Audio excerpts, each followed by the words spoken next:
They say he discovered black holes, right? I'm sure he did, yeah, but not the kind you think there of. No, that's just fake.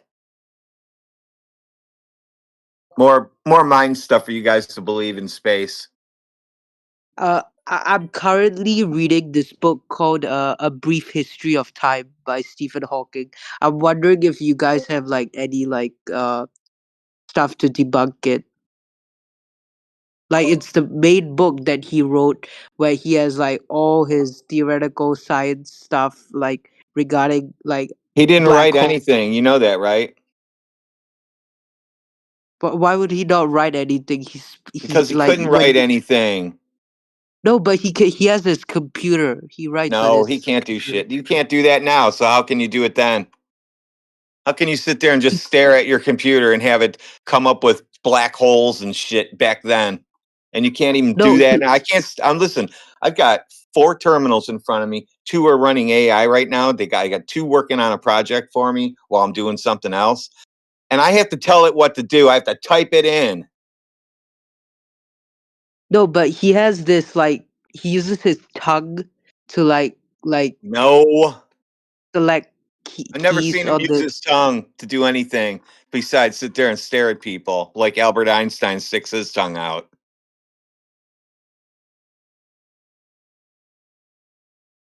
And all those Nazis that they got from Germany into America after World War II to like run the space program, right? And apparently, like Hitler also wanted to do something like with his own like space program. Like, is that all fake? Like, I heard like the Nazis also had No, the plans. Nazis are the ones who started NASA for us. It's not Also, fake. the Nazis started NASA. Yeah.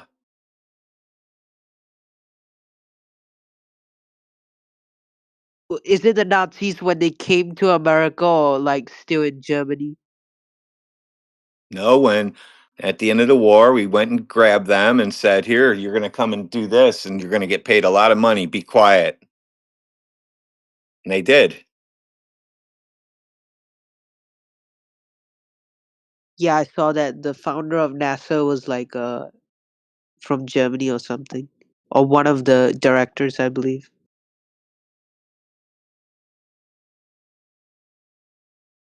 He was a flat earther too.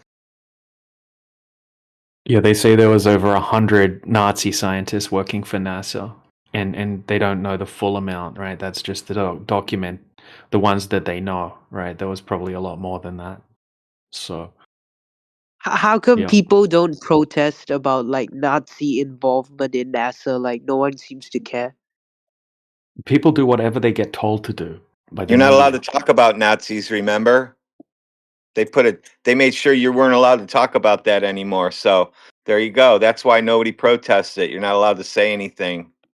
You can get in trouble. Hey, Cryptic, I if thought you're into America. Stephen, if you just quickly, if you're into Stephen Hawking, there's a very profound. I'd like look if you could, when you're ready, finish saying what you were going to say. But I posted something at 31 after the hour. Right, I want you to see the bullshit in action. Okay, with this interview Stephen Hawking with a human interpreter. Right, check that out. It only goes for a couple of minutes. I want to hear your opinion about that. Yeah, I'll check it out. His human ESP mind reader.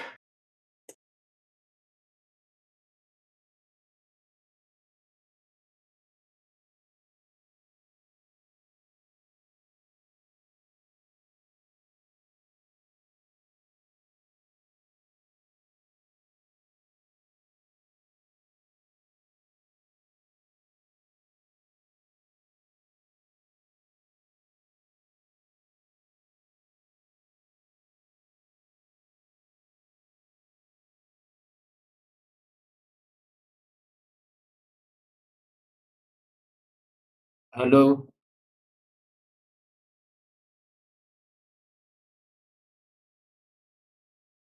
Hi, I'm Steven's interpreter.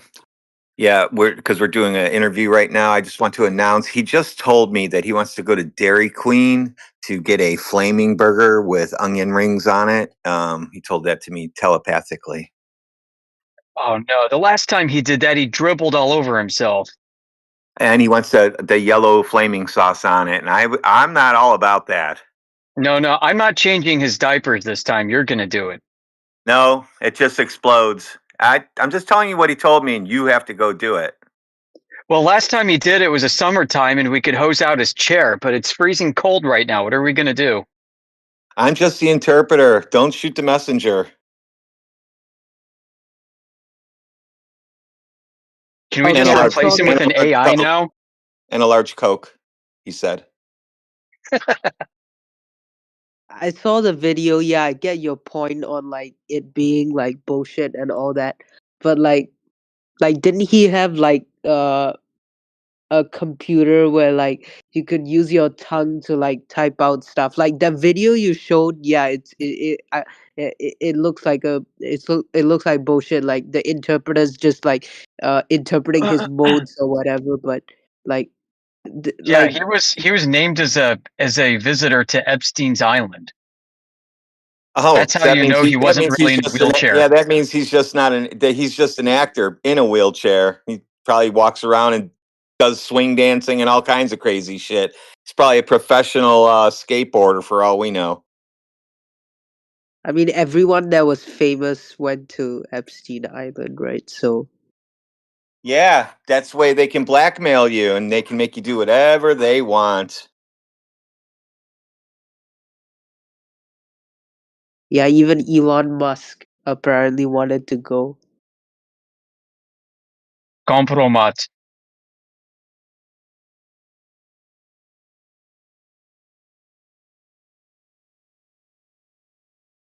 Hello everyone, I am new here and I have a question. Can you answer? Hello there. Welcome to Stephen Hawking's Island.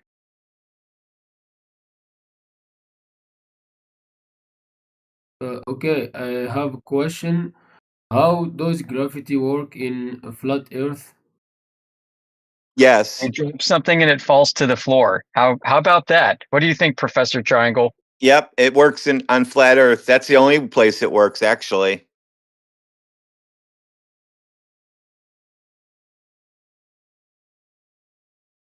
How That does was easy. gravity work on a globe? That's the real question.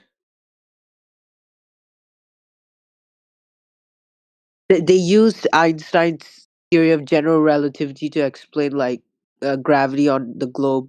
But like, if you're saying there's no vacuum, then the theory is like false.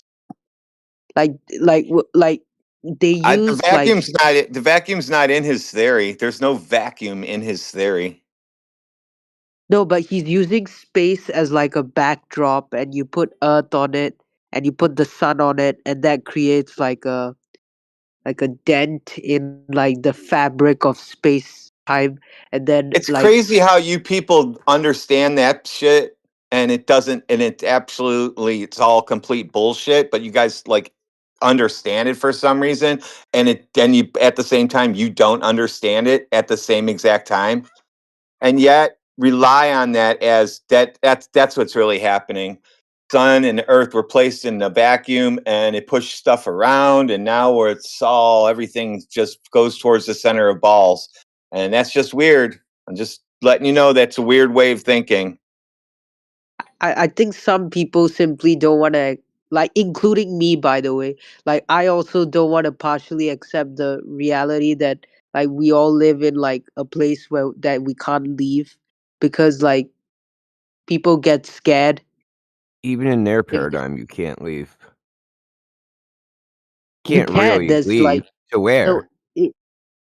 Like, you can go to other planets, other star systems. It's possible, Are they right? Like the habitable? What are you gonna eat when you get there?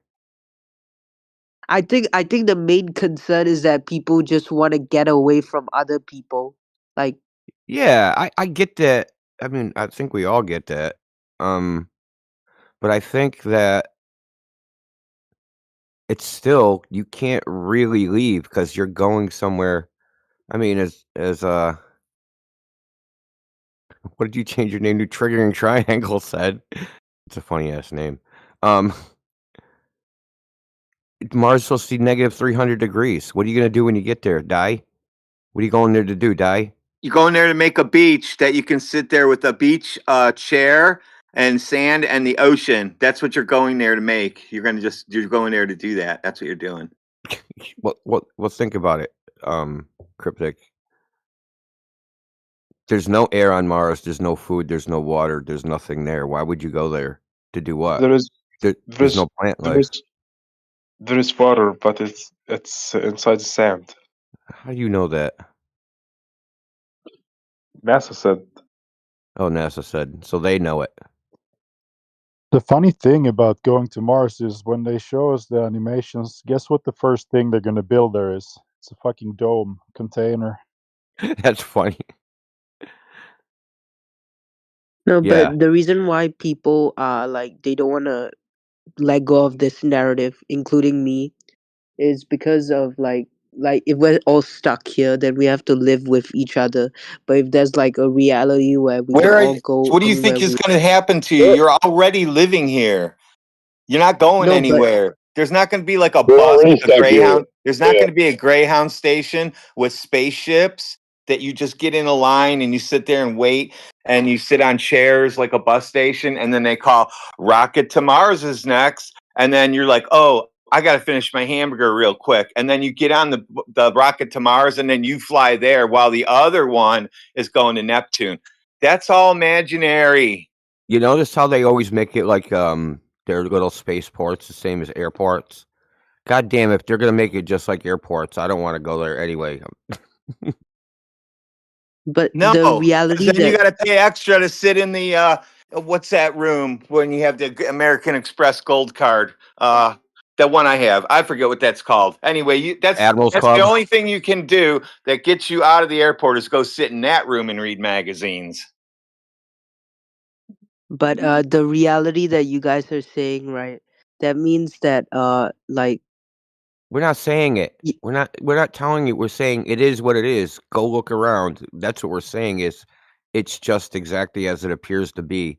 It's not some mystical I'm magic I'm ball saying that we perhaps imagine in our heads. It's like the reality that we're saying is that narrative is just a complex belief system that has nothing to do with the actual reality we all live every day. no, but if you've read 1984, like the Yeah, George I did. Orwell When I was like novel, fucking 9. yeah, like so like when you read that and like think about all this dystopian stuff, right? Like one government controlling everything, like that's more possible on a flat earth than like than if you could go to space, What do right? you think we're So it would, experiencing, dude? Yeah, we're on a flat Earth, and guess what? That's what's happening.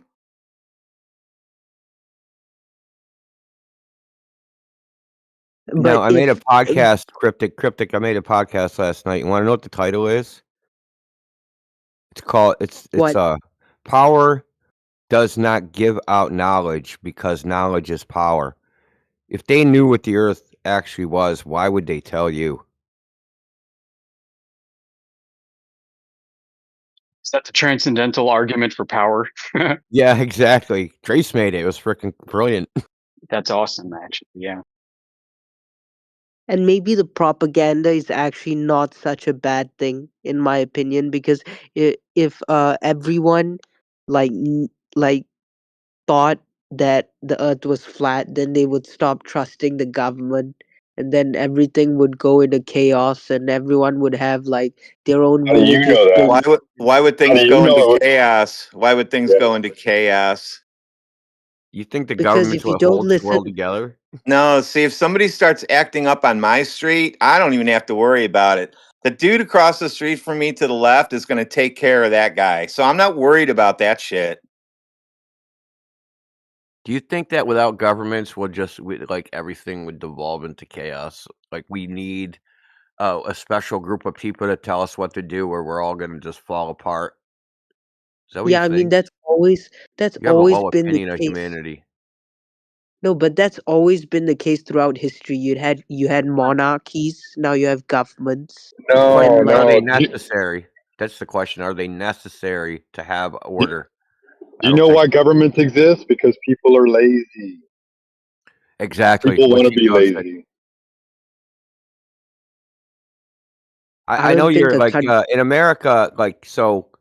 Um, our Declaration of Independence. It's about self government, and that's what people don't want to do. They don't want to govern their own behavior.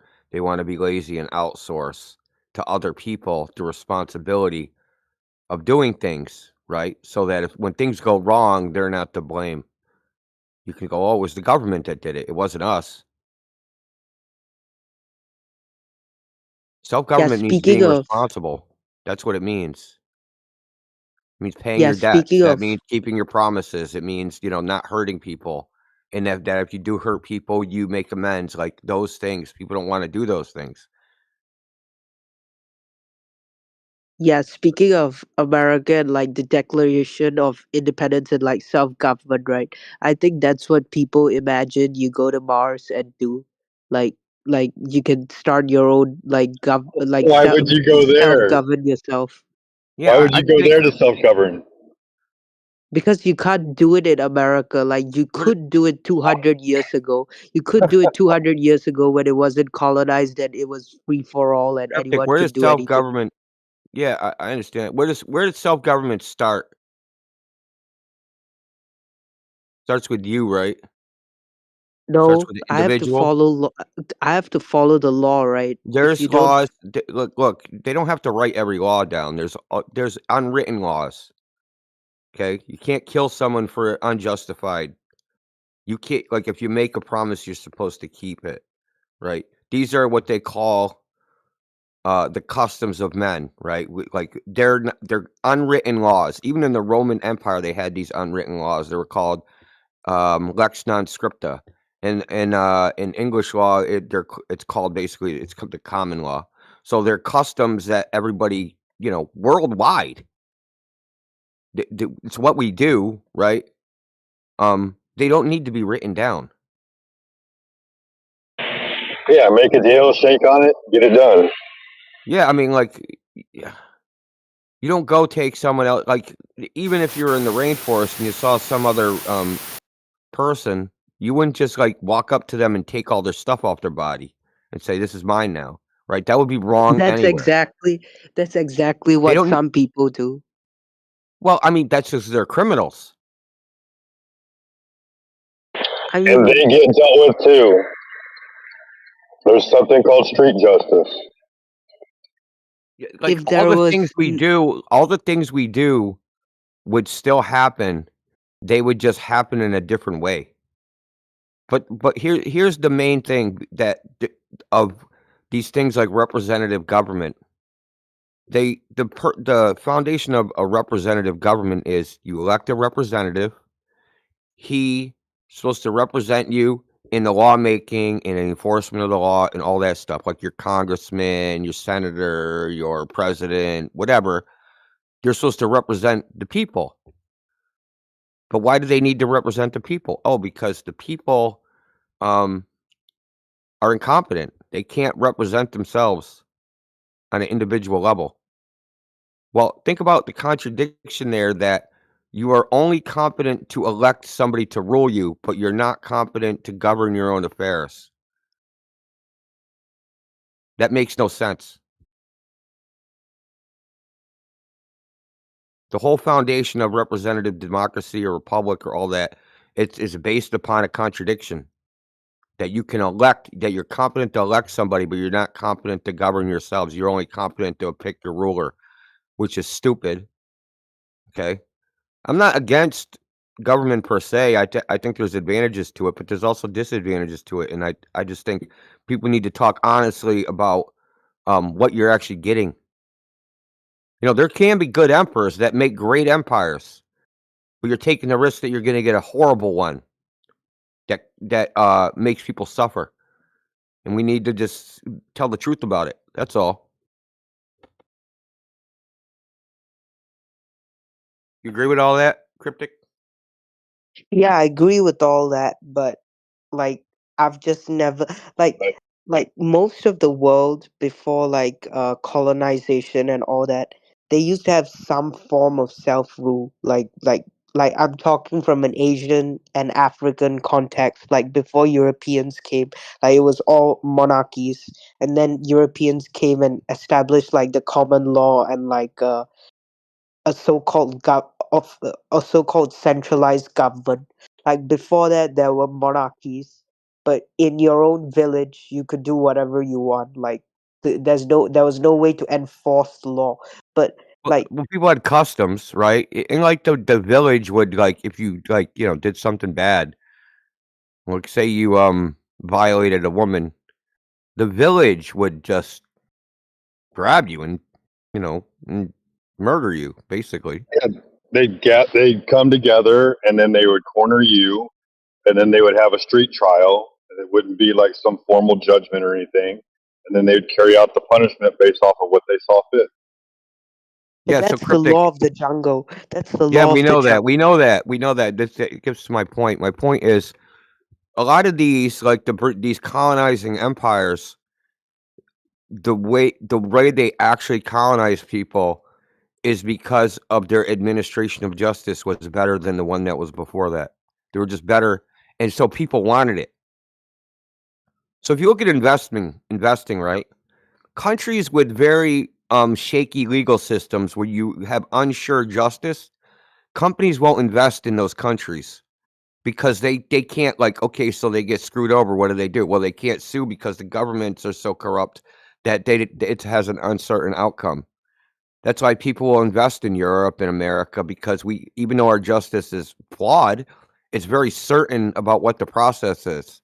100%, you know what the process is. The Romans had a saying is, "Through administration we shall rule." Okay, which means that their administration of justice, their legal system, made the people that they conquered not reject them. Okay, the Romans let you keep all your customs, do all your stuff, but they're going to administer justice. And then compared to the other justice was like, oh, someone accuses you of something, and then you have a trial by combat on whether you're innocent or guilty. That is also the law of the jungle, where the freaking toughest dude just basically just dominates everybody. So, but when the Romans came and they said, no, we're gonna have a learned man. He's gonna hear both sides. He's gonna decide who has the just cause based upon these rules. People liked that better, so they didn't really fight against the invading people as hard as they would have otherwise because they got better justice. They liked their administration of the government. You see what I'm So in saying? I'm, that I'm sure in your country, Singapore, when they came and when they colonized Singapore, I don't know what the form of justice was in Singapore, but I guarantee that the one that the Europeans brought was better than that. Yeah, it was. And so in that case, don't you think that governments are important? Like centralized governments? All I'm saying is there's good sides and downsides to every government. There's just it's not just like they're all good or they're all bad. It depends.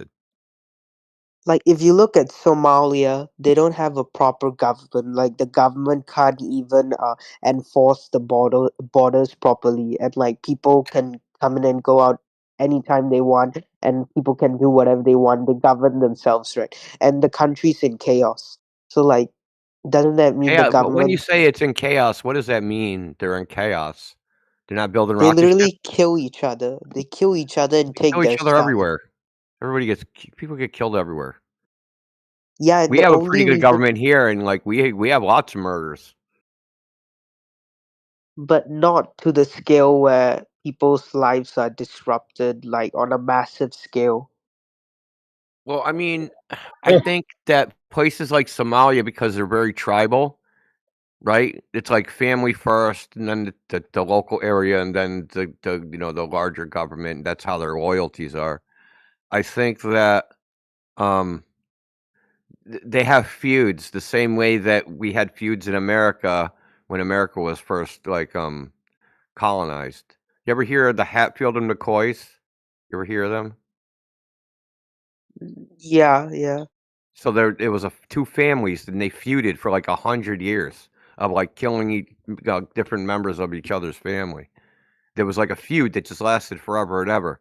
And like I think that things like that happen in Somalia, where there's just these retribution killings. Someone gets killed for whatever reason, or hurt or maimed, or or their daughter gets violated, or who knows what.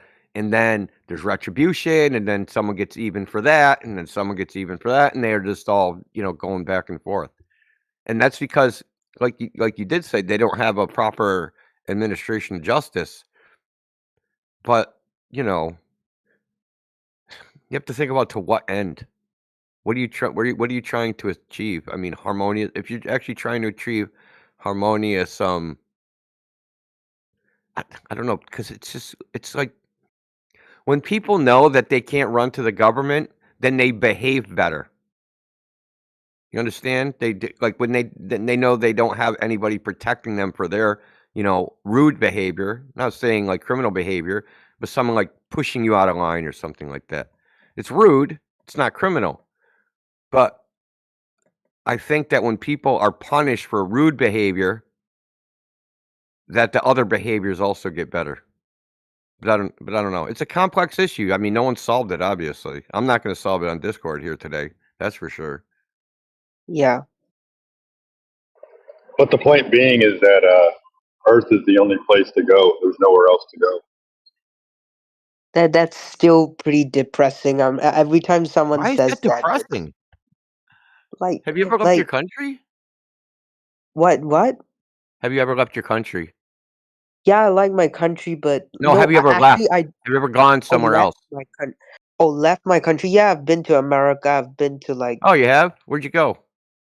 I went to multiple states. I went to New York. I went to Texas. I went to New Jersey. I went to To New Jersey? Fuck, dude. yeah, no, Why I would you go went there. there? No, I went there when I was like traveling to New York, like on the Oh, way. okay. Yeah, and I Just went went to through the like Meadowlands and the stench that's there. Anyway. yeah, and I went to Boston as well. Yeah. That's where I am. Why don't you say Oh, hi, man? What the hell? well, I was there for like a week, I think, in Boston. Yeah, Yeah, it was nice. Yeah, Let me man. ask you this: how much do you know about Earth? Like, what do How you know much do about I the know? trees and the plants and the animals that are here on Earth? I mean, like I've He wants studied to go to every. Mars he wants to go to Mars to hang out with the animals that live on Mars. No, I want to go on Mars. I want to go to Mars because I want to avoid one world government and like and And go like live in the woods, dude. They're not gonna find you if You you want move to two the world woods. governments? Is that it? You want world government over here and world government over there? Like, Yep. no, I want to. Mars I one want to. one world government's better than the Earth one world government. They'll find you in the woods. By the way, Palantir has like drones that will literally like find you across the earth. Like Shoot they them. they don't believe the hype, dude. Don't I believe mean, there's a everything. war. Throw Yeah, a there's stick a at the war going throw a on. stick at the drone. It'll come down.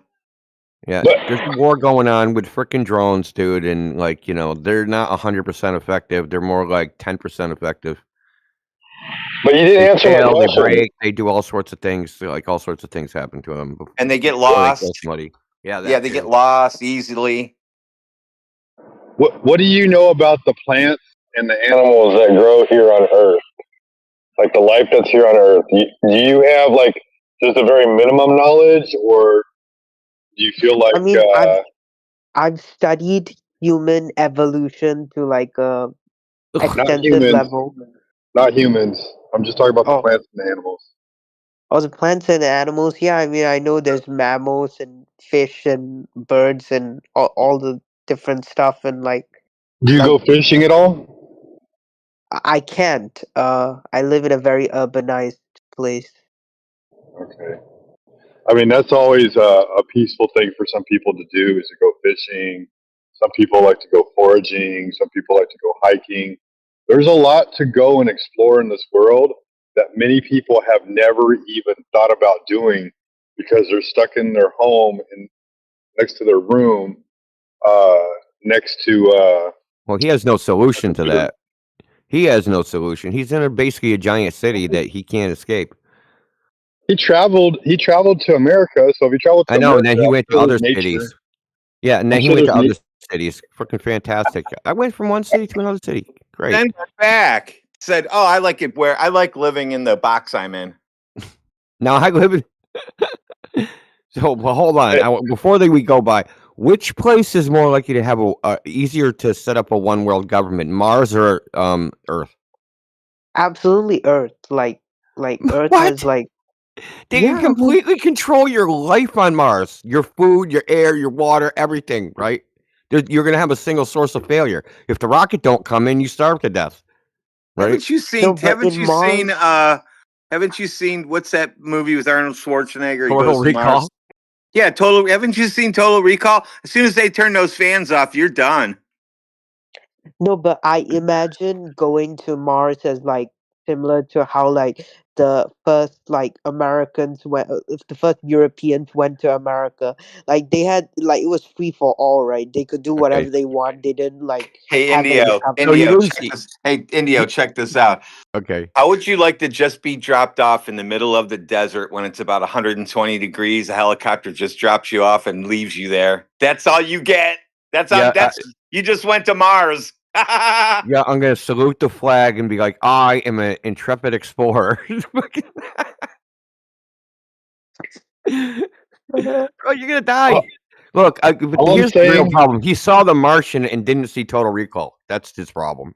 that's the problem. Yeah, I saw The Martian. I didn't see the movie you're talking about. Do you like potatoes? Drowning in your own No, poop. not really.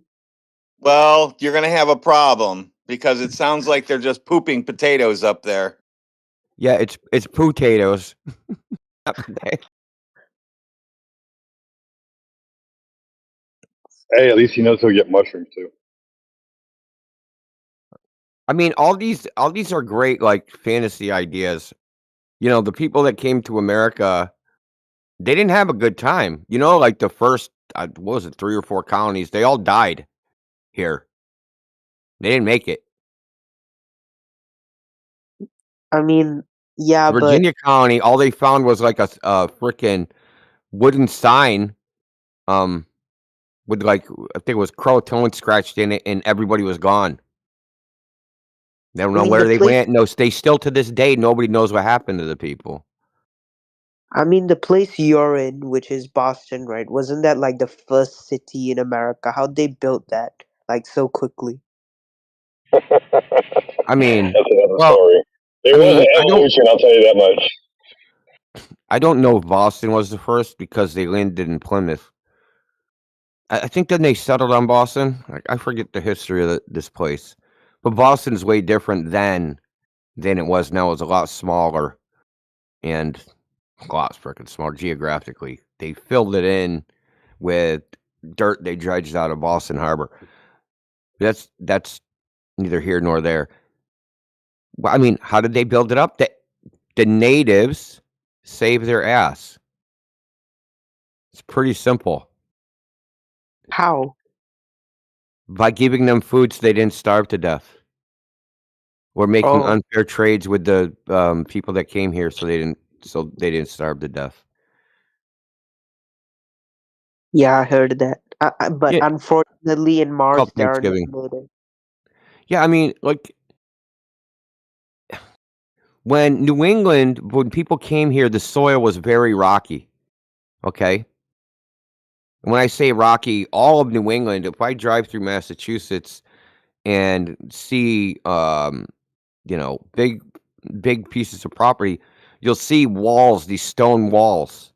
And all these stone walls are field stones that people pulled out of the property 200 years ago, and they stacked and made a wall on their property line. But the thing is, you can't plant in this. They had to pull all these rocks out.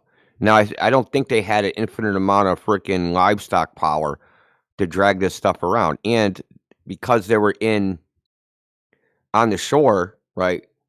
They could fish, I guess. I guess they could fish in Boston Harbor back then, but this area was a tidal estuary. You know what that is? Tidal estuary. Like, So no, tide I goes don't. out and it reveals land, and then the tide Oh comes yeah, in and it yeah, buries all the land. And yeah. basically, all of Boston was like a big tidal estuary. The only reason Boston existed as a place is because it's uphill. It's basically a hill. Like from where I am right now, Boston's probably like 100 feet elevation higher than where I am, at least, maybe 200 feet. But I'm in Cambridge. I'm probably like 10 feet above sea level. But 200 years ago, 300 years ago, when the tide came in, this would be all underwater. You understand what Nice. I'm saying? Remember, Yeah, yeah. the tide level changed the landscape. So they like, how do you survive in this environment? They had to rely on the natives who did fish traps and things like that to survive. They had to rely on help and their own supplies and stuff like that. It I wasn't the see. government that you know, it's complicated. It's hard to survive. Do you know how many people died in frickin' North America, quote unquote, exploring it? That's freaking endless amount of people. You ever hear of the Donner Party? Danny likes to get mad at me because I'm going to tell the story of the Donner Party. Um, Hey, you know what the Donner hey, Party is? how are you? Cryptic? You How know what are the you, Donner India? Party is? No, Yeah, I bro. don't. Okay, so it's a bunch of people. They Hey, tried to go over the Rocky Mountains and they got stuck and they had to eat each other. hey, Oh damn. hey, well, Are you just hey, like dear. mumbling into your mic there, Code Aura? What? Hello, everyone. Yeah, Hello. what's up? Yeah. Yes, tell now. I had to Yo, can mute you you speak up, after buddy? Code Aura. Why That's are you part of your doing that? English problem. I I, know that's why you're I, here. I So I want to let's fix your say first in part. English. Stop mumbling into the mic. What? Okay. Not you, Kudar. Why do you guys have like issues like how to work in a VC in a voice chat with multiple people? It's like you've never been outside before. Okay. Oh, you want to learn English? Kadar, this is an advanced English class or channel. If you're not advanced Code English, you're Aura? not gonna It's Code Aura? That's his name. code Aura and code Aura. I mean Kudhar. Yeah, I know it's advanced English channel, so that's I'm not why I talking am to you. I'm here. talking to the other guy. He typed in the chat, "I want to learn English." Okay. I don't think he is advanced in English enough to deal with his channel. I'm trying to help him so that he doesn't get confused. Yeah. Yeah, all right. I'm not too much advanced in English. You're right. Not you. Yes, you're not advanced in English because you don't know that I'm talking to a Obviously. different person. Okay, who's the people which is not advanced in English? Tell me the name of him.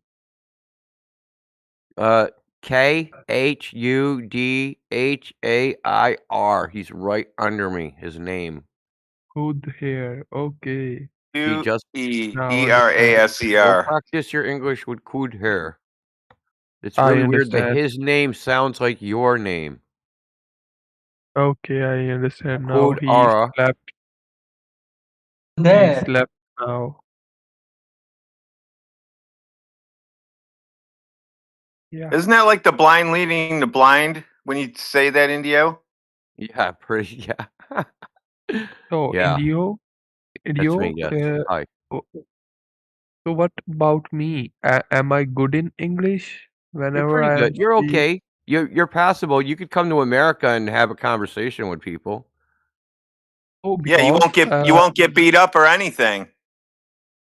okay, so my reason is that to telling you this question because I am preparing for my IELTS exam. So that's why.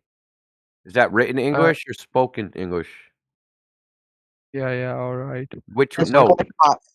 There's four parts. There's reading, writing, speaking, and listening for All that right. test. you Yeah. sucked at Yeah. listening. Yeah, I'm good in What? listening, You don't but listen to what we're saying. What? I'm good. I'm good in listening or writing. I'm just preparing for my reading and speaking to enhance my band score. What do you think is the hardest?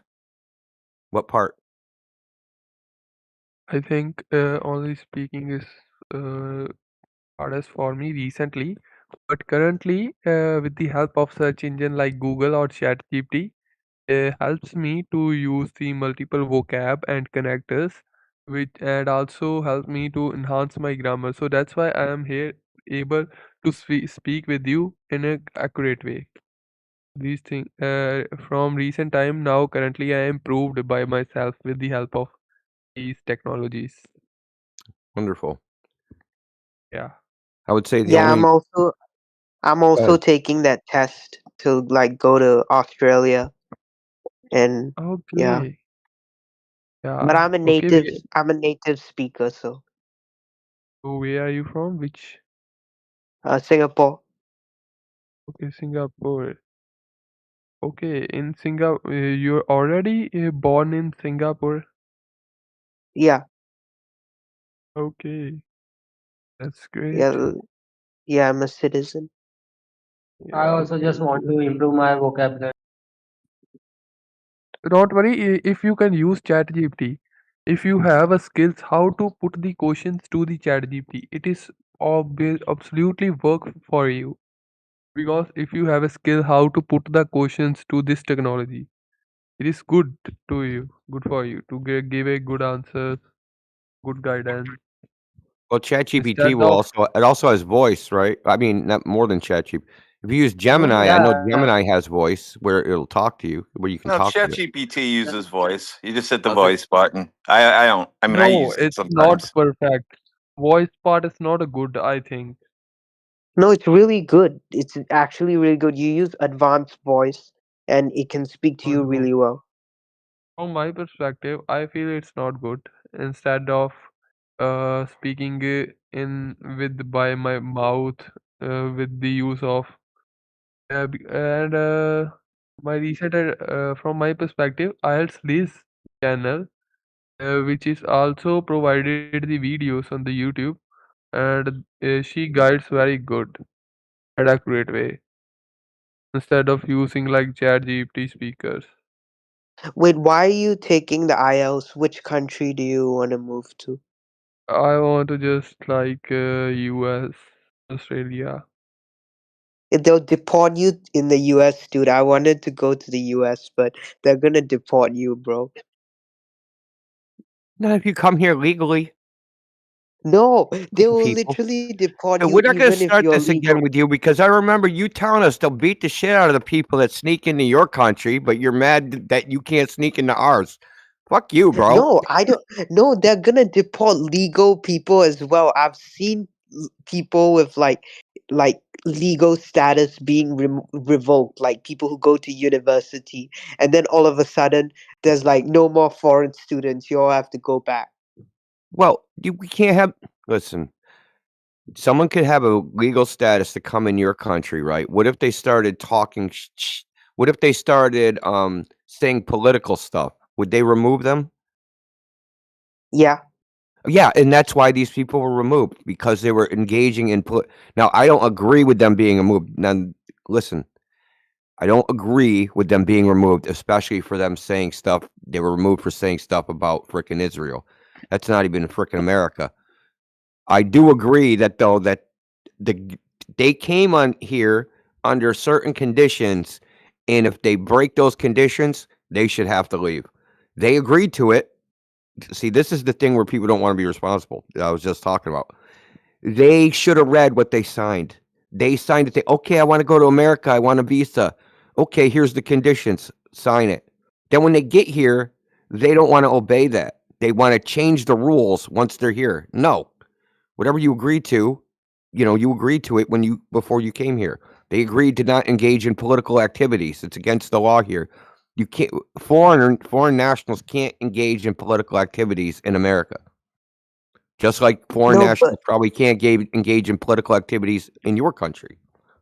No, Cause I get that, and I, well, I get that, and that's completely fine. But Trump is literally putting ice in like the streets, and like they're literally grabbing people off the streets, threatening N- them, Not and that's legal. even if you have legal status. Even if you have legal status, and on top of that, they're revoking job visas. Like, and I get that, Americans don't want to be replaced in like by foreigners in like jobs and all that, but they're removing the job visas. They're cutting the student visas.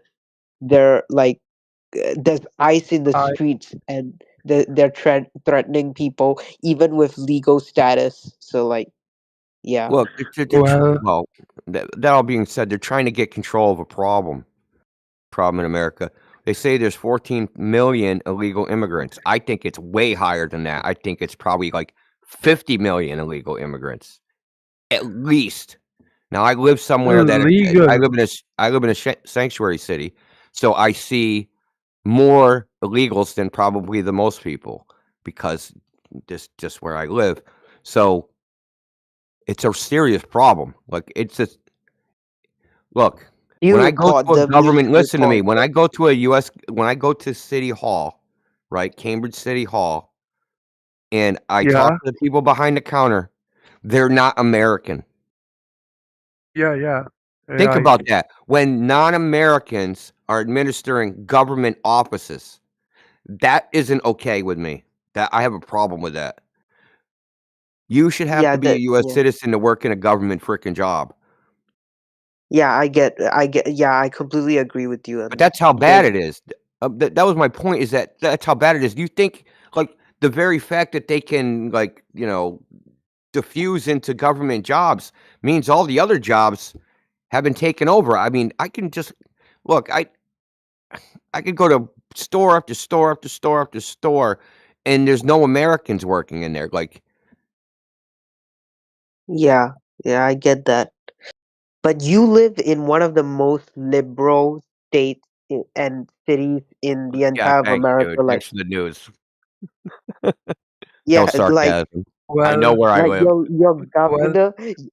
Wait, your but government, your mayor's the Asian chick, right? Like, Oh no, that's Boston. I live in Cambridge, which is even more liberal. Our mayor is Denise Simmons, who's a black lesbian chick that that's been in office. I don't know, like probably like on her eighth term well, or something. well, but America government cannot provide the green card in less time because it's very hard to get this green card. Yeah, yeah, I'm sure it is. Um, well, you can get in. It's called there's a visa called alien of extraordinary talent. So if you have a unique talent that nobody else can do, they'll let you in. But I doubt any of you guys have that. So I don't even have that. Well, yeah, nobody So I it else. means, changed my, I but changed do my, you are already citizen, I think. Yeah, I am a citizen. I'm saying I even like I couldn't get the visa, and I live here. You know what I mean? Yeah, yeah. So They you wouldn't help give it to to me. I'm the not qualified.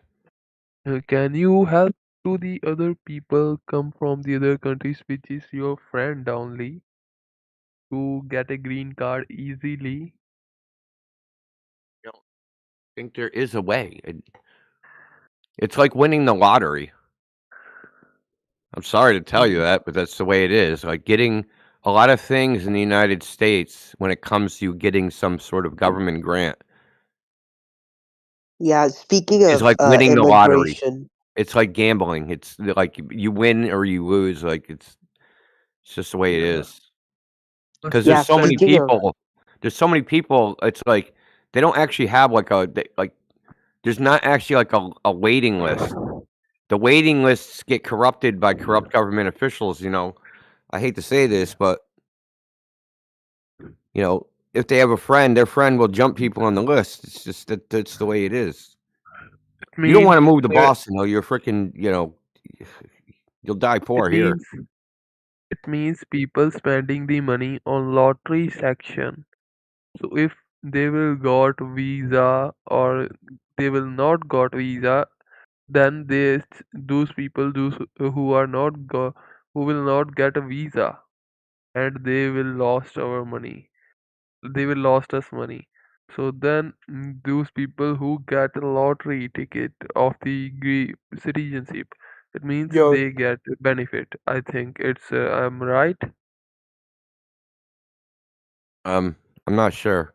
But Luffy, what are you talking about? Only white America? What do you mean only citizens get jobs in mates, the what government you said was literally bullshit. You know that too, don't you? in America?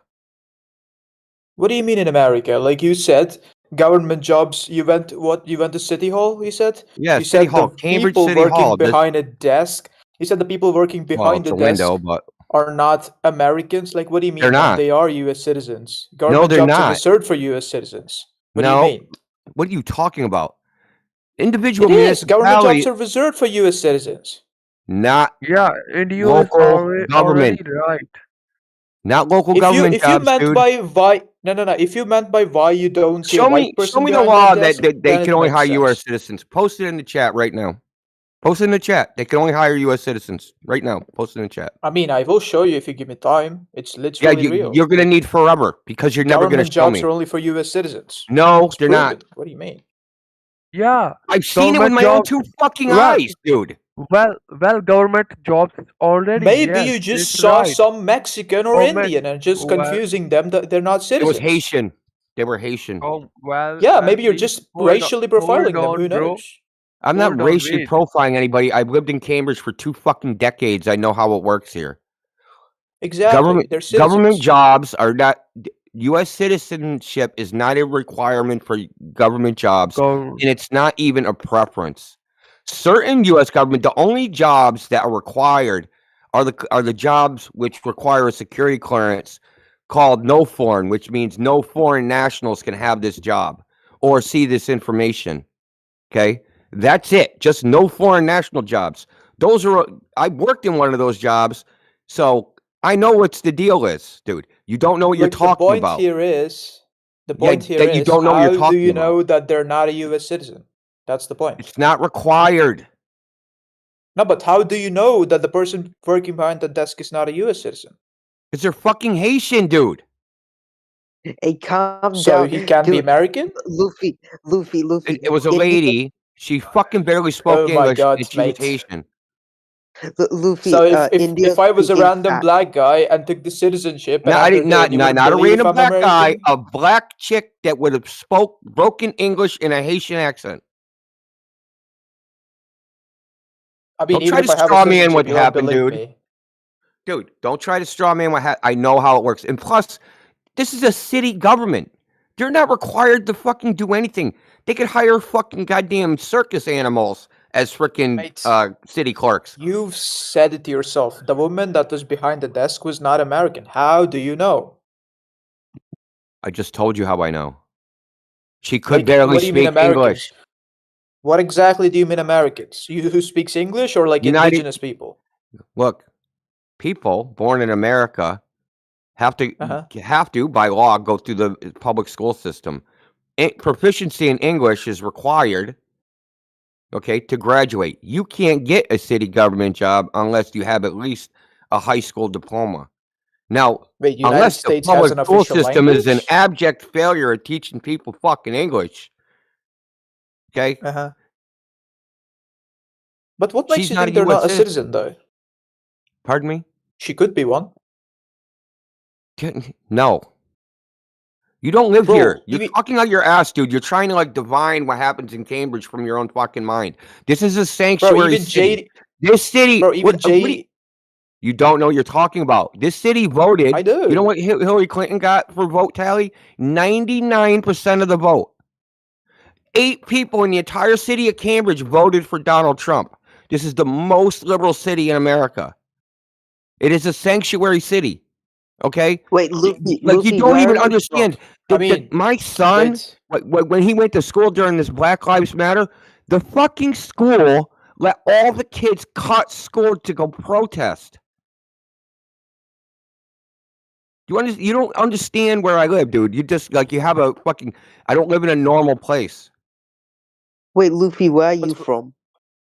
but bro, don't you think that's just because they speak broken English doesn't mean they're not Americans? I mean, JD Wan's wife speaks broken English, but she got a No, she citizenship, doesn't she? doesn't. She got a No, she citizenship by doesn't. marriage.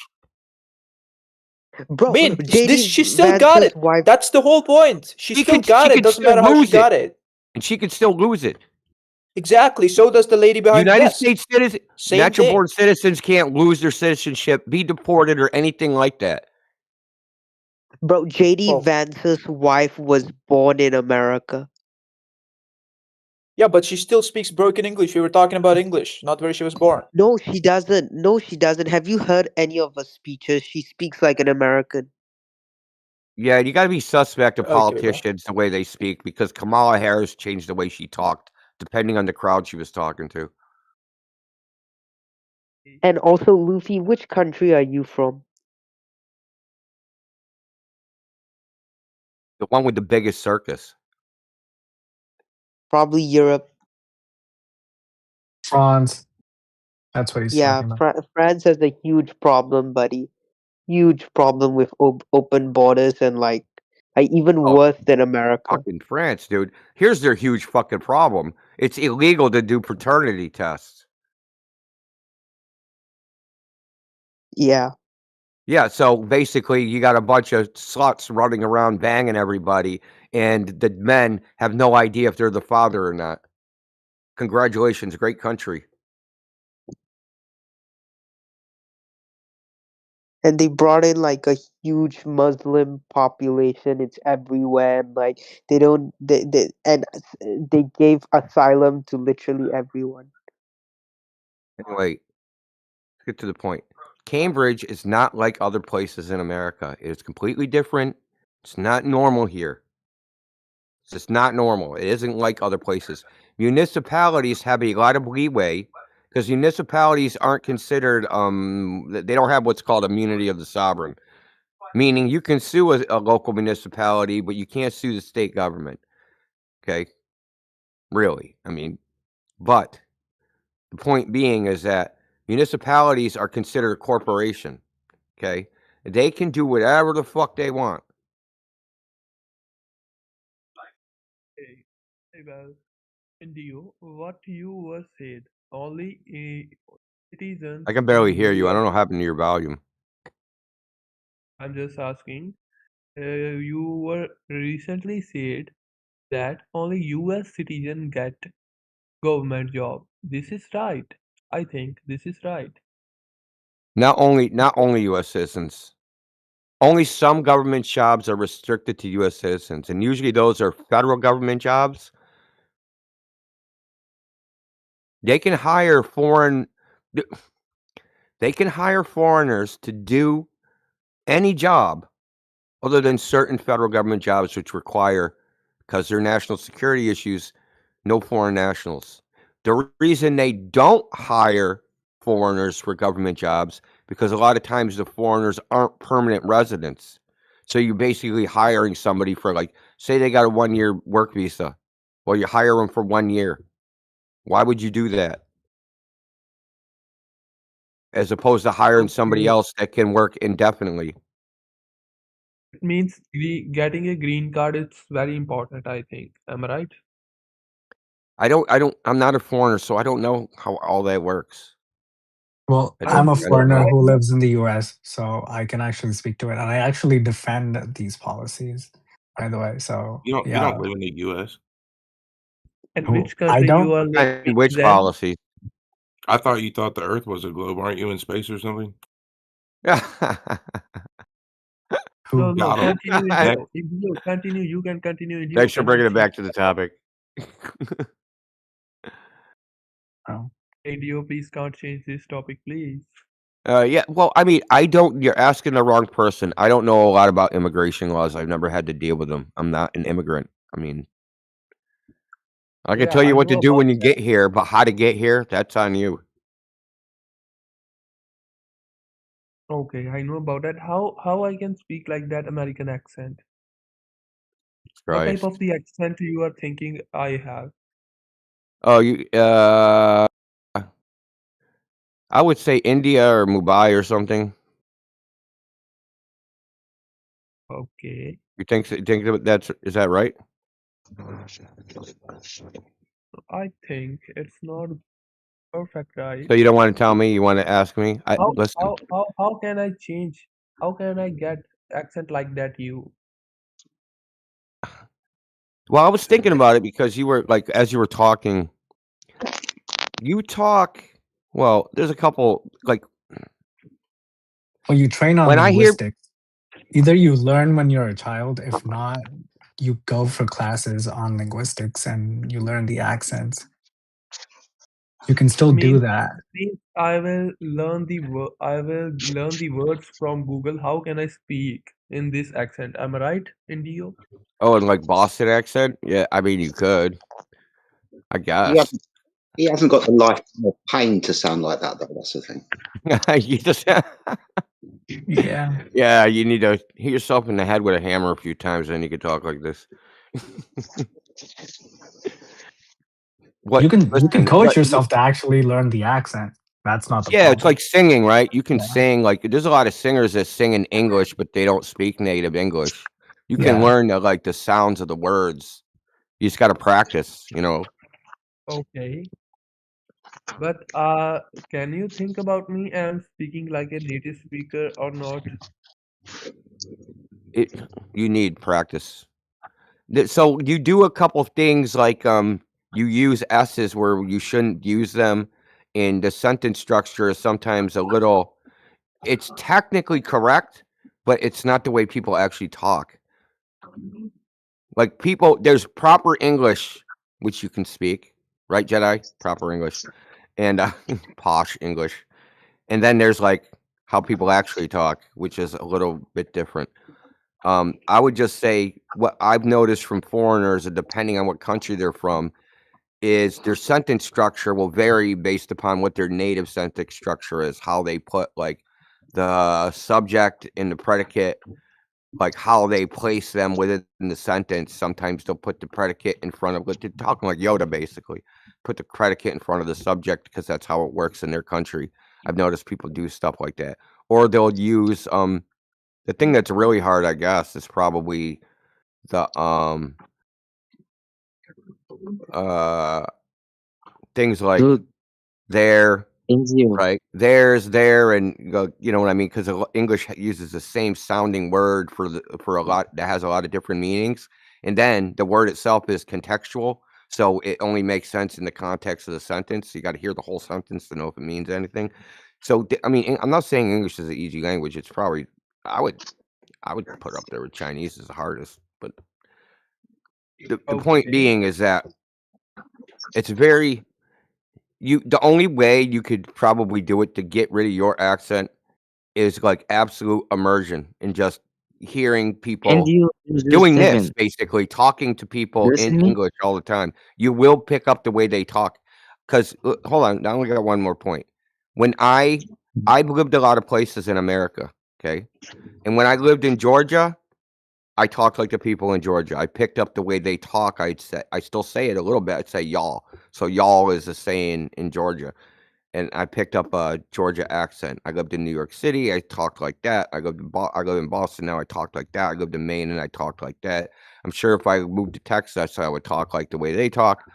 So you will, if you're constantly hearing it all the time, your speech will change to match the speech of the people around you that you're speaking with.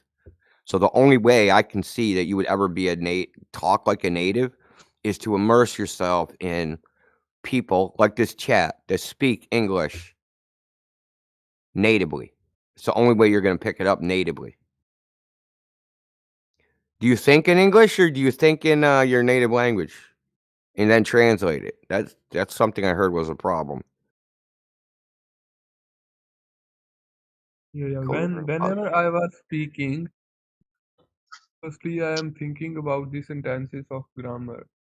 Because when I speak with you, or sometime I can think, can I speak some wrong sentence with you or not? Because when I take uh, concentrate on these things, because the reason is that this helps me to enhance my speaking, which is including in my IELTS exam. which So let I'm me say what you just said. This helps me to enhance my speaking. The way you said that was like the emphasis that you put on the words is different than a native speaker. So if you speak native English, the way you said that is gonna be the tell. It's not that your word composition was wrong. It's the pitch and the tone of each word and how you said it. That the only way mean, you can get rid of that is to just hear people talk a lot. That's the only way. You're not gonna get it from reading written words. okay, it means I'm trying to help you, man. I'm not criticizing you. I'm just saying what I think. okay, don't worry. But it means I can change my pronunciation. It's No, you right. can. No, you Oh can. yeah. You can do it. Anyone here from Australia? Oh, you don't want to talk like them. Indio, you are also living in a king of number one country, US. Am I right? This is number one country in all world. Well, You were number one. I don't know about that. I haven't been to other countries, so You they could be don't know better. about that? I don't know if the United States is not. I would like. We're the number one advertisers that we're the best country in the world. I would say that. Best at what? Trump. Trump is the number one prime minister in the I just US. told you we're the best at advertising that we're the best. That's true, yeah. The best at space propaganda. Yeah, who's second? God, yeah, we're way ahead in that. The Russians do a shit job, man. They're horrible. It's a three-way tie for second between the Russians, the Chinese, and the Indians now. What happened? Man, What the happened, Indians JD? need to work on their CGI. What he was saying, Indio? What am I saying? You guys need to work on your computer generated graphics.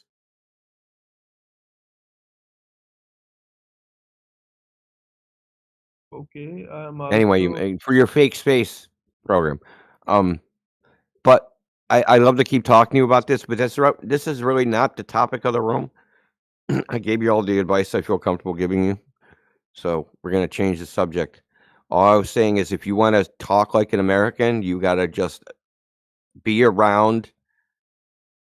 The only real way to like I would say to do it is get 5 American friends and just frickin' just hang out with them and listen to them talk to each other, and then, like, you know what I mean? You gotta be like it's called immersion, it's called immersion, that you have to be actually just be surrounded by people speaking the language all the time, and eventually you'll speak like they do. Watch television programs from England and America. Yes. There you go. That'll work. I know a Chinese guy decades ago. He moved to America. He knew no English, and he learned English by watching television. So Yeah, in there. What about watching South Park and Family Guy? Is that a good way to learn American accent? maybe they actually cover a lot of different because they do those cutaways where they're referencing some other thing. It could be, yeah. I mean, potentially. I don't know. I'm not a freaking linguist or speech, expert. I can give you what I think. I think that, like, if you want to speak, just from my own experience of living in different places and picking up the local accent there, is that you have to be immersed in that environment, and eventually, unconsciously, you'll just Oh pick up my the god. accent. I didn't speak with a Boston accent 20 years ago. Yeah, you did. So I think if we You didn't know will me 20 change years ago, the Dad. Stop. pronunciation, I think if we change the pronunciation of the words, this helps to change the accent and also helps to enhance your accent in any accent which you are speaking and which you are practicing. Am I right, Indio? Uh, I mean, it's hard to say. Your accent, Indian accents, it's like it's the way they say it, it's their. There's probably a word for it, but it's like I think tone. there's no problem with Indian accent. It's just the people who speak it. No. It is. Honestly, it is. I've seen Indian doctors in USA who still has the Indian accent, but they speak so good. So I don't think it's the accent. I'm just saying he It's wants to not. have an American sounding accent.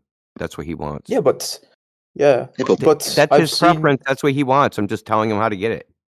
Which one? Yeah. Kodora. Don't No, worry, which don't worry. Just Oh, You- which you're- English accent? Well, you're the only guy with an English accent. I speak American. Yeah, but there's at least 5 American accents. Come on. Well, I speak I speak the northeastern dialect.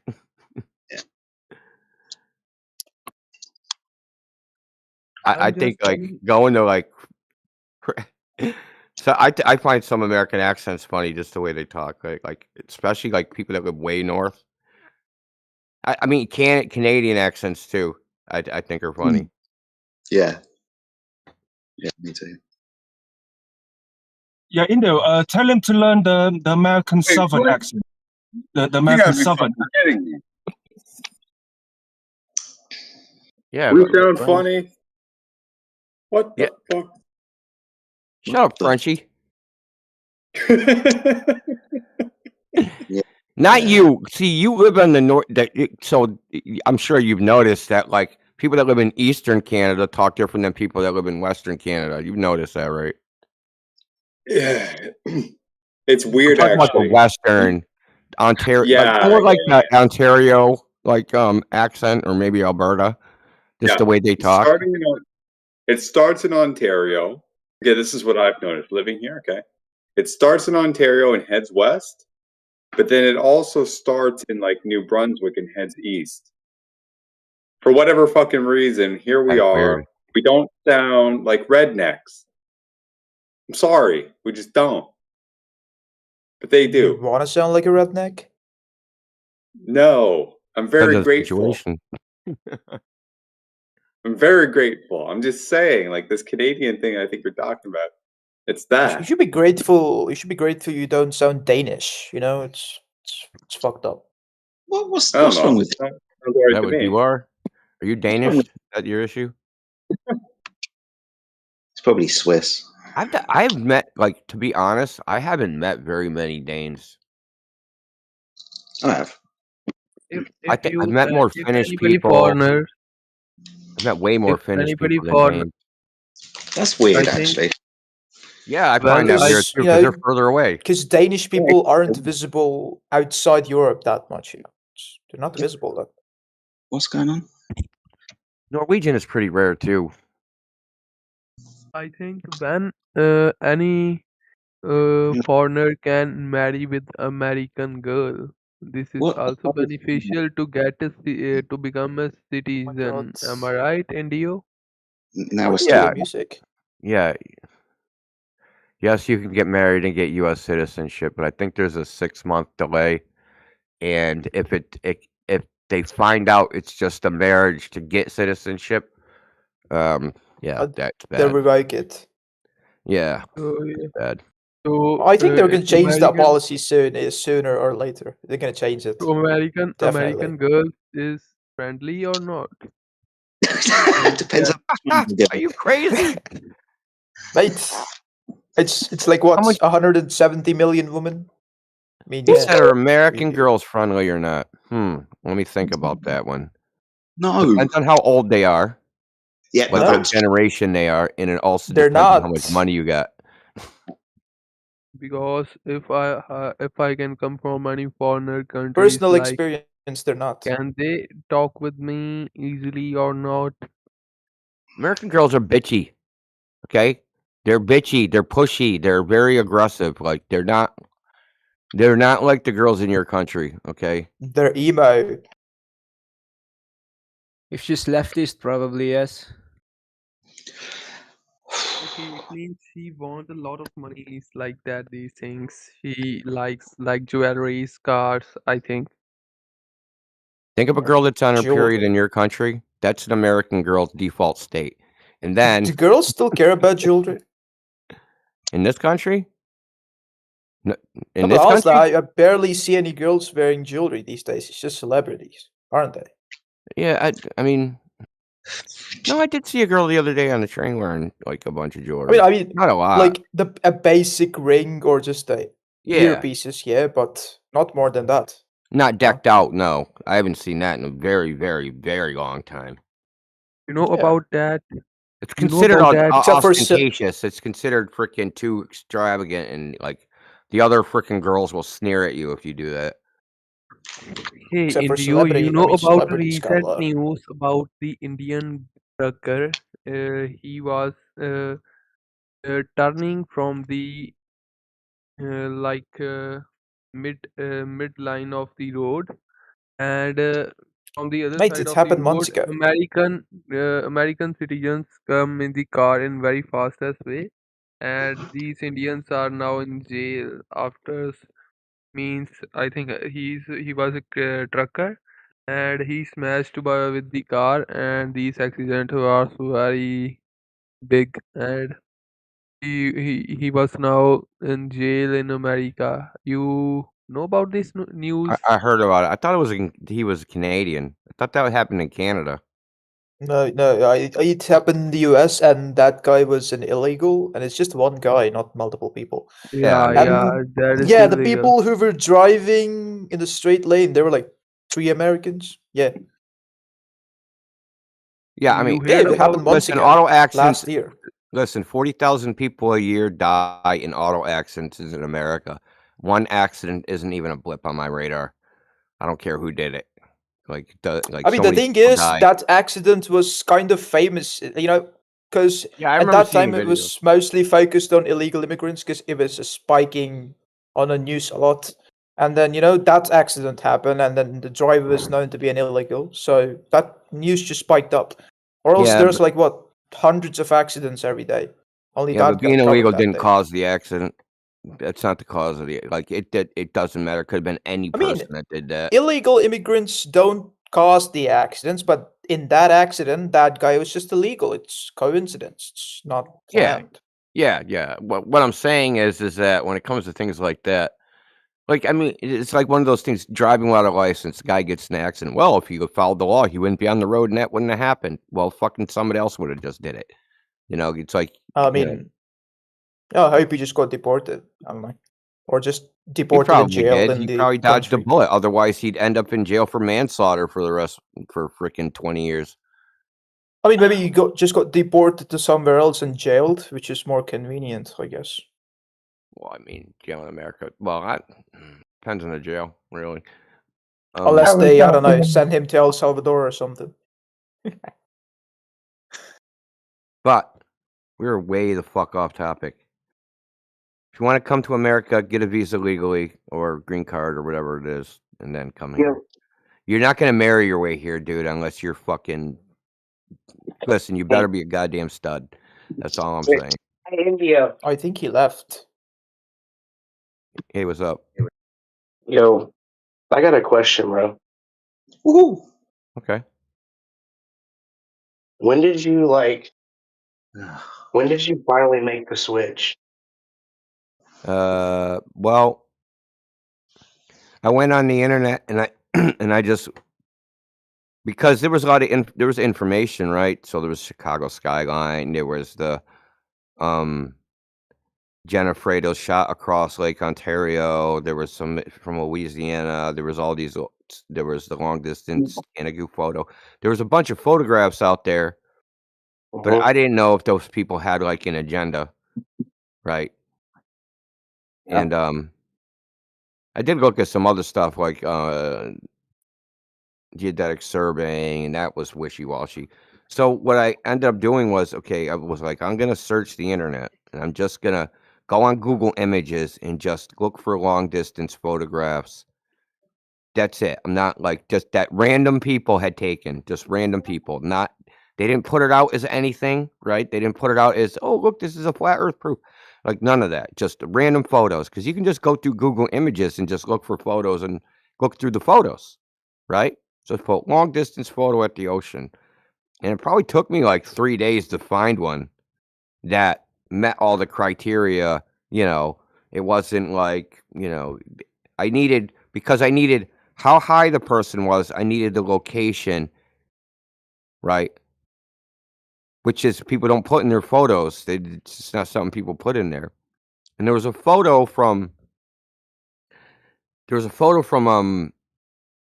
bird sanctuary in the Northwest. I think it was Oregon. It was I think it's on the Oregon Washington state border. There's a large bird sanctuary on the ocean, seabird sanctuary. And someone had taken a photo, and in that photo was it's a meteorological tower by the National Weather Service, and it was 11 miles away. Now these people, they did the photo they took, they're like standing, like the tide was out, so they're like standing in wet sand. It's just a photo. They didn't say this is a flat earth proof. They were just taking a photo of like birds at the ocean. They weren't trying to do anything. And that was my thing. I just wanted to just get a photo. Just someone that just took a photo, and you know, it doesn't match the globe. And then photo was 12 miles away. There was this tower. I could get the height of the tower. I could get all the stuff. And you could see the waves smashing against the bottom of the tower when the whole entire tower should have been hidden by earth curve. So that was like the final piece of the straw, on top of a bunch of other evidence. So that, for me, that was like the last thing. Plus, I have other considerations other than just there was the physical evidence, and then there's the larger picture.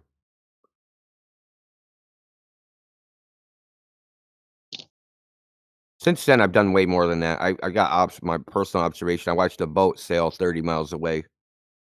I was 15 feet above sea level, so I watched a boat that was initially 6 miles away, and they have an app called marinetraffic.com where you can track a boat. So I watched this boat for 3.5 hours, and it sailed from 6 to 30 miles.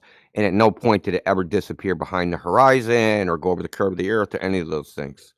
And the reason it just never disappeared, I just swapped watching it out of boredom. Hello, everyone. Hey. Hi.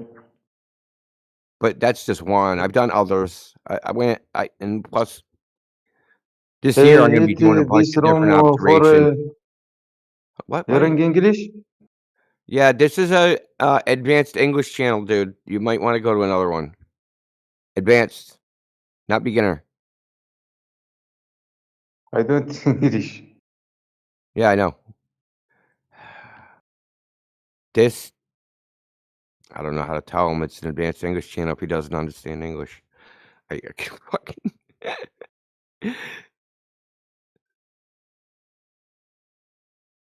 Anyway, this year I'm gonna be doing a bunch of. I'm gonna be going to the Great Lakes. I'm gonna do some more on the Atlantic Ocean. I got a 950 nanometer filter, infrared filter. So I plan on doing a bunch of stuff this year, even more. So, I mean, like we here aren't trying to convince you the Earth is flat. We're trying to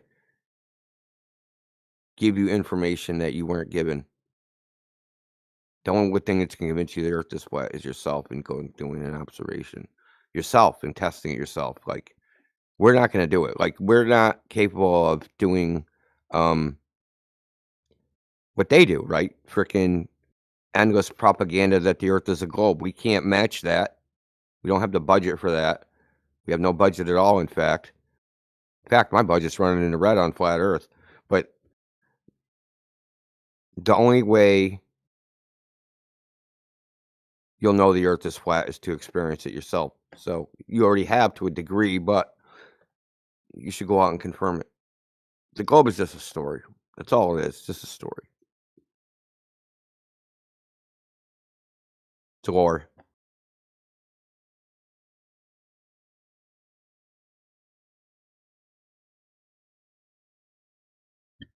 Busy room. Anybody got any comments, questions, or concerns about what Indio just said? Don't be shy. Feel free to unmute yourself. Say hello. Yeah, man. Hi. What if you were invited to get into a rocket to go out in space? Would you want to? I'd ask you what makes you think you can do that.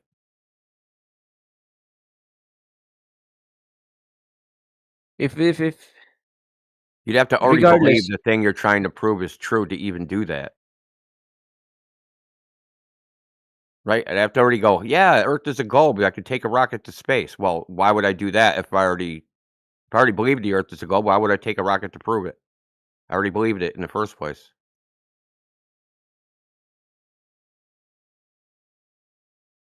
But yes, if I took What a about rocket to to? space very far away from Earth and seen it was a big ball, I would think initially that the Earth is a ball, but I would have to verify it by measuring on the surface, because if I see a ball, then it has to be curving on the surface.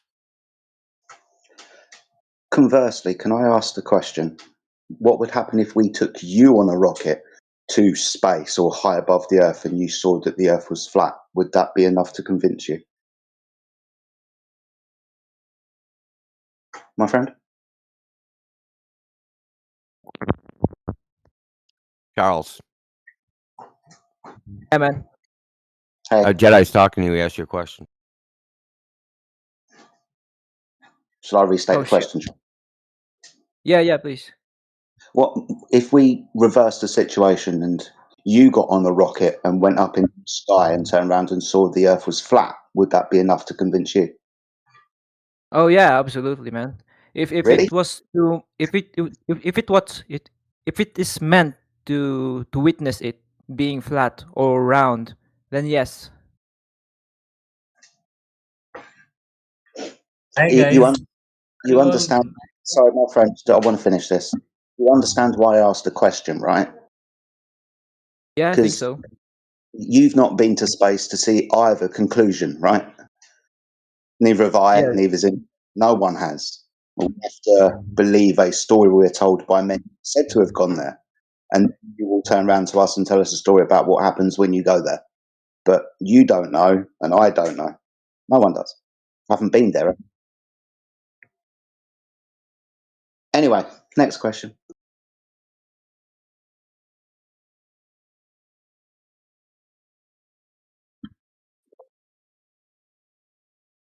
Has anybody else got anything to say? Any other comments, questions, or concerns? I don't like concerns. The topic is the Earth and its overall shape. Some people say the Earth is a planet, so a sphere, and some people say the Earth is flat, so not a sphere. What do you say? I don't know. Good answer. I like that. Yeah, but I don't know.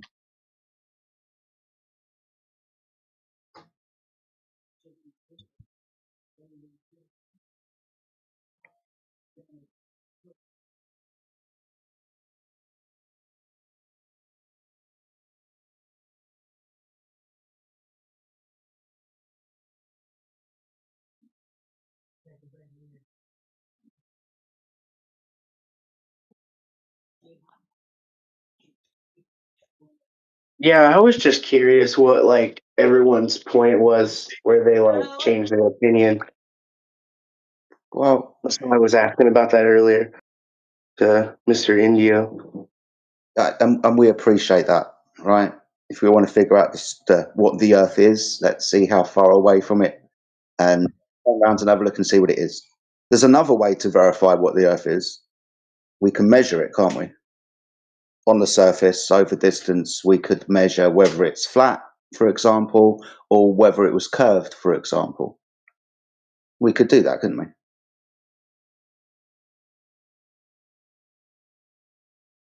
Yeah. Cool. So this is why I asked the question.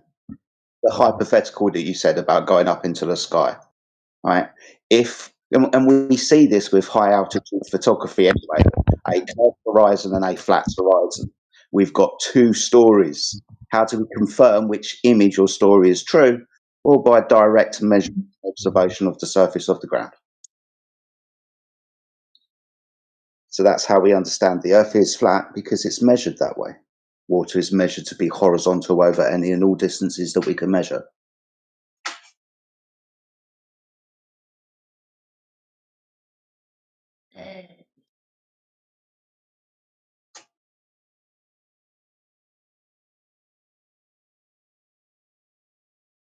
Lots of people jumping into the chat. Welcome everybody to the Flat Earth channel here on the English Hub.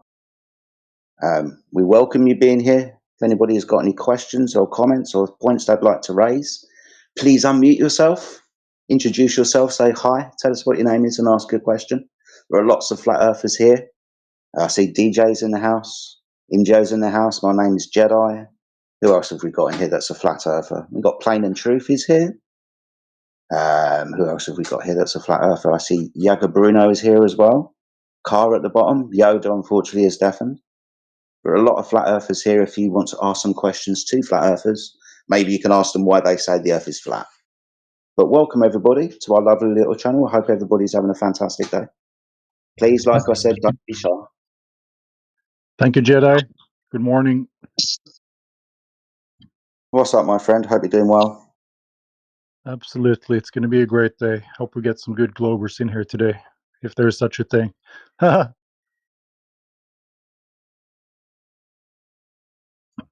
See, DJ's in the house. What's up, DJ, mate? Hope you're doing well.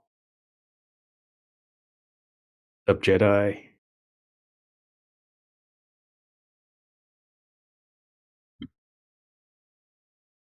Everything's good on my end, man. We had negative 22 last night. That's crazy. It's the coldest temperature I've ever experienced. I got chills and shivers just thinking about that. Wow. Yeah, it's still like negative 18. It's been negative 18 all day. It's gonna drop even lower tonight. Is there snow on the ground? Yeah. It hasn't snowed, but it's just the snow's not going anywhere anytime soon. It's kind of turning into hard ice, compressed ice now everywhere. Negative 30 tonight, my wife just informed me. Oh, it's been nice knowing you, DJ. Yeah, not looking forward to trying to start my car, actually. God, I'd leave it running. Yeah. They do that in some countries. If it starts. In some countries, they leave their car running with a cover over it, so the heat of the engine overnight keeps the car warm, so it doesn't freeze. Yeah, man. Yeah, just drains the battery. Yeah. Oh well, stay warm, brother. Cheers, man. Good to see you. Yep. Well, like I said, there's a lot of people in the channel. The subject is the Earth and what it is and how we know what it is. So if you've got any questions or things I'd like to speak about, please unmute yourself, say hi, tell us what your name is, and we can go from there. Don't be shy.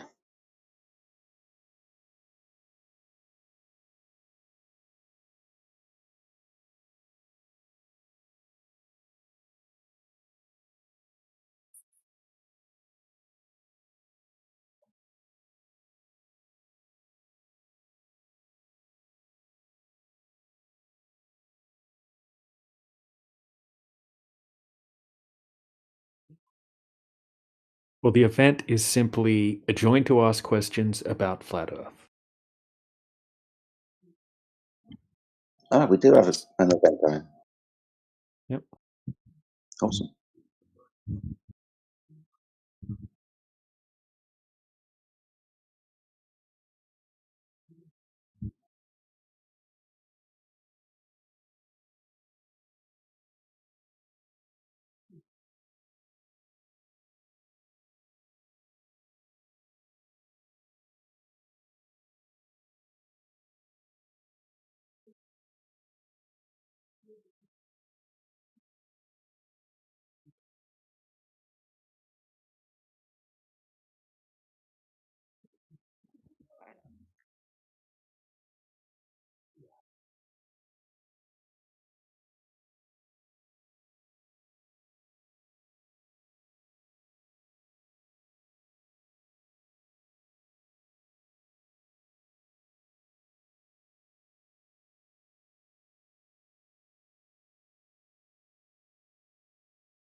See, Charlie Hansom's joined us again. What's up, Mr. Hansom? Hope you're doing well. Jedi, how you doing? Yeah, good, my friend. Good, my friend. What brings you by today? Is there something you want to say? Something you want to ask? Throw it to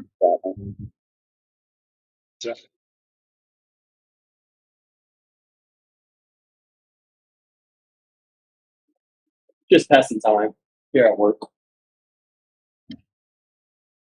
Fair enough, my friend. Well, it's good to see you anyway. Hopefully we can drum up some conversation in some short time.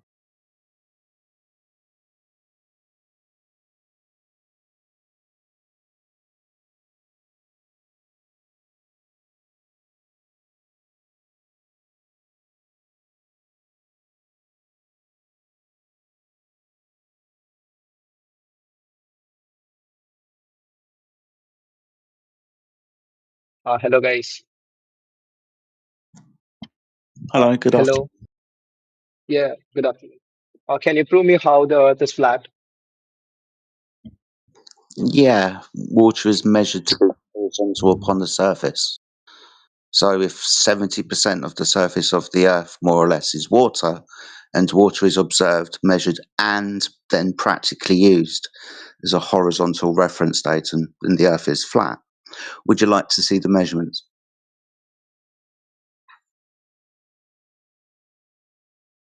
Yes. Okay, give me a few moments. I'll post some in the side chat for you. Yes, I'll wait.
Okay, my friend, sorry about the amount of time, but I appreciate Yeah. you. Can you tell me who measured this? Yes, so you will see the people who measured them because you can watch them measure them. So it will be the individual people who take the measurements who produce the video. It's their video, their results, their observation. Oh, okay. Like what you're coming to say is, in the morning, a guy will start measuring from a certain place to a place. Then another guy will come there and he will start measuring it. That's how it goes, right? What we're no kind of what we're trying to do is have a laser and a target at the same height over a body of water. So you can see in the side chat, I've posted some laser tests. There's a salt lake in there. There's some other bodies of water, for example.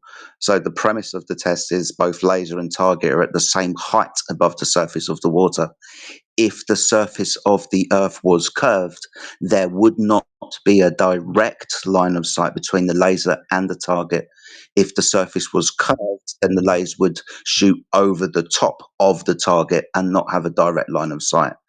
What the evidence shows is that we have a direct line of sight over distances of, I think it's 20, coming up to 30 miles in some of the videos put in the side chat, that should display curvature and don't. So with this direct surveillance of the land, we measure the surface of water to be horizontal where it should be curved if it was a sphere. Uh-huh.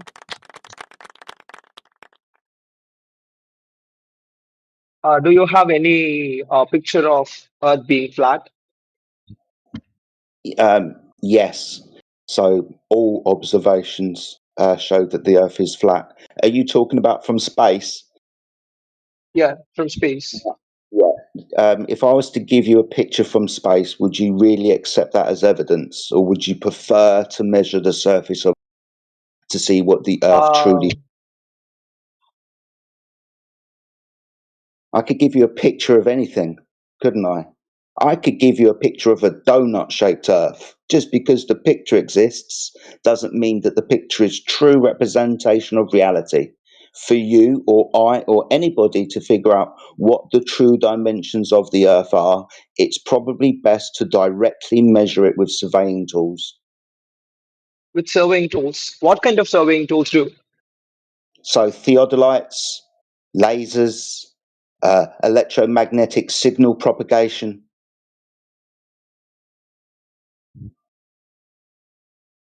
Surveying tools.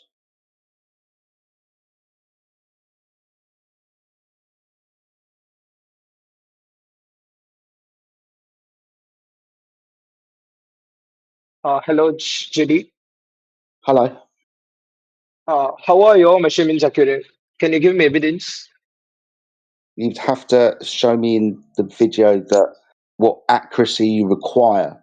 Obviously, there's always an error within regards to measurements, especially over distance, but these will be tolerable up to a certain limit.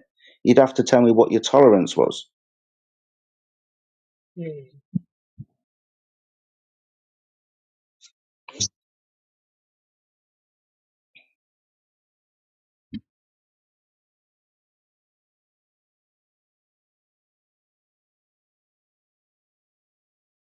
Can you repeat? Hello.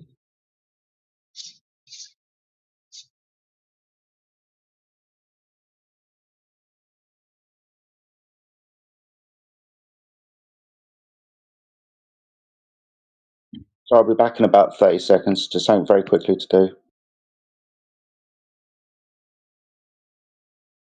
Can you repeat what you said?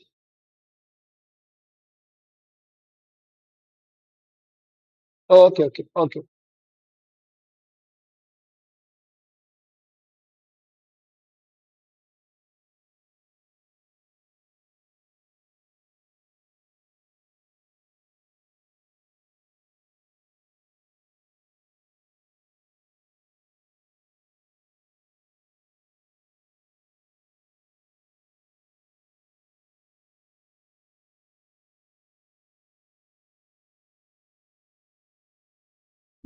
Okay, I do apologise for having to leave so quickly. I had something to do, but what was the question again? I do apologise. It's fine. Like I don't get it. If those scientists and astronomers were wrong, how do you say that your measurements are accurate and other stuffs? Because scientists don't deal with geometry. Scientists deals with cause and effect in the physical natural world through experimentation. So to figure out if the Earth was flat or a sphere, we wouldn't be using the scientific method. We would survey the world with surveying tools. Astronomers, they're not looking at the Earth. They're looking at the moon or Jupiter or other things up in the sky. So they're not even looking at the Earth. So that's got nothing, that's no evidence for the Earth being anything. If you want to figure out what the Earth is, you measure it. You don't look at Jupiter, for example. Yes, I asked the same doubt to someone else. I didn't get proper explanation for it. Can I ask you it ask about it again? Please, yes. Um, if the Earth is flat, hello. Hello. If the Earth is flat, If the Earth is flat, hmm.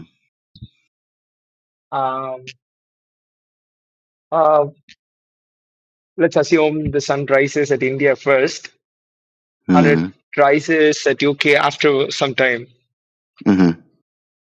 So how do you like in India it rises at first, and at UK it rises after some hours or some minutes or something. Okay. Yeah. So if Earth is It, flat, isn't that it should rise at the same time? no. Why? Why Why? should the sun rise at the same time for every single location on the Earth? Because the Earth is flat, right? Let's say, for example, I'll give you an example. Let's say for you in India, Yeah. it's noon, it's lunchtime, right? The sun is high in the sky. Me in the West, in the UK, the sun isn't directly above my position, right? It's further away from me. It appears lower in the sky to me, like on the horizon. That's due to perspective, how the human eye sees the world, right? You understand if you to look down a street and you were to observe the Mm-hmm. street lights above your head, you will notice that with distance, those street lights appear to you to go downwards and downwards towards the road. Now, the street lights aren't actually getting smaller, it's just perspective. So for me in the UK, when the sun is above your head in India, it's like me observing a street light at the end of the road because the street light, the sun, isn't directly above my head until the sun moves, because the sun is in constant motion above the surface of the earth. So when it's solar noon, for example, in India, the sun will keep traveling towards my location in the UK, for example, or in the West. And as it moves over time, for me in the West, it will appear to come up from the horizon until it reaches solar noon. And then it will be more or less directly high in the sky above my head. For those in America in the West, it will probably be what, morning time. The sun will appear low on the horizon until the sun moves from the location in the UK in the east from the Americans' perspective, and as the sun moves towards America, it rises in the sky for the observer standing in America. This is just the sun moving and how the observer observes the sun. Okay, so why does time? Wait, why does different countries have different times? Exactly the same answer. The sun. When it's solar noon for you in India, the sun is high in the sky. You can get a sundial out and it will cast a shadow towards the north. For me in the UK, it will be morning. The sun will not be high in the sky until a few hours later, where the sun has moved to a position where, from my position in the UK, let's say London GMT, it appears 90 degrees towards the south in the sky. So the sun will dictate what we call time zones, more or less. It's highly political as well, and there are other factors as well, calendars and so on. But ultimately, the sun does that. Same thing for seasons as well. The sun does that. Sun moves throughout the year, rises and sets at different locations on the horizon to you, the observer. Throughout the year, we have the sun high in the sky at some points and low in the sky at noontime at some points. We call this summer when it's high and winter when it's low. Okay. So let's assume the world is flat, like you said. Then what Okay. will happen to the spherical core in the center of the Earth that There geographically isn't one. speaks about? There is no spherical core at the center of the Wait, earth if the earth is flat. If you're asking me what Oh, is down okay. What beneath about our gravity feet, I pulling don't know. everything to the center of Earth? And what about gravity I, pulling everything to the center of Earth? I don't know. You don't know? No. What I know is the earth is measured to be flat. So whatever the causal relationship that is happening, things go up and down or whatever, is happening on a measured flat earth. You've Okay. got a story about gravity that is only really Okay, what applicable do you to a mean by you sphere. don't know? What do you mean I don't You know? have I every don't have a. evidence. You Hold have on, every hold on. evidence, right? You asked a question. Oh, sorry. You can I speak. haven't Yeah. completed a scientific experiment, so I do not know what causes it to happen. For us to figure out what causes things to happen in the natural world, we will apply the scientific method. I cannot apply the scientific method because I can't even make a hypothesis.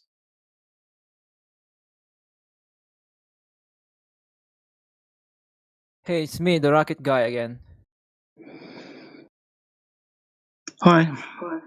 Yeah, what do you have against nautical miles? Do I have against nautical miles? Sorry, what gives you the impression that I've got something against? Well, for what I know personally, I'm sorry, I'm not very good with debates, but for what I understand, nautical mile is based on Earth's curvature, which is mainly used in aviation. No.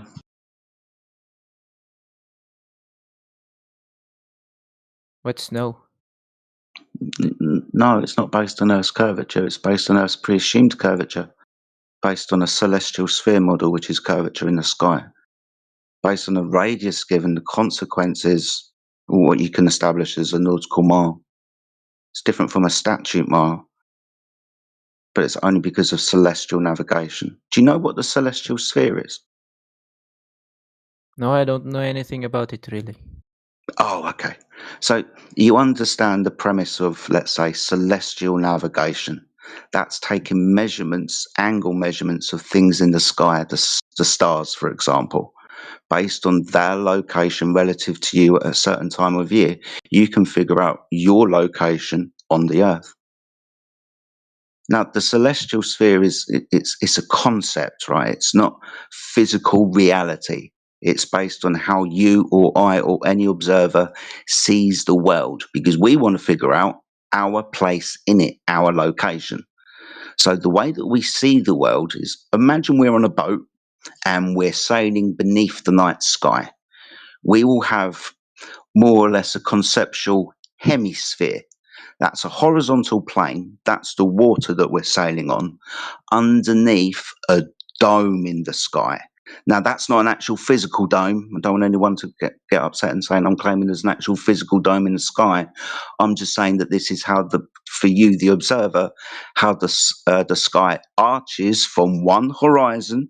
Point your finger at the horizon, then over your head, and then down towards the other horizon. It's like you're standing underneath an arch, or within celestial navigation terms, within a protractor.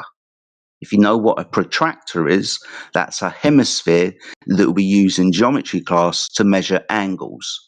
90 degrees, 180 degrees, 45 degrees on a horizontal plane with an arch with numbers on it, a protractor. This is the concept of the celestial sphere. It's the observer standing on the horizontal plane underneath the 90 within the protractor, measuring angles to things in the sky, like Polaris directly above my head at 90 degrees. Sigma Antantis when I go somewhere else at 45 degrees above the horizon. Whatever the star is, it will be measured as an angle above a horizontal plane. Now, the horizontal plane is the surface of the Earth that we're navigating.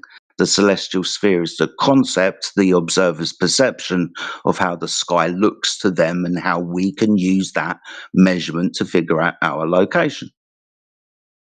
So the concept is on a horizontal plane. So the concept's on a flat Earth. If you want to talk about nautical miles, that will be some kind of mathematical abstraction or conceptual idea as to distances along curved surfaces in the sky and representations of them, translations of them on a flat horizontal surface. Hello, JD. Can I speak Hi. now? I have. Yes, you can. Sorry, I do get a little bit long-winded. I do apologise. Let's assume the Earth is flat. Okay. So then, what about the gravity? How does gravity work? Is it magic or something? I don't know, dude. Like I tried to answer before, I don't know what the causal mechanism of some solid, dense things going down. The only thing that I can scientifically reason is it's some kind of relationship between the object, let's say the rock, and the medium it's in. Let's say you drop the rock into water. Now, depending on the substance of the rock, it will either be buoyant or will sink to the bottom. Now, scientifically, we call this relative density. Scientifically, if you vary and manipulate something, then that will be the cause. Now, I can't vary and manipulate what you think gravity is. I don't think you can either, right? So I don't know what makes things So, go up and down. You so think you you say do. that gravity don't exist on this planet? Okay, I tell you what. If I'm going to claim that gravity doesn't exist, it's probably a good idea that you prove that it does and make me look stupid, right? So, do you have a scientific experiment that proves gravity for me to deny? Uh, then what do you tell about Newton's law and Newton stuffs? So is Newton's theory is wrong? Newton's theory is wrong. Wrong? What's Newton's theory?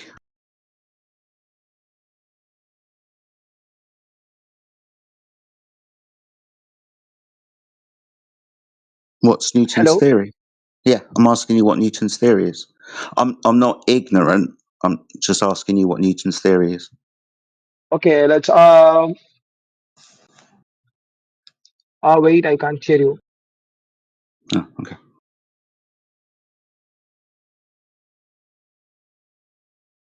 Hello, can you hear me?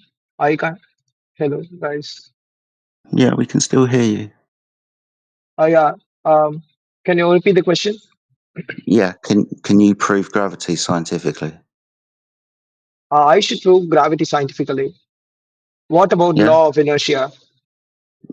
No, I'm asking you to prove gravity. You spoke about theories. Okay, let's take an apple. Okay, Okay. I drop it from a distance. Why does it fall Yeah. down? You Why dropped it. it doesn't go up? You picked it up and you dropped it. Yeah. For sake of ease, can we just say the apple fell from the tree? We're going to get caught up in man causing things if you start picking things up and dropping things. We're doing science, right? That's the natural world outside of man's influence.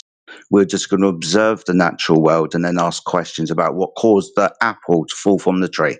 So in this instance, like Newton, he observed the apple fall from a tree, right? Mm-hmm. Cool. So the apple fell from the tree. Okay, I'm with you. And this is your explanation, dude. So, Remember, you said the apple, so the apple. every one of us are standing in this world, right? If Hold gravity on. doesn't exist, Hold on. wouldn't Hold on. Hold on. The apple. You brought up dropping an apple. I spent at least 30 seconds to say, let's say the apple fell from a tree. Please explain why the apple's relevant. Why the apple? Yeah, you brought it up. You said you drop an apple. So why is that Yeah. relevant? Okay, the Why apple, is it me and relevant? It you. proves that gravity exists. No. Gravity. No. At the moment, we've got an observed phenomena. Me and you see an apple fall from a tree. Okay, that's the phenomena, the thing happening. In science, we want to make a hypothesis. We got the observed phenomena. That's the apple falling from the tree. We want to know why the apple fell from the tree. Right? That's I what I'm have a trying to doubt. get you to. Mm-hmm. Can I know Okay, what's the so why phenomena did the apple is? fall from the tree, my friend? Due to gravity. Can I know what the phenomena is? Okay, don't get upset. Right? I just want the Like, hypothesis. Right? You said the okay, cause is 1 gravity. minute. The reason why the apple fell from the tree is because gravity, right? That's your No, like, hypothesis. yes, like, okay, let's assume there is no gravity. Can you tell me No, what is the phenomena dude, called? please don't do this to me, right? Jedi, 1 second. Let me word it a little different. Sir, he's asking you, when you're saying you observed the apple falling from the tree, what is the mechanism? What is the can you explain what is the mechanism that is actually causing the apple falling from the tree? You're saying a word, gravity, but what is the mechanism? Can you demonstrate that? What is it? You want Cause me to demonstrate it now? no, because you're already observing the phenomena. Now the hypothesis will be you uh, estimating logically the cause of the effect. He's asking you for the hypothesis. What is the mechanism that you're saying is causing? What is the cause of the effect, step by step, that is causing the phenomena that you're observing, the apple falling from the tree? Yeah, I can understand you. Okay, let's assume there is no gravity in this world. Can any one of you say me what is the phenomena called? Hello. The apple falling from the tree. Excuse me. What's the phenomena called? Excuse me. Excuse me. Yes, yes, We're yes. we're trying to follow the scientific method here. Okay. So What? in the scientific method, first step, watch, look, see something happen. So far, the apple fell from the tree. Good. Second part of the scientific method, make the hypothesis, the prediction of cause of the phenomena. You said gravity. Gravity caused the apple to fall from the tree. Is this your hypothesis? Yes. Good. Next step of the scientific method is to verify and validate that hypothesis with an experiment. You agree, right? Yes. Good. So that means that you, the researcher, must vary and manipulate gravity to turn it on and off again to make the apple fall or not. Right? No one said about manipulating gravity. Hold on. We're doing science here. Do you know what an experiment is? Yeah, I do. Good. So, Yes. in an experiment where we validate our hypothesis, you, the researcher, will vary and manipulate your presumed cause to see if it causes the phenomena or not. Let's take an example. I observe in the morning that the water is frozen outside. I presume that the cause of the water being frozen and turning to ice is temperature.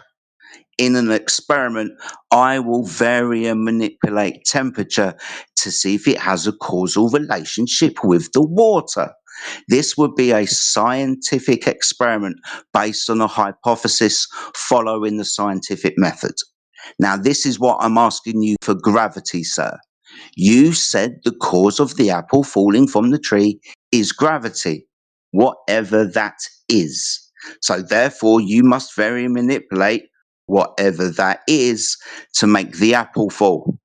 Can you do that? I don't know whether I could do that or what, but I have a simple question to you. You talk about experiments always. You believe your experiments are always right, but why don't No. you trust on the experiments already made? Those Okay, are also so scientifically that's proven what I'm experiments, asking right? for. That's what I'm asking for. An experiment that proves gravity. Now, I'm not always talking about experiments. I'm a flat earther. You don't need a scientific experiment to prove the earth is flat. You just measure the thing. But if you want to give me a scientific experiment that proves gravity, which was what I'm asking for, then please feel free to do so.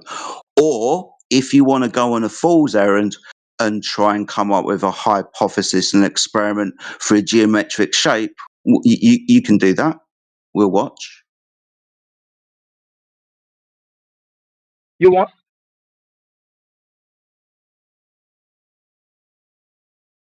What do you want me to do? I want either one of two things: a scientific experiment that proves gravity, or you trying to make a hypothesis for a geometric shape. For geometric You're saying shape? I deny science. Science has got nothing to do with geometry. The shape of the earth isn't a scientific question. It's a geometric question. It's the shape of the earth.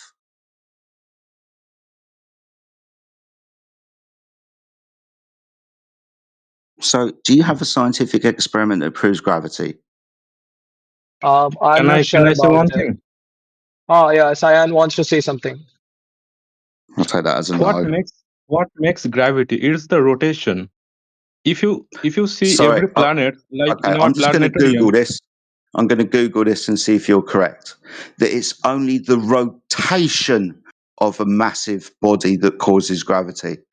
All right. Do you honestly think that that's true, sir, within your own paradigm, that it's the rotation of a mass Yes, body that completely. causes gravity? It's not, for example, the displacement of mass within the four-dimensional space-time fabric that causes gravity. You definitely are going to die on the hill that it's the rotation, right? So I'm pointing out that you're what really about wrong. Google it at no? least Wait, before wait, you come in here and say shit like that. wait. So if a person is 60 kg weight in Earth, he is in Moon is 6 times half. Then Okay, how did so that hold happen? on, hold on, hold on. You've been to the moon, I presume, then. Okay. Have you been to the moon? But our scientists have No, no, no, says no, that. no, no, no, no, no, no, no, no, no. You're going to come up with Uh, mathematical concepts about gravitational bodies and what the power of those gravitational bodies will do to other things of mass, let's say an astronaut. That's a mathematical concept. To prove the mathematical concept is true, sir, I'm asking you very succinctly, have you been to the moon? No. oh, Right. so, So how do you yeah, know sorry to then? How do you know?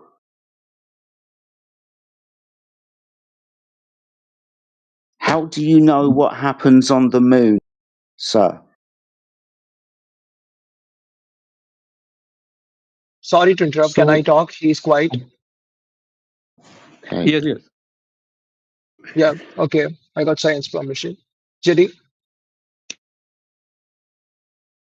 Yeah. hello. So you're saying that our physics textbooks and theories are all wrong. No. Why do you dump a huge amount of points when we start having a conversation, saying things that I have not said? All? That's a massive overgeneralization, sir. Do you want to start again?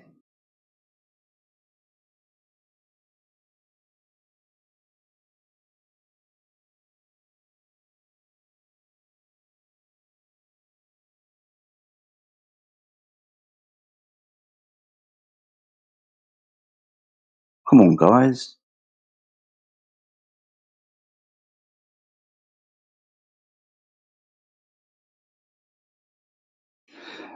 Oh, dear.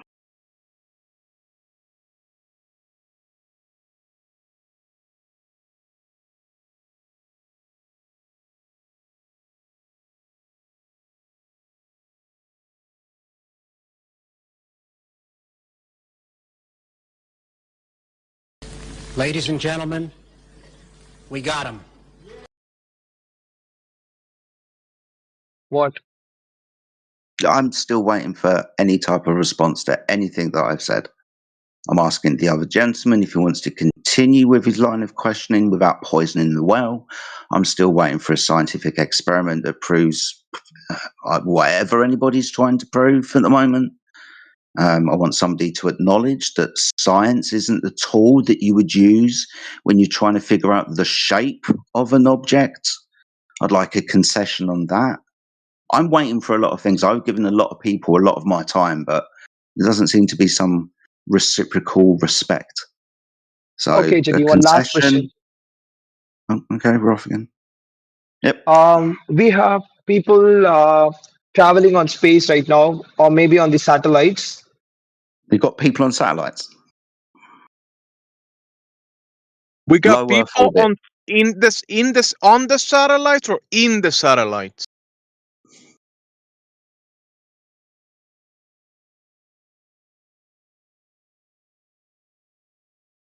I think he wanna say space stations. Okay, no problem. So there are people in low Earth orbit in the International Space Station. That's what you're trying to say. Okay. And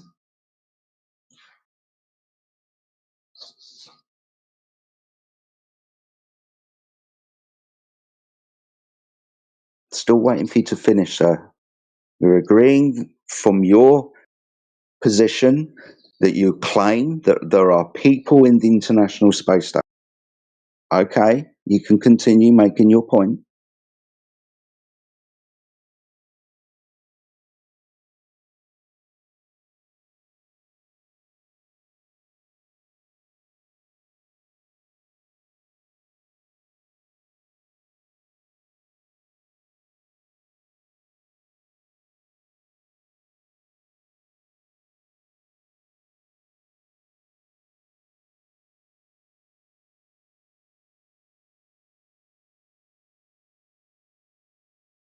Everyone got quiet.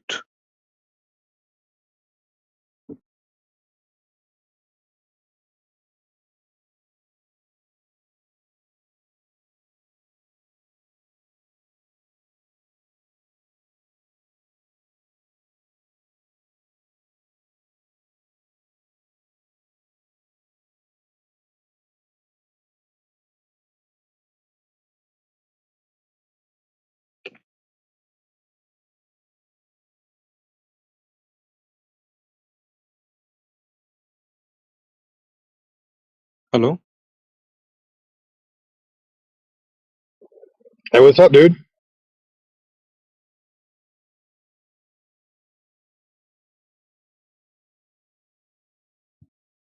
Sorry, yes, hello. Welcome to the channel.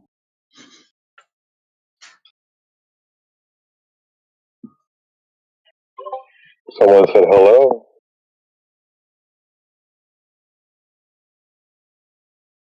They must have left. Hey, so I'm Jedi since you're on mic and you can hear me out. I'm thinking about asking a question whenever they tell me that uh, during a lunar eclipse, the Earth's shadow is cast on the moon. I'm going to ask them to provide me a picture of that because I don't think that when people say during a lunar eclipse, the Earth's shadow is cast on the moon, I don't think they know what that means. I don't think they understand what a stellarian eclipse is. And so I have a feeling that they're going to show me a lunar phase other than the selenilian eclipse. Yeah, that's what usually happens. So I'm going to start asking that a lot more, just for clarity. That way we don't get stuck in that argument for no reason.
Hello?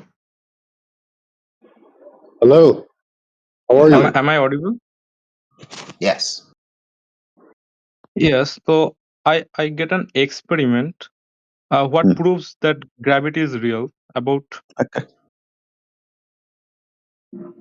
Can I say? Yeah, you've got an experiment that proves gravity's real.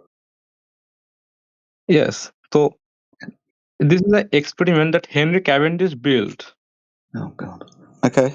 Two small lead balls hung on a thin wire, Okay. and two large lead balls placed nearby. Okay. Everything is isolated, like no wind, vibration, magnetism, electricity, nothing here. And now what Only a happened? Faraday cage, is it? The small balls rotated towards the large ball. The wire twisted when the big balls are their twist tends. And how you gonna explain this? No earth It's not. involved, no Okay. falling objects, no atmosphere, no assumptions. Okay. Okay. First, it's not for me to explain. Second, I will ask you: experimental results conclusive and the same? Do the balls always move?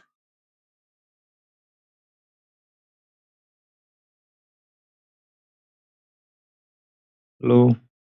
Hello. Do the balls always move? It's gravity. No. The It's not question is, always move. It's with just my like friends, a before I magnet. get upset, I asked you a direct question, and you didn't answer me Yes. directly with regards to the question. Yes. I asked you, with regards to the Cavendish experiment, when we repeat the experiment over and over and over again, do we get exactly the same results all of the time, sir? Yes or no? Yes. Okay, so no, we don't. Have you done this yourself? This Have is you done the experiment, Cavendish experiment set up yourself? sir. Not every No, I'm experiment we asking have you to a do by question, my friend. ourselves. Right? I'm asking you a No. question about a very famous, right? I'm asking, one, have you done it? Two, if you have any knowledge about it, are all experimental results the same? You have answered incorrectly. I'm trying to demonstrate how the answer you've given is incorrect. So, first of all, have you ever done this? No. Okay. Have you just Googled this? I just read about it. Not Pardon? Google. You read about it recently It's a at research paper. school? He Is read it about something that you know ChatGPT. about? I'm trying to figure out Yeah, your understanding about this, sir. ChatGPT is probably where he got it. Yeah, I'm trying to figure that out. Okay. Because sometimes But in explain it. here, people just Google things very, very quickly, then throw like that all about it. I'm trying to figure out if you know anything about Cavendish apart from what you appear to have just read.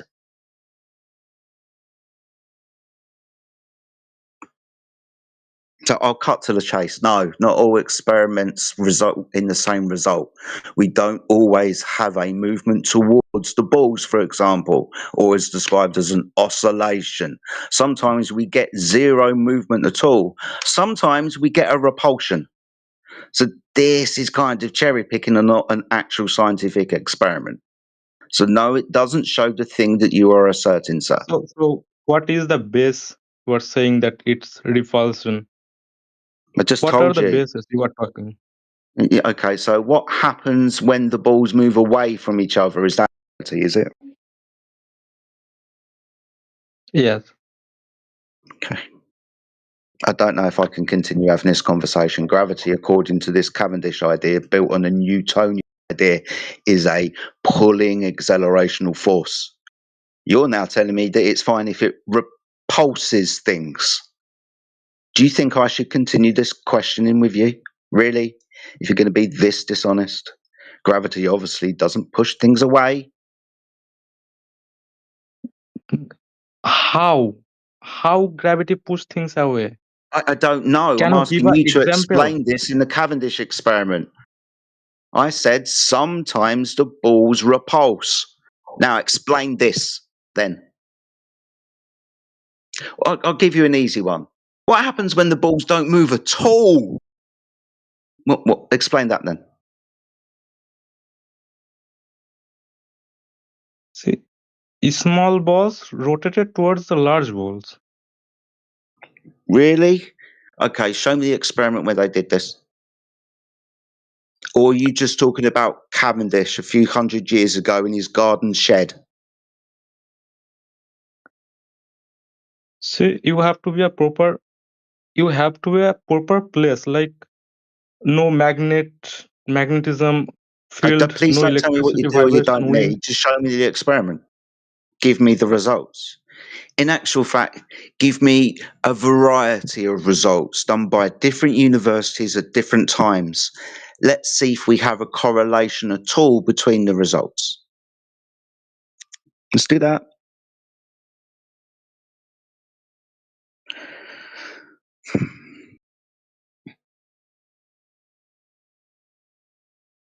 Constant.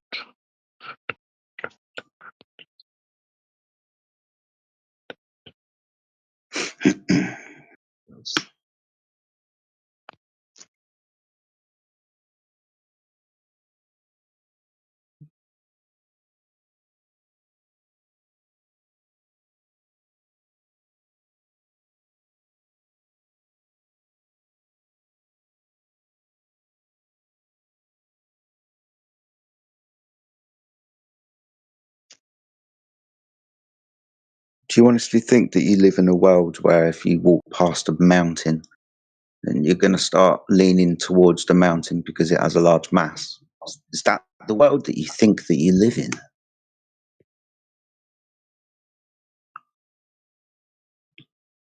You got a plumb bob held next to a skyscraper. According to your idea of Cavendish, the plumb bob, depending on the mass of the actual bob itself, will be attracted to the larger mass of the skyscraper. You think you live in this world, do you?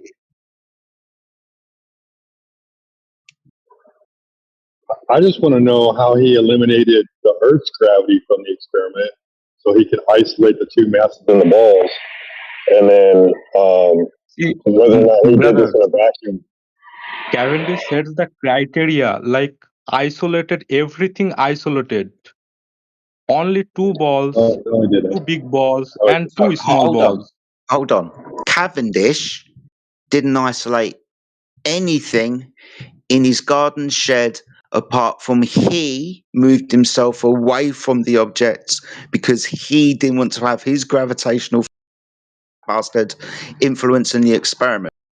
He didn't isolate, for example, any electromagnetic influence of the Earth's environment itself. That's why I asked earlier, did Cavendish build a Faraday cage around his garden shed? No, he didn't. Please stop making things up and lying to us. Not only that, he didn't put it in a vacuum either to get rid of the medium.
If somebody wanted to really prove gravity, they would also demonstrate anti-gravity, because that would be the kicker right there, like manipulating the independent variable.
Hi.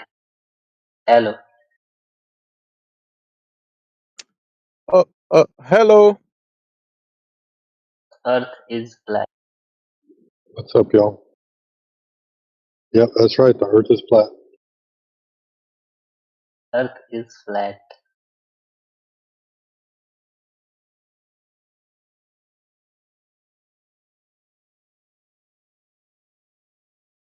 Earth is flat.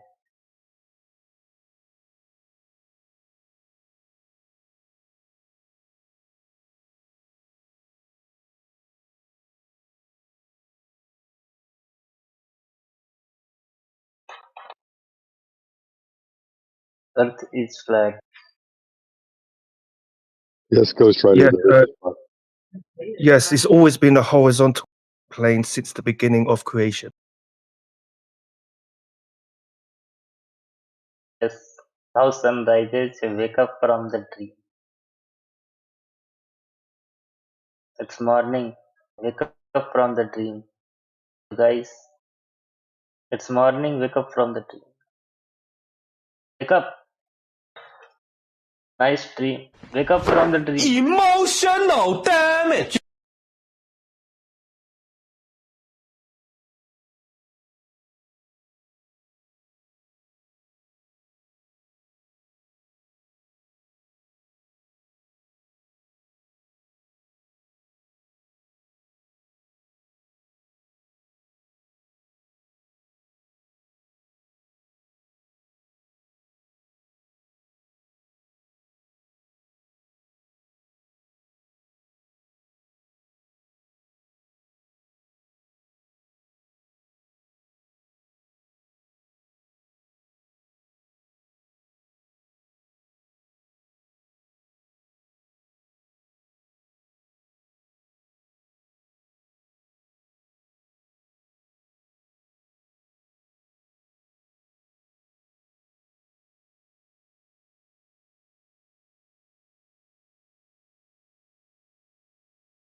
What's up, DJ? Hey, what's up, sheepdog?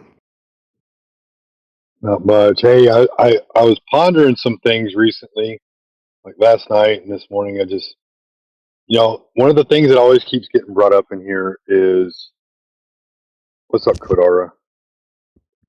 I'm good, and what about you? Oh, not much. Just hanging out. Okay, What you brings know you in me. here? Do what? Shoot 'em down, you know me. I can read your name. Okay. And where are you from? America, Earth. Oh, great America. Indio is here or not? Do I what? Okay. You are a citizen in America? Oh, I'm from America. That's good enough. Okay, it means you are a citizen. Okay. I'm from South America. South America. Okay, it means you are US. You are also from US. No, the U.S. is in America. The U.S. is not the whole of America. The U.S. is a piece of America, a piece of the cake. America is a cake. Okay. The U.S. is a piece of the cake. You are kidding.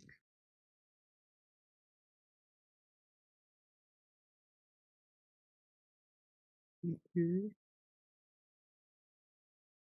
You know that from South America to North America, the water across the whole surface is flat and level. I know all about. Do you know that? Because Chip Dog knows that. What's in which time you are living? You are living in which time? In right now, in the right now, and not then. What is the time in your country? Morning, evening, or night? It's noon. It's Evening 11 in time. the morning. 11 in the morning, so it's gonna be noon in 44 minutes. I'm sorry, It means 54 minutes. you are living 52. in morning time. I'm living in the now time, but the time in this area it's is 11 in the morning. Now currently in your area is morning. Am I correct? Sure, technically yes, it is still morning, but there's no morning breakfast anymore at McDonald's, so it's not Okay, technically morning anymore. They have lunch but time, we are and lunch is at noon. but we are going for sleep. I'm living in night time. Eh? Now I am going for sleep. You gonna fall asleep? Okay, good night, night. Yeah. Come back So later. yeah, don't worry. In which time you can come here?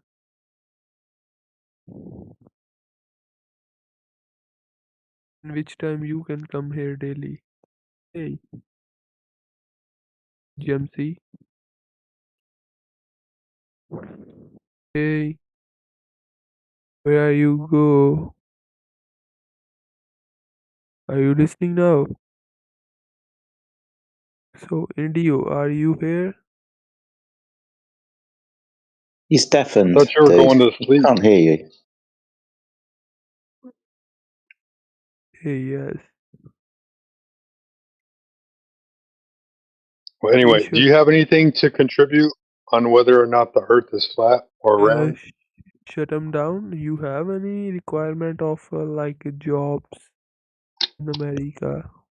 Hey, man, if you want to talk about jobs, you got to go to another room. Okay? Okay, it's no. Don't worry about that. So I'm just only talking about. Well, we're only talking about the Earth and whether it's flat or round. Okay, it means you only want to talk about the topic. Yeah, that's all we're talking about here. Okay, so why you cannot like to talk about other topics? Because that's what we talk about in here. If you want to talk about another topic, you can go to another room.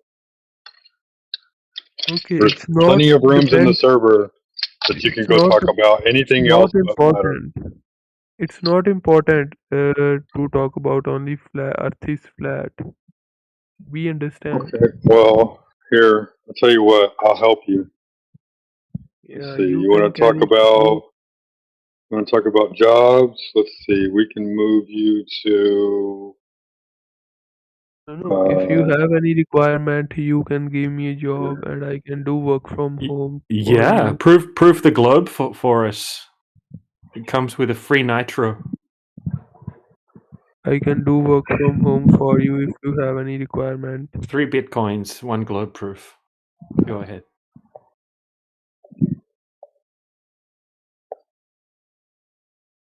And No, I'm not. $10,000. but you gotta be I'm a careful, web Bitcoin's developer. going down.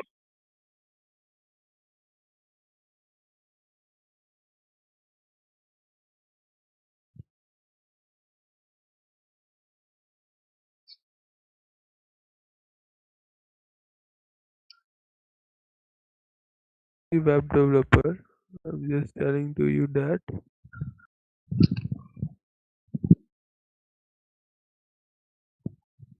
Anyway, what I was saying, DJ, is, a lot of people, you know what, Kodora, when you prevent globe proof, when he comes back, let him come back. There we go. He can stay on server mute. When he presents globe proof, he can put that in the side chat and we'll talk about it. But anyway, when people say that the lunar eclipse and the shadow of the Earth being cast on the moon is evidence for the globe, I'm going to start asking them to show me a picture of this event, right? And the reason being is because I don't think they understand what a selenelian eclipse is. And chances are they're probably going to show me a lunar phase instead of a selenelian eclipse.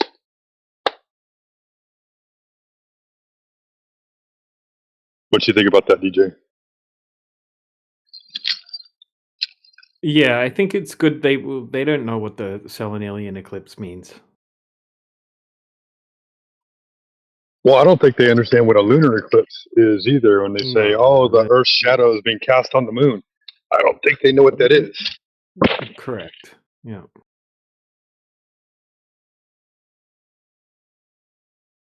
I'm kind of over the eclipse thing. So I just asked them, I say, okay, does that require the surface of the Earth to be curving?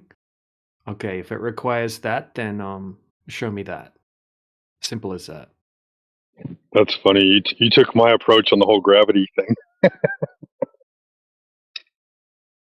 I'm sure that was always your approach, but I'm just saying it's like I'm like, oh yeah, gravity's real, man. Now let's go prove it. Let's go prove the Earth is a ball. Yeah, I just bring most of them back to the requirements of their claim to be true, which is just the curving water. Hey guys, Kodar says he's going to prove it now. That's kind of exciting, isn't it? Oh, Oh yeah, put it in the it's side chat, extremely. and then we'll talk about it. We'll unmute you then.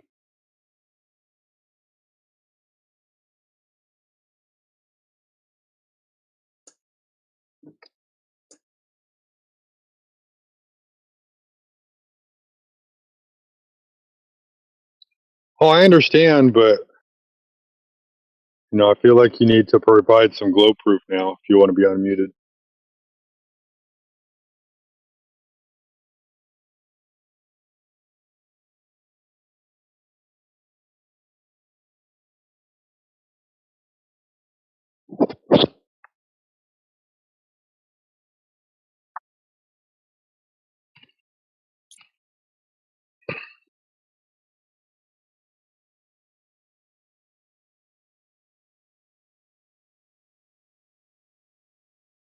Just waiting for you to post your evidence.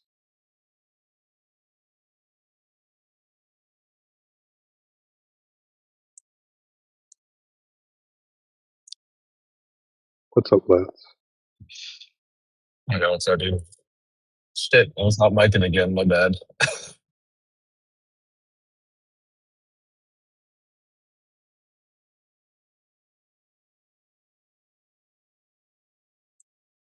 Freaking hate Discord sometimes, man. Just like unmutes me by itself. I'm like looking down to make sure that I'm muted like every 5 minutes now.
We had 3 giant moose in our yard today, and we have big high fences, so it's kind of crazy, like that they got in.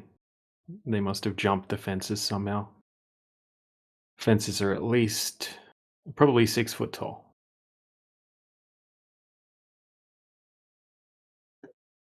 Wait, what did you say jumped over?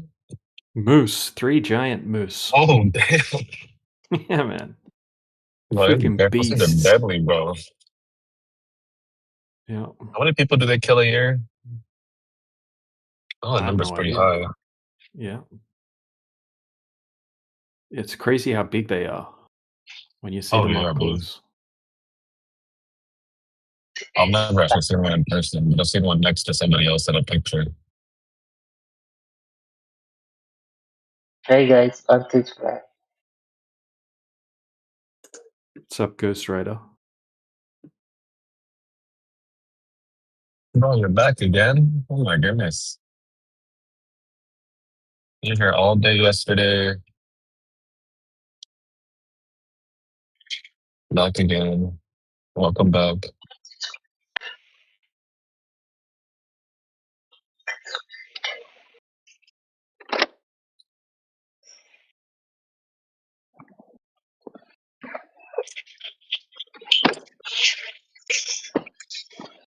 This is that flip flop guy who just believes that the earth is a ball. Told him it's flat, then he believed it was flat. Somebody said it was a ball, said it was a ball again. It's flat. Like a fish out of water, just keep flip flopping. You guys don't believe it? Earth is flat. No, It is not flat. it is. I think it is flat. Why do you think the earth Obviously. is flat?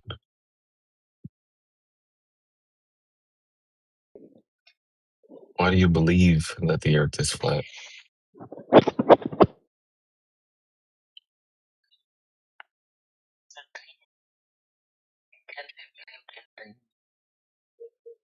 Oh, bro, you're like really far from your mic. I don't think anybody heard what you said. It's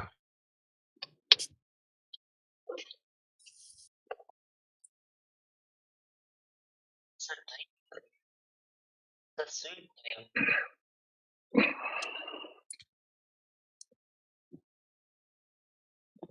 Yeah, I don't think anybody understood that.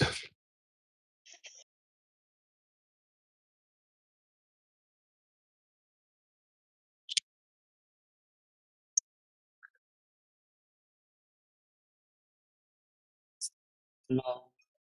In the same way, no one understood Earth is flat. Well, you can understand it once you know how the Earth is measured. But Earth is Anybody flat. could. Earth is flat, yeah.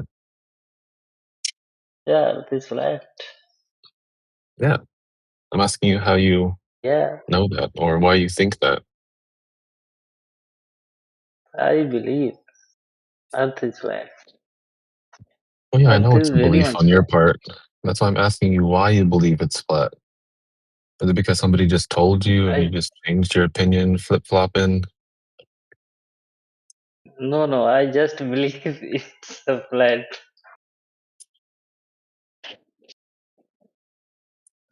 I know I'm asking you why.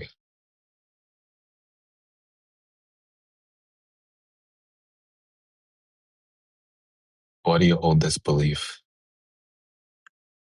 There is no any reason to believe it's a flat. It is just flat.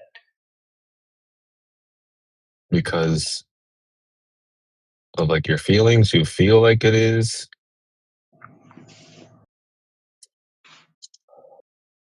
It's because if somebody else told you. No, it's flat. It is just a flat. It's flat like a disc.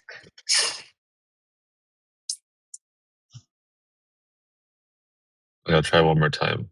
Okay, why do you think it's flat? What is the reason? I don't think that's why it's a flat. I think then I will come to know that it is not flat. I'm not thinking, I'm just believing it's a flat. Earth is flat. Okay, all right. I'll let somebody else get you then. Good luck, guys. I'm gonna go work out real quick. No, it's okay. Ghost Rider's an idiot.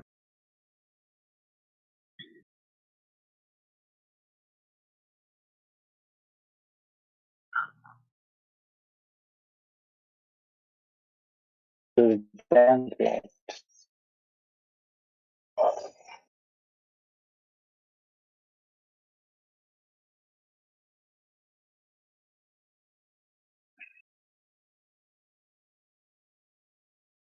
Oh, there he goes. Ran away.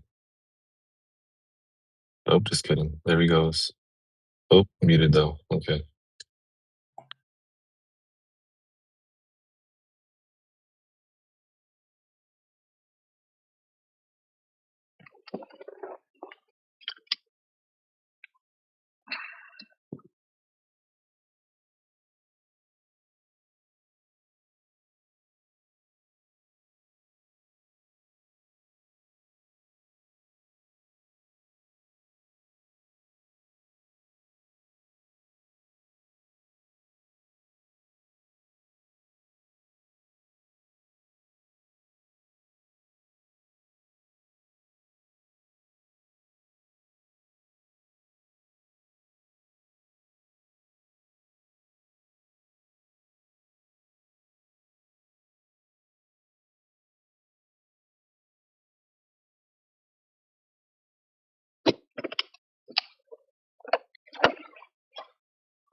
for all that reason he died drunk. It's so funny, plain and truth. It's fucking good.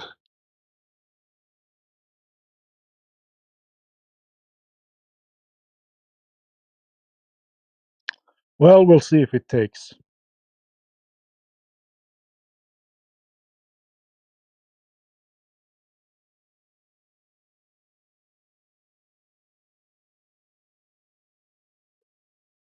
All he has to do is go out and test it for himself.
All right. Nobody wants to talk. Let's see what the YouTube listeners are up to today. I have a few minutes. I can go read the chat over there. Shout out to you guys on YouTube. If you want to interact, you can type in chat over there. I'll read it here. We have And Vic, he says, I will be civil. I'm trying to connect to live interview. Currently in the VC voice check-in. Ah, really? You have to do a check-in for this channel? I don't know. But I can have a look there if you want to come talk to us over on Discord. Real Worlder says, okay then. Shout out to both of you. We have 12 people watching Helioskeptic stream, and I think there's about 10 over on Flatloid. Either of them, you can interact with us, and we'll read the chat.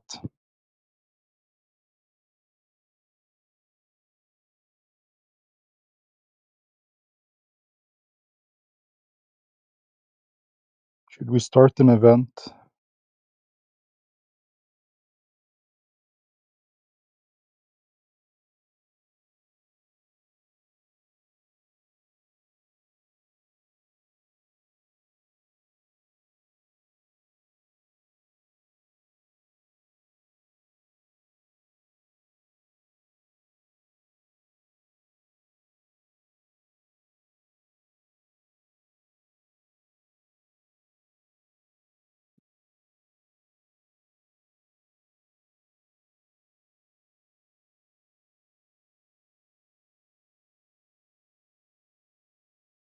Oh, it is running. Join to ask questions about Flat Earth. Nice.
Hello?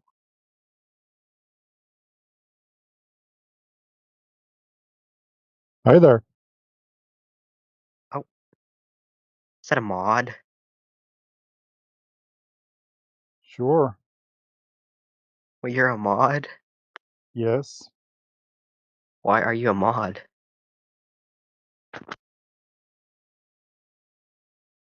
Because Can your I ask mom you? said he could be. What? Are you here to 'Cause talk what? about? Are you here to talk about the topic of the room? Like the flat Earth? Yes, like the flat Earth. No, I don't even think it's flat. Really? Can I ask you? Yes. Can I ask you a couple of questions? Oh, no, I'm planning on killing myself, so like now. I will just move you to another room then.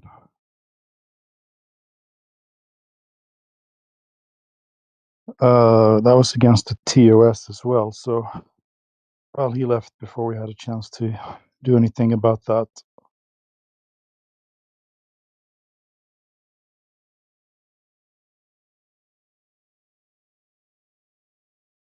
I'm like a flat Earth missionary. I drag you in. Before you know it, you're answering questions.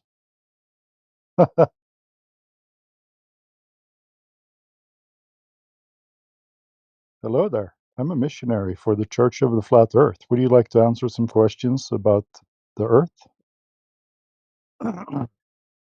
Can I come in? Alrighty, you two people, if you want to interact with us, you can come talk to us over on the Discord. We are on IngHub today. Discord.gg/ENGHUB.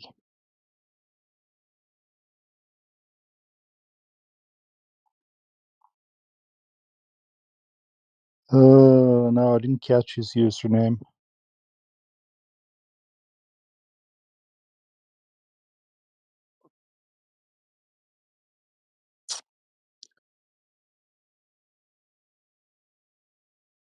There he is. DJ, if you want to take some action. How can he be so stupid? He came back voluntarily. Oh my god. Yeah, all right. Sorry about that. Uh, got some food in the wrong pipe. Oh, it was funny.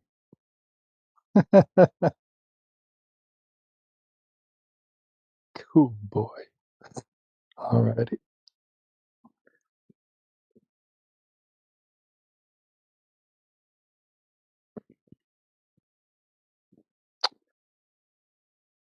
Welcome.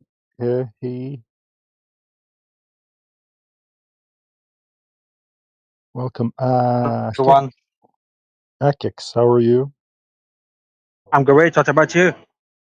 Doing great.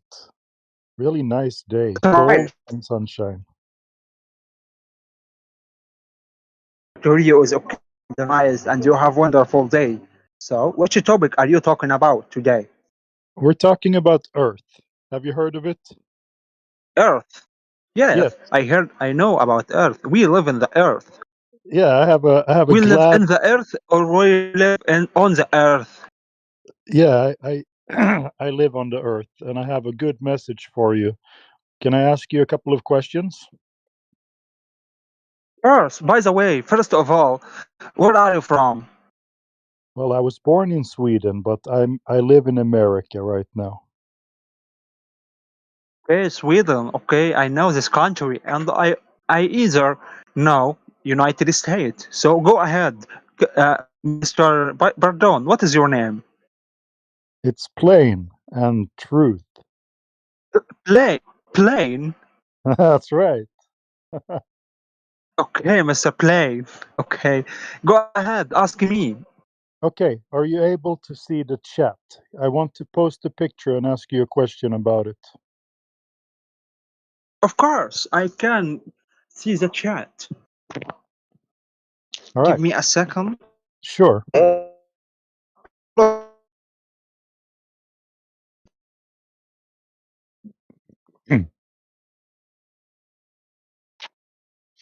All right. Do you see that picture? Do you see where? Wow, what What is is this? it a picture of? Picture of it's there are many numbers and I don't know. Wow. Do you see the picture? The ball? Is it Yes, Earth? I see the picture. You recognize it? Actually, I haven't recognized it. Oh, you haven't seen anything like So, that before? They say that that's what Earth looks like. wow. Actually, they are. I know. I know Earth. I studied in mm, ge- geography. Okay, Yeah. the Earth. Uh, 20. Sorry, 72% water and maybe 29 is Earth. Yeah, do you see all the blue stuff? Do you know what the blue stuff is? Mhm. What is it? Actually, I don't know what is it. The blue? Blue, the color That is blue. blue. Okay, Yeah. give me. Wait, I will see. Yes, I see the blue right now. Yeah, okay, I'm gonna type a question. The blue stuff in that picture, what is it? Give me a second, please, for Yeah. analyzes this picture and back to answer you again. Oh, of course. Maybe we have someone else who is listening And who I wants. see here the dentins in meals and okay, the Yeah, limergery bowl. don't worry about the text. Just look at the picture. Actually, after I look at the picture, no, I don't know what you wanna to to explain so far. I want to ask you what the blue stuff in the picture is supposed to be. That is sea. Do you think it's land or do you think it's water? It's water. Yes, Yes, it's water. correct. Yeah, yeah. Excellent. That's exactly what it is. That's what they tell us. They tell us this is Earth, right? Have they maybe Mhm. since you were a kid, they say, okay, you live on a ball in space, it has water on it and so forth, right? That's the story, right? Right. Yeah. So do you notice something weird about the water on that in that picture? There's something weird Actually, going on. I haven't see something weird. I see everything is mostly in this picture. Yeah. But see, there is one weird thing. Water in that picture, it's curving. It's not flat, Carving. right? Yeah, have you seen Wait. curving water? It curves around the ball, Yeah. right? Come again, sir. Yeah, it curves around the ball. That's kind of weird because usually when you see water, it's flat, right? It's not. It's a picture. Okay. It's not real water. Aha. But they tell us that this is what Earth looks like. Okay. Have you ever seen the Earth from space? That's what they say that this is. They tell me that this is a picture of Earth from space. And I'm like, wow, Of course. how Yeah, can this is from space. right, it must be from space, right? So how can we confirm if it's a real picture? Oh, this is. I'm not working in NASA, bro. That is Right. hard question. Yeah. Oh, it's tough. Does Uh, anyone know this is from there or not? right. How can we figure that out? If they say that we live on a ball and there is water curving, you know, did you know what the size of the Earth is? Do you happen to know? Do you have any idea about this? You can give Yes. me a hand because. Mhm. Yes. I Go can ahead. tell you. Do you know what radius is? Radius of a ball. They say Earth. Radio? Do you know radius? Radios. Yes, I know radios. They say the radius of Earth is 3,959 miles. That's what they say. Yes, Yeah. that's really confused when you wanna calculate something. Yeah, I'm trying to, because when we talk, I talk so that you can both practice your English and you can understand me. Yeah. So the radius of Earth is 3,959 miles. That's what NASA tells us. Yes. Do you understand a little bit of math? Yes, I understand a little bit of math. Yes. Yeah. When So we when we know the calculate the radius, cycle, right? When mhm. because we know the radius, we can figure out how much the water needs to curve over specific distance. Do you understand? Yes, I understand. I Right. understand. You wanna us make something in mathematics right now. Right. Now Calculate. we can just talk about it. We don't actually have to do calculations. If you look at the picture, you can see in the diagram to the right, you can see that over 10 miles, the Earth has to curve 66 foot. You see it in the diagram? I will see. Yeah, in the picture I posted, I just want to talk to you about the math a little bit, right? Do you understand that Yes, if now I right, seen, but right. So if you live on a ball in space, that's what they say we do, right? And that ball has a radius of 3,959 miles. If we take a measurement over 10 miles, water has to curve 66 foot. 66 foot is about 20 meters, right? You get that, right? Do you agree with me? The math is correct here. actually I have trouble with math and I am lost with all this Okay. explanation. All right. I'm going to type it and maybe you can type it into a translator. So there is an easy way to test this. Maybe you can find a lake. That's Okay. 10. If you find a lake, you know what the lake is, right? A lake that's 10 miles wide. Who's making the sound? Please stop that so I can talk to Akix. Are you with me, brother? Yes, I'm with you, sir. Yeah. Okay. So if we go to a lake that's 10 miles wide, that's 16 kilometers, and you bring your friend there and you take him to the other side and you have a good zoom camera, if you can zoom in and see your friend, then there is no curving water between you, because unless your friend is 66 foot tall, you shouldn't be able to see him if you live on a ball. Do you understand? Yes, I'm a little bit understand.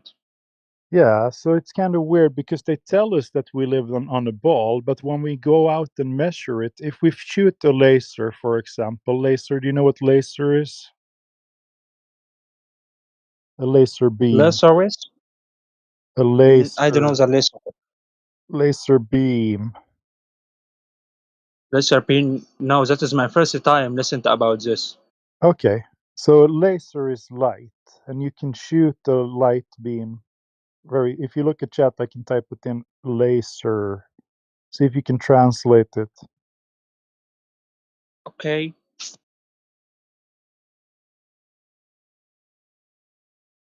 I will look at the chat right now. Laser. Laser. Maybe I'm pronouncing it wrong. Laser. Yes, laser. Do you know what laser is? I will translate laser. Yes, I know laser. Okay, laser. 10 miles. If you shoot it 10 miles over a lake, so if you shoot the laser 10 miles over a lake, if you live on a ball, that laser has to end up 66 foot up in the air over the other side. That's 20 meters. That's like a 6-story high building.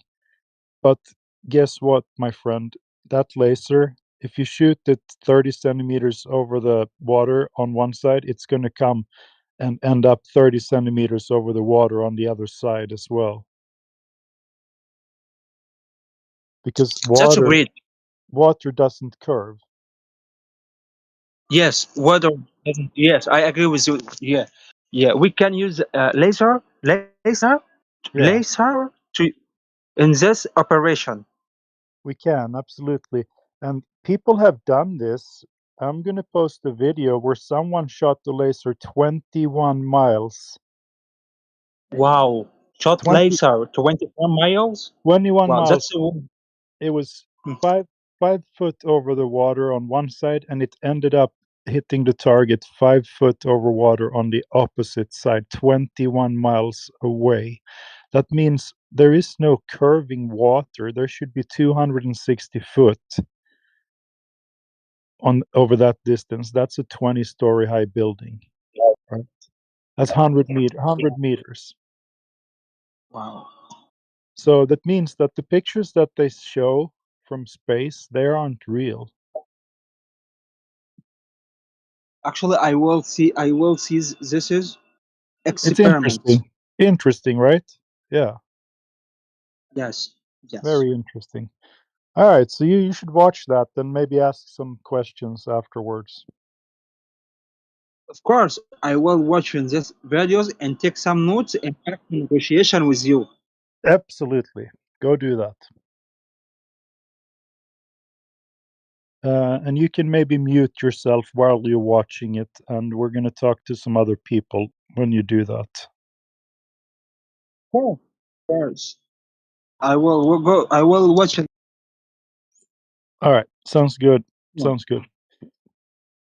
Thank you. It's been a pleasant conversation. We have some new people in the room. If you want to talk to us about Earth, go right ahead.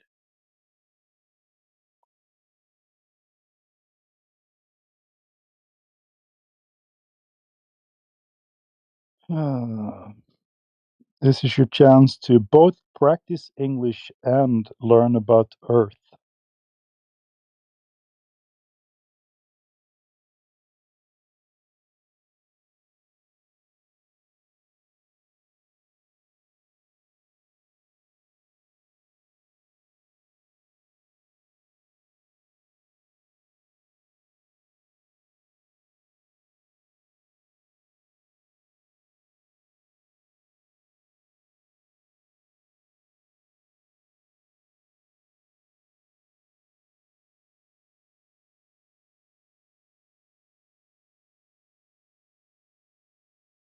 All right, let's see what's going on over on YouTube. Do we have any people watching? Maybe you guys want to interact with us when we have downtime over on Discord. This is your chance. So we're going to go to YouTube and we're going to see if there's anything in the chat over there. Just had a very nice conversation with Akix, talking to him about the laser experiments that we all can do if we want to figure out if the Earth is a ball or not.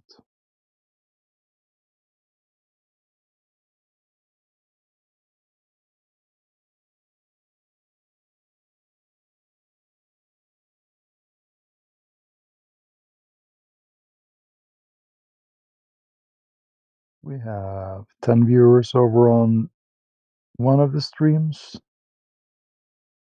If any of you guys want to interact, feel free to type something in the chat over there. Or you can just, I don't know, give a shout out or just say hi. If you want to, it's okay if you don't. And if you want to come and join us over on Discord, today we're hanging out on English Hub.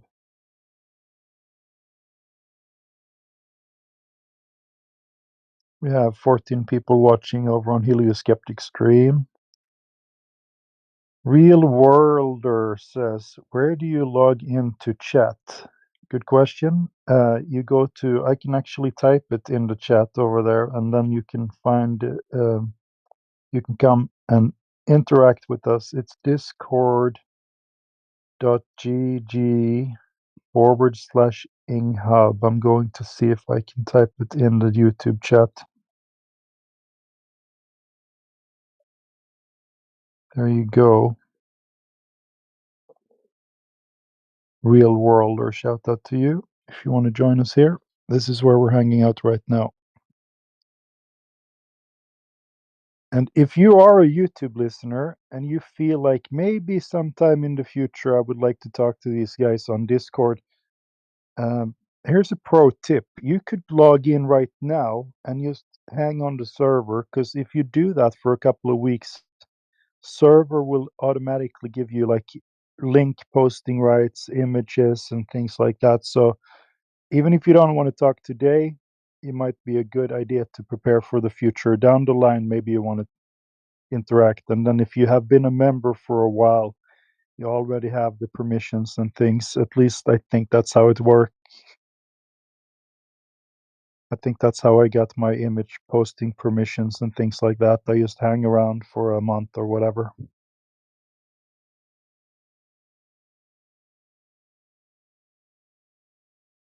Plus, we have fun games over here. Cat Hunters. He beat me to it. Damn it. Oh, I'm addicted to this game. Every time a cat appears, you have to type cat to try to catch it. Anyway, all right. I missed that one.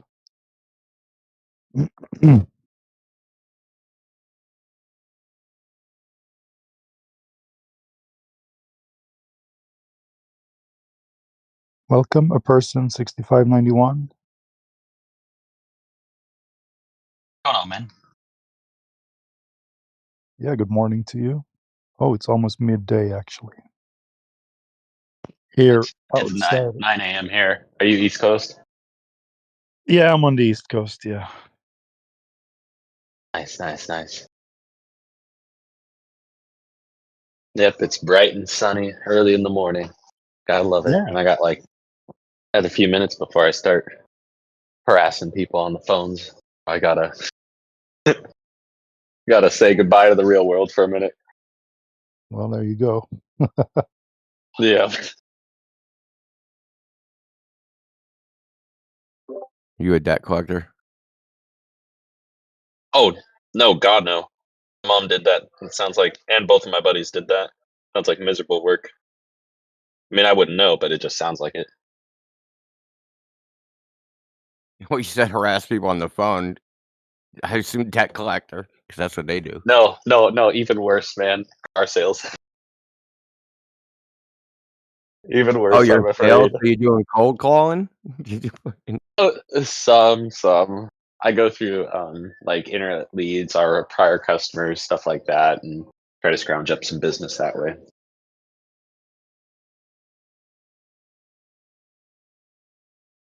Well, this channel would be good practice for you. That's what I'm doing right now, basically. As soon as someone enter, hello, do you have a minute? Can I talk to you about flat Earth? Let's see how good his sales are. Sell us the globe, man. Well, your introduction to this you'd want to start off with either ors. Do you want to try to you would talk to them and you'd say, hey, so and so, why are you here today? What brings you by? And you want to introduce yourself. If you're going to do this, do it right. Just be like, hey, I'm Jedi. What brings you by today? And then get that out of them. And once you have kind of why they're here, I'm just here to this. Okay, so which way do you want to go today? Would you like to try to prove the Earth, or would you like to try to disprove the flat? And it sounds like the same thing, and essentially it is. But you want to narrow down that tunnel to what they're after, and you call it like funneling, right? And so you make them answer to what you want, and by doing so you're taking control of the conversation every single time. And so you give them either ors, and if they try to stray off of that, you just got to keep roping them back in with either ors. You got to condition them into saying either yes, no, yes, no, yes, yes, yes, no. And so just asking them questions, but instead of asking them open-ended questions, you want to do either ors until you get enough information out of those either ors to where their open-ended question answers will contradict their other answers. That's how you catch them. Yeah, you just gotta let it go over. They can freelance and they'll contradict themselves in 30 seconds. I mean, Yeah. you don't even have to try. That's just that. It's inevitable. It's gonna happen anyways. Yeah, you're right. Ladies and gentlemen, we got him.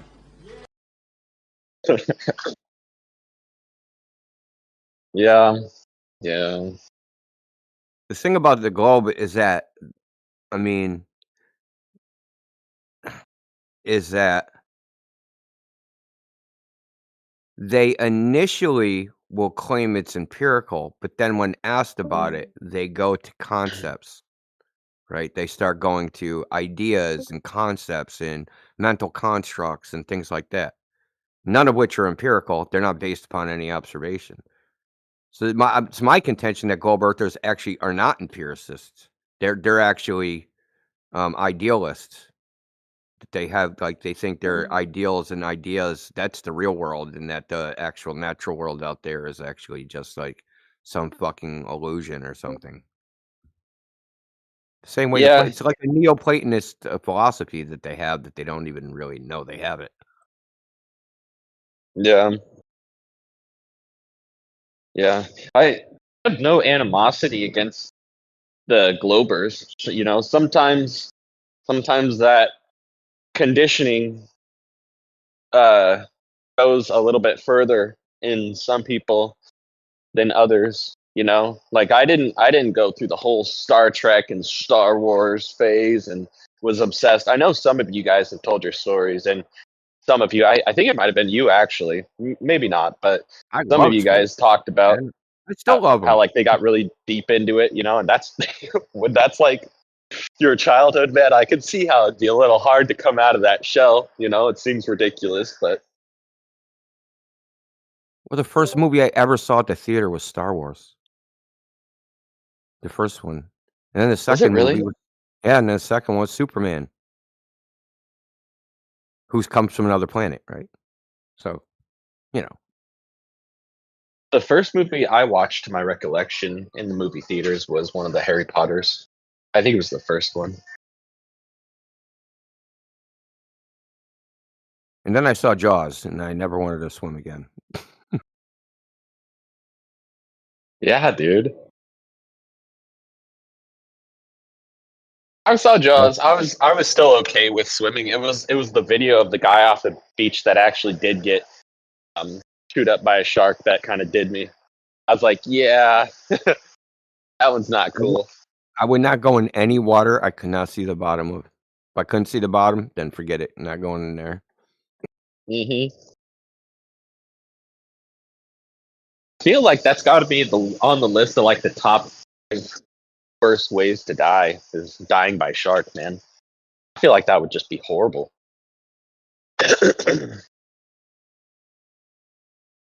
Yeah, there's probably I don't even know. I'm sure there's tons of bad ways to die. I mean, that depends on how much the shark chews you. If it just like bites you in half, it probably ain't so bad. But like, if it just like bites your leg off at the knee and then you slowly bleed to death in the ocean, that probably sucks. Yeah. Oh yeah. Yeah, I feel like because when I was a kid, I always had like a phobia of drowning, and um and then come later on in life, I'm like that'd probably be the easiest way to go. You know what I mean? Like because realistically, all you'd have to do is just freaking take a good old deep breath of water, and then you're done. Like then you're going out, lights out. That's how I overcame that phobia. Is like I don't know, man. It scared me a lot. And then coincidentally, I almost did drown. Like how old was I? I want to say I was like 26, 27 at the time. And the river that's local to me, it's a pretty strong river. And I tried. We were fishing, and I wanted to fish this other little elbow of the river. And there's an island in between the river that separated it for a little bit. And so to get to the other elbow of the river, which I knew was a deep pocket, I kind of waded in a little bit, and then there was a deeper part to where you kind of had to like almost like a stand swim. You just kind of had to float across, but the water was a little bit higher than normal, and it started kicking me up, and I started going a little bit further down. I was like, okay, I'm not touching where I should. And so then I started panicking, and so I started actually swimming. And I still had all my crap on me, but then it started looking like it was going to take me down. And luckily, at the very last second before the dip, which one would have taken me down a lot further, my foot started touching some of the rocks, and I got myself over to the island. My buddy just looked at me. He's like, "I thought I was going to have to jump in." Were you wearing Yeah. waders? No, the water was just super freaking cold. It was super cold, and it was kind of like once your adrenaline kicks in, and it was a little bit bigger. This part of the river was a little bit bigger, and so like when I had my shoes on, that was enough to kind of lose some traction, But Yeah. yeah, Water's that weird. about pumped my heart through my chest, man. Yeah, my cousin drowned when I was 5. Oh man, I'm sorry to hear that. How old was he? He was 5. I was 5. We were both the same age. We were born like within a month of each other. That's And such a bummer deal. yeah, that's so weird, dude. Having like, I mean, granted, I only met him a couple times because like my aunt, his mother lived like in Rhode Island, and I lived in Massachusetts, so we only saw each other at like family events. But it's just really weird to have someone when you're 5, someone your age die, which is really freaky. But it didn't keep me away from water. It just, I mean, and it's messed up because he drowned in a public swimming pool because the lifeguard was talking to some chick. Oh, Yeah. oh, And that's wasn't paying heartbreaking. attention. He was at like the bottom of the pool or whatever. And like my aunt, like Oh, back then, it was normal to just like if you're at a public swimming pool, you don't really pay attention to your kids. There's a lifeguard. That's what they get paid to do. They're paying attention. So yeah, he wasn't paying attention. It's things like that why yeah, there's no public swimming pools now because of incidents like that. yeah. That would have freaking tore me, man. Jeez. But yeah, my aunt was tore up, bro. She was tore up. And that Oh was her yeah. youngest at the time. She like my other 2 cousins, her children are older than me. So like they're one's like 6 years older than me, and the other one's like 4 years older than me.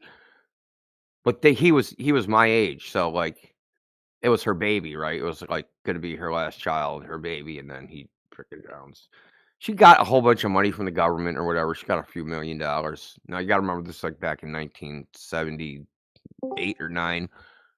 So that's a lot of money back then.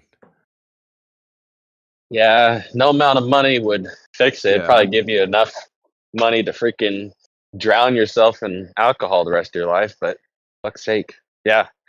She also went on a That's no crusade. good. I mean, my aunt, she went.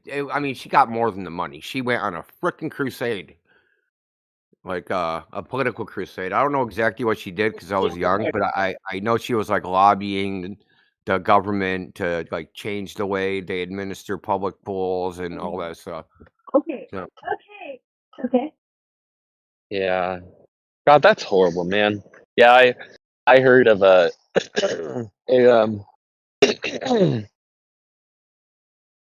a 5-year-old that it was like I think it was a freaking 4-year-old, but he had drowned in one of the rivers, and man, I could hardly freaking read through it, let alone hear about it. It was just because I've got kids of my own, one of which is 2 and one of which was 4, and at one time, and just picturing that something would have happened like that just makes me sick, man. And you can't protect them from everything in this world, but I mean, you really have to think about circumstances as a parent, their best likelihood of survival and how to achieve that. And yeah, there are going to be some circumstances that you just can't get rid of, No.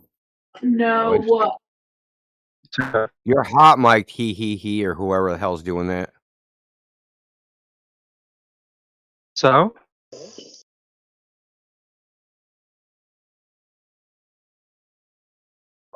Anyway, Yeah. I'm over it. It was 50 years ago. I'm over it. I've healed. Yeah. Yeah. It's no matter how old you are, just the thought, because you can get into a young person's mind and kind of just realize the amount of shock of what they were going through and panic, and that alone is just enough to just do your head in. It's just so sad. But Oh yeah, regardless, yeah. I realized my mortality at like 5 years old. So it's like fucking ruined my childhood. Not just because of that, my cousin dying, that happened, and then like my neighbor died of a drug overdose. She was fucking like I've told it. So like this is back during disco, and like she used to come over and babysit me. Man, this girl was gorgeous. So she's probably like 24 or 25. Because my mother had me when I was 20, so I was like 5, and she was the same age. Yeah, she was probably like 25, 26. She's fucking gorgeous blonde. She used to wear these freaking super tight, like satin jumpsuits. Oh man, she was hot. But anyway, I remember like one night the ambulance is next door, and I remember being outside, and they brought her out with a freaking sheet, man. And I was like, "Mom, what happened?" She was like, Judith died. Like, what? I didn't really understand. I mean, I really very understood when I thought about it with my cousin at that age. I thought about it as like, oh, he just went away like to heaven or something. But with this lady, it was more like, oh, she's fucking under the ground, and that was like, damn, I don't want to do that. Like I faced like there should be an age where you realize you're going to face your mortality, but 5 shouldn't be it. So I didn't have a childhood, not a real one.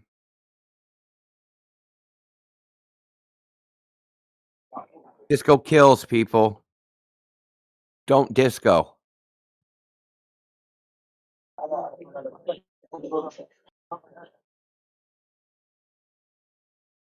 Hello? Hello? Hello? Anyone there? Sprechen Sie Deutsch?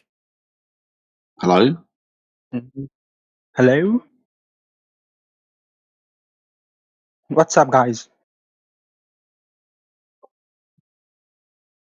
Not much. Not much. How are you? I'm great. I was watching this video related the later. I was making negotiation with Mr. Plan. Okay, I think you change the topic right now. So what should topic? Is he robot in, or is that just me? It's him. He got worse than Robert. He just died out. He just freaking Powered down. the satellite was going too fast. It just That's whipped what it right was. by his house. Yeah, too much Doppler.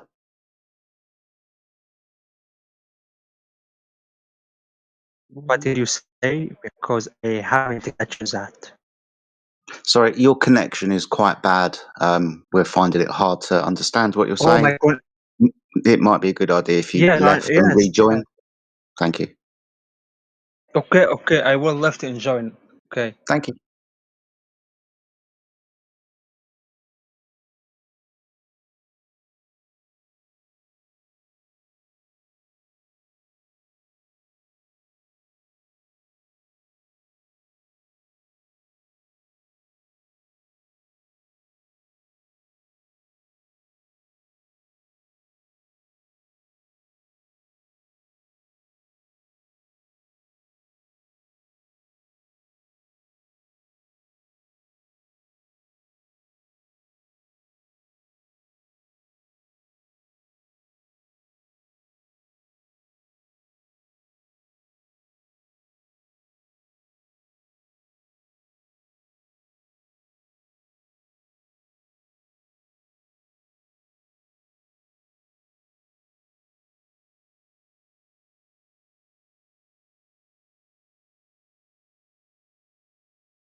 Oh,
Hello everyone.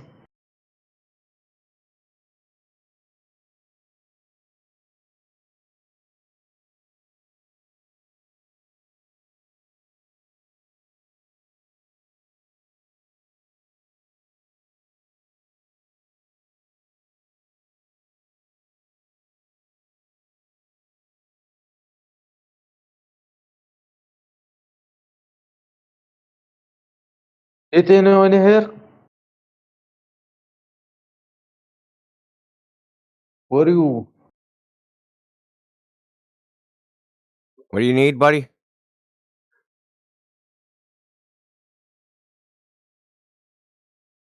What?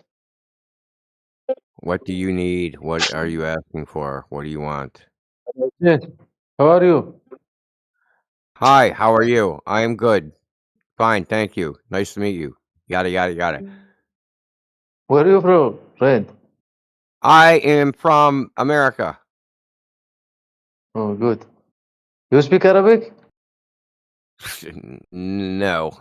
I don't even know a single Arabic word. You Arabic. Name Teach me one Arabic word.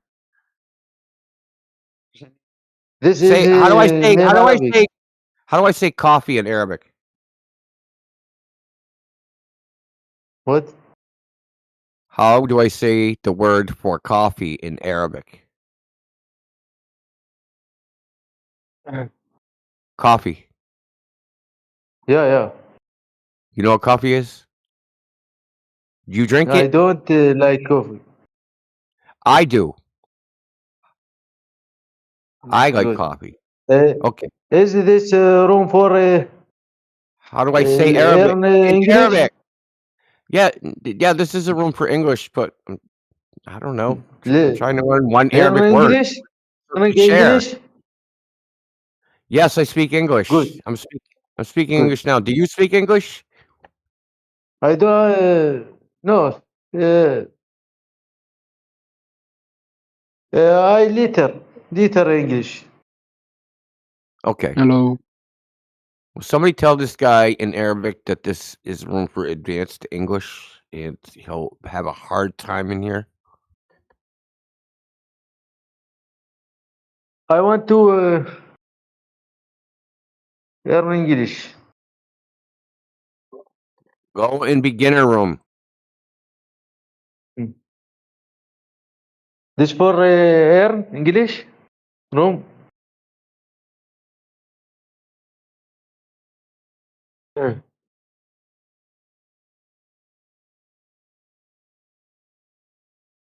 Hello everyone.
Hello, how are you?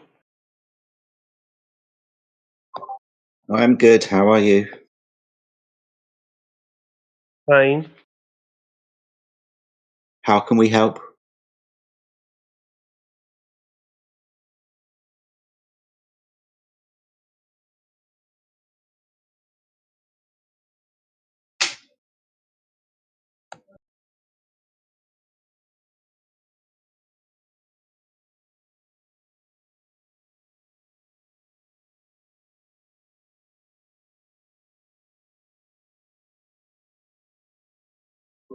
So, this guy asked me in Arabic, do I have a room recommendation? Should I send him to the LGBTQA plus room or whatever it is? Yeah. Yeah.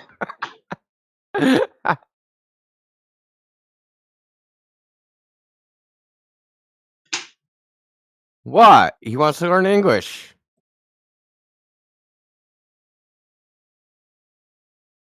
It's on the server. It's got to be okay, right? I spent a week in ban jail here. The server is very strict on certain things. Like sending Muslims to the LGBTQ plus room. Probably. There's only one way to find out. Hey bro, I want to know now.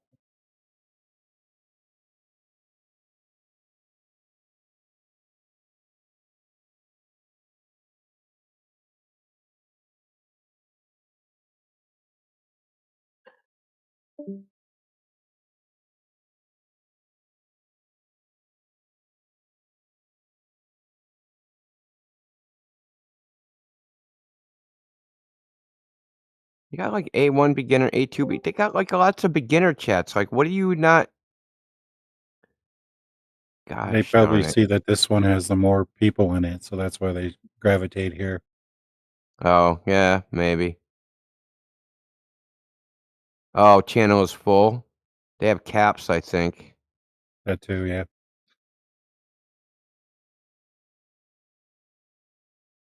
Seven of seven. Why would they do that? I guess chaos. Stop the chaos, maybe.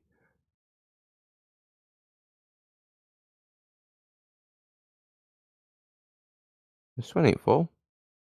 Or they might limit how many people join during specific events.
Alrighty. I am back. What did I miss? Let's see. We have any new people? 707, how are you? Yes, I am a new. Good, good. Does anyone want to practice their English? We can talk about Earth.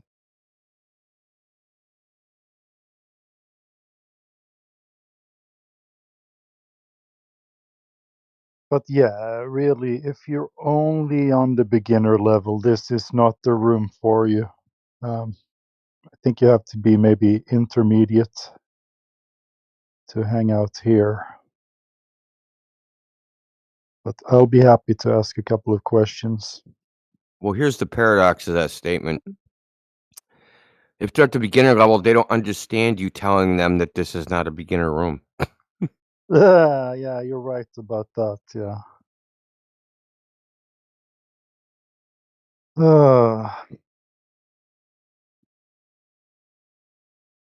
I've been telling that guy for 4 hours that this is at least an intermediate level room, and he hasn't understood what that means, and he finally got it when I went to English Arabic translator, posted it in Arabic. Well, there you go. Yes, I'm scrolling the convo. Oh, yeah, wow, you actually did that.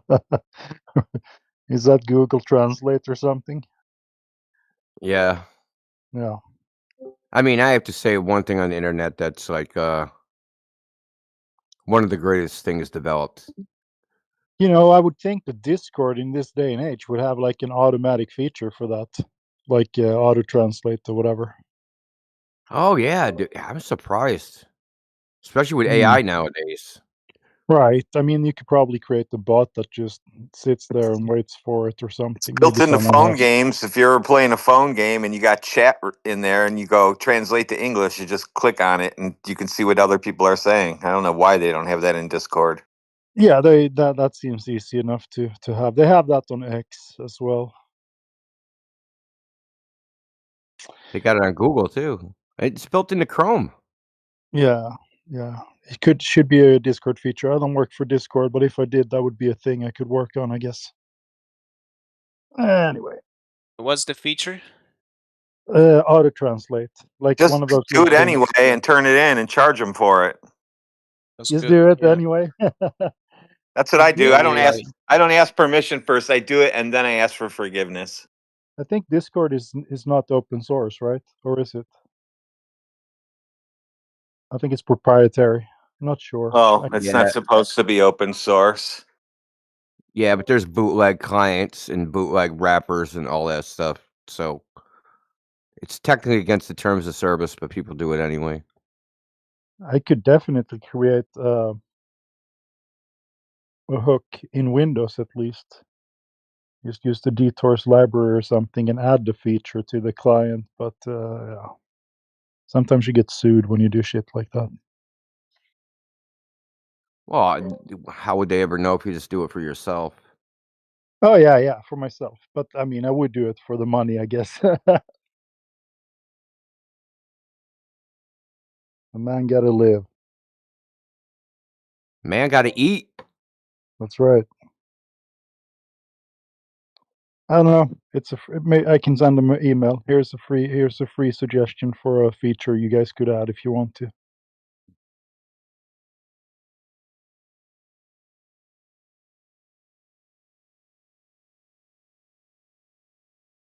Well, I'm gonna have to brag a little bit, but as far as I know, we're the first Discord server that had a text chat that went along with the VC chat, and then Discord eventually integrated that feature into any VC that you create, any VC channel.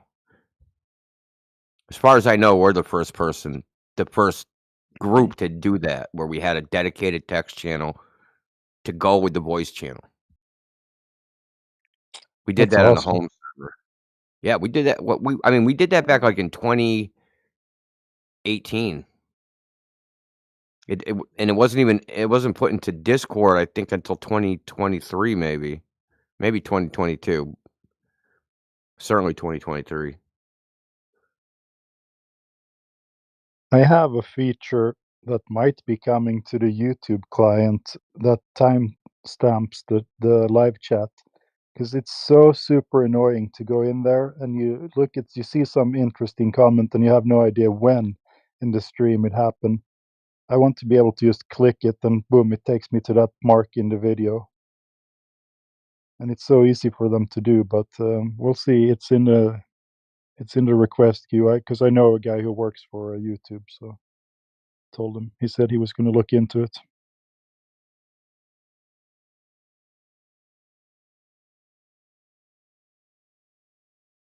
Speaking about YouTube, hello guys over there. If you want to interact with us, you can.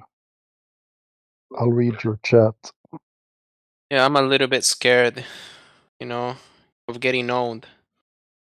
Are you scared? Yeah, in case I could get owned, I could talk some shit and somebody Owned? contradicts me. No, Yeah, Oh, I thought you said getting normal. old. Yeah, Yeah. just like getting contradicted with He facts. Don't mean talk. The best thing you, for you to do is just keep your mouth shut forever. That's the way I look at it. Yeah, that's what I was thinking, you know. There's a saying, it's better to be thought a fool than to open your mouth and to prove it. Like maybe they will clip me, they will upload me to YouTube, and I look like a fool. yeah. Well, You're I can doing it ask. right now. Yeah, yeah, that's already happening in real time. That's right. You mean PWN too, right? PWM. What is it? That's lead Why don't, talk. why don't you just tell us how you know the Earth is a He doesn't globe? know. He doesn't know what that means. Come on now. Yeah. Not really. Hey, Tommy, let Yeah. me ask you. Give away our secrets. Can I ask him a couple of questions, guys? Oh yeah. All right, let me see this. Tommy, are you able to watch the chat? Yes. All right, I'm going to post one picture for you, and I want to ask you a couple of two questions about it. Okay. Let me scroll here. And this is kind of fun because we do this a lot, and people sometimes they can answer it, sometimes they don't. So if you don't worry about it, if you can't answer it, you haven't been owned. Okay. I don't think I've ever seen this one. I'm curious. Is it better than Radwin's? Yeah, it's about the same. All right, do you see the picture in the chat? Okay, yeah, it's about the same. Yes. An Earth's picture. Yeah, it's a picture of Earth, right? Yeah. It's at least the way they tell us. They say we live on this ball in space. Agree? Yeah, Yeah. pretty much. Yeah. Yeah, that's the story. Do you know all the blue stuff in that picture? Do you know what it is? That's ocean. Yeah, it's water. Yeah. Do you notice something funny about the water in the picture? Like peculiar, something weird. Not really. No. It curves around the ball. Right? That's a little Yeah, bit but weird. that's because it's like illustrative. It's not like a real photo, or it's at least like edited. Well, they say they say this is what the Earth looks like, and it has curving water on it. That's what they say. NASA, for example, right? They send us Curved. pictures. They send us Yeah, but pictures isn't from like space. all of that curved? Like not only the water, but the entire Yeah, thing is. everything is curved, but Earth has a lot of water on it, so most of it is water covering the surface, right? Do you happen to know the Earth's radius? That's my second question. Because you answered the The first one correct. It was water. The I second think one is if you in kilometers, I think it's like around 18 kilometers, maybe. Maybe it's it, less. it's actually 6,300 something Okay, yeah, a kilometers. lot less. Yeah, Yeah, the radius, right? So and I'm in America, so I do it in miles. In miles, it's 3,959 you can miles. see it. Yeah, Yeah, you can even see it there. Yeah, there's some text. So because we know the size, right, we can figure out with math how much water needs to curve over distance. You understand? You with me, right? yes, of You course. can easily figure it out. So if you look in the diagram, if Earth has a radius of 3,959 miles, over 10 miles, it has to curve 66 foot. That's just math. It's and logic. You agree? Yes, it's a fact. Yeah. It's exactly. Yeah, it is. It is. So here's the thing. They do send us a lot of these pictures. They call them pictures, right? Or images from space. And they say, this is where you live. You live on this ball. This is the size, and water is curving on it. So I thought about this a few years ago, and I was like, okay, great. I mean, really? How can I confirm this myself? So I did the math and I went out to a lake, and you can do this as well. Anybody can. So it's you don't even have to believe me. But if you shoot the laser 30 centimeters over the water, over a 10-mile wide lake, it has to end up 66 foot in the air on the other side. If we live on a ball, you agree, right? If we Yeah. live on a ball, yeah.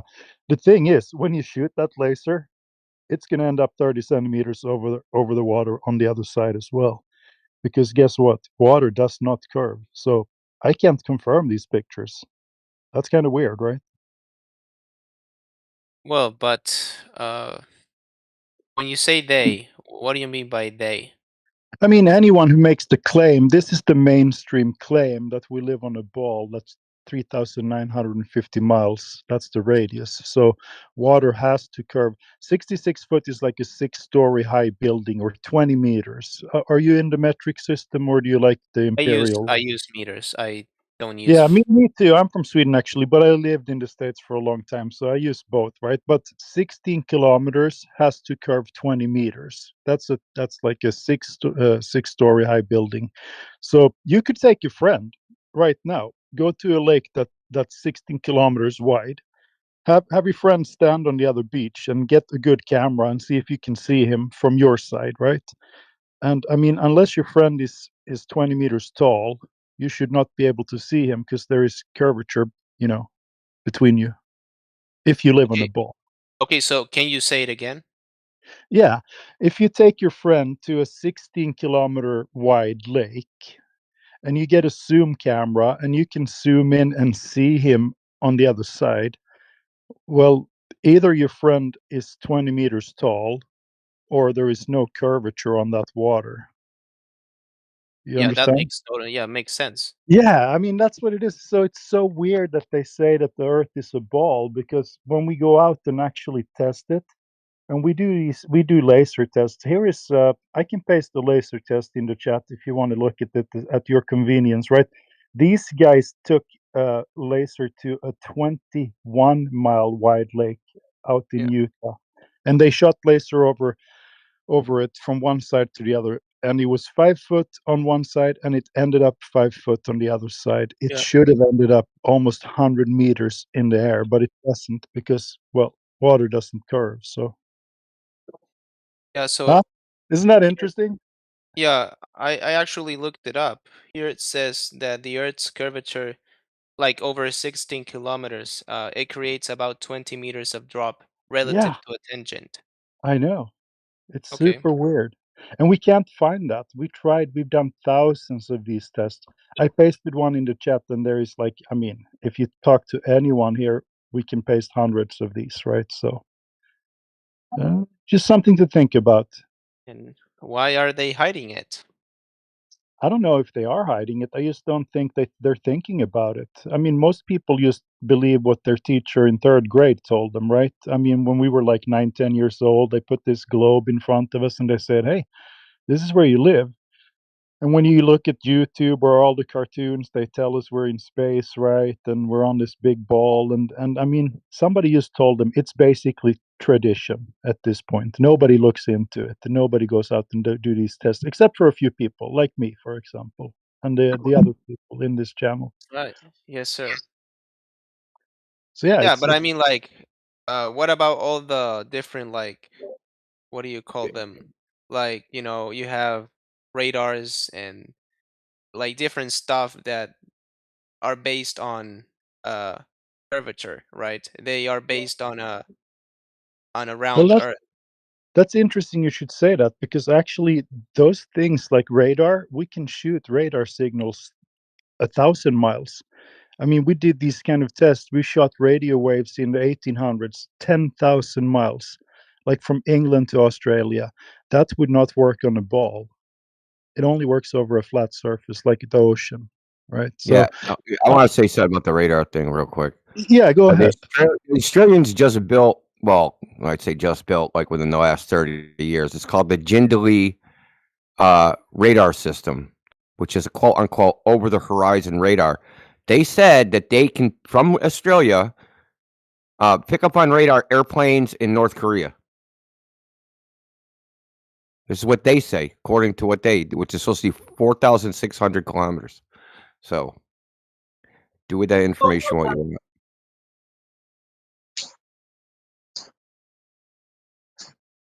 And what about planes? What Like, about it? planes, they when they travel, they fly, they don't do it like in a straight line, right? They use like a curved path. Oh, do you want me to handle it? So I can only talk for like a couple minutes because I gotta go. But Sure. they don't actually fly in a curved path. That's just projecting onto like a Mercator map. So where the way planes actually fly in reality is there's these things called international or domestic flight corridors. that all the planes fly in. So like all cross Atlantic traffic in the north flies in a corridor, all the stuff in the middle flies in another one, all the stuff in the south flies in another one. The same with the Pacific. They have flight corridors that airplanes fly in. They're not curved. They're not curved paths. The curved path is just because they're showing it on a particular type of map. But if you can show it, I could actually post it in the chat. Like I could post a map showing an airplane while they're in the cockpit. So it's the pilots in the cockpit looking at their flight chart that shows them traveling in a straight path. But the only reason it shows them traveling in a straight path is because it's a polar projection. So it's a different type of map, and different types of map will make the path look different depending on the type of map. Okay, gotcha. But I want to go back real quick to what you said. Like, why are they hiding it? It's not hidden. The Earth, like, you can't hide the flat Earth. It's not hidden. It can't be hidden. You're just giving an alternative version of reality, and you chose to believe it. It's not hidden at all. Well, it's like it's pretty much hidden as much as like anything that. No, they're just giving you false information. That's it. If the Earth looks flat and you don't feel it moving, how can they hide that? But who are they? That's the question. Who are they? That's my question. You said, how are they hiding it? It can't be hidden at all. Okay, but It's not okay, being let's say hidden. You're just okay. being given an alternate story.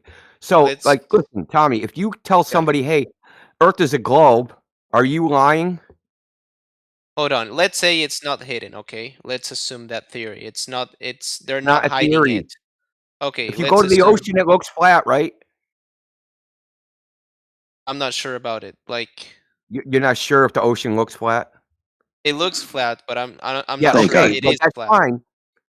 Okay, so that's the point. It looks flat. So if the ocean looks flat, they're not hiding it. Well, it looked like we can't base like reality on how On the way it something looks? looks at first glance. Like we have testing Why and a not? lot of like.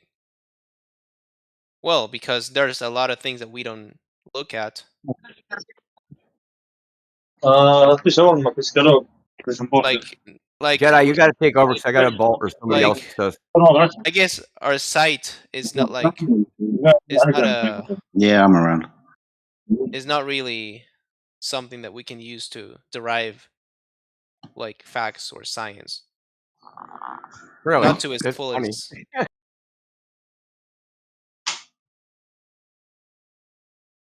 Yeah, but I was just So do they do astronomy in Braille? So how do they do astronomy? Do they look at the stuff? No, they obviously look at the stuff, but I'm trying Yeah, to so say we can't trust our eyes, right? looking at something is not like a definitive proof of something. I never said it was. The point is it's not hidden. It's impossible to hide. Okay, but let's not touch that. Let's go back to the other topic about they. Who are they? I don't know. Because okay, let's say Like, they. for Okay, example, you said. my friend, is it your teacher? Okay, but No, please answer the question I've asked you. When you say they, is it your teacher? I don't think so. No, even if they, this is what Injo said earlier, even if they believe something, they're just repeating what they believe. They're not necessarily deceiving you with the intent to deceive you, are they? Sure. I mean, so I'm gonna say, I'm just gonna repeat what you said. You said that they are not hiding it. It's just like an alternate story, right? Hi guys, how are you? Okay, so who are they? Who are the people We telling this? we don't Who's the know. people? You don't We know. don't know. It looks like a historical kind of argument if you want to look back in history as to, you know, when or how or who pushed the globe Earth and where that came from. Seems to be a theological background. It's a religious idea. But this goes back way into history, dude. Why did you say theological? Because it comes from places like the Catholic Church. The round earth. Yeah, Isn't like the opposite? kind of. If you want to talk about the antagonism between science and religion, but But we I'm have to just Alleged saying, like, understand. antagonism. from There what I was no. understand, like, I the know. Bible. Yeah, thanks, Hold MJ. on, There was no Tommy. All antagonism. that. Okay. Hold on a second, Tommy. I just want Sure. to tell you, all that shit you heard about church versus science is a lie. It's a straight lie. I'm not even going to call it a deception. It's a lie. Okay, so if you look at Copernicus, who came up with the heliocentric model, the revolutions of the heavenly bodies, it was dedicated to the Pope, and it starts off to the Pope. It made it past the papal censor. Its forward are written by Catholic cardinals. Okay, Galileo, he wasn't prosecuted for his. He was prosecuted not for coming up with any type of heliocentric model. His actual prosecution, if you look at the trials, which are in the Vatican archives, was for forgery. He forged what's called an imprimatur, which is permission to print a certain book. You couldn't back then. You couldn't just have books printed, so you needed permission from the church to print a book. He forged one and gave it to the printer and had a book different than the one he said he was going to printed. That's what he was on trial for. Had nothing to do with the heliocentric model because the Catholic Church had already endorsed it. Okay. That whole story of science, I mean, Newton was like a crazy religious nut. A nut, a crazy religious You're nut, saying dude. the Catholic Church had already enforced the heliocentric model. They endorsed it, meaning they approved of it. Yeah, I understand what it means, but I'm saying, like, yeah, I get that part. They did not reject it outright. Sure. They wanted a model to help them Maybe predict they when were like, Easter was going to be. sure. You asked who they were. We're pointing out that, with all intents and purposes, again, this seems to be theological, where we have to go back into history to the inception of these ideas. And we can go back further. We can start talking about the Greeks and their idea of perfect plutonic solids. And if God was perfect, he would create the perfect shape. And from their idea, that perfect shape was a sphere. So they saw lots of spheres in the sky, so presumed that the Earth was also a sphere, and this was their theological understanding. So it appears to be theological. You can also bring it closer to history and just look at the motion picture industry. And I mean, if you look into the history of like motion pictures, which is directly, basically the bedrock of modern science, is the ability to take high-speed imagery, infrared imagery, ultraviolet imagery. You'll find that there's been a very large conspiracy to cover up the means of trick imagery in the past. I mean, what our parents were shown in the 1990s about when timelines and certain technologies came into existence is just patently false. And when I say patently false, I mean that literally. You can just go look at the patents online and see, like, hey, infrared traveling mats were first invented, or at least first patented, in like 1931. The blue screen process was patented in 20. So, I mean, there's a lot of history that's been totally just muddled about what's actually going on, and it seems to be a theological thing, like 100%, where these people desire a very particular worldview, and, like, based on like the Copernican principle, right? And they'll do anything to sweep any evidence that goes against it under the carpet.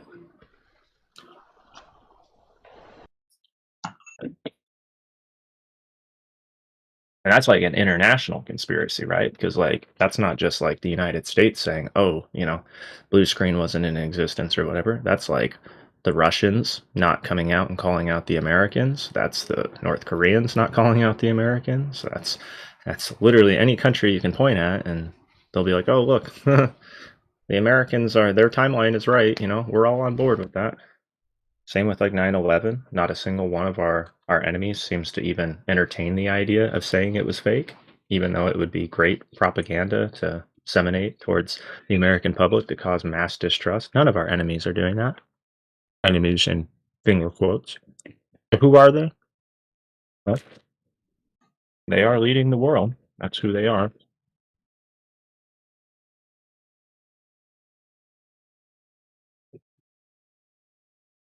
What's up, Lanolin? Good to see you, man. Just popped in for the morning. I'm not here for a long time because I gotta take care of some stuff outside the computer. But I'm doing all right. Thank you for Awesome watching me. Turning blue yet, DJ? It's negative 18 at the moment, which is probably not too cold by Lanolin's standards. He's in Alaska, so. But yeah, it's pretty damn cold. Usually it's not too cold in the house, but tonight I can feel it. So it's gonna be. I think it's gonna get down to negative 25 or something tonight. Celsius. Swinks. That's cold. That's very cold. Yeah, pretty cold. So, who was the guy or person who asked a question about that? Are you still here? I can't remember your name, sir.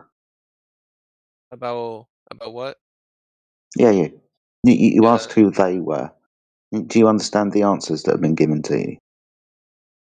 Yes, I do understand the You got any argument. questions?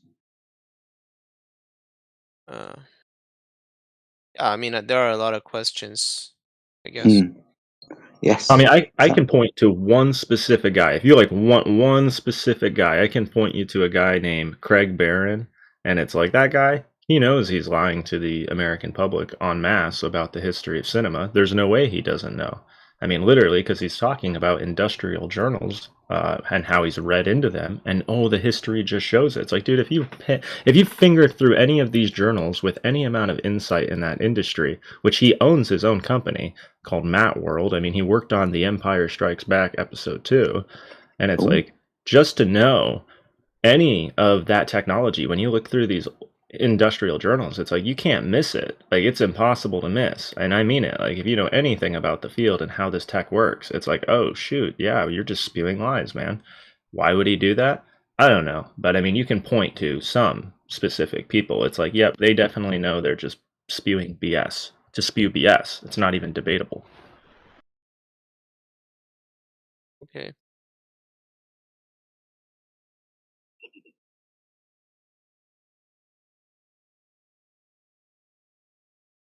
But please feel free to ask any questions. That goes for anybody else as well who's been listening to the conversation. Join in. If you want to make a remark or comment, please feel free to do so. In a cordial manner, please don't all talk at once.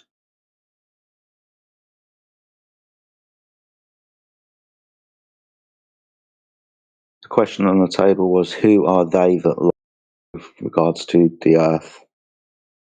Put forward earlier that we have to be very specific about this. Right? It's a deception. The Earth is out there for everybody to see. The Earth isn't lying to you, but specifically this narrative that the Earth is not what we observe. It appears to be a kind of theological undertaking and birth. We can look back to places. We say the Roman Catholic Church, but obviously these ideas can come before that time. This was just a mechanism that was around at the time that swayed an awful lot of influence around predominantly the European and Euro-Asian area of the world. So a lot of influence there. So this was the mechanism. But if anybody else wants to comment about who they are, you must understand we're not going to be able to give you names and addresses necessarily of the exact people who are hiding this truth with regards to the Earth from you.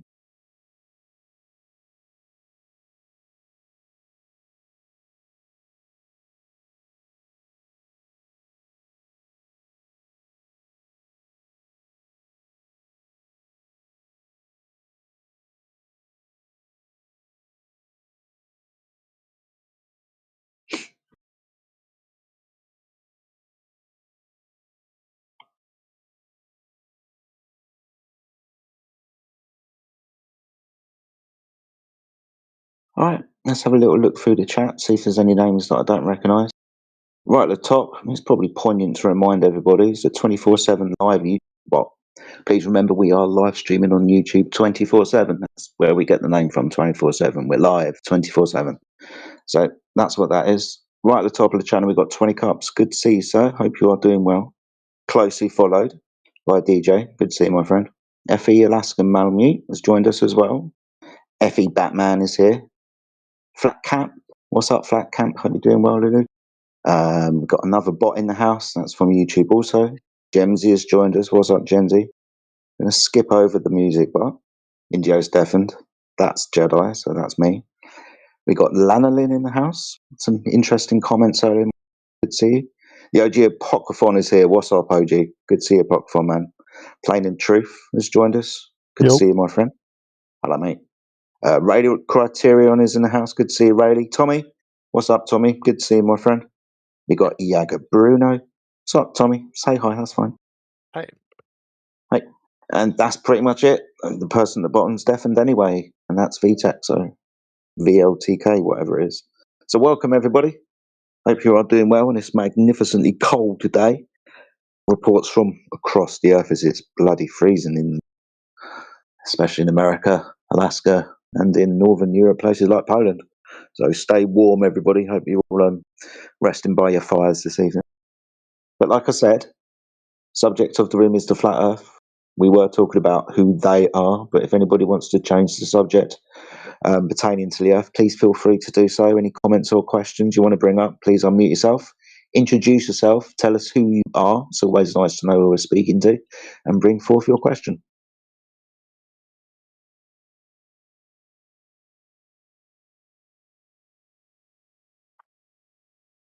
Yeah, I gotta say, while we have Lanolin here, I'm super impressed by his side view pictures.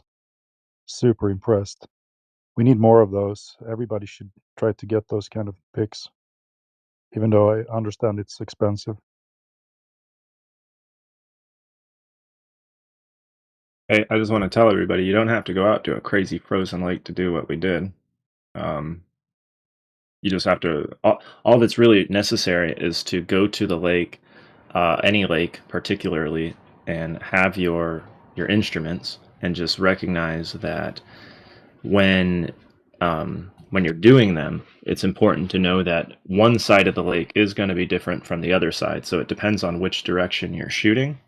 Because when we, in our observations, it was very consistent. If we're shooting from station C, I mean, it wasn't every day, because there were days where there were inversions, like where the surface was significantly colder than the air, and that would cause light to bend down. But it was very consistent where we were shooting towards the warmer half of the lake, and that means the density gradient is lofted higher. And I mean, it's super simple to know that if it's a warmer area downrange, and you're shooting from a colder area, that the light on a globe would necessarily have to bend down into the ground, because it's gonna. Their whole point is it's so based on temperature. It has nothing to do with humidity. We can just ignore humidity in the globe model. That's what they like to say. So if it's based on temperature alone, your light is never going to make it an extreme distance if it's shooting into a warmer area, because it's going to end up colliding with the ground every time. There is no like hug the curve mechanism that will stop it from actually finally reaching floor. If you're shooting into a cooler area, of course, that would the whole idea would be that it's going to rise up, it's going to bend up, even in a globe model. So you basically just have to go to a lake, get your weather stations set up. They don't even have to be extremely accurate, because when you're accounting for humidity and the release over lakes or over ice lakes, there's so much humidity leaving the ground that like if you can collect your wet term and your dry term, which if you can do some simple searches on Google or DuckDuckGo or whatever to try to help you sort out how to do that. I'm sure you might even be able to use AI to help you run calculations. A lot of them are really good at math. It's not really all that hard. It's like not out of the reach of people to do these anymore, and you don't have to you know get in danger. So, and then you can verify it if you have a theodolite, right? You'll be able to calculate like how much drop there is in the theodolite during upward refraction, and then you'll be able to see if during downward refraction, you'll be able to verify in the sights of your theodolite. Oh, look at the surface that's above my theodolite crosshair this day. Then on another day, you can see too far, and it's like, well, it's below my theodolite crosshair on this day. So it's just we got to be accounting for surface temperature. We got to be accounting for the air characteristics. That's what the globe model doesn't do. So. Oh yeah, that's what I'm always requesting from them. And they're making hyper-specific claims as well. They'll be saying, "Oh, this thing off in the distance, 3 miles away is, it's ever so slightly lower than it should be. Therefore, that matches up with a globe." It's like, okay, well, have you taken all of the potential variables into consideration? They're like, "Oh yeah, we put it into a computer model, and that let us know what the refraction coefficient was." It's like, what? So you just reverse engineering it onto a globe model, or they'll just use standard refraction, and which is basically just guessing. So yeah. 100%, man. I mean, I think it's pretty interesting. If you see the movie, you'll see where we pointed out where in the in climatology maps where they have to bend the contours to the map, which means you have to be accounting for the surface boundary being like a curved surface if there was one, right? So instead of using genuine measurements, instead they fictitious value. They imposed a fictitious value, and specifically, it was a fictitious value of the relative humidity. So they didn't like impose a temperature value. No. They imposed a fake humidity value, and it's because of how much of an impact humidity has on the final outcome. Right. Okay, I know. Sorry, no, go ahead and do your stuff. So I'd like to point. I want to just take the moment, since I seem to have the soapbox to stand on for a second here. The biggest argument that has been posed for, I think, every year that I have ever been in any one of these lobbies, right, where people are trying to say, well, you need to measure this or you need to measure that, and you need to get like your these hyper-specific, high-resolution measurements. Otherwise, it's all just nonsense, right? One of their biggest claims is that humidity is not important. You don't even have to account for it because it has such a small change in the refractive index. And that would be true, right? What their claim is that it doesn't change the refractive index very much, but that's only true if the humidity is stationary and not moving, meaning like it's all the same temperature of the surrounding air.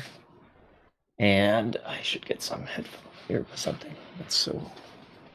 It's all the same temperature of the surrounding air. They're not going up or down. They're not carrying the temperature up or down. And that's what I have been told. Not the part about them not moving up or down, but that it has such a low impact on the environment, on the refractive index. That's like just a bold-faced lie. I mean, in so much that like when they're taking into account the environment, they literally use fake values because they have to use fake values. Not because they want to use fake values, they have to use fake values. And yeah, if you start trying to do like real ray tracing, like density, it's really density tracing. It's not really ray tracing. You're like measuring the density gradient, and that helps you calculate the ray and where it will go. If you start really trying to do that, and you want to hit targets that are really far away, you're going to have to start taking into account the real world. And when you start doing that, the mathematics becomes a flat Earth. Like they start using flat Earth mathematics for it. So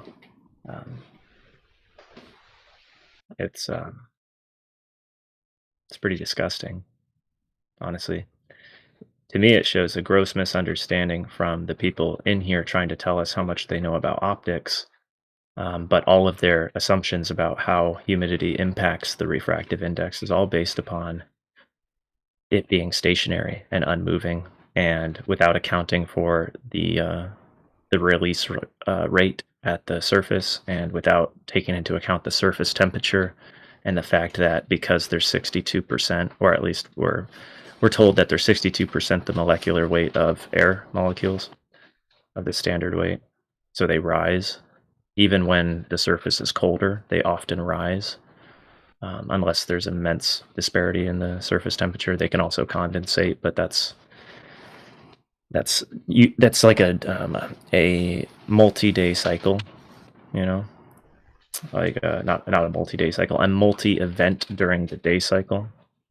So, right. So a lot of the mainstream literature seems to say that the humidity like lowers the refractive index because the water vapor or whatever is less dense than the gas molecules. right, you have density dilution right at the surface, so you have higher pressure because you have. So this is like the idea of having like if you have ping pong balls, right? And let's say they're solid core ping pong balls. Like let's not take it, like think about the density of the ping pong ball, just size, volume, okay? You have like the volume of a ping pong ball, and then you have sand, okay? And if you have sand being injected from the bottom, it'll fill in all the gaps between the ping pong balls, right? Now, this is just a volume thought experiment. It has nothing to do with the density of sand or the density of the ping pong balls. The whole idea is that you're filling in all the gaps with humidity, because there's a capacity, like humidity and air. When you add humidity to the air, it's actually filling the capacity. But what it's doing is it's diluting the total density of that air. Okay, so as you fill it, it dilutes it down. The pressure increases, but you're actually dropping overall density.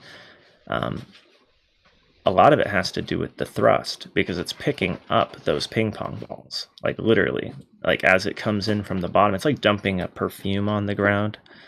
The perfume rises up. It displaces the air. It doesn't just mix. It literally will lift the air up because it has a positive thrust. I mean, if you go outside on a super humid day, you can actually smell the humidity in the air, like a sweet smelling perfume, except it's not so sweet, but it's the same thing. And that lifts up your density. So it's a large part of it. The temperature change, that's also a large part of it, because if you have especially a warmer surface, and the vapors are being released from the surface, let's say it's 12 degrees warmer at the surface than it is in the air, those vapors are 12 degrees warmer when they left the surface, and they don't discharge all their heat all at once. So you actually have warmer vapors in the air, and so you have air that's warmer per molecular weight near the surface. Like the difference between 10 feet and 0 feet in terms of overall pressure and overall density is a very small difference between 0 and 10 feet.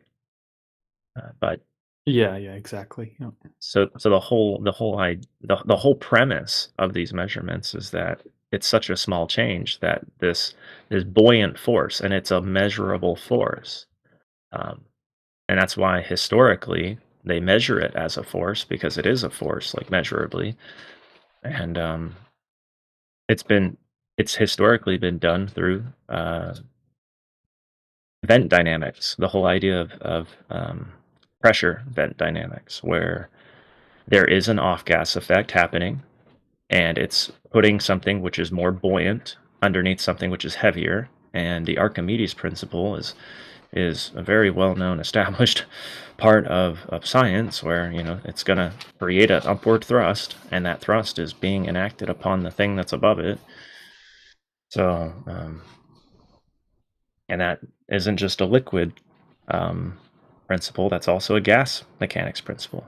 So yeah, it's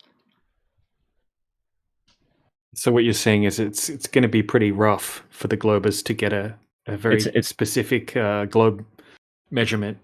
Right. Well, someone said earlier that they went with a theodolite, they measured it, and they said, "Oh, look, it's a little bit lower than it's supposed to be." It's like for that to even happen on the globe, it means on that day, if it was a little bit lower than it was supposed to be, that's not a globe prediction. That's like a what the heck is going on? Because in their model, for light to even move in a semi-straight line is borderline. I mean, it's like we're talking about an impossibility, which is like unfathomable. I mean, it's a massive, unlikely scenario. And when I say unlikely, that's an understatement of the century. It's like immensely implausible to ever happen that light would ever travel in a truly straight line on a globe. In fact, it should almost always look like you should see further on a globe, just because light would be bending down in their model all the time based on the accepted environment that they choose to accept, which is a false environment. Realistically, on a globe with the true environment that we can measure and do measure, not just can, but we do measure, light bending up would be very common, and you would almost never be able to see to the true like if there was a geometric horizon, you would almost never be able to see to it during the day, especially over land, and quite often over water.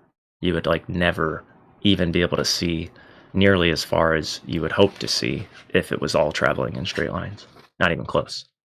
So Hey, Lanway, can I ask you a follow-up question on that? Sorry, DJ. It's just it's pertinent. Yeah, go I ahead, think. man.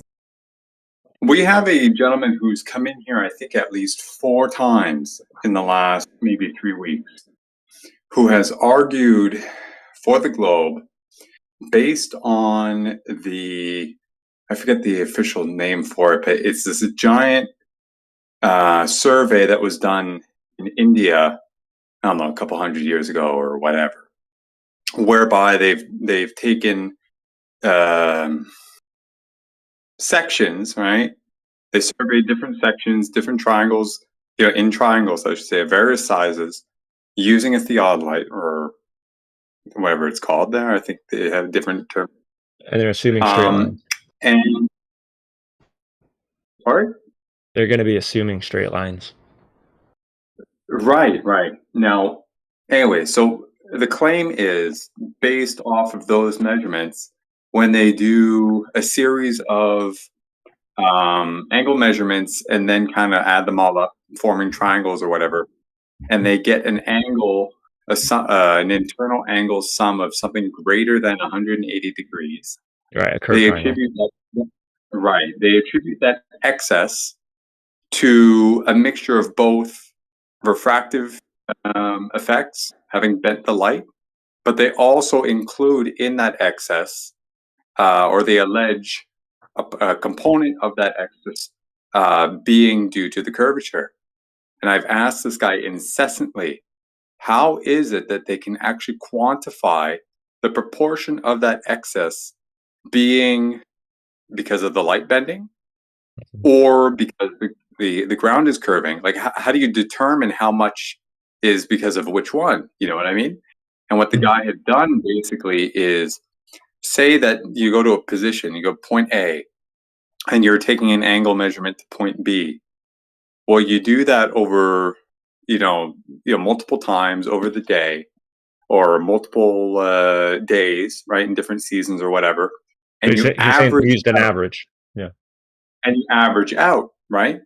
Right. But even if you do that, you're still like that average is still has both these components in it, right? So it doesn't answer the question. You know what I mean? No, it so like, doesn't. how do they justify this kind of like seemingly sloppy, method full of assumptions, basically? Because they're assuming that the average refraction during the day is downward, and so the whole idea is we're on a downward refraction. And I mean this, in all instances, they're trying to say the average is going to be closest to what reality is. But during the day, especially in a place like India, where there's, truth be told, it's probably more based on temperature in India than it is on humidity. I just assume because it's so dry. But That doesn't mean there isn't humidic effects. It's just there is going to be a lot more temperature internal fluctuation, and humidity has less of a multiplying effect in terms of the smoothing of it. So you can get a lot more variance in your observations because heat's a little bit more finicky, but it still should be very consistent. I would say it just there is more potential. I would say in terms of extreme upward refraction, but.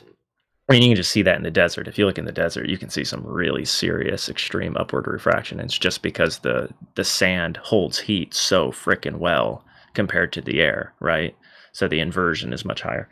So what I'm saying they did, because I'm just 100% certain if that's what they did, if they averaged it, it's that they're getting the average of upward refraction through the day. So it doesn't matter how many times you go out there. What average upward refraction will cause your horizon to be closer than it really would be, right? It actually brings your horizon in, especially on a globe. Okay, so if you're on a flat plane and you have upward refraction, it doesn't matter how many freaking days you go out there, especially during days, right? Because days, it's going to be where the ground is usually going to be warmer than the air, like predictably so. And that's going to cause upward refraction across all your days. You'll actually have a shorter horizon. So if you have a flat plane and you're trying to average just during the daytime, the distance to your horizon and somehow apply that to like physical geometry, there is no way to separate it. You would have to be taking surface temperature measurements like we did on Tustamina and air temperature measurements and your humidity and your barometric pressure. And you would have to do the calculations for every single one of your observations, not just in one direction, in both directions. That's what's really important. Is if you're shooting from one theodolite back towards the other theodolite, and you're making these triangles where you're looking back at each other, like refraction isn't a one-way mechanism. It's actually like if I'm looking at strictly upward refraction from one point of view, from one side of a lake, the other guy can be seeing what appears to be downward refraction. Because, like, for example, wouldn't that assume the gradient is in one direction or another as opposed to up to down? Well, like have a horizontal gradient versus a vertical gradient. The idea is the vertical gradient changes. Okay, so like and I think of it more of like a diagonal. When I tell people the gradient, it's like you're actually like just changing on a diagonal, because the diagonals kind of assume that there is a horizontal change and a vertical change, and that's how I like to think about it. And it's because it depends on how far you are to the target. Think of it like ocean waves, okay, ripples, like in the on the surface, right? If you put different layers of different density water, right, in a tube or in a bathtub, right, they'll separate, and then you disturb it, and the waves, if they're different densities, right, you'll be able to see the surface of each layer. Okay, and where that surface is going to be the densest layer, because you have all the weight above it pushing down, but then you also have the thrust from the third element, the vapor, but also the surface temperature, which is also technically another element that you have to account for, excluding vapor, in your measurement. So if they're not doing that, then they're not doing anything. They're just using averages, and on average, light bends up very consistently. Like, it's a very consistent thing you can predict. Like, if you're especially over the ground, like over dry ground, it's like if it's daytime, the ground is probably warmer, especially if it's sunny, is almost always going to be warmer than the air. So you're going to have a lot of heat release from the ground, causing a lofted density gradient, because the heat is warming that air above it. That's a thrust. That's a literal thrust, where that warmth is trying to raise up a buoyant force, and it's lifting the cooler air up. And so there's a pinching effect above the surface, where that warm air is pushing up colder air, and then the colder air above it's trying to push down, and it's how much that is offset. That tells you where the top of your wave is. And where the top of your wave is in gas mechanics, when you have a surface like this, a surface boundary that has a temperature release, then that's where your densest point is. So through all that you said, is there a condition above the medium? You're looking across the median of the Earth. Is there a condition where this effect can cause a curving ball to look flat? Is that what refraction do at what Yeah, specific? so like I was saying, there is like if there was downward refraction consistently on a globe, right? If it was a consistent measurable environment, yeah, it would make things look pretty darn flat. Yeah, that would be a mechanism. The problem is you need the mechanism for it. That is the problem that the globe has always struggled. And when I say struggled, it's not just struggled. I mean, it has always failed to procure. It doesn't have a mechanism to actually cause as much downward refraction as would be necessary. I have from my own survey on Testamina some examples of downward refraction where you can see it, and it's on a plane. Downward refraction can let you see sometimes a little bit further, but it has to be very, very light. If it's not even really seeing further, it lets you see over things, I suppose is the right way to say it. But any refraction is like destructive per se. So like downward refraction is fairly destructive. Actually, it's incredibly destructive, but so is upward refraction. If you look at examples of upward refraction, it can make it really hard to see things off in the distance really fast.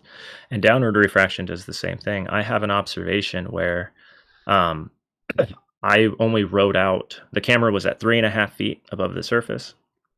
I'm on a snow machine and I'm riding away from the camera, and I only make it about 1.9 miles from the camera and I disappear. And there's upward refraction. I mean, not upward, downward refraction going on because we have snow machine tracks off in the distance, which are beyond my position, and they are like up at the height of my head. So we're seeing the ground on distance look like a bowl, where it's like there's the snow machine tracks that are on the surface of the lake and they're at the same height as my head.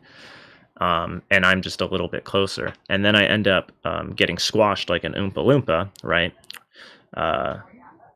Like a Mario, whatever they call those things that you jump on as Mario, squishes down, and you can see my snow machine tracks all the way to the point until I disappear.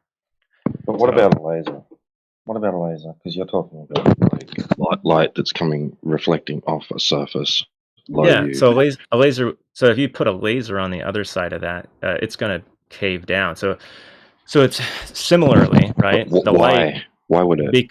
Well, because it's coming from a area that's warmer. Like I was saying, I was consistently riding toward. Listen, no, let me answer. Let me answer. All right, go on. Let me answer. We were consistently aiming towards a warmer environment with the camera, with the P1000 on our observations. So any light going towards the warmer area, right, should on a globe be bent down into the ground.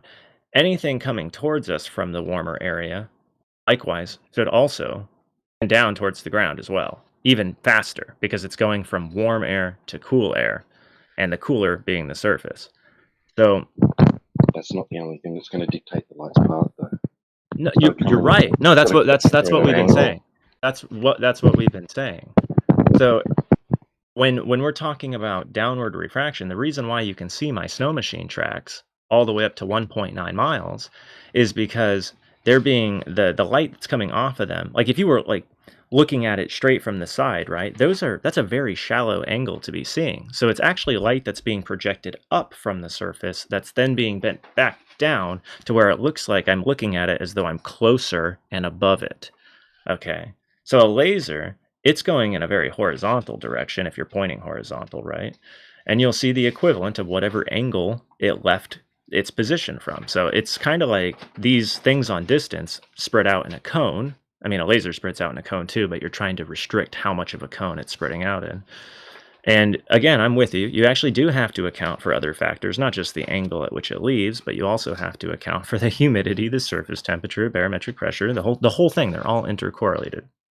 So, like we have an example where we can prove, look, there's downward refraction, and it made it almost impossible. In fact, it was probably the shortest distance we ever recorded from the camera. I don't think there is a single observation where we could see less far than on that day of downward refraction. I'm pretty sure we could almost always see on upward refractive days almost 3 miles. I don't think there's a single day that we didn't actually make it 3 miles from the camera when there was extreme upward refraction. But on downward refraction days where like the surface actually is appearing above my head, I was only able, like I said, on that day particularly 1.9 miles. So I think downward refraction is significantly more destructive because it ruins your ability to see things at the ground level, especially. Like it creates a skip zone, a dead zone, kind of like in So refraction radio. is also a phenomena that causes balls to never look like balls, because you never see a ball, but you're saying refraction can cause you not to see the ball. So you never see the ball because of Only if refraction. only if the environment was suited the way that they claim that it is, but it's not. That's the thing. That's why I brought up that in the literature and through history, they have to claim the environment is different than what it is. It would work if we had a like you would be able to see 30% of the time, not 30% of the time, on average, 30% further is what I meant to say. So you would be able to see, and this is what they claim, that on average you can see 30% further than you should if it was light traveling in straight lines on a globe. That would work if the environment was suited that way, meaning if humidity was hydrostatic, meaning it wasn't moving up, it wasn't moving down, it was homogenized like milk. Like it was perfectly blended and it wasn't changing elevation, it wasn't carrying heat up or down.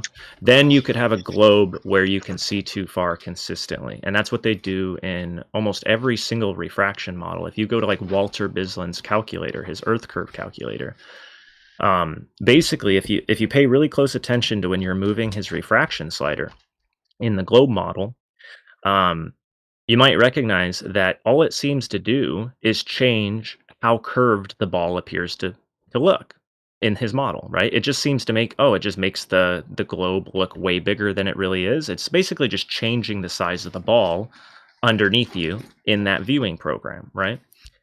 And that's done particularly that way because it's pretty deceptive as to what's going on. That is the equivalent of just putting a millimeter thick lens in front of your eyes and saying all the refraction is happening 1 millimeter in front of your eyes. His model does not show any compounding refraction, meaning the light ray is just assuming to be going in whatever arc is perfectly necessary to match the size of that said globe. Okay, because that basically light in that model has to travel in incredibly beautifully curved arcs that are not they don't really compound all that much. That's the problem. Yeah, so So Lanolin, is it fair to say he didn't offer any ray tracing model, so therefore no environmental effects were actually modeled? It's more of right. just a spreadsheet calculation. Got it. Yes, that's exactly what he did. He offered literally no true ray tracing or density, and I call it density gradient tracing. But yeah, he didn't do any of that. There is no wave that he's showing over the surface. It's just at whatever distance you're saying your target is at. He's in his model calculator. He's just assuming that the air is perfectly homogeneous, meaning it's basically a perfectly machined glass lens that you'd build in a factory to where you can always get the perfect trajectory, the entire arc of that spherical surface. So then you'll be able to see your target. It doesn't account for surface temperature. It doesn't account for any of that. It just assumes the air is in free space with a surface with no effects from the surface. And one thing on that, what, if I may, or sorry, Yoder, go ahead if you had a follow-up. Yeah, I was gonna mention real quick. It would be necessary then for every arc of light to have a different grade of bend in order for the entire rounded surface to be lifted flat, because you'd have a Right. different arc at one grade that's close to your eye, to your observer point, bending at one rate, and then you'd have another rate for what's much further down or around the far side of the curve on the surface. Right. Yeah, you just hit the nail on the head. Right. That sounds like a conspiracy theory. Oh, it is. It is a conspiracy. It's absolutely nuts. Because again, if you're dealing with a surface which is like, let's say, colder than the air, there's no mechanism for them to go at different rates that are perfectly consistent at each layer. It's like, no, it's going to get dragged down towards what's supposed to be the colder air near the surface, right? And it's inevitably going to hit the surface. So like on our night on Testamina, we shot 18 miles from station A to station C, again shooting from a colder area into a warmer area where the surface is becoming colder than the air, like at a point. Like it really is. I mean, it actually ended up balancing out. It was 32 degrees in the air, 32 degrees on the water. So I mean, it had almost perfectly balanced the temperature as to the surface and to the air. But the light started at a certain density gradient, meaning if we're shooting into that area that's warming up, again, the density is simply going to get closer and closer and closer to the ground, because that's how where the density, if density was always close to the surface, like they're claiming, like it's always right at the surface, it just means it's again going to get dragged down literally to the surface. And we could see it. In fact, I have a shot where it's literally going above my head and hitting the trees above my head, and it's like it would have never made it to my head, would have never made it to our location unless we were aiming quite a bit up. I mean, like quite a bit up to where we were basically going through several layers, which with the green laser we did. We had, we were free aiming that one, and I'm shooting back towards him, and it was being bent up so much as it left my position that it was able to change its angular direction, right? It's basically the degree at which it's leaving the surface, its slope had changed, and it had to pierce through several other layers, okay, before it was forcibly dragged back down. And that's why we got a 7-image Fata Morgana, was because it left the initial layer, okay, it intersected with the wave, which was coming closer to the surface, mind you. Like it was actually, the density gradient was getting closer to the surface as you go towards station A. And our laser had been bent up so much that it passed through that layer, went through 7 other layers, and bent back down, and then followed the first layer, the densest layer. And it's amazing to see that. I mean, a 7-tier Mirage, man, I've never seen. I didn't even know it went that high. Nobody talks about 7-tier Mirages. I think the highest I've seen written in literature is a 5-image Mirage. That was pretty cool. Okay, I'm trying really hard, DJ, to get you that raw picture. I just keep getting distracted. So. Oh yeah, no problem. No rush either. Awesome. Yeah, I posted some pictures of the Fata Morgana laser in the side chat. I've never seen anything like that either. It's pretty crazy. And that's not even, that one's not even of the 7. That one's 1, 2, 3, 4. That's a 5 right there that we got. So what are we looking at there? Like, are we looking at an actual change in direction of light, or just an apparent one where the conditions have made the laser appear to be where it's not, but it's actually just traveling in a straight line? Right. So in the globe model, for that to happen, there has to be more refraction, meaning more change in angular direction. There's no like, you got to keep in mind, even if you're just looking through a lens, right? What you asked would basically be saying, am I wearing a set of sunglasses that have a lensing effect right in front of my eyes that just cause the light to look warped? But in reality, it actually was going in a straight line. It's just the sunglasses right in front of my face causing the problem. And that's what I'm saying. It's like, nope, negative. Light is traveling through that sunglass, which is actually spread across the entire distance, and it is angularly changing its direction. And what we're seeing is we're seeing the side of it, right, as it goes through those layers. Hello, So Earth the is a apparent cube. Hey bro, Earth is a cube. Just hold up, man.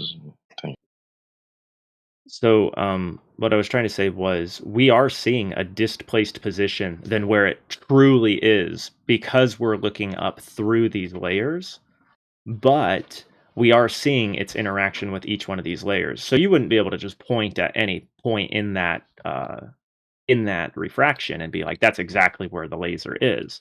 No, that's just the total sum of refractions to our eyes reaching us, showing us that, hey, look at how warped that image is. I mean, it is warped. It is definitely being changed. It's definitely being bent. But yeah, you wouldn't be able to, like, shoot a bullet at that light and actually have it intersect the light probably at pretty much any point you're looking at right there. It wouldn't be where you're aiming. So, sorry, go ahead. Right now, I guess it was a kind of stupid question because, like, yeah, it has to, like, if a light is passing, it's not really. It's something that's changing, like it's capable of changing its direction, and it reaches an observer's eyes. I mean, the light has literally changed direction. Right. That is the biggest qualm I have with Walter Bislin's whole presentation of how accurate his entire model is he's just lying to people. To be able to code what he did and to be able to to be able to do even what he did on his website means you recognize there's a lot of different variables involved, and he's ignoring the most important, which is the bending at any given point. Like, you actually have to have 2 points of data to be able to make a model like he's trying to show on his you have to have 2 localities. You can't just have one. I mean, you can, but it's only going to work in one direction. Like, you'll only be able to make small short distance predictions, maybe like 3 miles, and that's if you're in a very unchanging locality, like at a lake. Like, you would be able to do it like at a lake only because a lake has a very consistent locality design. The water is consistently a similar temperature throughout the entire lake, unless a warm spring is entering the lake at some place, but that's usually a small area.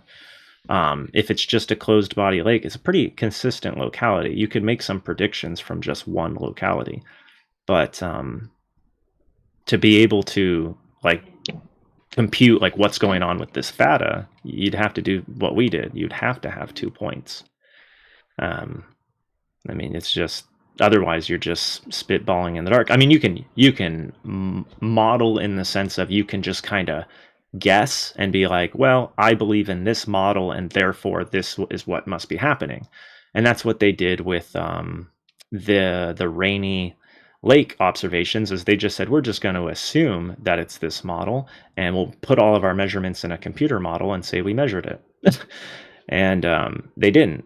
So they didn't really measure it. Now they did the same thing with the so-called black swan, right? The oil rigs.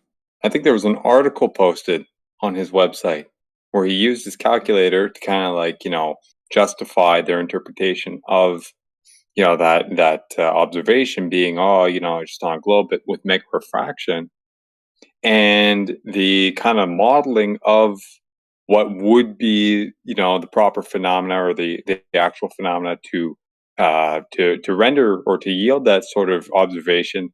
He puts at the top, right, some sort of some diagram, temperature related diagram about it, but he, as you said, he omits the rest, right? He doesn't account for the humidity or the air pressure or whatnot, just temperature.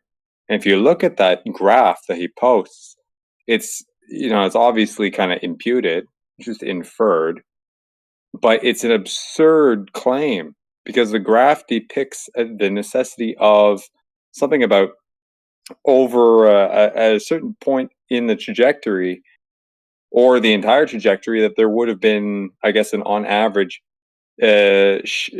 temperature change of between 10 and 15 degrees Fahrenheit or Celsius throughout like a 10 meter or a 15 meter altitude difference or something like that. Yeah. Like, So, and by the way, you said he accounted for the temperature. I can tell you right now, he only partially accounted for the temperature because they assume Sure. in these models there is one temperature lapse rate and there is two temperature lapse rates, and that's why you have to account for humidity, is because humidity has its own temperature and its own lapse rate as it leaves the surface. Even if the surface is colder, it has a cooling effect. If it's warmer, it's got a warming effect. So okay, sure, so sure. I guess what I meant by like accounting for temperature is, I mean, all he's doing is showing one variable out of the multitude of necessary variables, just temperature. Now, whether he's doing it one way or both ways or whatever, that's a secondary issue. So you know, he's there's using more one problems. half, and he's even using one half of it, is what I'm trying to say. Oh, there He's you saying, go. I'm just Yeah, going to use okay. one Yeah, skew even worse than I variable. thought. Yeah. It Yeah. gets even worse than And that. And just a second, Yeah. Lanolin will Go find ahead. this kind of funny as well, because what he did, okay, he had like a preset on the Walter Bislin calculator where you can put in the black swan observation, and it's like, okay, if he manipulates the temperature gradients, if refractive index gradients a certain way, it's like, okay, now it works on a globe. But what he had to do, which we worked out later on, was he put in a layer of fog that made the fog, like, that hid the background water. Okay, and when we did the same thing and removed the fog, this is what was in the background, and we added some surface to it just as a joke.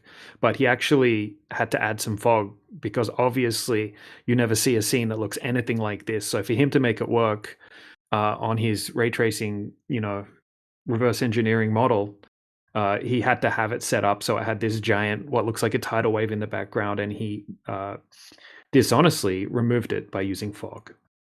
Oh, forgot about the tidal wave. That was hilarious. Yeah, big Yeah. wall of water like 80 feet high. Yeah. This is a screenshot from his simulator or whatever you want to call it. Yeah, it really is no joke. To see the distance that they're claiming we can see on a globe would make the globe look like a bowl. Straight up. Like, you wouldn't be saying it's going over any curvature ever. And it's just absurd because downward refraction is very destructive, because, like what was mentioned earlier, somebody pointed out how it sounds like a conspiracy theory that at all the differing heights, the light has to move in an arc at a different rate, in a nice, perfectly curving rate at each height. And it's like that's the only way to get that tidal wave wall to look like that. And it's You're saying insane. it's much more dynamic and unpredictable, chaotic. Yeah, it is so much more chaotic on a globe. Nobody, like, we quite literally would never have grown up thinking there was a physical curve that you could see. No one would have ever thought that, because we would see things day to day that are just so absurd all the time that we never see. That's what I'm saying. It would just be just blatantly in our face that we're not watching boats going over a curve. We're watching them get crushed by the optical phenomena that the globe would be causing. So, yeah. So, what your side views, man? How is the laser visible from you? So yeah, what we did, I have a 4 watt dual diode laser. So it's actually 2 diodes that are 2 watts, and they're joined in through a beam splitter, and well, I guess you would call them in this case a combiner, but that's what it's doing. They're being combined, and it's going out through the front as a single beam, and so it's a pretty powerful green laser. It can blind you very, very easily. It's got a half angle milliradian of like point divergence of like point. It's either 0.123. It's like 123. It's like something like that, or it's like I can't remember. I can't remember what decimal point it is. I think it's 0.12. I'd have to go type in my stuff again. And I don't have it written down next to me, but it's basically at 6 miles, it will have diverged like 4 feet, I think. So it's pretty accurate. It's not like military grade, but it's pretty darn accurate. And because usually, like you see on your YouTube videos, and they're showing a laser, they have to like spray some aerosol there or something so that you can see it. Like, And I was Right. just wondering, like, it must So be some in this pretty heavy instance, laser you use. yeah, we used a pretty strong laser, and we also waited. We waited for a day where the vapor discharge from the ground was pretty high. So like in our side view laser, you can actually see the humidity dispersion zone, which is where when the humidity is under pressure, it's actually in a smaller form. It's actually a smaller water vapor because vapor changes size as it goes higher. That's how you end up with clouds, right? As the vapor actually begins to expand as it gets higher. When it's under more pressure, it's actually smaller. And so in our shot, you can actually see the lofted haze, and that's the area where the vapor actually starts to spread out, and there's so much of it that you can physically see it with your eyes. But it continues to rise, and we actually have pictures where you can see that the vapor actually continued to rise through the night. So we were waiting for that night. I mean, we ran out of food on that night. That was our last night there, and we were like, "Oh, amen, thank you, Jesus, that this happened," because we were concerned we wouldn't be able to see it from the side, because we did some test shots, and yeah, we could see it. But we also had the exposure on the camera. I had my camera. I specially selected my camera because I had an incredibly high light sensitivity. It's a 3-stacked CMOS chip. So I had bought that camera specifically because of its extreme light sensitivity. The like I said, the lens was we bought strictly because it was the lowest distortion lens we could get our hands on. They do make a wider one than the 12 millimeter, but it actually has a worse distortion rating. The 10 millimeter has a higher distortion rating than the 12, so we went with the 12.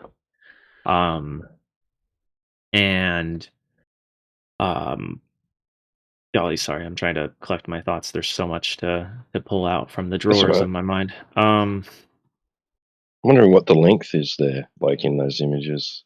How much laser are we How much? seeing? About 12 miles from left to right. In the side shot, in the side Yeah, views. in the side shot, yeah, about 12 miles. Whoa. It's a little more than 12 miles, but yeah. Wow. Yep. Like, is that from distance from the beam, or the beam distance itself that we're seeing? Like, how long That's is that the laser? beam distance. The beam distance itself. So if you're actually trying to say how many miles of beam am I seeing, it's about 12 miles. It's a little more, but I don't want to throw out like a hyper specific number. Okay, but the distance from the camera to the center of the laser and the center of the frame is about 3.5 miles, and then on each side of the frame, it's roughly about 6 miles to each side of the frame. When I say roughly, I mean it's like incredibly close. It's almost exactly 6 miles. It's a little bit more than 6 miles, but it's really close. So, yeah.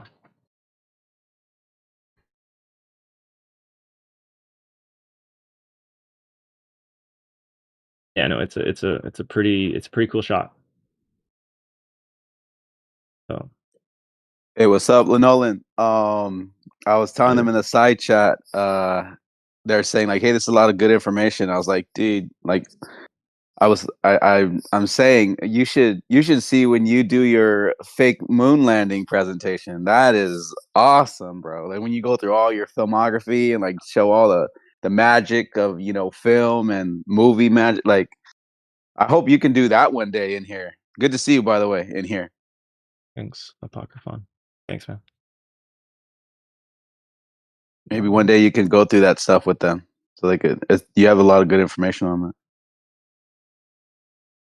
Yeah, I definitely, I definitely could. I have to go to the funeral home with my wife today at 2:00. Oh, sorry to hear that. It's in Sorry to a hear. few hours. It's okay. She's with Jesus now, so it's not my wife, but her mom. So. Yeah, I know. Okay. Yeah, condolences. Well, next time, maybe next time, if you could come back and when you have time and go over your whole like presentation with them. I was telling them before, I was like, I was so disappointed like that in your documentary you didn't go deep into it. I was like, I was telling DJ, I'm like, bro, I was like, that's the only thing I wanted, more of that film was like your whole fake moon landing presentation. So sorry, it's just you know, when you're going on 2 hours, it's like, yeah, it's hard to get people to watch anything that's over Yeah. 2 hours. Yeah, maybe you got to do a part 2, you know, where you go deeper into the film stuff, Yeah, exposing the moon landing. Ultra extended cut. Right.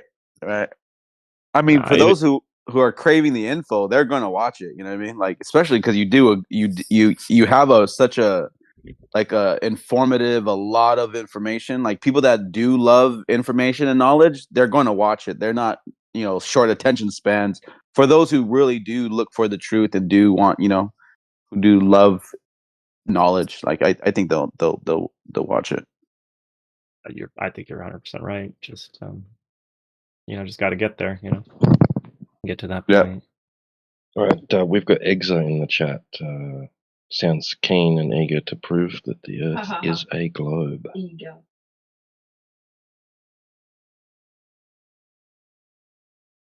What say you, Exa? You gonna mic up?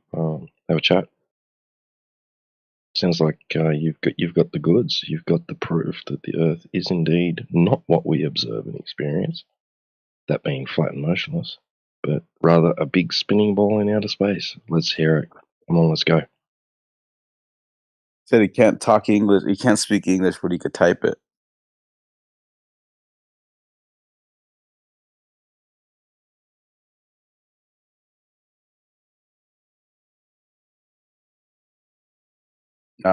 It's probably a sock account. That's why they don't want to talk, because we'll recognize the voice. Yeah. Say you, Rob. Rob Utah. Probably a sock account.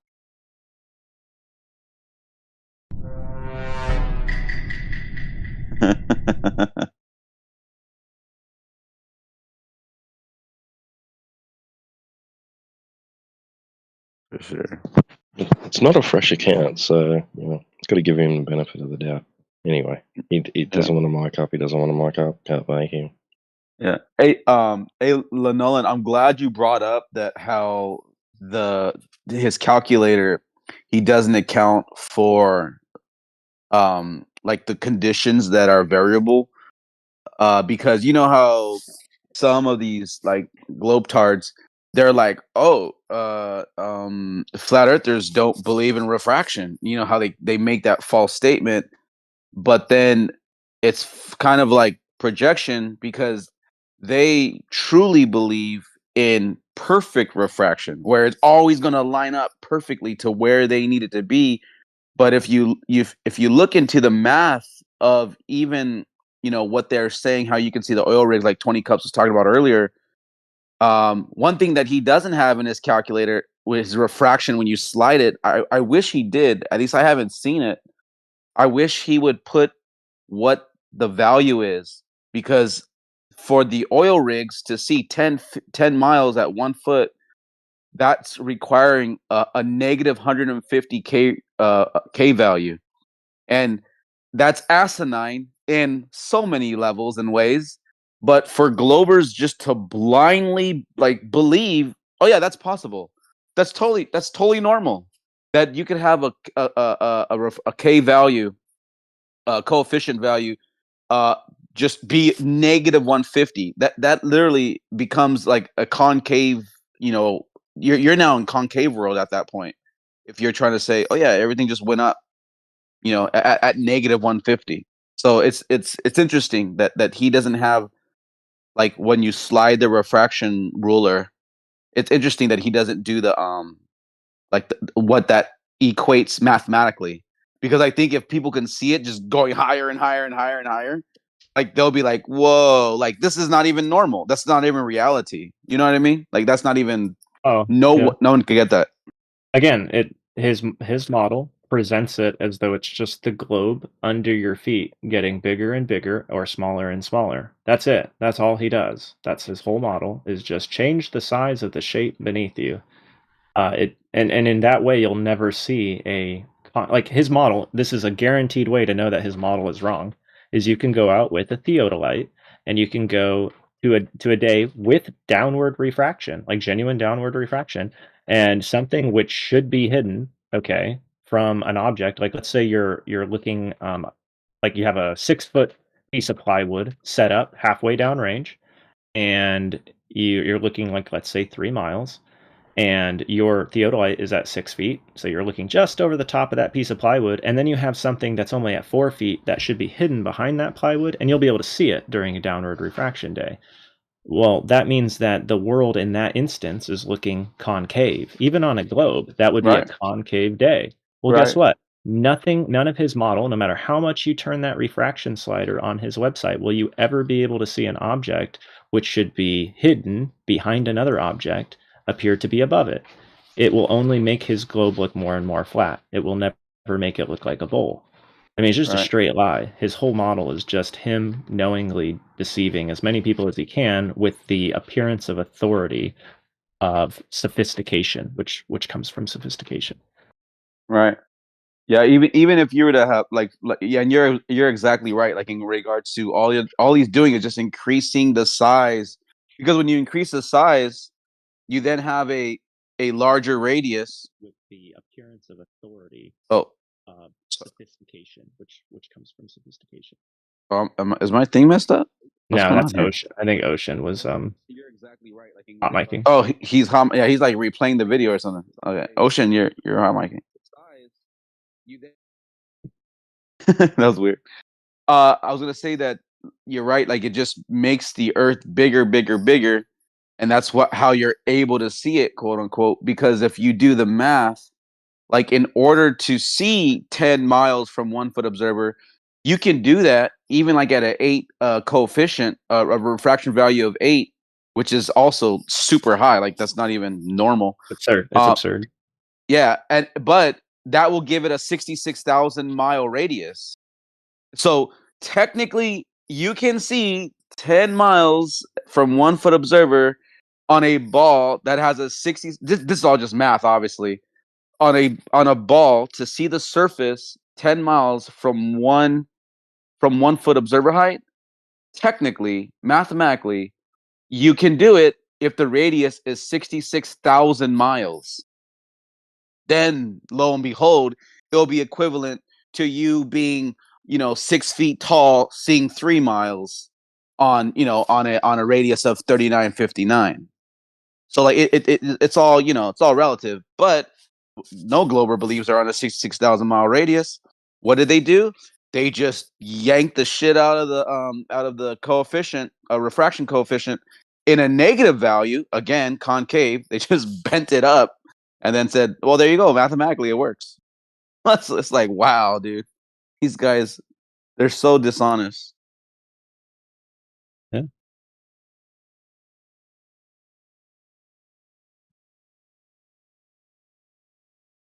I love how their math destroys their math. Well, their math destroys their math, but they will never present their math as destroying their own math.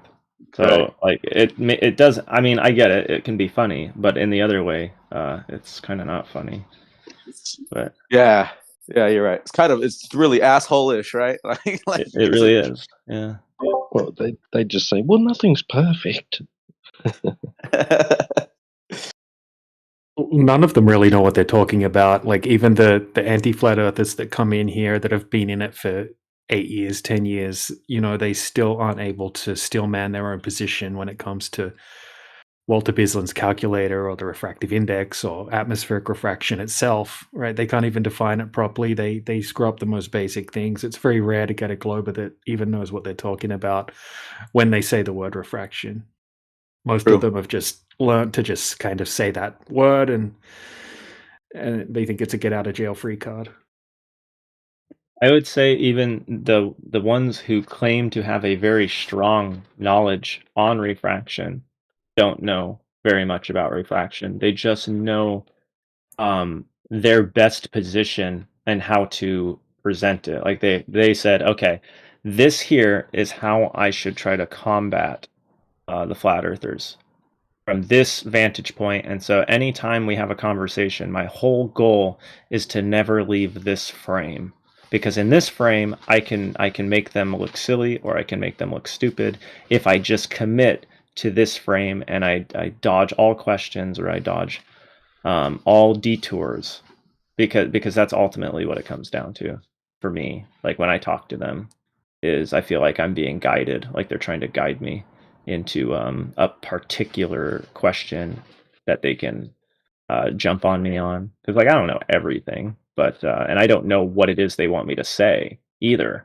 Like they're asking questions, but they're actually looking for they're looking for me to say something, and I don't know what it is. so yeah.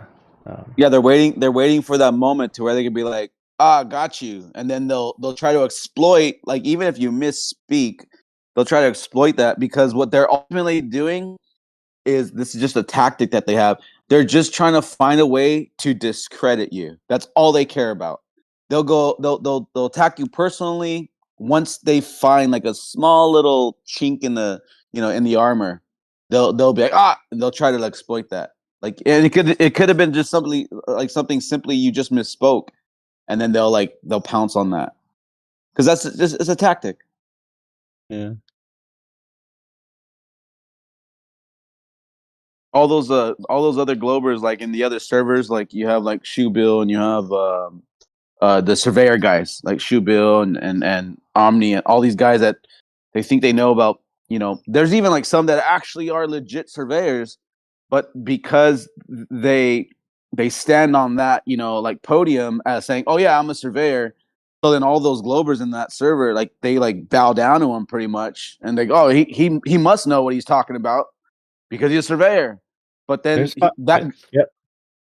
but then that guy will turn around and admit, like, yeah, it's a calculated value. But then I don't know why, for some reason, the Globers don't hear him say that. Like, it's really weird. Like, sometimes the guy's honest. Some of those surveyors, they are honest, but then they'll go, "Oh yeah, but we just add it." I said, "Yeah, exactly. You change it." So, anyways, it's funny. And they discredit all the guys that are on FE that do have surveying certifications as well. So it's like, "Oh, you're a flat Earth surveyor, so you don't you don't You don't count. You don't count, right?" Yeah, it's crazy, those guys, man.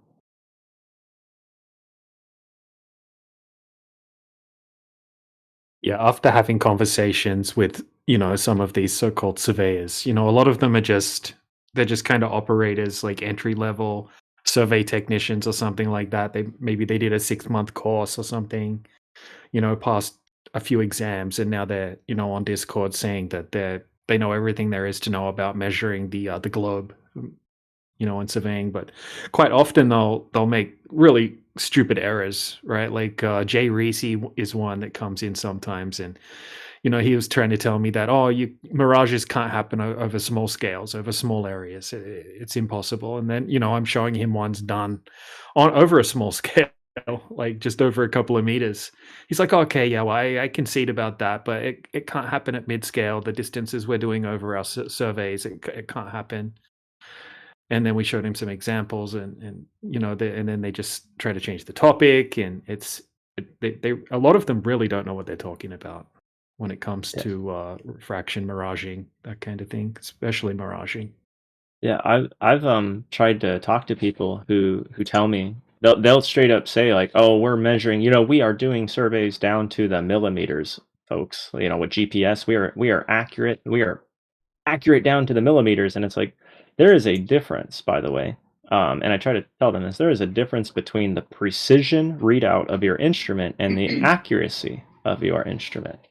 Okay, so when they're doing like their GPS measurements, the instruments will read out a precision value. It is a precision value. It's highly precise. Precise meaning reads down to a very low decimal point. But the accuracy of it is quite low. I'll actually just read an abstract from just if you want. It's just one sentence. It's like literally just like one sentence. Yeah. From the refractive index of air, new equations for the visible and near infrared. And this was by Philip E. Sidor. Sidor, I think is actually how you say it, Sidor. And in case you're wondering, this guy came up with the density model for the globe with the assumption of 7/6R built into it. Like, this is like a very high up there optictician, if per se. And this is the very beginning of his abstract. It says, The precision of modern length interferometry and geodetic surveying far exceeds the accuracy, which is ultimately limited by the inadequacy of currently used equations for the refractive index of the atmosphere. Right there. The precision of modern length interferometry and geodetic surveying far exceeds the accuracy. And I think that is like understatement of, that's another one of those like right there in competition for understatement of the year. Like seriously, it's up there. So um, they'll say we are measuring these down to the millimeters, and it's like, yeah, you've got an instrument that will give you a readout to the millimeter, but your accuracy can be off by feet. And if you're going over a long enough area, it's very hard to see that. It's very hard to see that. And almost nobody is doing flat grade surveying at any distance where the difference in height is going to be any more than just a few inches, even on big projects. So, yeah. And no one's going to try to do one continual slope the entire direction. There'll be drainage considerations across certain areas in smaller subsections, because they know if we try to get this all in one long survey where everything sheds one direction, they won't be able to do it. That's why they never do it that way. That's why there's always drainage considerations midway through the project of like, this is where the drainage needs to be here, it needs to be over here. It never works. They're not using a planar model when they're doing it. They're assuming that, oh, this is in fact curving, and it's not. Have we got that? Can you share that with us? Have we got that DJ on Pickled Sure. Minds? Here's just Nope. you can't actually you won't be able to. I was about to. Go ahead. Yeah. You won't be able to read the whole article unless you pay for it, but here it is. I'm putting it in the side chat of the 24/7 Flat Earth Discord. And here you go. Thank you. Should I use all the fruit? It might be.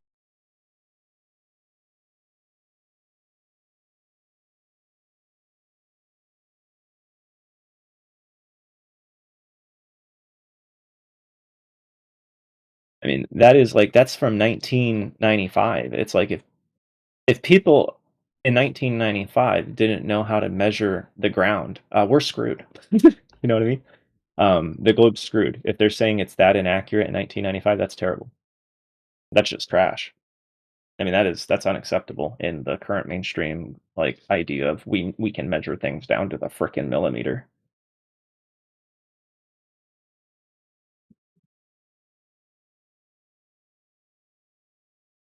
And what distance generally are we talking about that he's referring to when he's saying it's inaccurate over X distance? You would never be able to do it. Then he's not referring to any particular distance in his statement, but what he is saying is usually geodetic surveying is done like on bigger jobs, right? The idea of like using the GPS, it's usually done on like things that are going to be over like a tenth of a mile, right? In distance or shy of tenth of a mile. Like let's say like maybe like a 12th. So that's usually when you stop using the theodolite and you start like strictly just the theodolite and you move on to like a position system.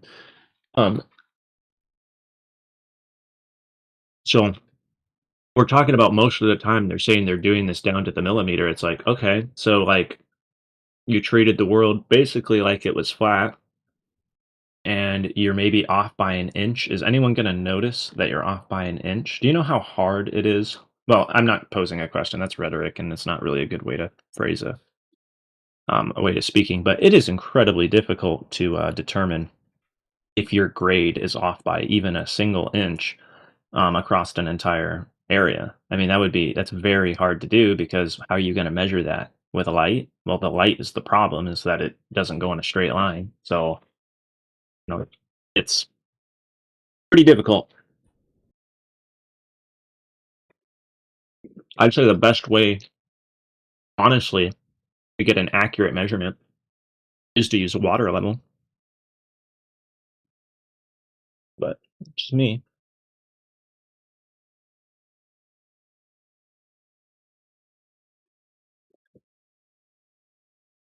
Right. So if we've got some of these like anti-flat earthers going out making hyper-specific claims using some old theodolite over, say, 50 miles or something like that, right? Peak to peak. That's probably not a very good idea, right? Well, the Especially peak to peak thing is like they're not Even accounting. 100. They're just trying to say, "Hey, look, we're getting above the refractivity of air," and it's like, actually, you're not.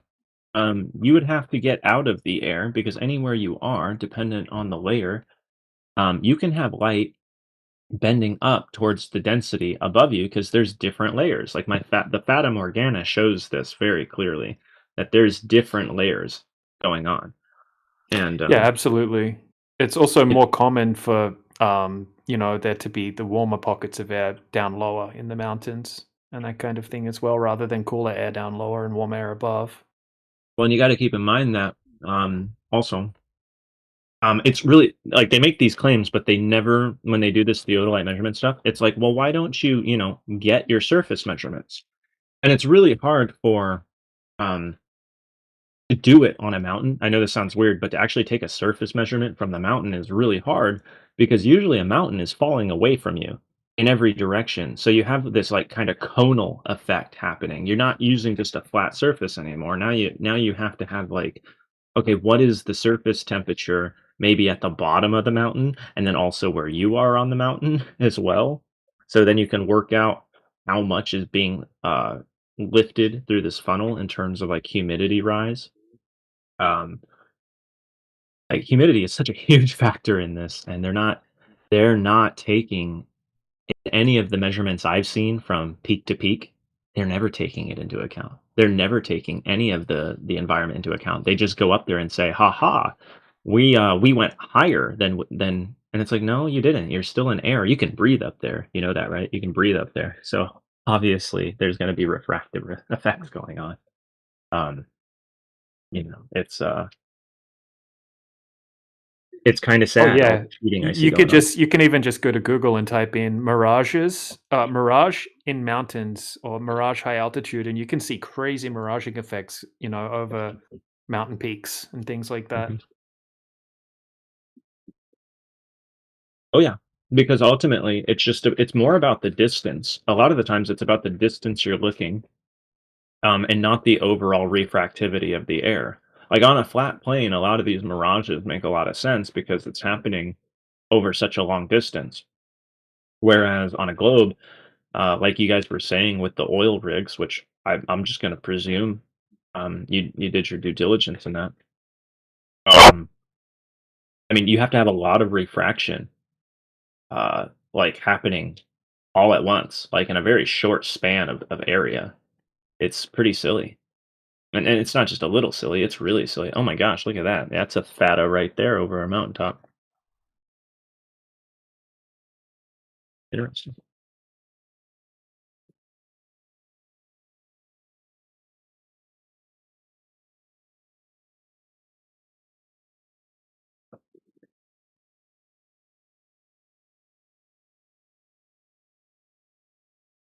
What I find interesting about flat Earth is we're over here talking about measurements and the environment, and we're not just like saying but outer space, you know? I mean, we can show things that don't work in the sky too, but we're like more concerned with what the Earth is. Oh yeah, yeah, I, and I really that's like that that's about hard. it. Yeah, absolutely. They'll do whatever they can to try to get the conversation away from that as well, especially in this server. Try to take it back to the sky. Not sure if you've seen this one, Lanolin. This is my go-to one, really. A lot of people's go-to one when it comes to the Santa Barbara oil platforms. This one was done first thing in the morning. Extremely clear conditions, 8-foot observer height. Full video about it as well, but it's extremely clean. And first thing in the morning, that's a really awesome time to do observations. And it's because you had all night for the air temperature to stabilize, right? And the surface temperature to stabilize. And you have no third element source heating, right? You don't have the sun adding another heating element to it from above. So you've got a lot more stable environment to work with. So I think that's pretty fascinating. To be fair, that could mean it could end up resulting in downward refraction, or it could end up resulting in slight upward refraction, depending on the air temp, but and the release rate at the time. But it's more than likely this is going to be upward refraction every time, because the air would have to be significantly warmer, like in a very serious way, than the water itself, for condensation to occur. Yeah. Yeah, we do have another good observation that Indio 007 did. I'm not sure if I showed it to you, but he used infrared P900 or P1000, and he waited for a day where he found the water temperature and the air temperature to be completely identical, and he made the observation right where the buoy is that takes the readings.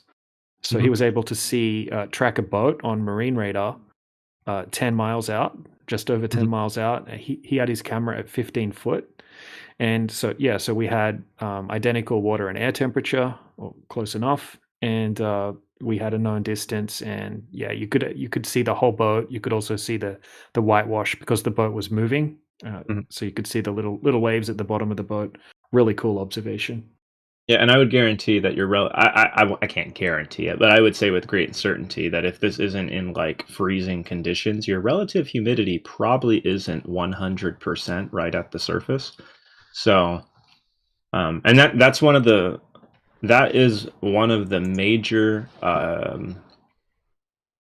fictitious impositions they put into the data.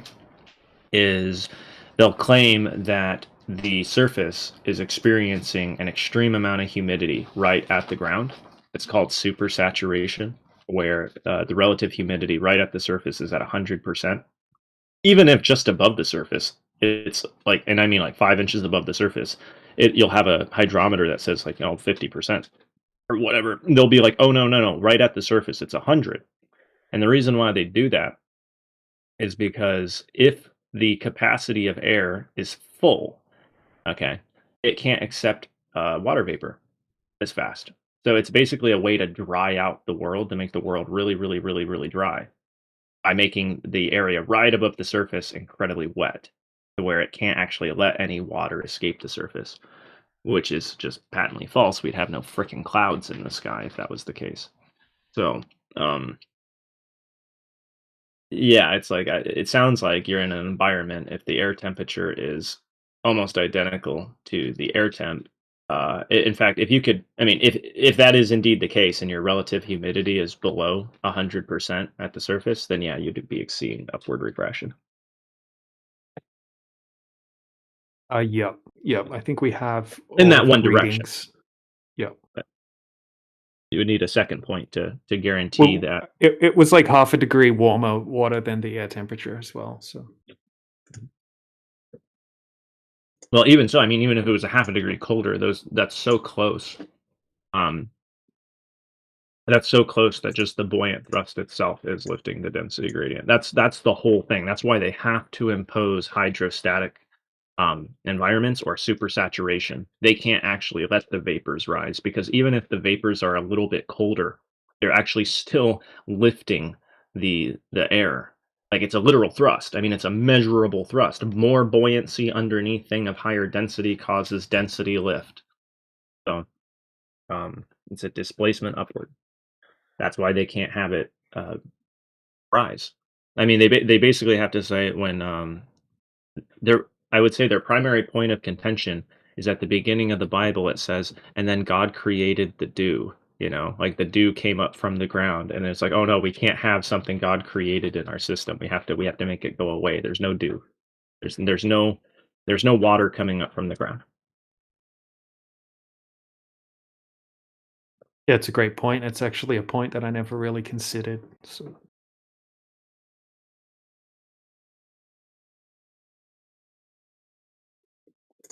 here's the observation I was just talking about, just a GIF of it in the side chat, along with the information from the buoy, which is basically at the exact same time that he did the observation as well, just before. So water temperature 45.9, air temperature 45. It has a bunch of information about the dew point and all sorts of things there as well.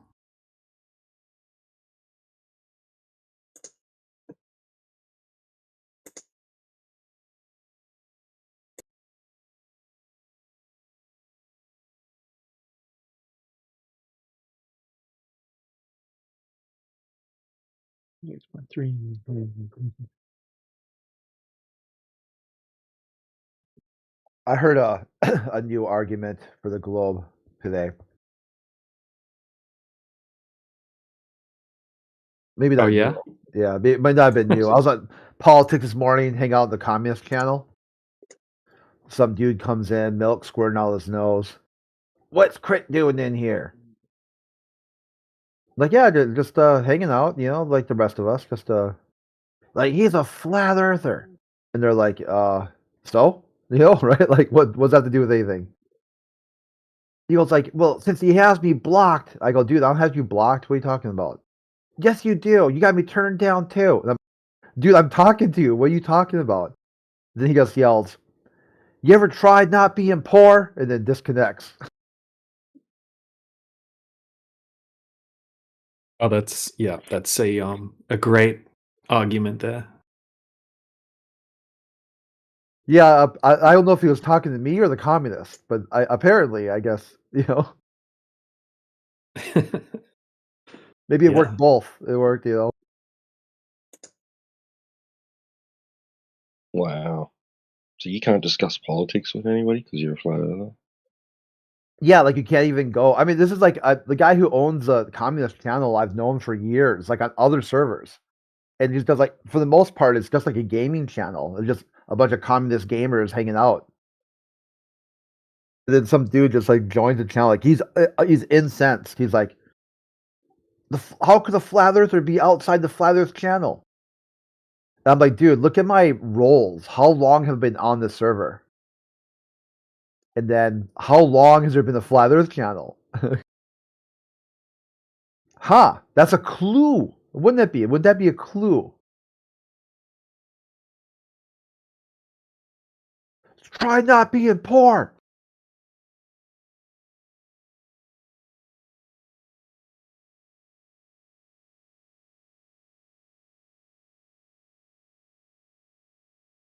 How about that so far today? Any good freakouts, or has it been pretty functionally normal?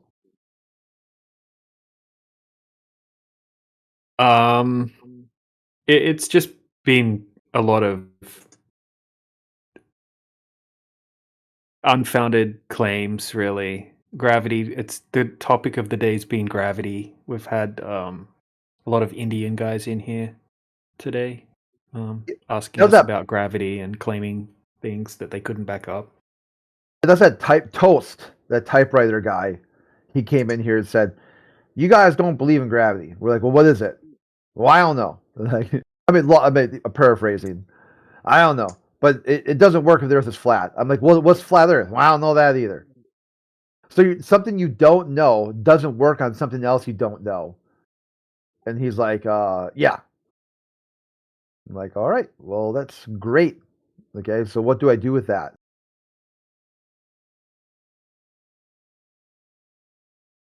Like, I think you were there for that one. Like, here's Tyson saying he doesn't know what gravity is. That's not what he was talking about. Okay, what was he talking about? I don't know what he was talking about, but wasn't talking about gravity. Everyone knows what gravity is.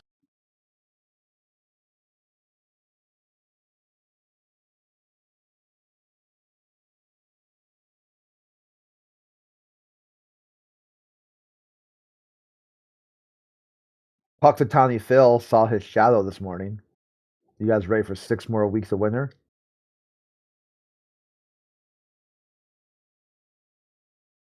Or I guess Australians, you get 6 more weeks of summer then.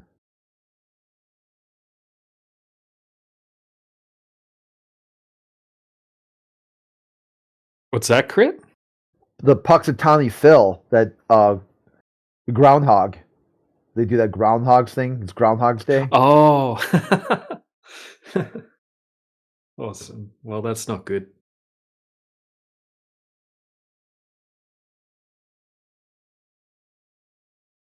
you know what I'm talking about, right? That supposedly immortal groundhog that like pops out of the hibernation, and if he sees his shadow, it's extra like a week of or extra 6 weeks of winter.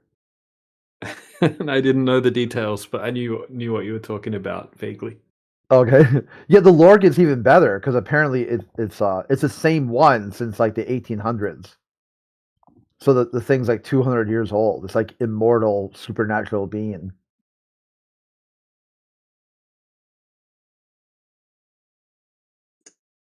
Yeah, they probably put them in suspended animation between the February 2nds. And sometimes they say that how he maintains his supernatural powers is that he's got a magic elixir under the ground.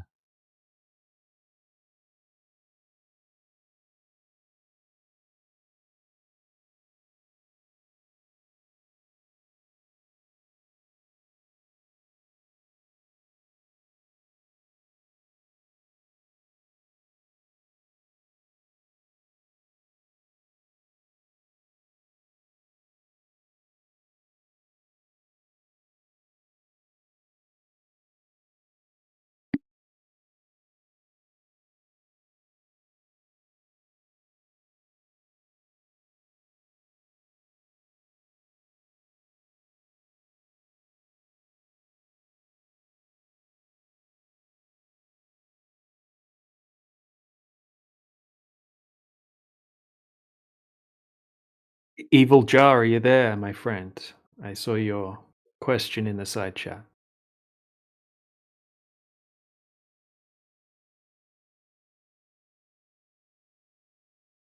Can't VC.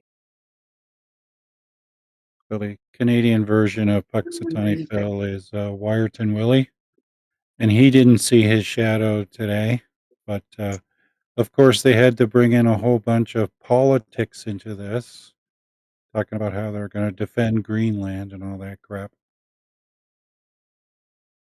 I never heard that before. There's a Canadian version.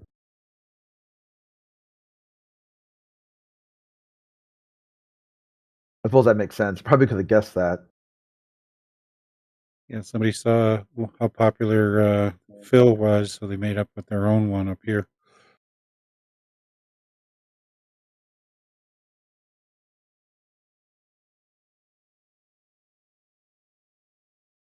But like that movie Groundhog's Day is like so hilarious, where he kidnaps a groundhog and then drives off a cliff. Yeah, I watch Groundhog Day every year.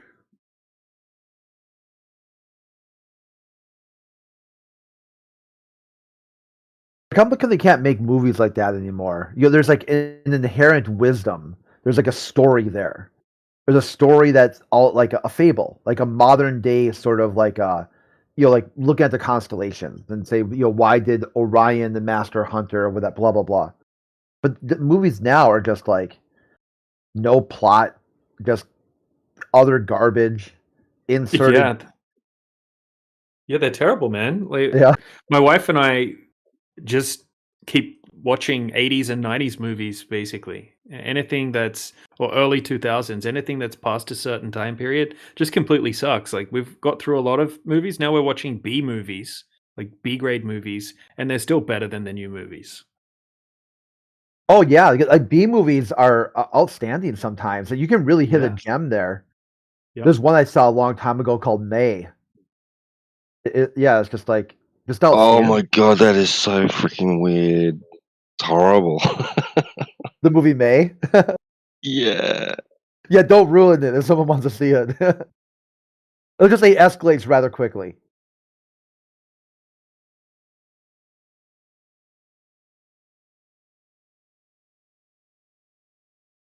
I'm trying to think. There's another one too, where it's like this guy who gets accused of murder, and then he gets convicted, but then later on they find evidence that it wasn't him.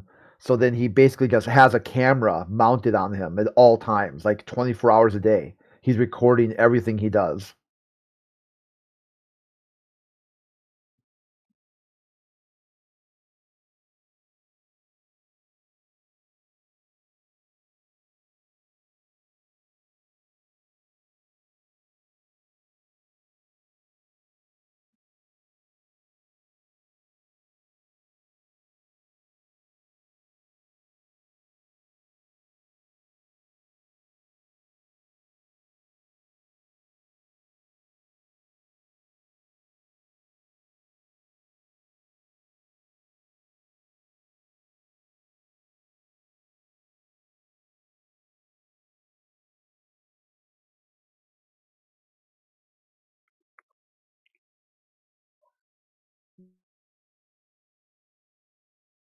Welcome, Vitan. Well, goodbye, Vitan. Yeah, apparently Wyerton Willie first started out as a joke.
Yeah, the first Groundhog Day in Puxatawny happened in 1886.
So, Lanolin, are you still there?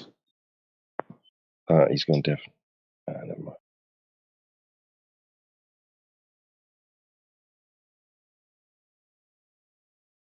He sent me the it's about 46 megabytes, but it's the raw image of the side view from the laser test. Oh, nice. So that's good to have.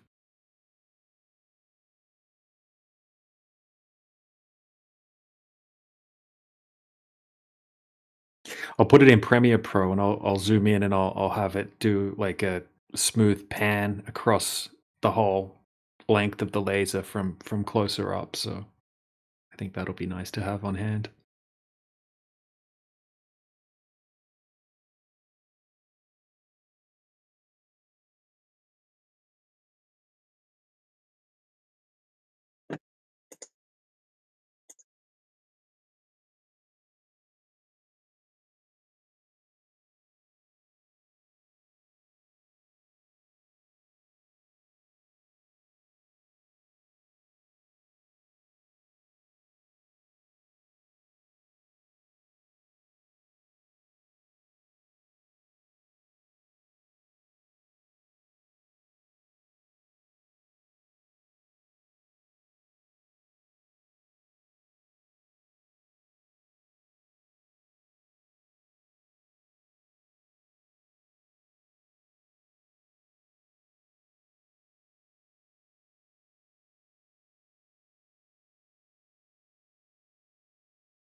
I'm I'm still not familiar with background yet. So far I work on forensics only, and then there might be some additional investigation if I need to work on the backend side. So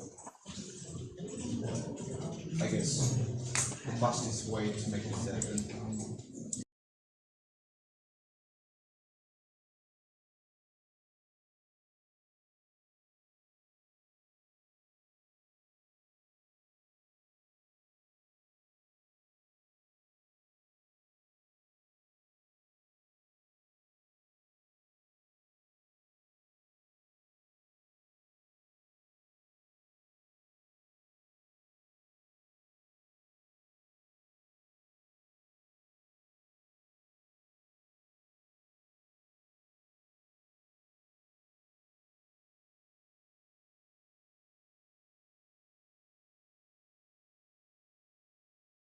A lot more people would be open.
Evil Jar, how come you just type?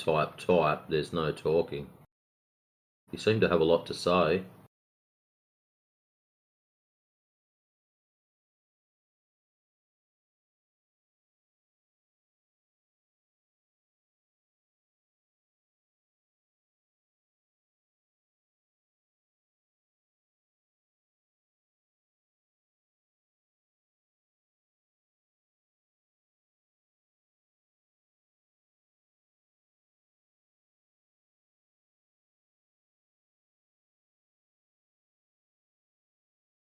Very defensive.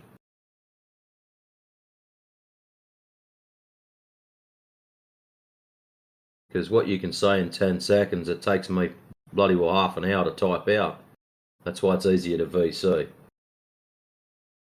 Normally the only people that choose not to are known trolls. And they are stuck in the side chat because they don't want to be sprung.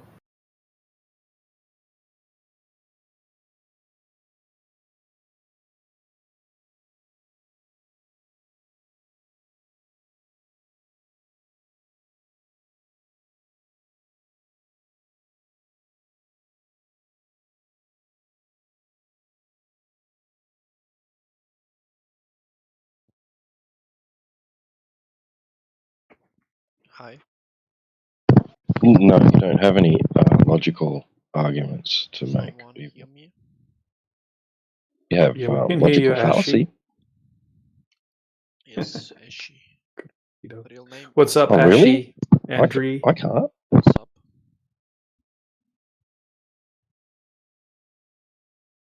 How we do in this Yeah, we're doing good, man. Yourself? Wait, DJ, you can hear Ashy?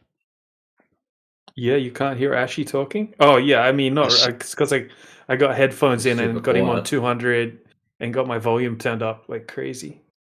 I Ashy, your see him lighting microphone's up. very, yeah, your Yeah. microphone's very low volume. I think people can't hear you talking very well.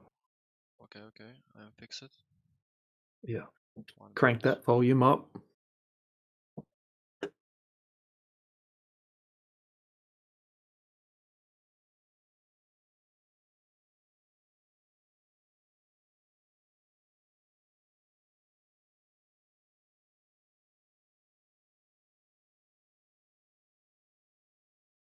I like that. Good form, Evil Jar. We're trying to make accurate. You failed if you're using Eratosthenes. He had a lot of assumptions. I really think our first question to people that bring up Eratosthenes should be, okay, where did he write these results down for the test? If you can't present that, then you're going to have to pick something else that's been done, that's actually been done. Imagine if we just made up some bullshit, character. Oh, yeah. Flatosthenes, Flatosthenes. What I do like, though, if you scroll back, 47 past the hour, Eratosthenes calculated the Earth's circumference with shocking accuracy over 2,000 years ago. Now, I know that sounds like it's cut straight from Wikipedia, but how do you know it was shockingly accurate? So that means you've compared it to something.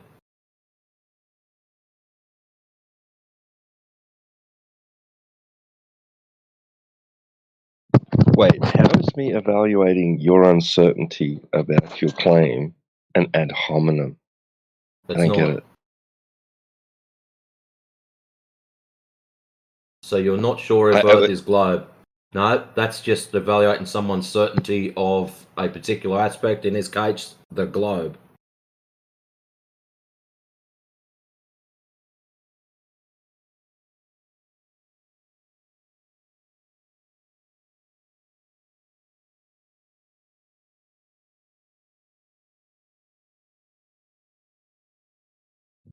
I mean, it sounds to me like you just don't want to admit that that's the case.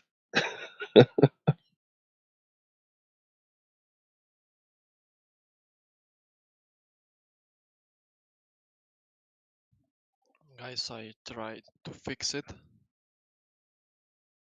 It sounds okay to me. It's okay, yes? Right now. For me, it's okay.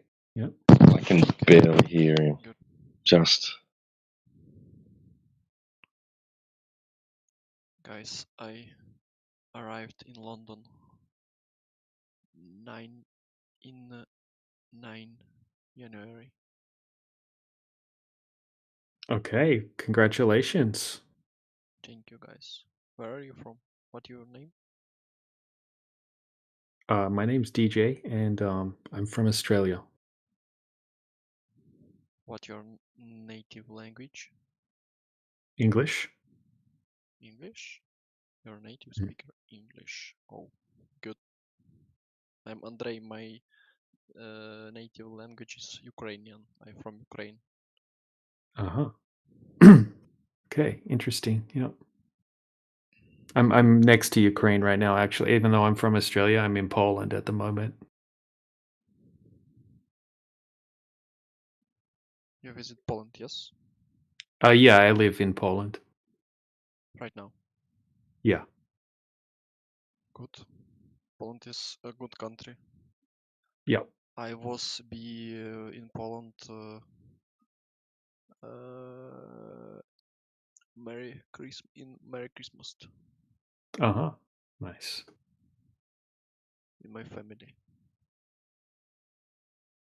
With my family, yes. With my family. Mm-hmm. Cool. So difficult speaks English. So difficult. Oh, you're doing pretty good. You can speak English much better than I can speak Ukrainian or Polish. So that's you're doing well. Ukrainian and Polish is so easy language. Polish is so easy language for me. I Yeah, for understand you. 50% information in Polish. Really? Yeah. Yes. And you know country Czechia, Czech Republic, Mm-hmm. near on the left, Polish side. Yep. Left and more left and a bit down. Mm-hmm. I lived in Prague 1 year before. Yeah. Okay. Nice.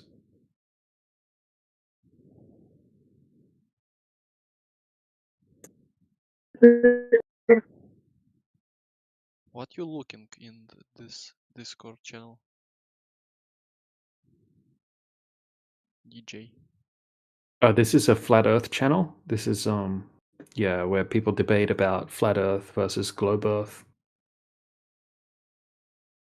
Repeat one more. I don't understand you for 100%. I understand only some words.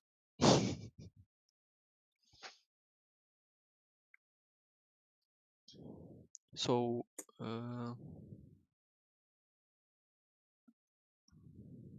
what you looking for? Yes, I'm asking what you looking for. Can you answer me? Repeat one more.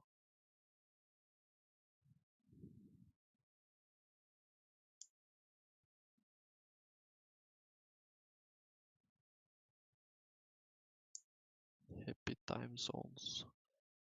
No cement. Events news. The month of March.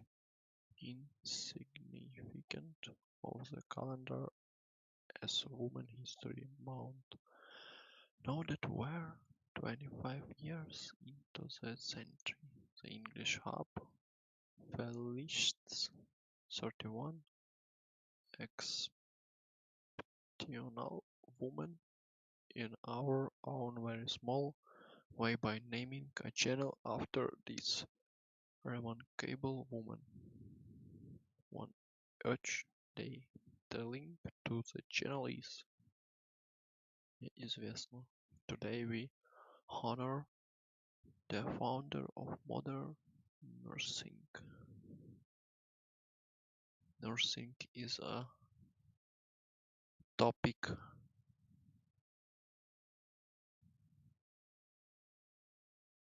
hostel. Not hostel is.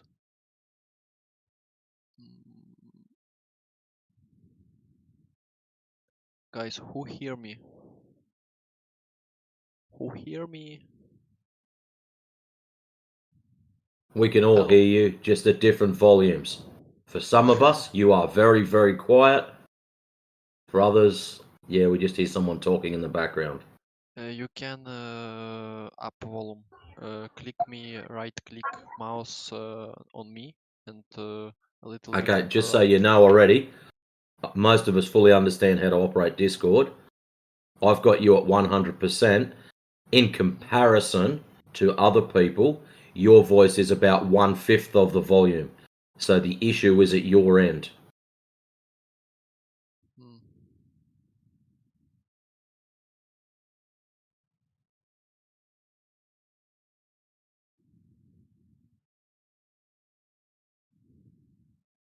And the only reason I can hear you is because I've got some decent headphones on and it's up reasonably loud.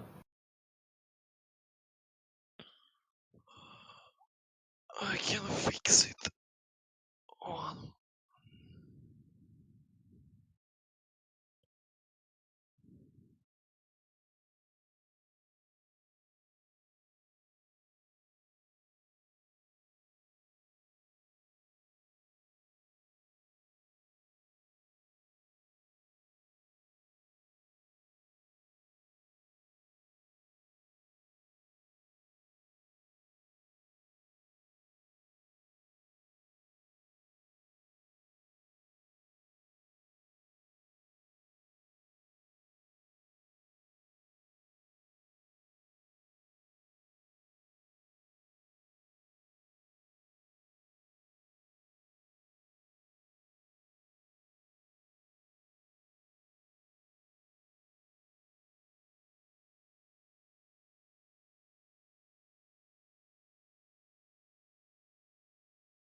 Oh, so it seems our little friend just wanted to make a mess of our side chat. Interesting.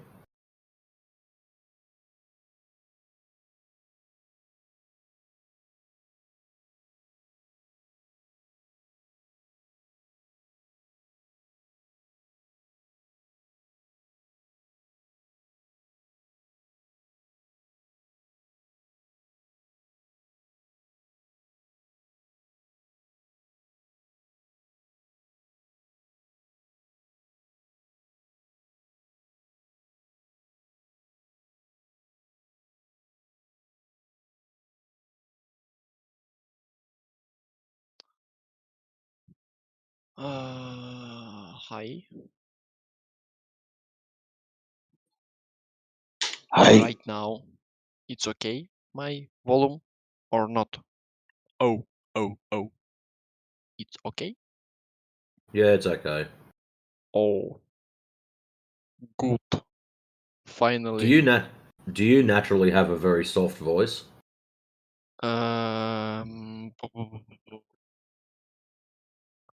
Yes. Yeah, you normally talk very quiet? Yeah. That's what it sounds like. I tap under сбросить все настройки голоса и видео. I use my stock Discord. I don't understand what can I explain for English language what I do this. No, that's all right, I mate. need translator. Okay, I use translator right now. Okay.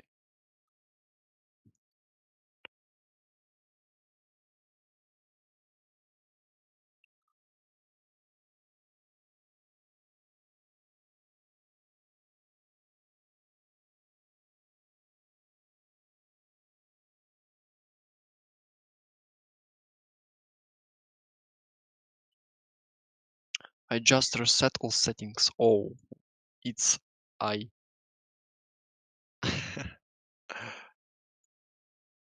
I just reset all settings. Yep, so you've reset all of the settings. So you do sound a little bit louder, which is good.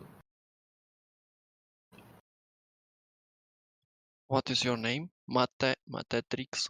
Where are you Matrix. from? Matrix. Australia. Also Australia, yes. Yeah. What city? One out in the middle of nowhere. I don't know this city. It's not a city, mate. This village? It is village? Not a village, no. It's a city, but I'm not saying where it is. What is this? This is not city. This is not village. You live in forest, or what? No. Live in city or town. You said not name city, yes? You say. Not name, correct. Correct. Mm-hmm. Okay.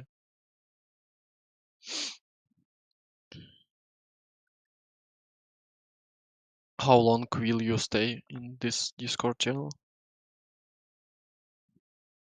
For me, until it's time to go to work, so I've got about 36 more minutes. Your accent like American. No, it's not. I normally get accused of being British. Really?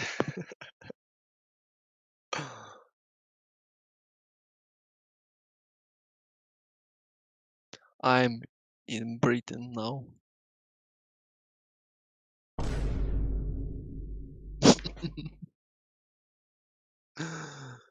Did you just come over on a boat? Can you say one more? How did you get here? Where did you come from? How did you get it? I don't get you. Did you fly here? Did you what? Did you fly here by English, aeroplane? A1 beginner. I understand only 50 information. Did you fly Social here by aeroplane? Plane. I flight. Okay. I have a flight in 8 January, and I leave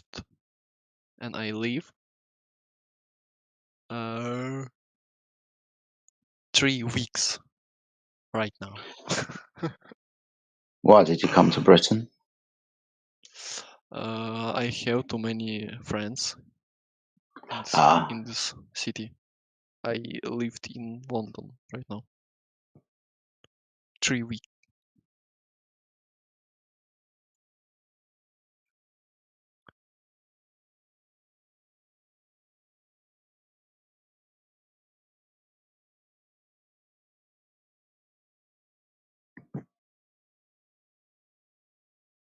And getting a visa was easy.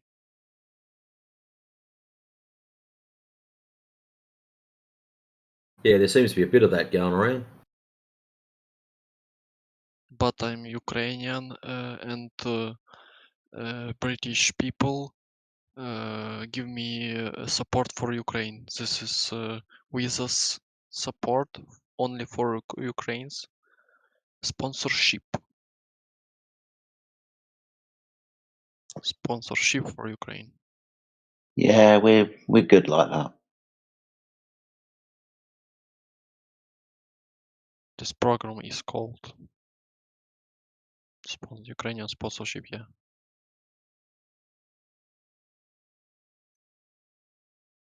I say this right. Okay. Yeah.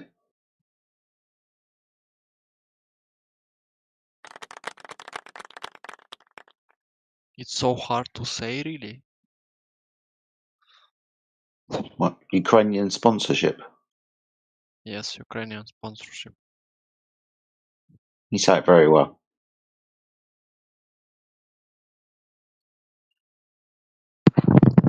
You'd think it'd just be foreign sponsorship. Say it again. You'd think it would just be called foreign sponsorship. I think what? This is difficult. No, I'm just saying that one would think that One it would- would be called I need foreign subtitles. sponsorship, I not would exclusively Ukrainian sponsorship. I would. Я дерево. I would. Would. Would like, yes? You say would like.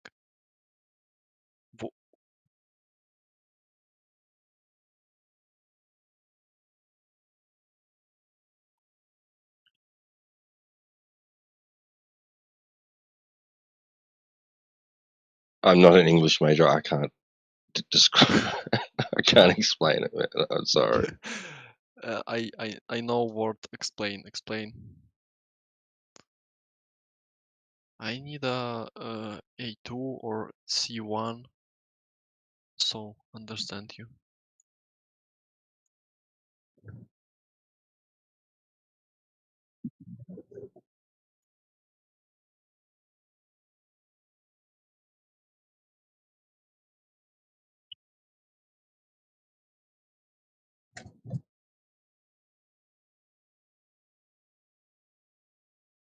I need a higher level of understanding to understand you.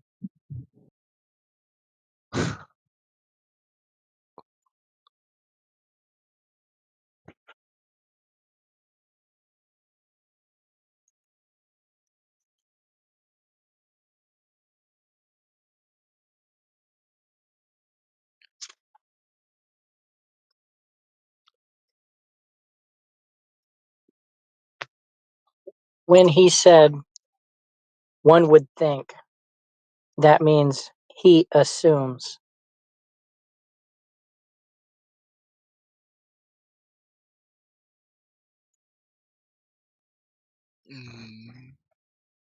I need a simple words. I know 1,000 words in English. Only 1,000. Simply 1,000 words.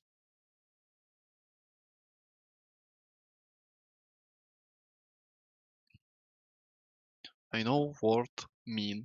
I know word I do, I was, I give, I tell me, I need, I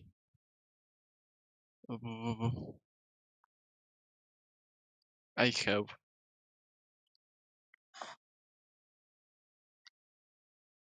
I will. Somebody. Do you know what a guess is? Guess it's Yeah. guess is okay. I know. Guess what's inside the box? A dog or a cat? You guess dog. You open the box and you see a dog. Your guess was correct.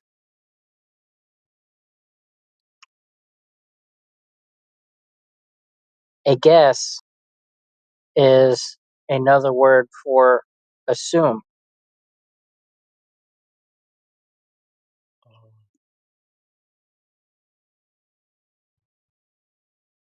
Tita posted a text in your language. My language is Ukrainian.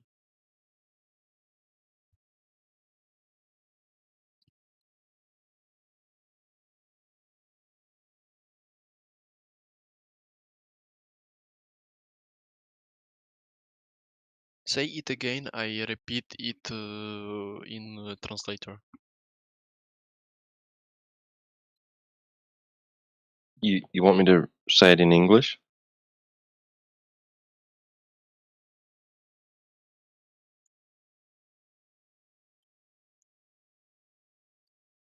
I want learn English. I want understanding English. This is my first day in this Discord channel. This is your first day on the Discord channel and you are speaking so well. I mean, I don't think Yes. that you do not know English. You are pretending that you do not know English. Your grammar is completely okay. Thank you so much. Yes, why you are pretending that? Don't I'm do drama. surprised. What? One do what? He says your language in English is good enough. You are Why are you are you pretending pretending? that you do not know the English language, but your grammar is okay. And if a person who is on the first day here, he cannot speak so good as you are speaking, so you are pretending that you do not know English. I don't think so. I am not agree with that. I think that you know English very well. Thanks. I'm surprised. I'm confused.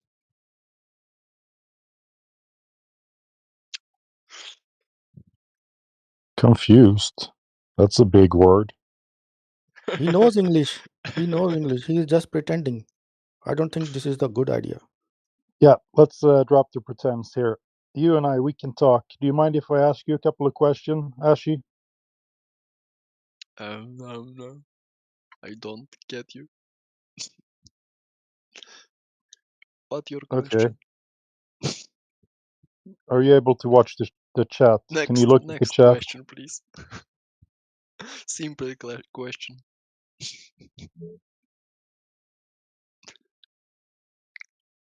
Say me what do right now. What you do right now? Say me. I'm eating.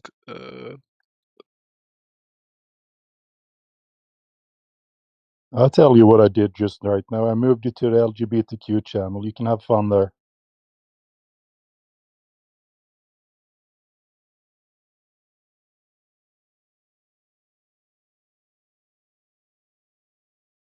All right, so I'm back. Do we have any Globers? Do you guys want to talk? Anybody who wants to talk about Earth? Let's do it.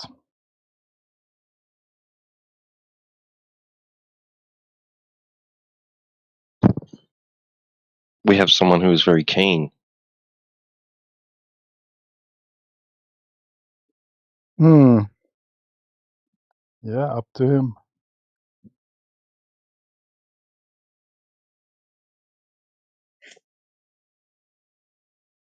Yeah, I have no patience for people like that. He understood us. You were right, Keen.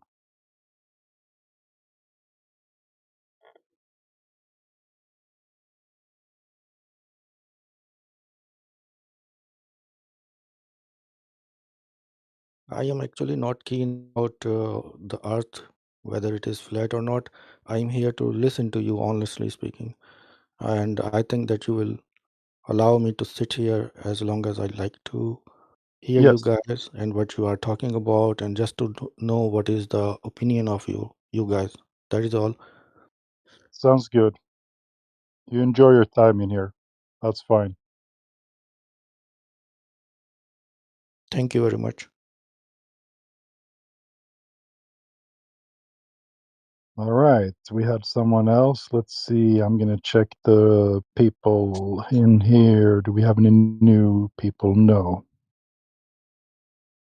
All right, maybe we can go talk to the YouTube people. Give me a second. I will look it up on my other phone.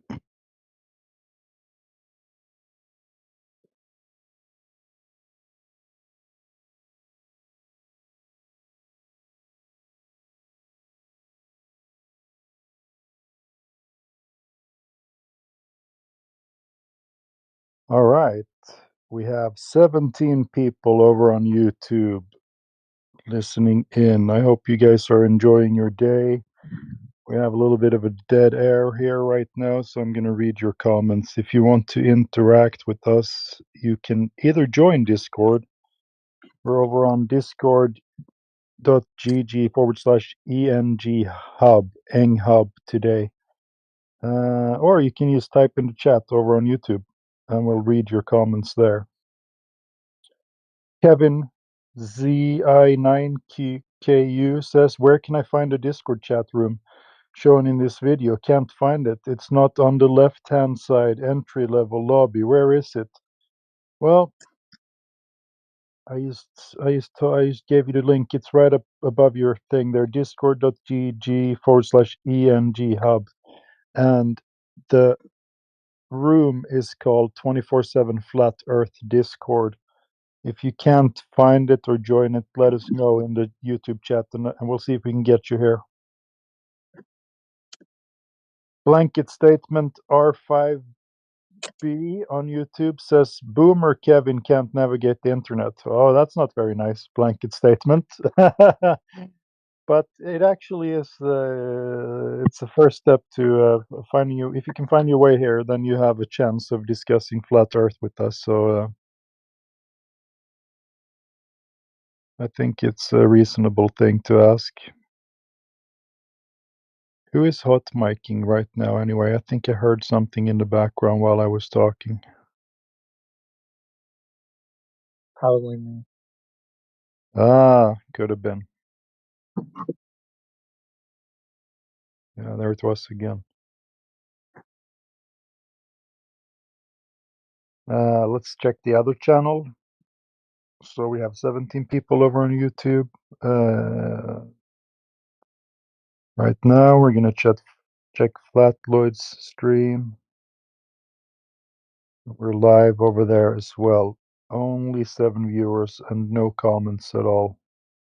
Shout out to you guys if you want to interact or if No you just way. want to say hello. We can do that. Hello, Jad. How are you?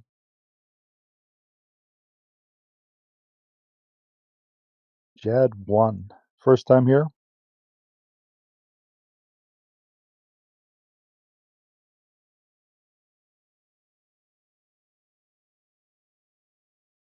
It looks like your mic is lighting up, but we can't hear you.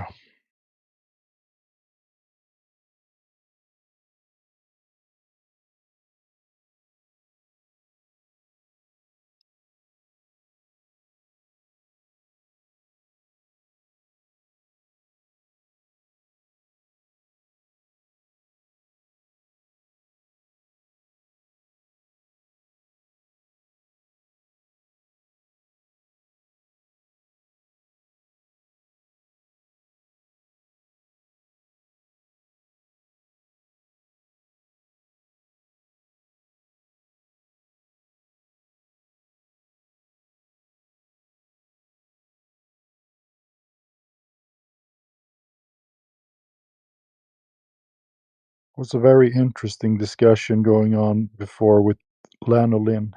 He has some spectacular, fantastic equipment and was able to take some side shots of lasers, which is kind of cool. Then you can't claim that the laser is bending when you have a shot that's perfect from the side.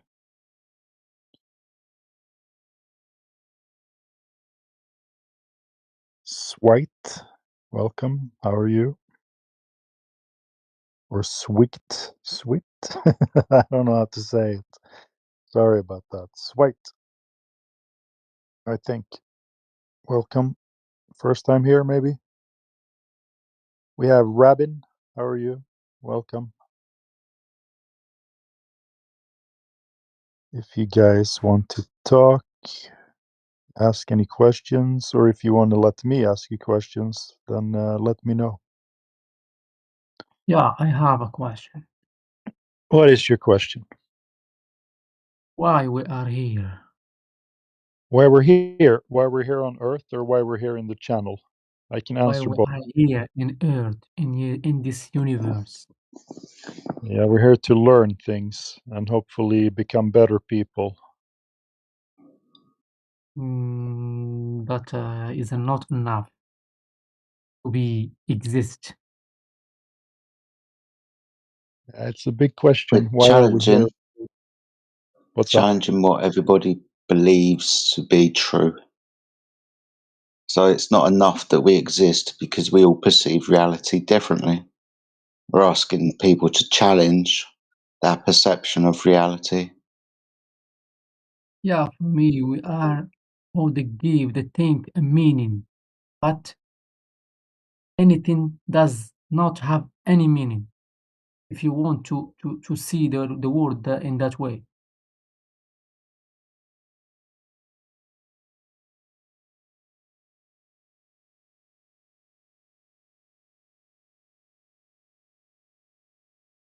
Hello.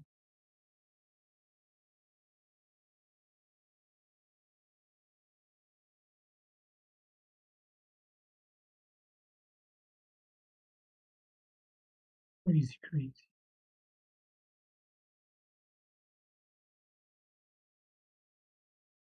Hello. Hi, hello. Where are you? Anybody here? Yeah, Yeah. yeah, we're here. Okay.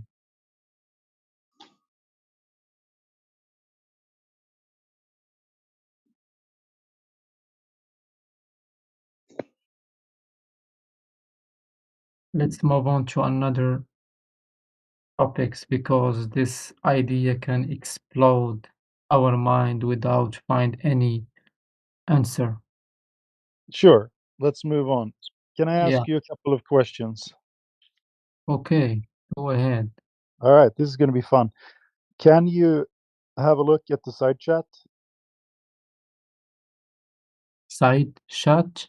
Where? Yes, the chat. You click the chat bubble. Yeah, I will. Okay.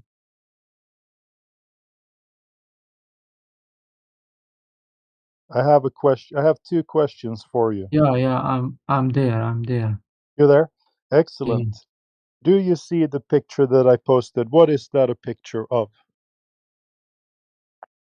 This picture has information about the geography and I think that's Africa.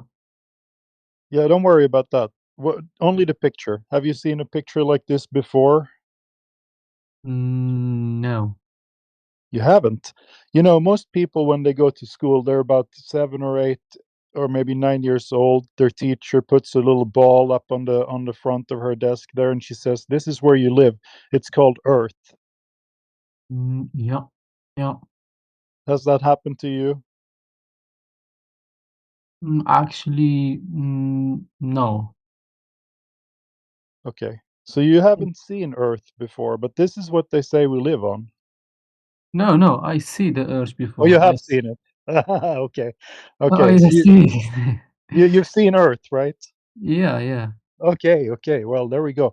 Good. I just want to have a, common ground here. So this is what they say we live on, right? They say we live on this ball. The ball is out in space. It has land. It has things on it. Do you know what the blue stuff is? Yeah, yeah, but What's the blue stuff? the blue stuff is the sea.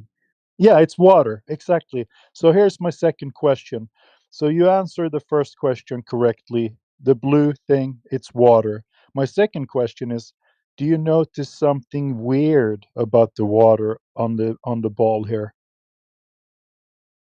Yeah, yeah, but the No, do you understand the question? Do you understand why it's a little there's something weird going on in this picture? What's weird about the water? the water is the most of the earth. Yeah, But but that's not weird. That's just cool. But I mean, weird. It's peculiar. Do you understand the word peculiar? peculiar. No, no, I don't. Peculiar. It means strange. Yeah, because by the way, my native language is not English, is Arabic.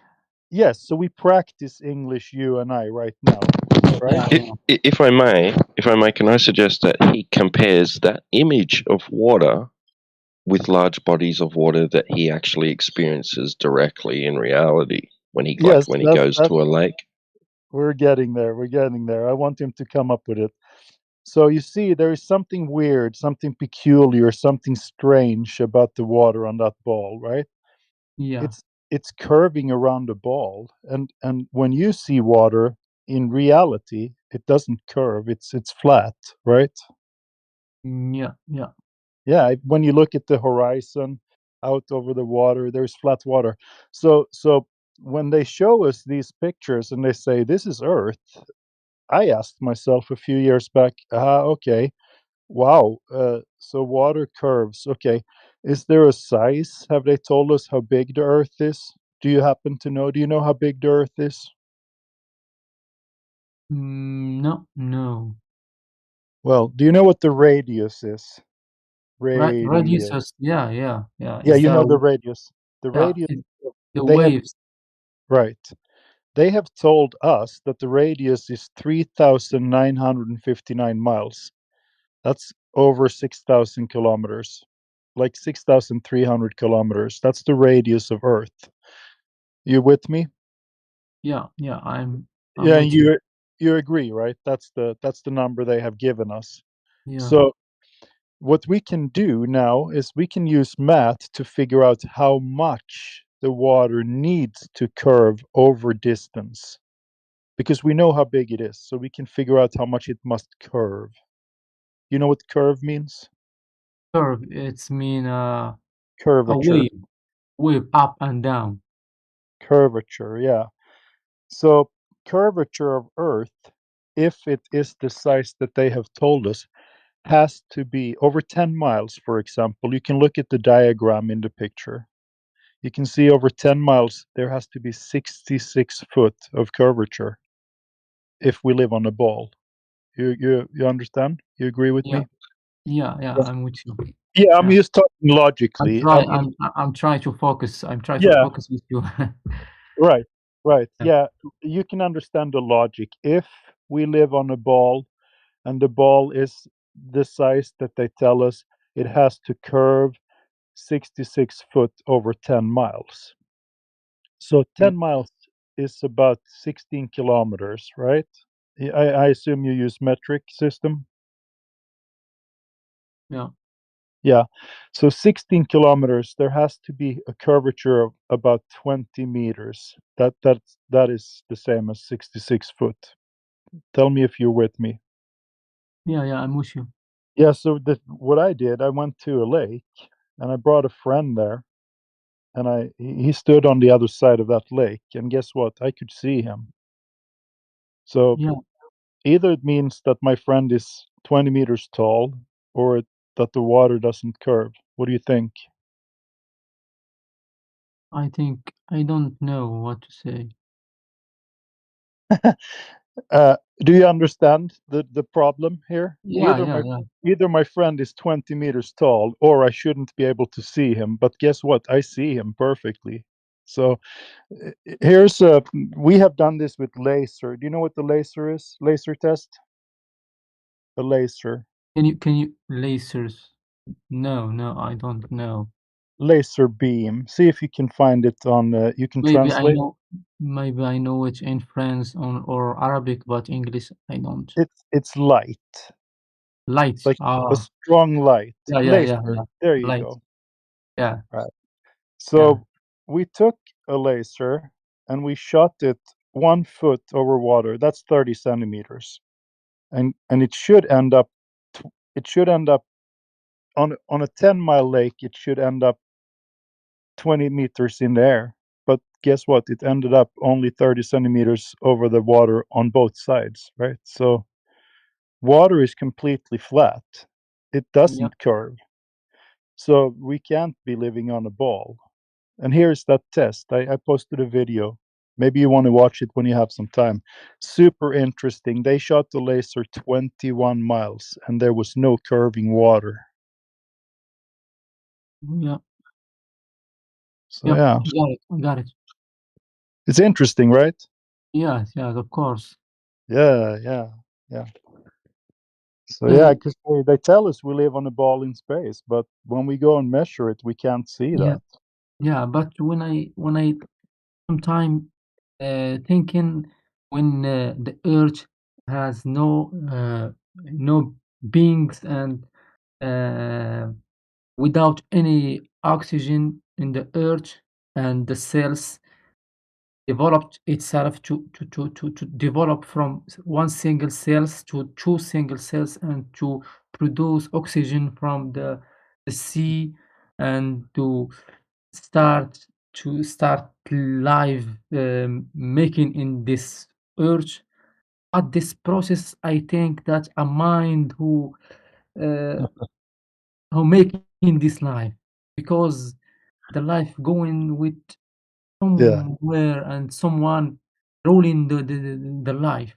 Yeah, you'll be all right, my friend. I'm Just sorry think for my it. English. I'm sorry. No, it's okay. You'll be all right. This is your brain because you have been presented with something that kind of goes against what you thought. So just take some time, sit and think about it in silence, and just process it. It'll be fine. It will be fine.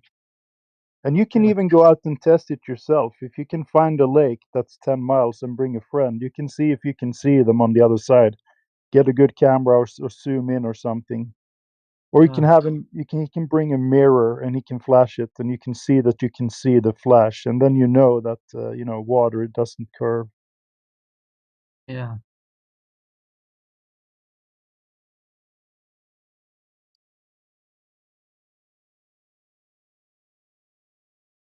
So yeah, it's been nice talking to you. You have pretty good English. You should hang around and listen maybe and learn some more, and you can practice here at any point. We also have some Thank you. other Thank you people so here. much. Yeah, Thank you're you welcome. so Absolutely. Anytime, my friend. We have Swite in here. Swite, did you get some of your questions answered as well? Swite was typing in the chat before. You don't have to talk if you want to type that. It's fine. I ain't got no questions, says Swite. Okay. Got you. There we go. We'll head over to YouTube again. Actually, we have do we have new people here? Nemo, but he has his deafen settings on, so he can't hear me. Hi guys, are you there? Yeah, we're still here. My friend, I want to discuss with you something that I have personnellement,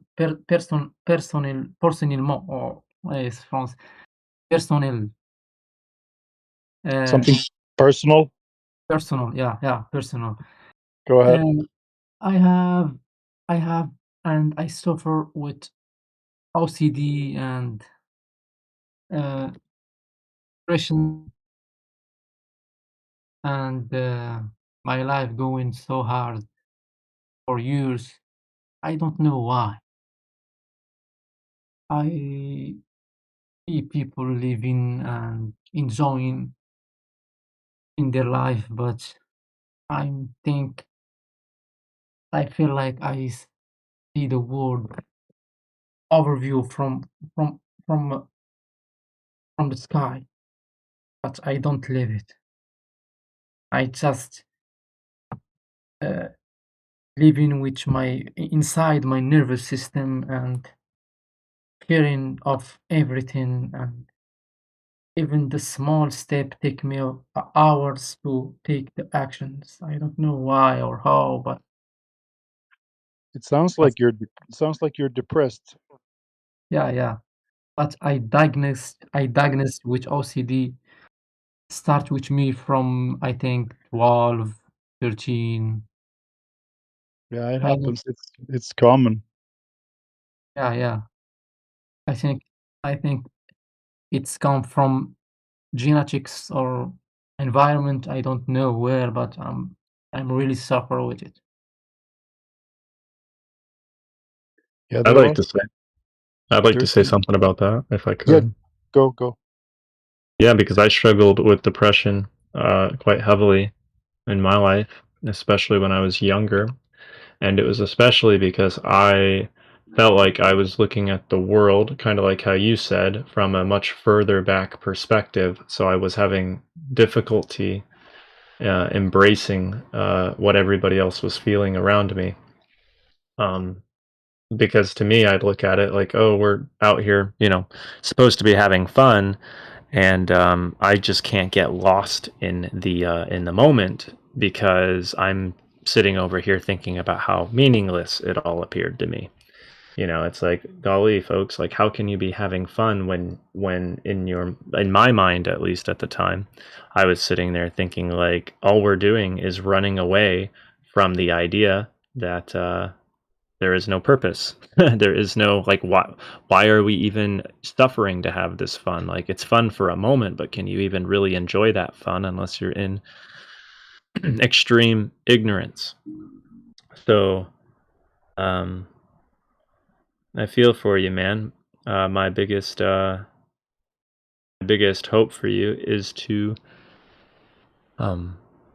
try to look for the purpose in your life that is there. There is purpose, and it sounds like you're coming from the perspective of what I call the Yeah, yeah. mainstream worldview, which is, to me, specifically designed to make us feel very small, to make us feel like our actions are insignificant, and it makes it very hard to enjoy anything in life because we're not really contributing to anything that lasts. It makes everything temporary.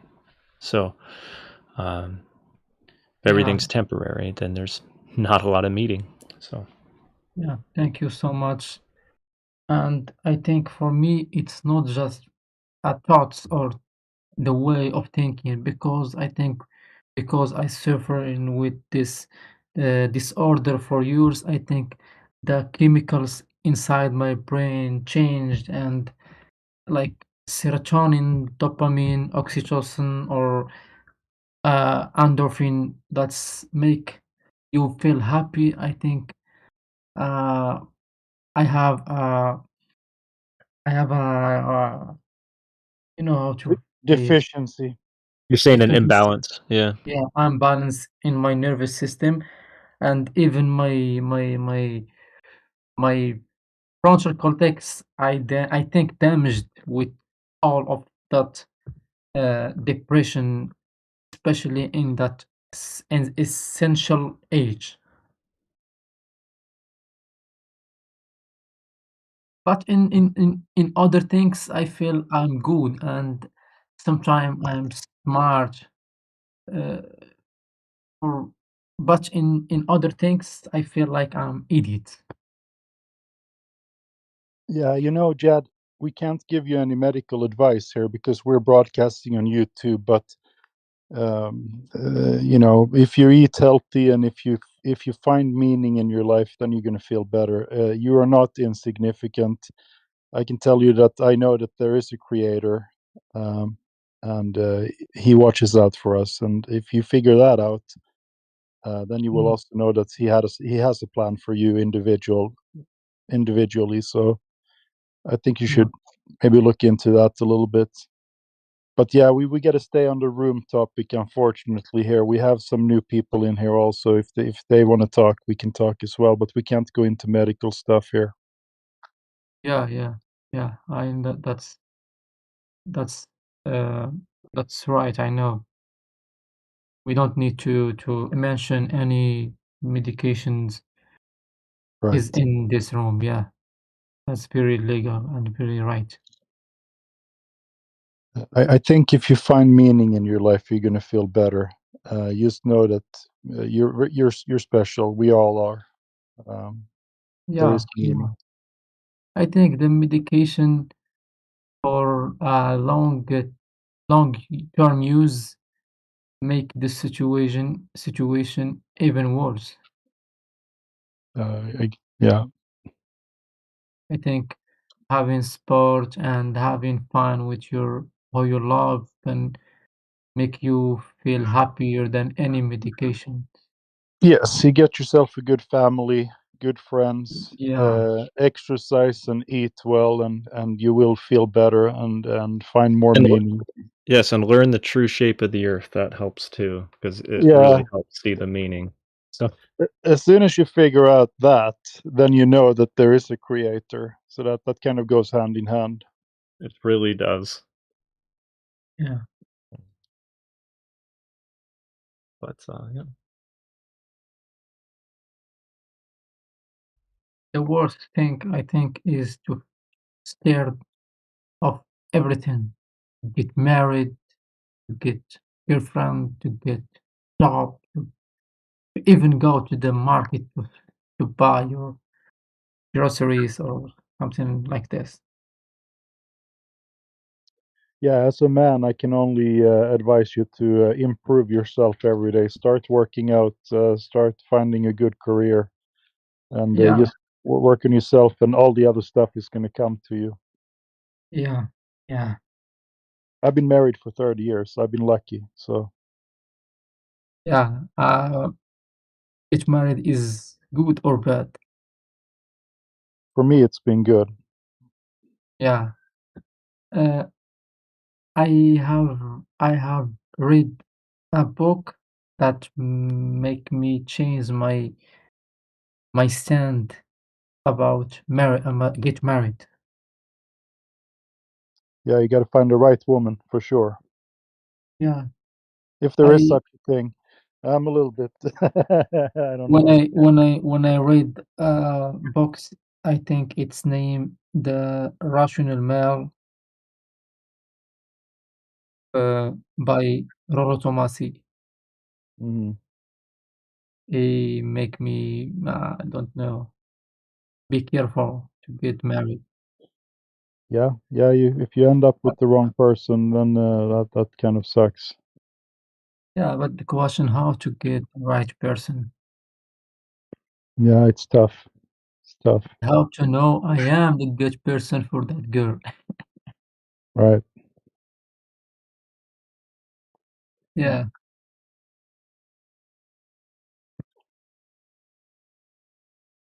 All right. Well, good luck to you. I hope it works out for you.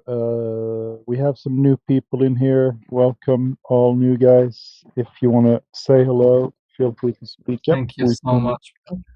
Thank you Yeah, so much. you're welcome. Have a nice day. I thank you for all information that you give me, and I appreciate it. Yeah, have a look at the video. It'll be interesting for you. Ah, Then you thank will you. then you will know that you live on a flat Earth, not a round Yes, ball in space, and I will. that you are not Thank you. insignificant. Yeah. All right, we got Moaman in here. We have Noki. Hello, both of you. We have Surreal791. Hello. We have Swite. We already talked to you, Swite. And that's it. Oh yeah, we have Brown Recluse up there as well. Welcome back. Howdy, fellas. So, I have a question for you guys. Go ahead. I was hoping you guys could explain how can we rule out refraction as opposed to like when we're doing the test, the laser test or whatever, or any kind of test related from long distance over water. How can we rule out refraction? I mean, I usually deal with this in a very pragmatic way. I just say I don't rule it out. I just grant it to you, and I grant you double of what is reasonable. You understand? So refraction in the heliocentric paradigm is basically that you can see a little bit further. It makes things that are curved look flat, right? That's the claim, right? So I'll just give you 20%, and that's kind of then it's done with. Then I don't have to deal with water temperature or air temperature or Snell's law or anything like that. I'll just give you 20% and move on. And then you still have to deal with 50 foot of curvature missing. For example, over 10 miles, instead of saying that there should be 66 foot of curvature, I'll just tell you it's 54 because I gave you 20%. Does that answer you? Yeah, I wasn't sure how much of a percentage or difference it would make. You know, I wasn't sure exactly.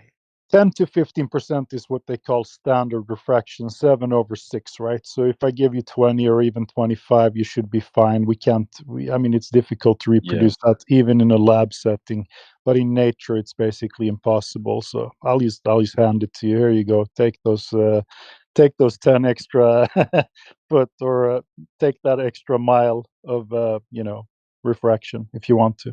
It still So I mean, doesn't help. it's not a get out of refraction jail won't. free card, right? What's that? No, it won't.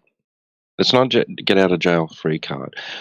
You need a couple of things to be true in the first instance for it to be possible to even explain the long distance observations. And that would be one, that the Earth is a sphere, and that two, the conditions above the surface of the sphere are what is exactly the way it needs to be in order for the light to travel through the air above the surface, in order for it to reach an observer's eye or a target, and to make it seem like the curvature is not there. It's a wild stretch of the imagination. That's all it is. Yeah, and So especially when we have over 10 miles, that refraction isn't gonna make whatever's on the other side of the curve that's 10 miles away, say like Chicago or whatever, for whatever example, it's not gonna make that appear 66 feet up. It's only gonna account for about 20% or 25, give or take, somewhere in there. I mean, the claim is that you can see a little bit further. So it looks flat over a longer distance, right? So we'll just bring it back maybe 20% instead.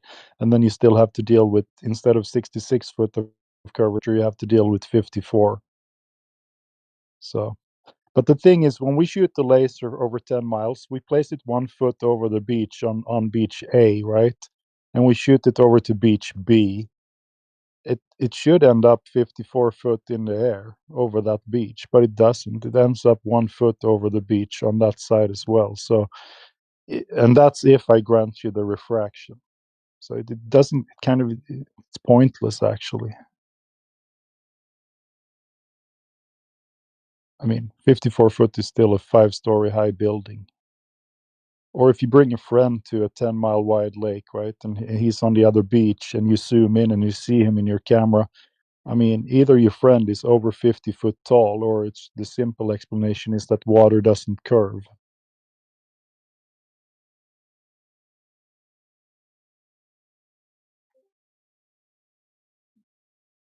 Cool. I think that answers it. Thank you. Yeah, no problem. Good question. We get it a lot.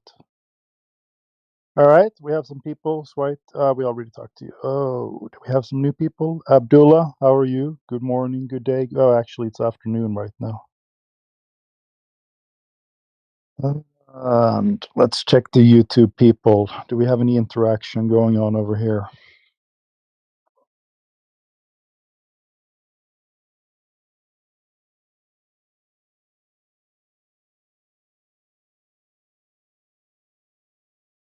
$11 people watching over on YouTube right now on one of the channels. If you guys want to say hello, you can type into the YouTube chat. I'll say hello to you here. We're hanging over on English Hub today, discord.gg/ENGHUB if you want to come and talk over here. And on the other stream, we have 12 people and no new chat over there.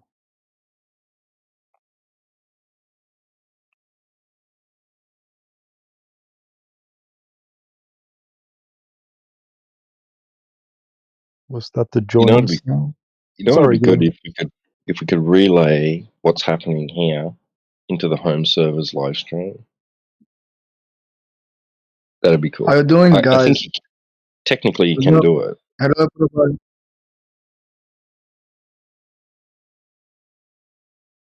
Hello. Yeah, hello. Hello, 2218. everybody. You got this, I'm dude. I'm new. I'm new here. How are you doing, guys? You're new to the server? Yes. Okay. So you've entered what is a discussion channel regarding a specific topic, that being flat Earth, right?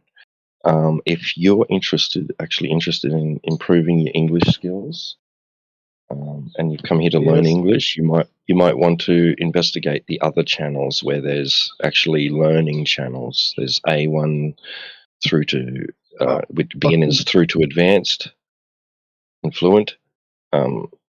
Yeah, this might not be the correct channel for you to be in at the present, although maybe your English skills are well enough to want to discuss this topic. Are you interested in this topic?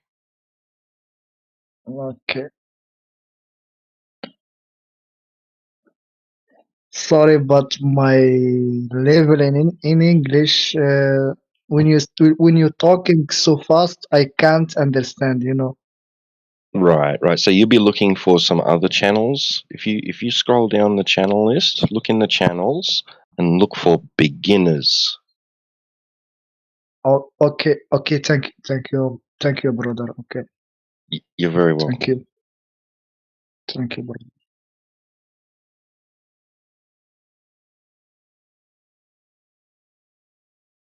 I have another question for you guys. Yeah, go for it. So me and some friends were discussing. So basically, on ground level, right? It's going to be however much above sea level. Is that going to change dramatically, like the curvature, like the drop rate? Because like we were doing the math, right? I mean, it's like Insignificantly. 5. Yeah. That's what I thought. It's like I think we did the math. It was like so on sea level, it's 8 inches per mile squared, and then on like 500 feet above sea level, it was like 8.002 or something like that. I just Yeah, we do measurements over water for the specific reason that we don't have to deal with the topography or ground level. So, I mean, are you able to look at the chat? Because I can post the diagram for you. yeah. So like would like say like Michigan, right? It's still technically above sea level because it's like on land above like the ocean, right? So it technically would be above sea level. Would it, even though it's minuscule, have a different curvature rate, even though it's like so small? I mean, we're still taking the observation from sea level to the sea level on the other side. So if you look at the chat there, I posted a diagram. You see there's a picture of Earth, right? That's what people think they live on. Do you see the picture? 1 moment. Yeah. Yeah, I see it now. Yeah. Yeah, I mean when you think about it, this is what they have been telling you your whole life. This is Earth, this is where you live, right? So they gave us a size of Earth as well. Do you happen to know the radius of Earth or no? Yeah, it's 39.59 miles. Yeah, exactly, right? So and you see all the blue stuff there on the ball, it's water, right? I just want to have a common ground here. It's water, right? Yeah. Yes. Yep. Yeah, so I mean, it curves around that ball. So far we agree, right? And when we know the size, we can do some math. And over 10 miles, there has to be, as we said before, 66-foot curvature, right? So if you're at sea level and you shoot the laser over a lake, that's 10 miles, right? If it is a ball, that laser has to end up 66 foot in the air on the other side. But the problem is it ends up only 1 foot over the water, same as the source, right? So there is no curvature, and yeah, we can't detect it. We've done thousands of tests like this. I did mine in Sweden, for example, and there's a good one. If you scroll up further up, there is a good one from Utah, 21 miles. There should be Yeah. Yeah. 266. Me and Yeah, go me ahead. and my buddies, we got in kind of like a heated argument because, well, they were saying like if you're on like land, right? So for example, land, and then you have a lake, Yeah. whatever you're above sea level, because sea level is ocean, right? So, Right. but it took me a while to kind of figure out what they were, what was causing the They're saying that miscommunication or misunderstanding. you have a But larger we've been, radius. yeah, exactly, yeah, exactly. Like, Yep. so the radius would be technically wherever your elevation is, right? You're like 500 feet, like above sea level. But then once I finally figured it out, like what the dilemma was, we cleared it up. But yeah, it was just. But we did the math, and it was really like minuscule. Like it's insignificant. Yeah. Well, like Neil deGrasse Tyson says, right, that if you compared the Earth to a billiard ball, right, if you could scale it down to that size, it would be smoother than a billiard ball, right? That's how insignificant the elevation change would be, right? Right. Yeah.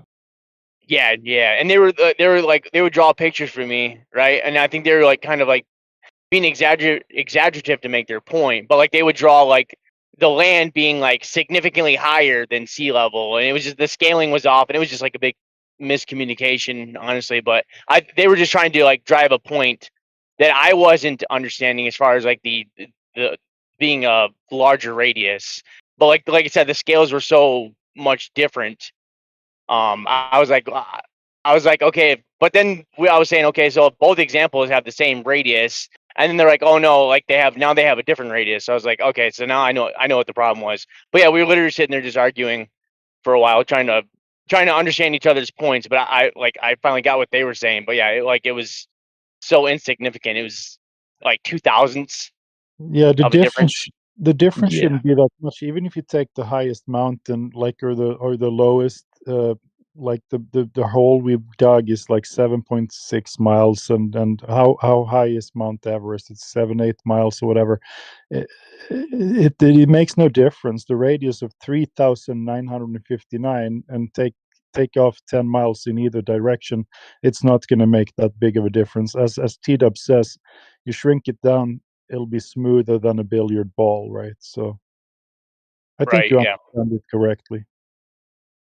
So the curvature Awesome. calculation that we can do on those 3959, they are valid even for places where elevation is a little bit higher. Right. Okay. Awesome. Yeah. Cool. That answers that. Thank you. Very welcome. Absolutely.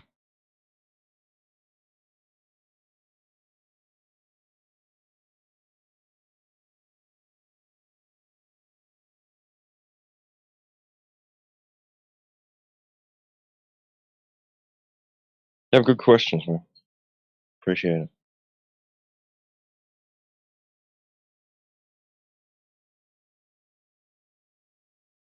It's good for an audience too. People out there that too shy, even in here, they're too shy to ask those questions, and you're asking them, and you hear the response, and it helps. It's refreshing, actually, T-Dub, right? Because it's not the usual stuff we get. We get the all the other stuff. Why would they lie? And Earth is too big. And then this guy comes in and he asks an actual good question.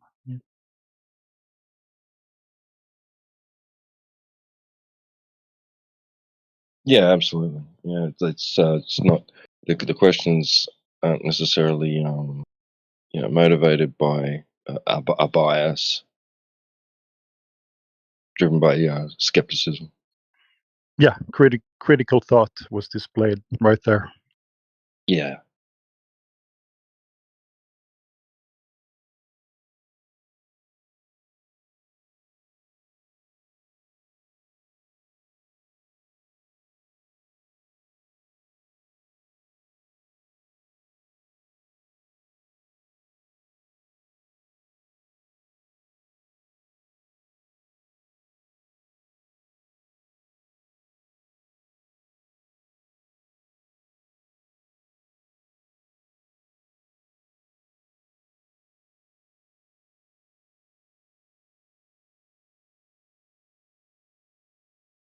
Yeah, a lot of people aren't even concerned with such details. Like, it's good. It is refreshing to know that, like, there's listeners, an audience that's actually like considering the details of the geometric claims that are made, and not just like, oh yeah, I don't need to worry about that. Like, the boat going over the horizon's enough. Oh yeah, like, well, how, at what distance? Oh, I don't care about that. The visual's good enough for me. You know what I mean? Like, there's a lot of people like that. Yeah, a lot of people like that. One of the funniest claim that people make in this channel, and I actually think, I mean, it gives me a little dopamine hit every time someone comes in and says it, because it's so ridiculous. It's the one when they talk about Earth's movement, and to prove that Earth is moving, they say, "But we can't feel it.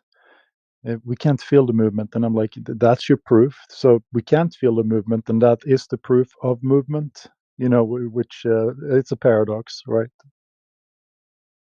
You heard it too. Right. But you could be on an aircraft traveling at 500 miles per hour, and you don't feel like you're moving. Right. So you don't feel like you're moving, and that is proof that you're moving. Proof. Yeah. It's a good cog-disc trigger, actually. You guys brought that up actually, because that was one of the questions I want to ask.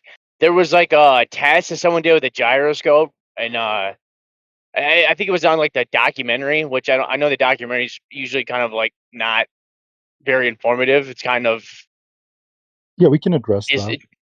Yeah, could you address the was it the 15 degrees rotation?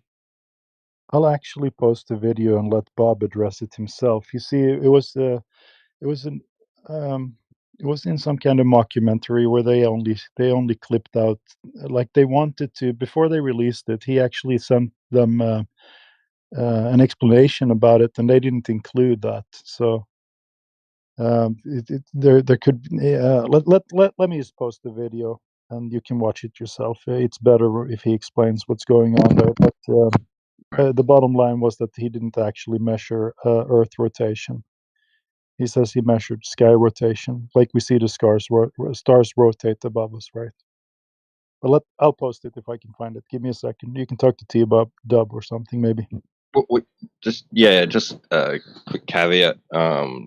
Some of his views didn't not necessarily reflect some of our views. Right? Our some of the people that frequent here doesn't necessarily reflect their views. Definitely, it's speculation. He is bringing up the ether and so on, but I guess the point is that there's at least two explanations to that thing, right? So it's not just it doesn't have to be the Earth rotating. Is I guess the point. It doesn't have to be what he says either, but it just shows that there is at least another way to explain it.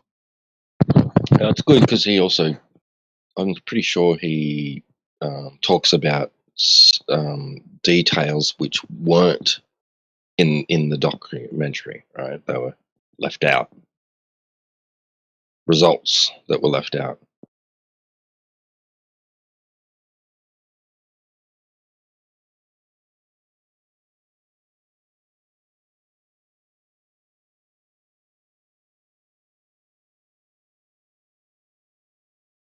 Yeah, the documentary makes out like they just did the one test, they got the one result, and that's, leads to a definitive conclusion.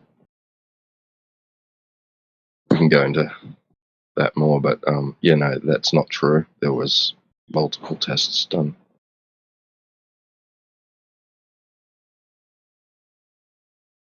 All right, I found it. I'm gonna upload it. It's the same thing that happened to that other video. Netflix did this mockumentary about those, one of those torch tests, and then they shot maybe 17 or 18 different tests that actually succeeded, and when they tried to get that footage from them, they just denied it, and there was actually a lawsuit. They wouldn't send it, so they picked the one time it failed, and they presented it as if it was a big, globe evidence or whatever, and they wouldn't send them the raw footage so they could prove that they did many that did succeed, right? So that's how a documentary or mockumentary work. They present one side, and you think it shows you the truth, but it was all a hoax, right? All right, so I'm posting it here now. It's uploading. That's from the guy himself, and it'll be there in a minute.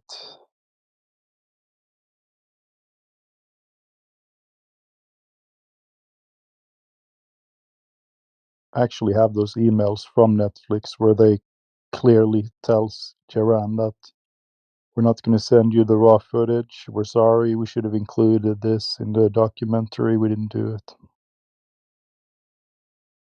Yeah. While you're posting that, also I know that there's been claims, whatever, that the satellites are on weather balloons. Is that all satellites, or is that just like just most of them, or what's your guys' stance on that? Everything I say about that would be speculation. I don't know how satellites work, who launches them, what they are, what makes them hang up there, or anything like that. So, Okay. Well, I yeah. appreciate the honesty. I mean, yeah, a lot of people have different thoughts about it. Superfluids, balloons, magnetism. How would we know? Right. Yeah. We have a satellite engineer who's in here sometimes. We could talk to him a little bit. I don't even know what his claim is. Josh, he probably says that it stays up there because there's no gravity or something. I can't remember exactly.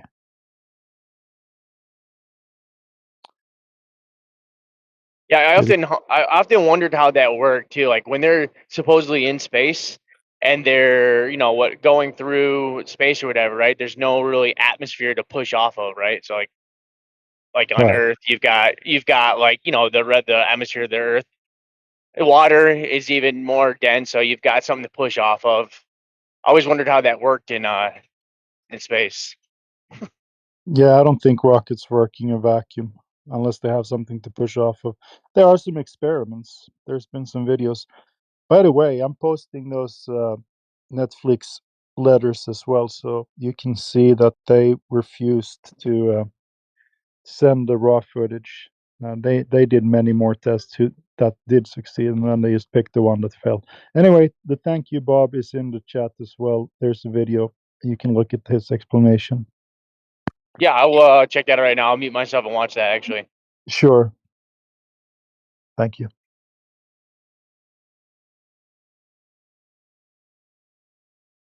We have Steve here. Welcome, Steve. Who else is in here that I didn't see before or say hello to? That's about it.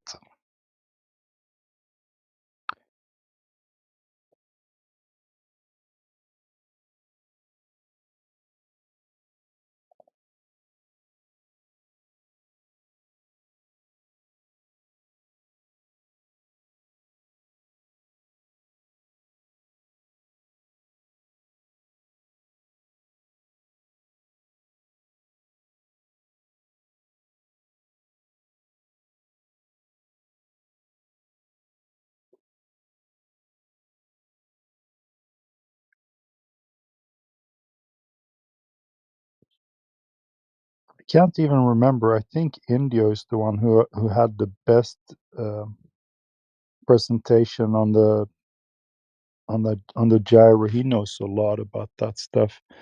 All I can say is that I think it's fair that Bob, the guy who they accused of this, gets a chance to kind of present his side of it, even though I think a lot of his stuff is speculation. I don't actually know anything about the ether. I do know that the stars rotate because that's what I observe. So maybe that's what the gyro measured. Maybe it didn't. I have no idea. But maybe Indio comes by here at some point and he can talk more about it. He knows the technical stuff. I don't know that.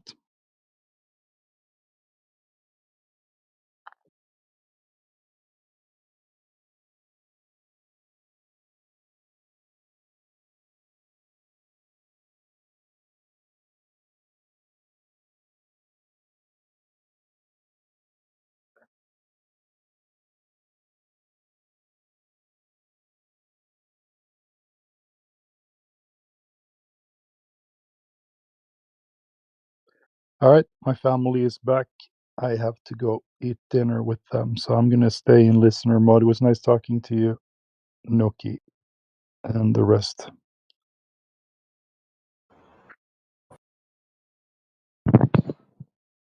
Thanks, Blaine. Enjoy your meal. Thank you.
Hello.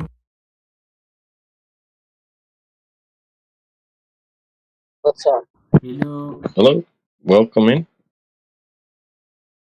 What is John asked question about flat Earth? What do you mean?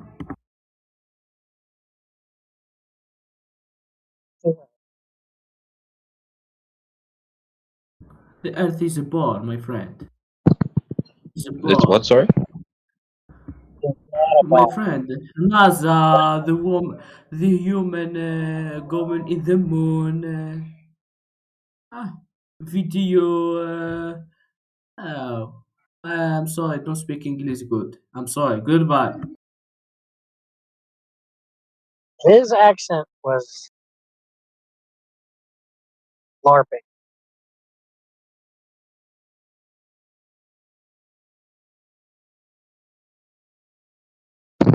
Yeah, I can see how somebody might think that. Yeah.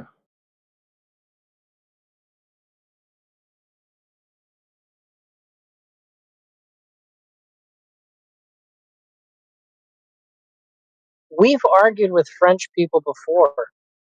That was not French.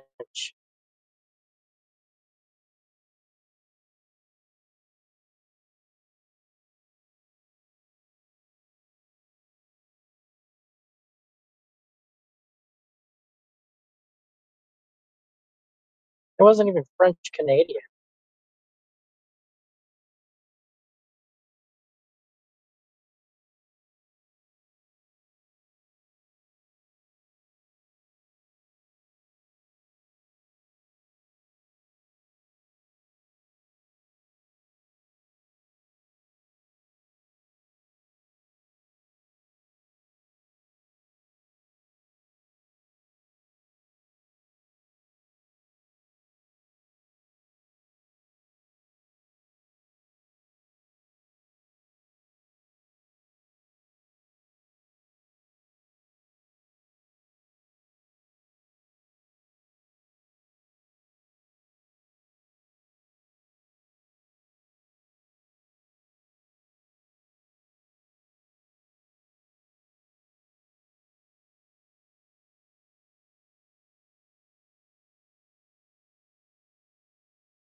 What's the bad news?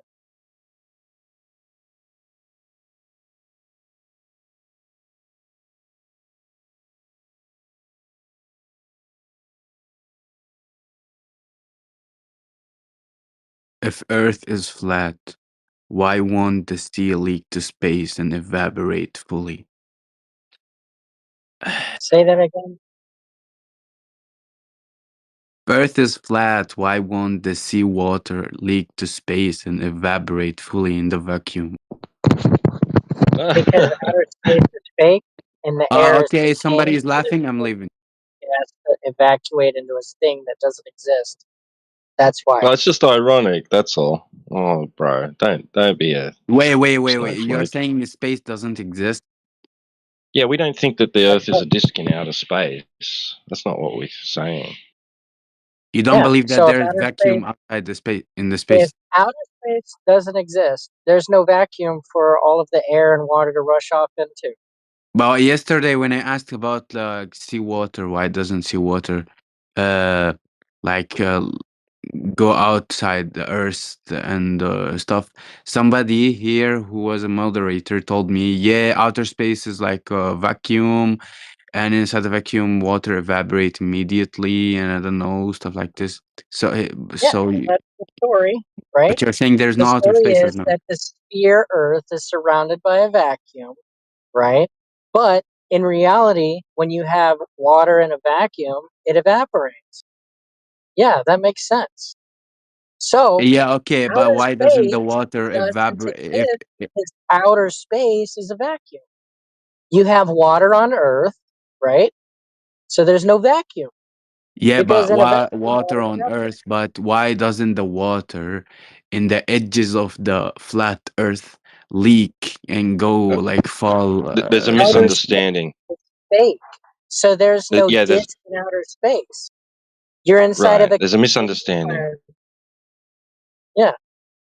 Clear it up for him.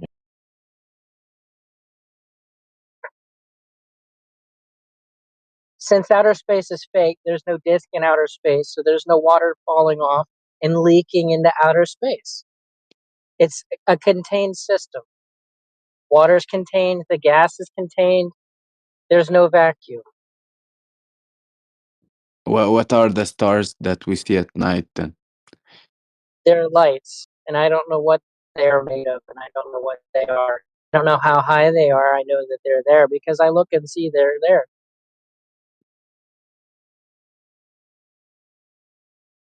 Hmm.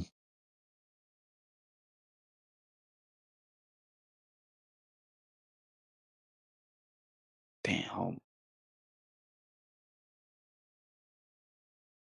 I think. Oh, I think that was too much for him. I wrote the script and he doesn't know what else to say. Damn, leave. Yeah, I have a question too. So, like, if gravity is supposedly holding or creating the container, why can't it be performed on Earth, like on the surface? Why can't they reconstruct that experiment? I don't know. You'd think they could, right? So they could have Yeah. like a significantly sized vacuum chamber and just insert the tiniest little bit of gas into it, right? And it should all just like settle at the bottom Yeah, like and do what it does. gravity's stronger the closer you get to the Earth, right? That's where so it should be easier to create a container using gravity down on Earth than it would be closer to space. Right. So I think that they'd say that like so the kinetic energy that the gas has, right, is they can't though, can they? So they're saying that the kinetic energy the gas has at the surface is greater than the gravitational influence. I will say. Yeah, that's how you Right. have evaporation, right? Right. Yeah. Because like the gas molecules moving at how fast is it? Like 500? Is it 500 meters a second or something like that? Way more than Gas that, man. particle. Thousands. More than that? Oh, thousands. Okay. Well, yeah, I'm way off. There you go. It Yeah. depends. It depends. I mean, like if you cool down a gas and you see it clumping together like in a sink, like let's say you take Say you take frozen oxygen, plunk it in your sink, and you watch it sublimate or something. You're going to see it go from a solid state to a vapor, and it's going to bypass the liquid state altogether instantaneously. And as those molecules heat up, I mean, they're just going to go faster and faster and faster until they equilibrate with the environment. So when it leaves your sink, they're not going to be moving very fast, but if they're allowed to continue to heat up, they're just going to keep going and zooming. Like, you won't be able to see them. Right. So that, yeah, so I guess they're saying that so the gas's kinetic energy is very great, but as it ascends, it gains potential gravity energy. Right? Yeah. I don't know what to call it. I'll go with that too, man.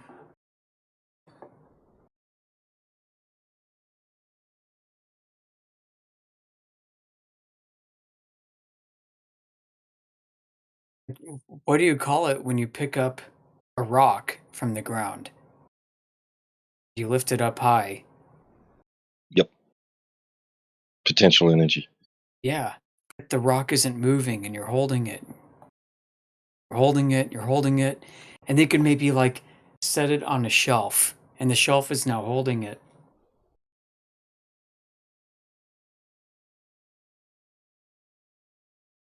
And let's say it was there for like 1,000,000 years. Somebody comes by and looks at it. And then they knock the shelf down and the rock falls.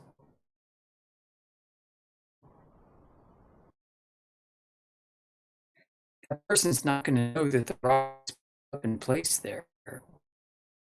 That it was imparted this energy in a thermodynamic sense.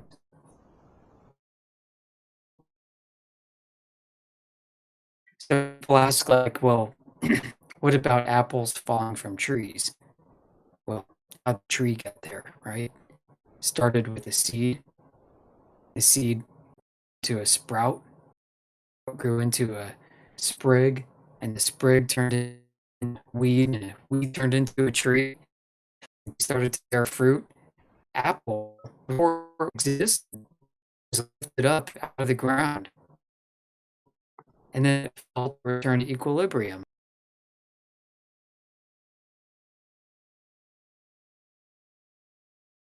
Mic check. Am I coming in? Was I just getting cut off there? My shit made me jump out also. So I think it was Discord. Okay, so I was saying, like, people ask how does an apple fall from a tree? I was going through the process of, well, somebody takes a seed, the seed turns into a sprig, which turns into a tree, the tree grows, and then it bears fruit. The apple literally came out of the ground and was lifted up. And then when the apple detaches from the stem, it falls back to the earth where it came from. So the cycle's complete.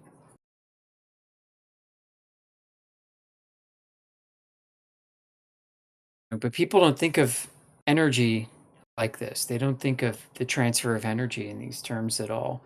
So, like, if you were to pick up a rock and you were to place it on a shelf, maybe on a ledge, and a guy 1,000,000 years later came and saw the rock on there, knocked it off the ledge, and it fell to the ground, he would have no idea that that rock had all the potential energy built up from what was required from somebody 1,000,000 years prior, expending heat and calories to pick up that rock off the ground and lift it up, increase its energy state, and stick it onto a shelf.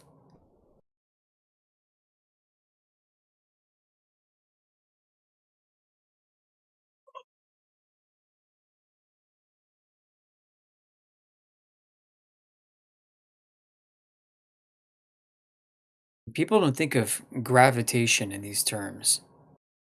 And I'm old enough to remember when that's how it used to be taught in school, honestly. mean, it's not saying that we know what it is. Nobody's attributing like space-time or mass attracting mass causes. It's really just an exchange of energy. Yeah, like an elastic band, but without the elastic material. Yeah. Yeah, basically nothing moves, right? Nothing Yeah. falls without some type of energy exchange, some type That's of right. it has to be forced out of its natural state of rest by some sort of energy exchange, essentially. But there's That's all still it like is. there's people still looking at it as a mystery and coming up with alternatives to what's been presented over the last couple of 100 years, right? Or few hundred years. Yeah.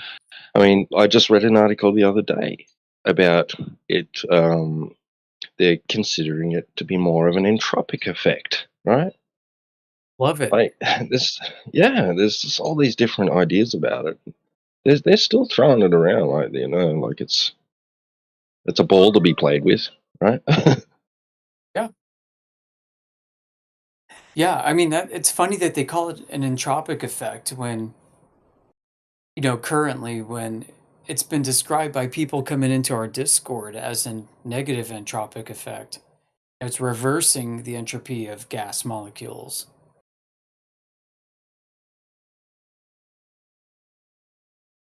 Which is funny because gas It molecules is expand ironic. without work, right? It's like saying that picking up the rock and putting it on the shelf was done without work. Gas molecules expand from the source without exchanging energy with the environment. That's fucking gosh. Think about that for a minute. So it's not analogous. Like when the sun releases like UV light and it slams into a rock and the rock chirps off some kind of nitrogen molecule that then like flies up into the air.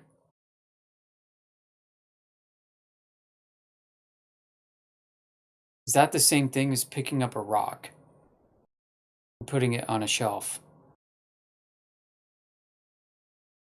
Well, the funny thing is gravity doesn't pull down on that nitrogen molecule,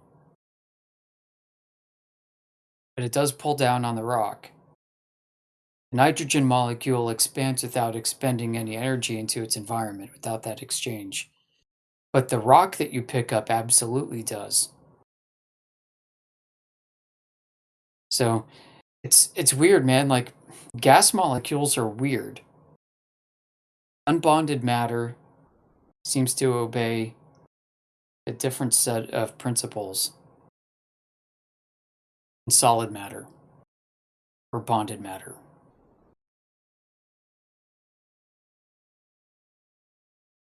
I mean, they call Right. it the different Yeah. states of matter, right? So the different states have different principles that apply. Go ahead, T-Dub. Right. It's just I was listening to Richard Feynman speak, the other day, and even though he's advocate for the idea of gravity, blah blah, even though he'd probably tell you at the end of the day, hey, look, I got no idea what it is, right? But he was talking about the electromagnetic force. He's saying how intricately that is, you know, inside everything, right? Like, and it's like dictating everything. He's like he really loved that force, and he's saying it dictates our reality. He was saying like everything's held together by it, everything or other things are repelled by it, right? Like he's and during his little speech on it, on that, he wasn't discussing gravity. It was like gravity took a back seat, or wasn't even invited to the party. You know what I mean? It's funny. That's true. He is like that, and a lot of engineers and scientists seem to have that same sentiment. I mean, I happen to know quite a few engineering graduates from Rensselaer Polytechnic, and one of them was telling me that Anytime gravitation or gravity was brought up on any of his exams, you just ignored it. Ever really thought about it like that? He was an aerospace engineer, and imagine that. Imagine being an aerospace engineer. Imagine taking graduate level engineering exams and not considering gravity to the extent that people do here when they come in and talk to us.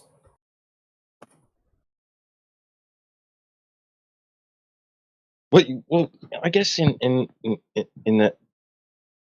that field, you're really only concerned about the effect, in the environment that whatever you're building is going to be operating within.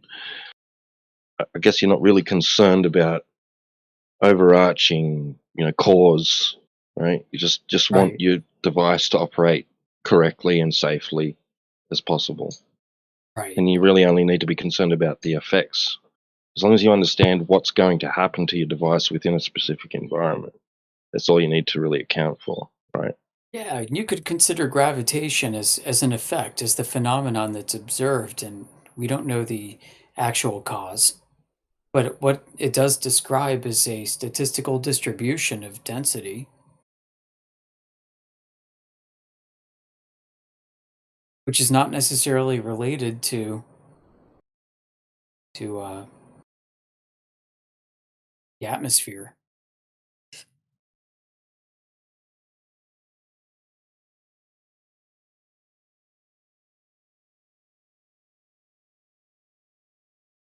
Because you can't like predict, you can't take the inverse square law, apply it to what the mass of Earth is supposed to be, and then predict how much the atmosphere thins out from the center of the Earth to the surface and the surface out to space. Because what we observe in this gradation, this thinning out of the air, does not comport to the inverse square law at all based off of the mass of the gases as it's currently understood.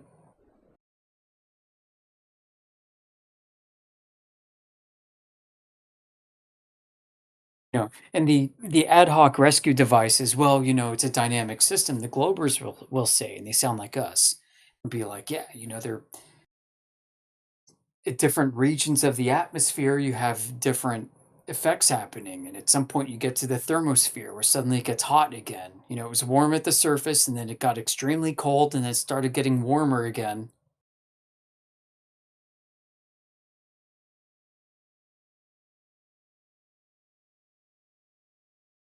So you have a real mess. You have this non uniformity of everything stretching from the surface all the way up into whatever does not comport to the inverse square law at all.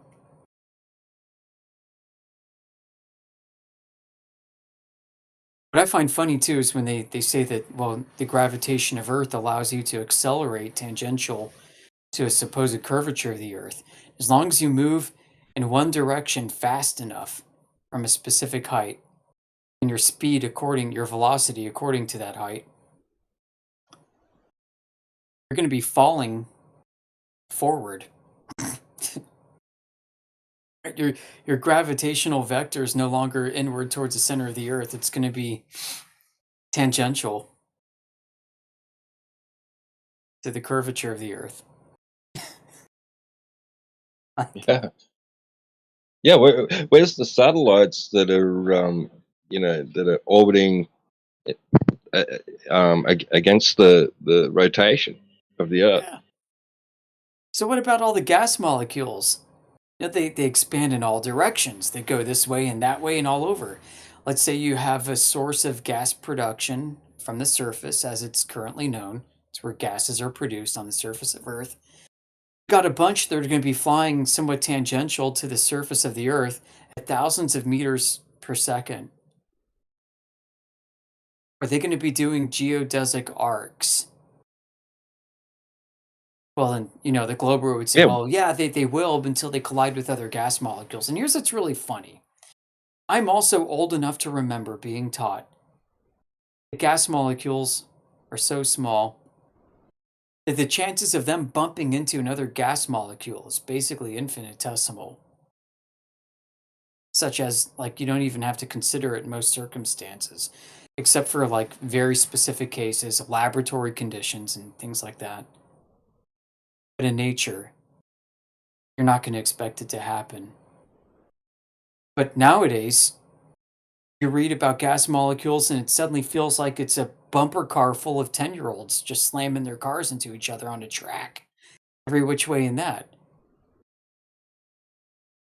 And this is what prevents the claim, their own claim, holding consistently of gas molecules no longer traveling in straight lines linearly, but taking geodesic paths. Before we can even, we don't have a chance to falsify that because it's going to collide into another gas molecule. So they make their own claim unfalsifiable by now saying the gas molecules are bumping into each other like 10-year-olds in a bumper car track. That, you know, 30 years ago, they weren't saying that in school when I was young. They weren't saying that. They were saying that space is so far spread apart and the atoms, the molecules are so tiny, the gas molecules in the air never even know each other exists. Like, just passing by each other. So, it's funny to see the narratives change. You live long enough and you start to see these changes. Like when I was young, NASA images were always composites, artistic renditions, and everybody knew that NASA was a big art house. And somewhere around, I would say maybe the mid to late 90s to early 2000s, with the last of the space shuttles and the beginning of the ISS, things started to change. NASA stopped putting these captions underneath these images. I mean, I was a big NASA junkie growing up. We lived in a NASA household. I've got postcards from the Houston Space Flight Center from like the 1980s. My got family members that used to work in astronomy, radio astronomy, satellites.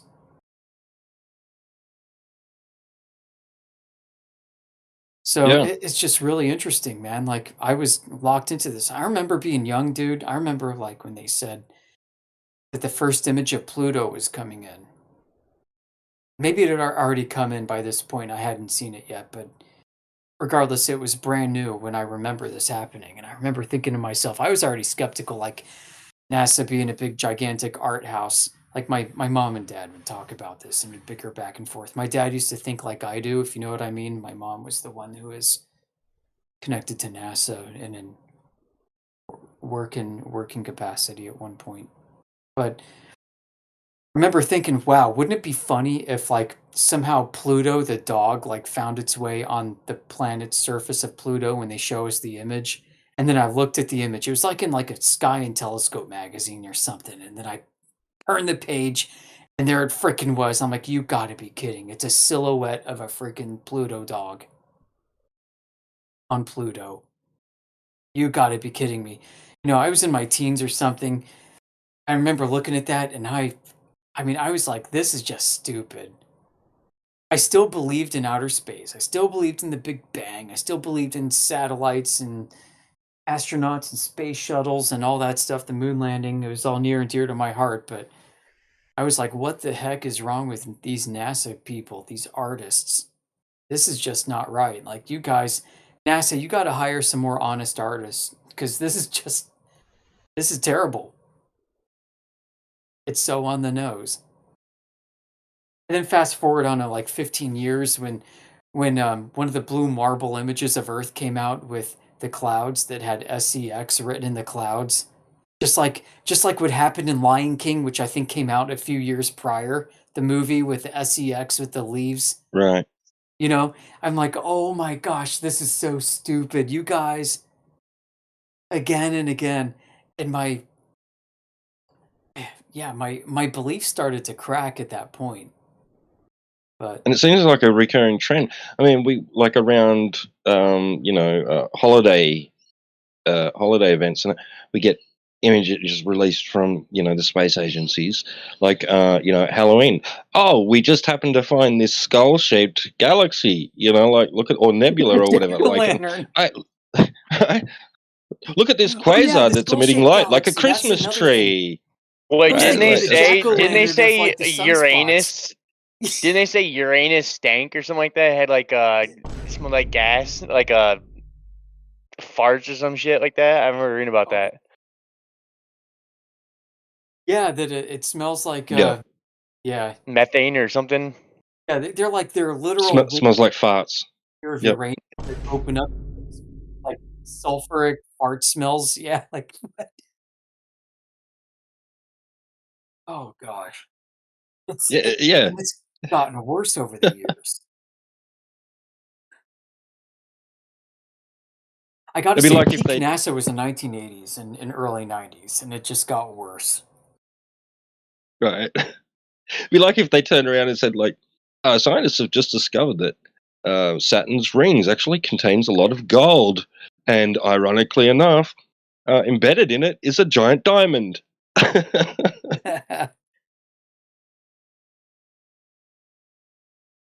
Oh man. If you ask the internet the question just right, you can get it to say that Jupiter, Saturn, Uranus, and Neptune rain diamonds. And now, like, black holes are They what? hairy. Oh yeah, the hairy black holes. It just keeps digging further into the barrel of degeneracy. It's unbelievable. Well, didn't like Walt Disney and they had like Satanists like Jack Parsons, like didn't they have a what was the Nazi, the German, his name escapes Von me. Braun. Yeah. Didn't they have like didn't like Walt Disney have a lot to do with NASA, right? Or did I Yeah, read that wrong? Disney and Von Braun were best buddies.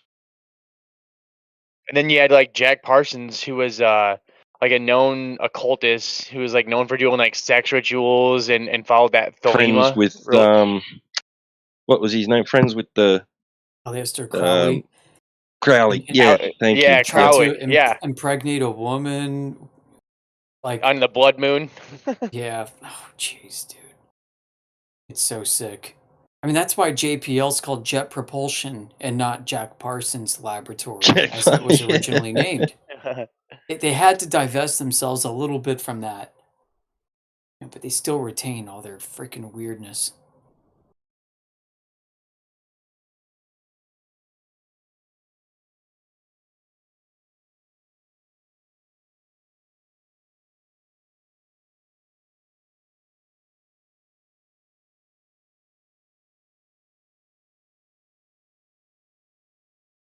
I'll be right back.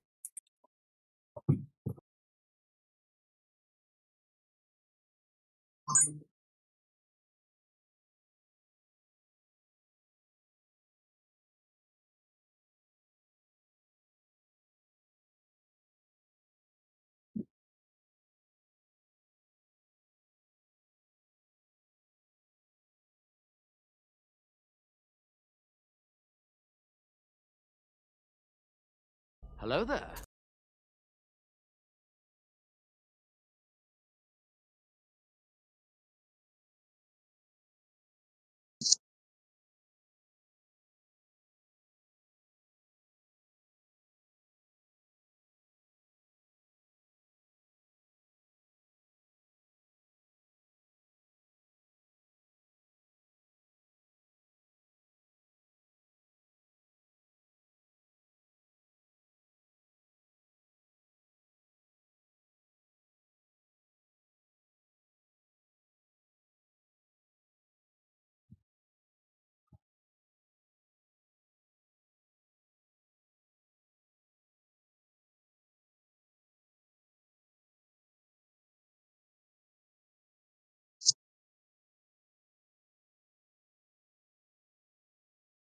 Another thing I always found interesting was the fact that NASA, like, oh, so when they do their countdown, they would do like the T minus, they like T minus 10, 9, and then like, if you add T to NASA, it would spell Satan. I always thought that was kind of weird.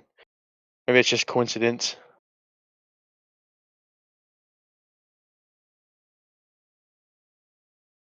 Yeah. Yeah, they minus the T. Yeah.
Tsukuyomi in the chat seems to be interested. Asking questions about the sky and the luminaries in general. It's a mystery, man. I don't know if he's listening, if he can hear us talking, but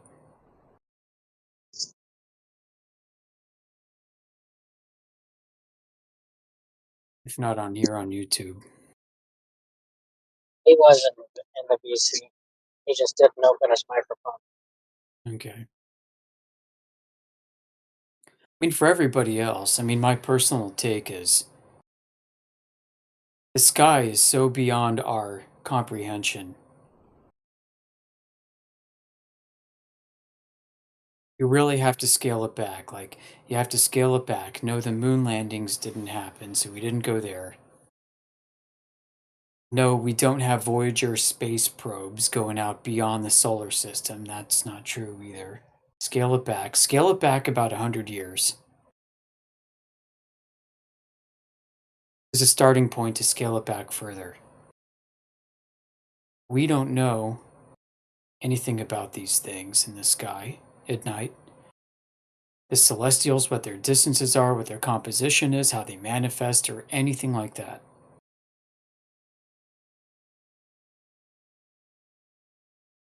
We don't know if the way they manifest is completely observer dependent or not. If there's a medium, an exotic medium up there that is responsible for its apparent observer dependent behavior, or if it's medium independent and has more to do with our perception, the interplay between the biology of our eyes and our brains.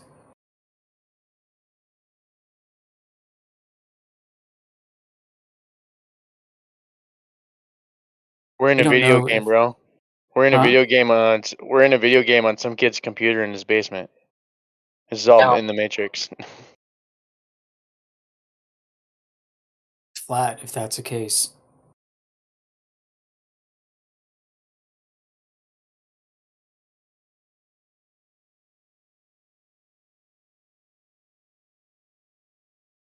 You know, people say that they can use the stars to navigate by, but to what degree of accuracy and how do you validate it? Do the stars like Polaris really shift 69 miles per degree? Is that the same everywhere? Is it symmetrical? Is it asymmetrical?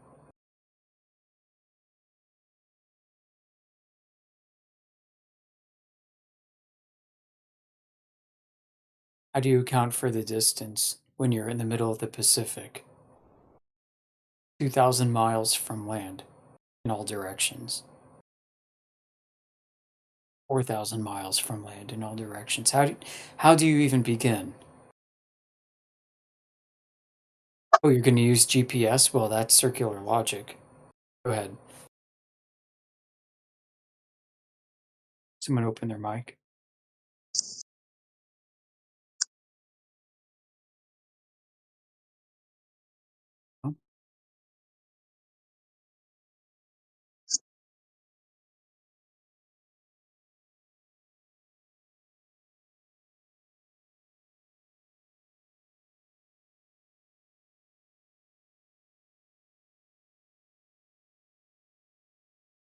We use the sun to account for time.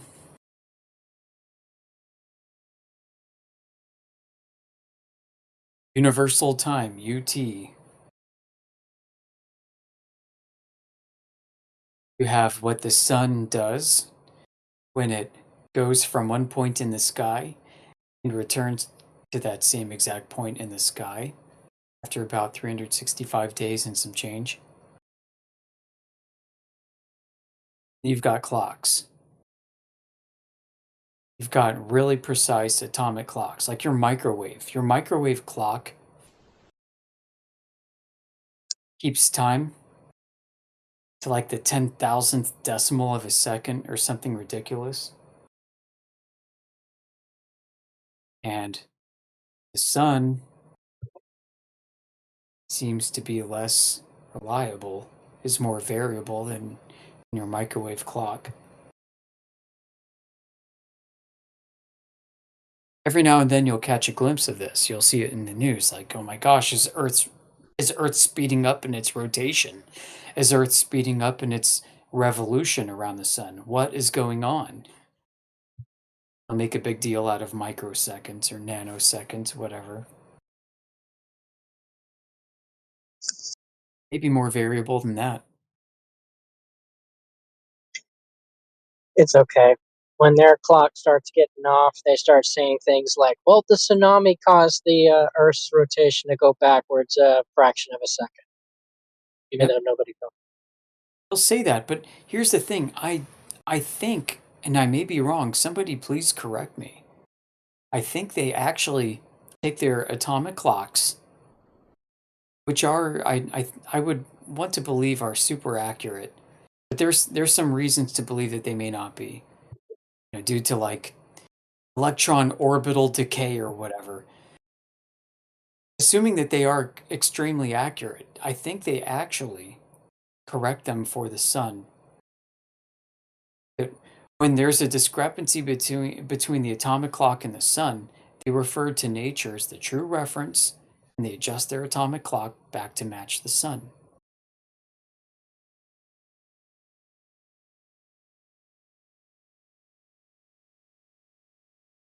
I mean, for practical purposes, it would make sense to do, right? Because if you were to let the discrepancy ride out long enough, you can't correct the sun to the atomic clock.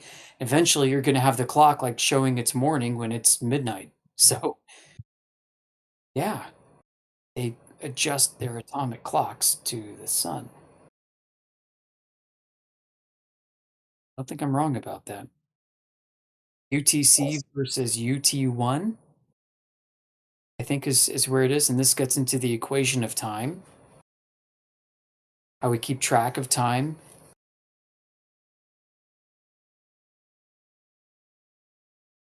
Yeah.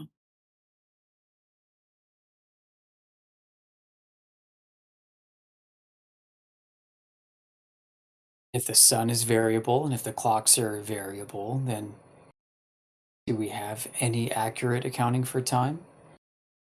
When you start looking into relativity, reference frames are all observer-centric, relative. There's no absolute time either. There's no absolute frame of reference. There's no absolute frame of reference for you to conduct celestial navigation, which requires time. How do you do longitude without a clock?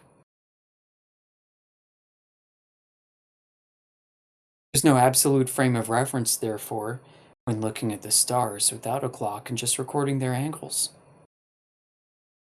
Everybody sees a star in a consistent but unique position relative to them. Just like looking at the sun's reflection off the water at your feet. At the ocean Bro, in the this sunset. server, what? Hey, look, it's a dude with a freaking like GTA 2.0 Yeah, bro, I'm avatar. CJ, bro, Carl Jensen. Ah, Wow.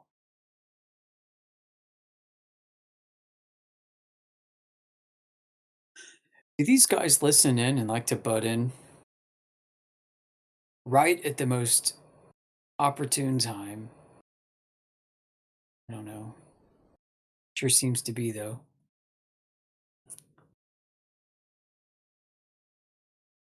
I'm Donald Trump, and I approve this message.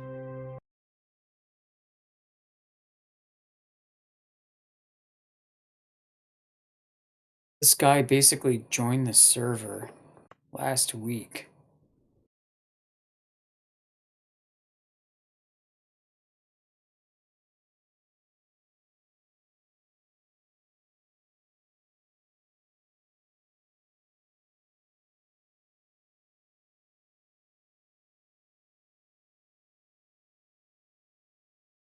If you guys don't make judicious use of the notes section for users, I recommend doing it. Take 5 seconds, click on their profile, add a note, date the note, date it. You'll never know when you see it again. And you'll be glad that you did when you do. Oh, I haven't been dating it, but I've been just putting in a really basic profile, like visitor, speaker, noise bomber, just whatever, just little.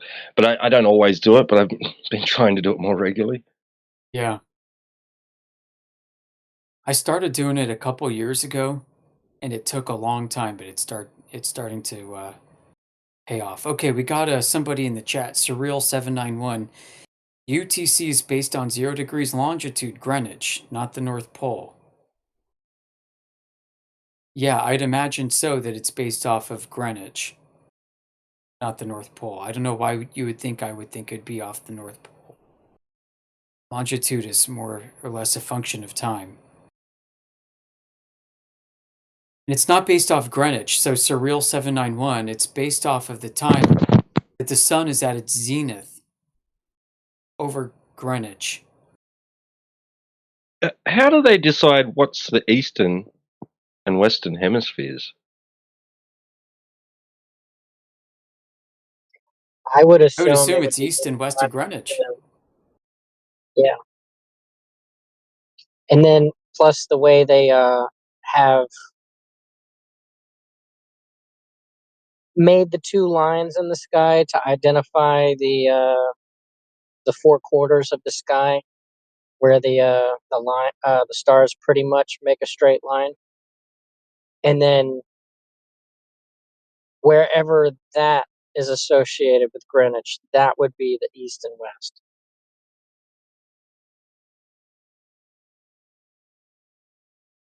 So if Scorpio is over Greenwich, then east and west of Scorpio, respectively.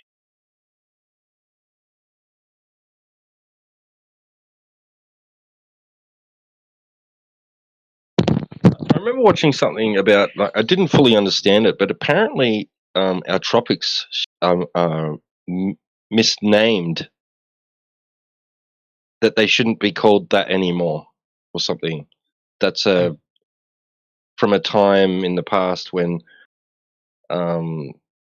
those circles coincided with those constellations, but they no longer do or something. So Capricorn and Cancer's incorrect. Oh yeah. But we still call them that. Bill Nye explained that in one of his videos back when we were kids. I remember that. I like the idea that it's based off of maps that might be 12,000 years old.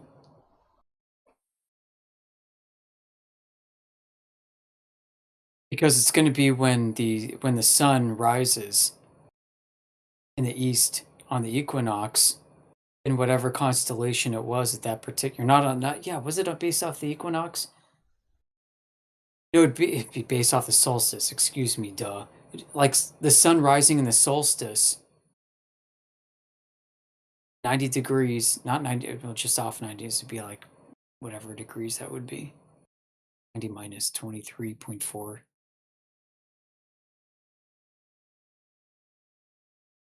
So you're If looking I'm east, remembering it being described, it would be and the sun is in that summer in a lemma, Cancer. and the constellation that sits in that spot.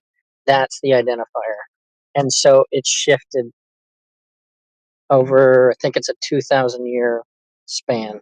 The 2000? Okay, so maybe thousands of years ago, the sun used to rise on the solstice and be where the Tropic of Cancer would be at that particular point.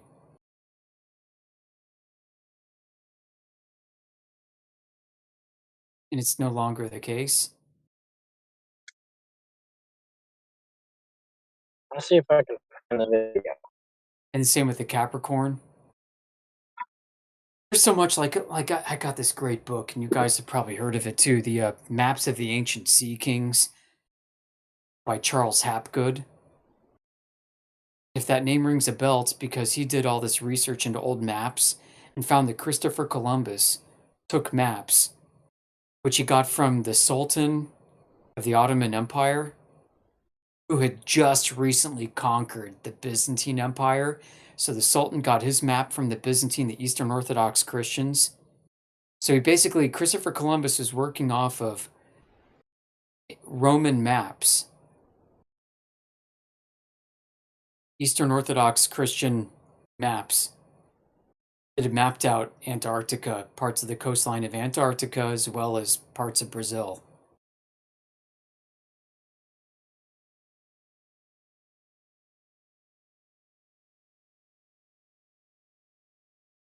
And it was validated by the U.S. Air Force, like mapping agency. Some colonel, like he wrote to Air Force or something, and Air Force wrote back, and they got all these letters in the back of the book, their correspondence, saying, "Yeah, it looks like it could be true. It has to be true." Some of these maps from deep ancient history are pretty mysterious. Maybe somebody went there at one point and surveyed it.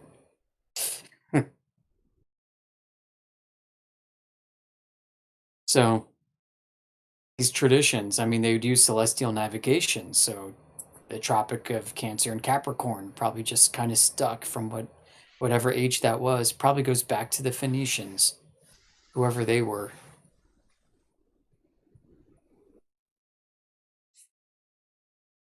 Somewhere in New Hampshire, there's like a serpent mound. There's like, they call it the Stonehenge of North America in the state of New Hampshire. They believe that it was a Phoenician settlement from like 3,000 years ago.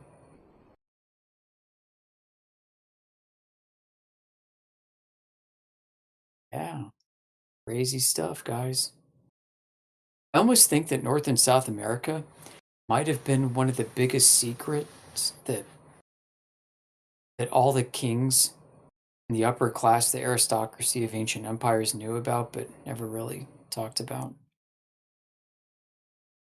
Maybe this was a place you could go to get away from your empire. Kind of like a Bohemian Grove. You also have Jekyll Island being a Canaanite island. Oh, I didn't hear about that. Yeah, Canaanites are related to the Phoenicians. Right. Yep. And over the, I think it's the dining hall, or underneath the dining hall in the basement was an altar. So where the signing of the Federal Reserves happened was over a Canaanite altar.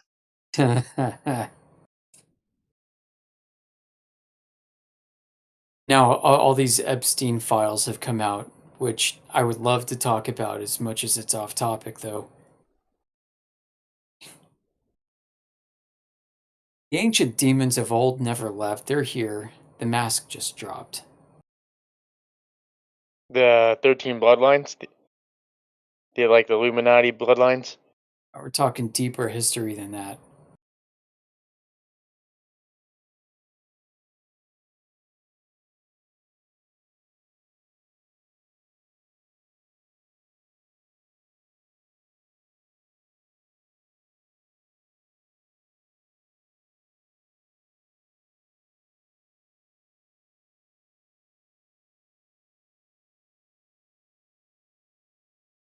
Anyway.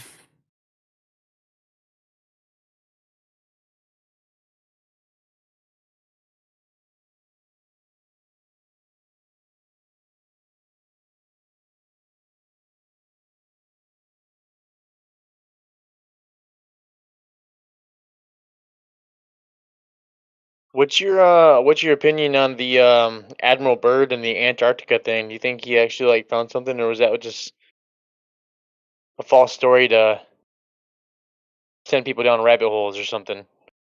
I don't trust him because he falsified his expeditions to the North Pole that took place 20 years prior to all this.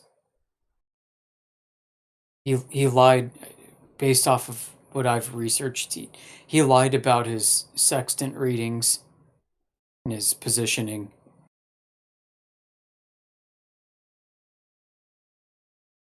And the royal societies that backed him also backed his lies. And this has been completely destroyed, for his claims destroyed forensically. I've got a write-up about this and some sources in our home server presentation too. So yeah, I don't trust Admiral Byrd. I don't believe a single thing he says.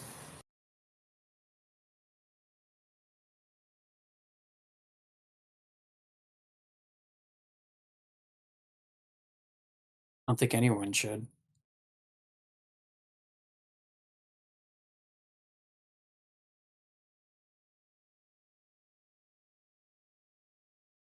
You know, in his fake expedition to the North Pole could have been used as a leverage against him to be a propaganda tool for post-World War II accomplishments, advancing the notion that America's hegemonic power should not be challenged. Those Antarctic expeditions directly preceded the space program. We're part of the same psychological operations program headed by the president to cement American hegemony and empower this projection of prestige around the world. So, yeah.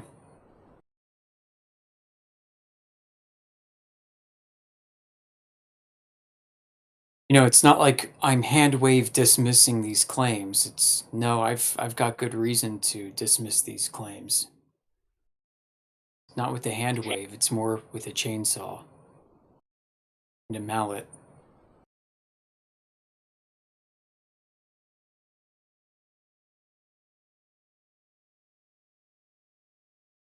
See, I've got a minute here if I can pull up something about all this that I posted elsewhere.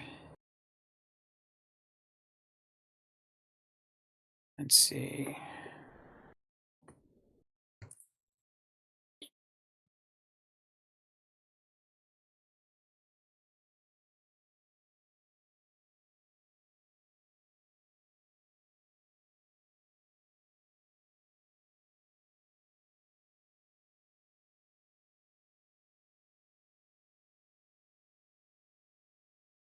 Can't pull it up. Never mind. There's a chance I was conflating Byrd with Admiral Perry.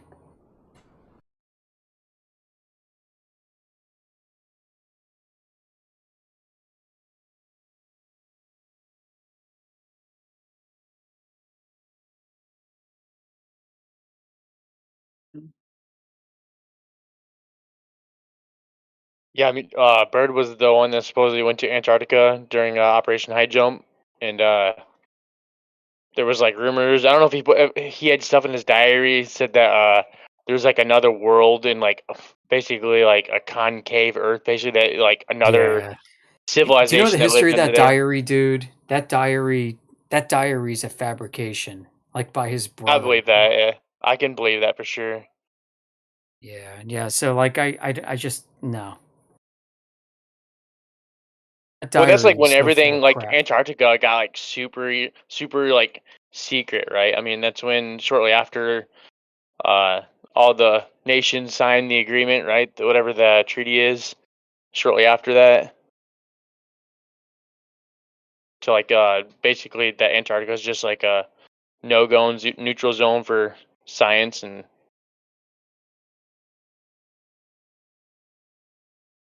Yep. Oh, okay. So yeah, I was right. It wasn't Perry. It was Bird. Yeah, his North Pole. Most people don't know that he's credited with flying to the North Pole. yeah, no, I didn't know that. Yeah, let me pull this up.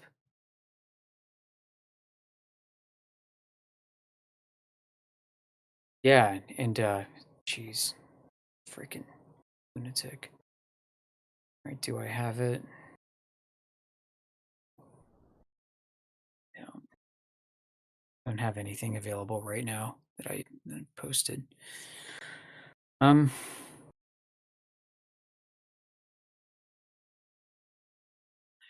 Yeah, so as I was saying before, so he claims to have like flown his airplane over the North Pole, and then he's got this diary, but some really smart chronologers, astronomers, Dennis Rollins from DIOI, for example, dug into his numbers and discovered forensically that Admiral Byrd and his helpers backed into the sextant readings that Admiral Byrd used to claim that he flew over the North Pole. He didn't actually take them, because if he did, he would have gotten different numbers, different angles, and different times. He messed up.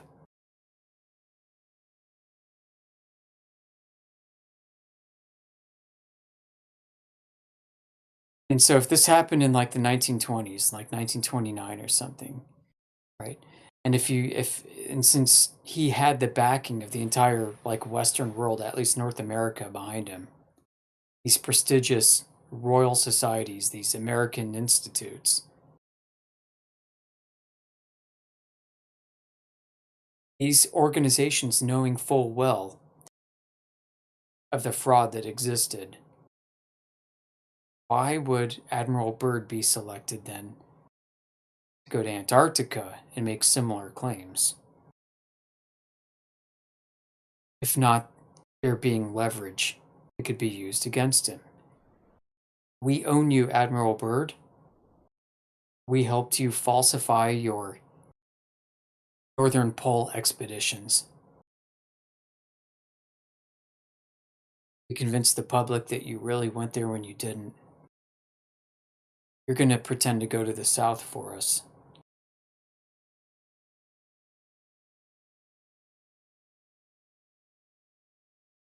We'll make you one of the most famous men in history, and all your relatives and your friends, everybody's going to worship you as a hero. So we not What do only you control you, we're not only what do going you to think beat you with a stick, but we'll feed you a carrot. what do you think the motive was? Like why they would want him to do that? Just to be a propaganda machine? Just It's a perfect guy to do it. He was already a hero. I'm going to post some links to substantiate what I'm talking about here. Then I have to get going. Yeah, I'm doing that. I'm going to drop some links and I'm going to run. Actually, I have to help cook some dinner.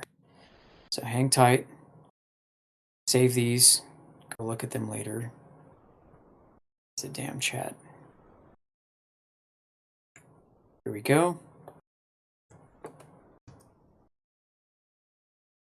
There they are. Right. Gotta get going. Wish I could stay.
all people here think the Earth is flat?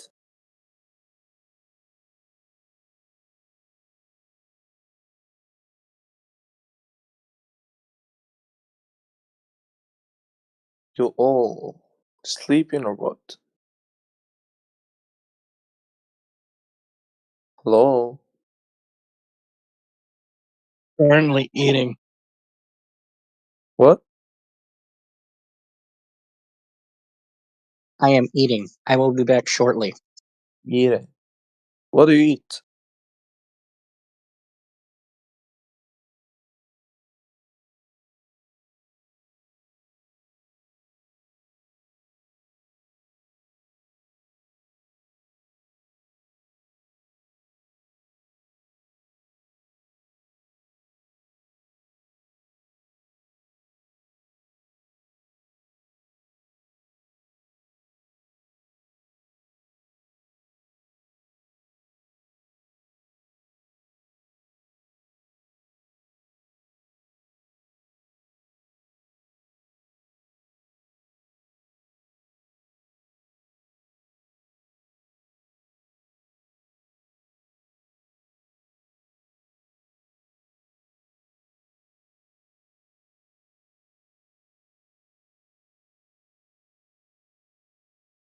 Hello?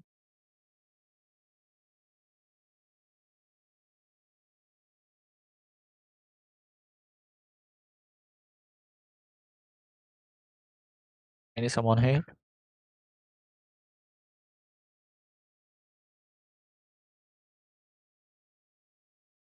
Give me 5 minutes. Okay.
I'm available for questions.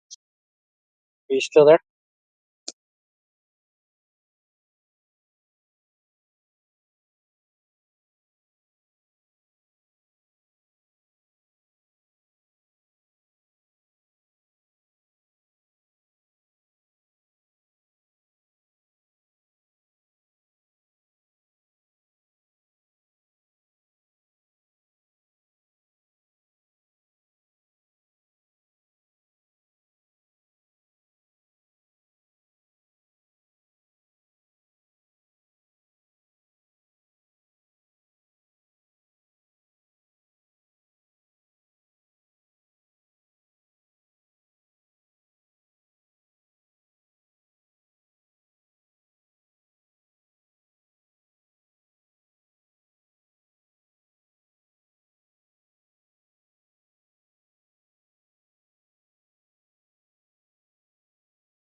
Hello? You talking here? What's going on? No, we talk. People got to ask questions, though. You know, communication requires two people, a sender and a receiver. Yes, I wanted to improve my speaking skill here.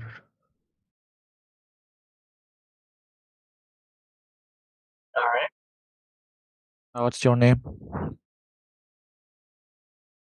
Jimmy Will.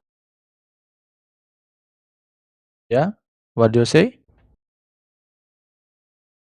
Do you think that the Earth is a sphere?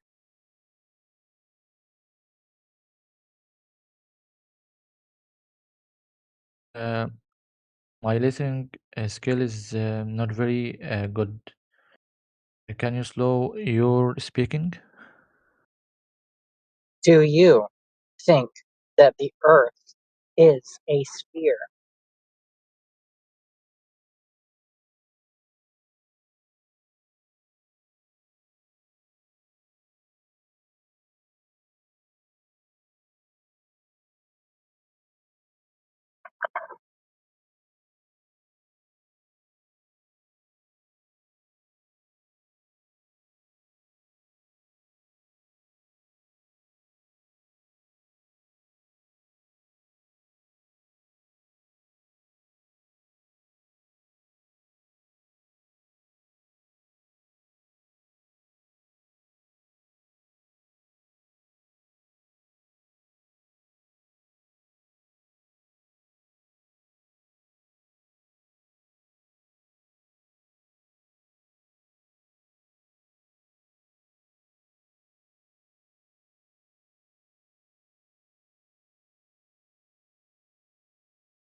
What's up, Bree? Are you talking to me? Is Bree part of your name?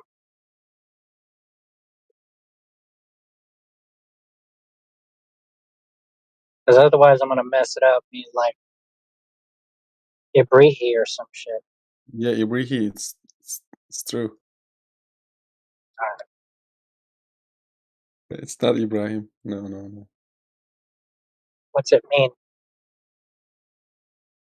It's not important. Sure it is. You chose to name yourself Ibrihi. What's it mean? It's just random. Oh, well, mine, Jimmy, stands for supplanter, and will is like motivation, purpose. That's cool. Why everybody is muted? Well, we're waiting on people to communicate with, and then we typically keep mutes up so that two people can have a conversation and it can be understood.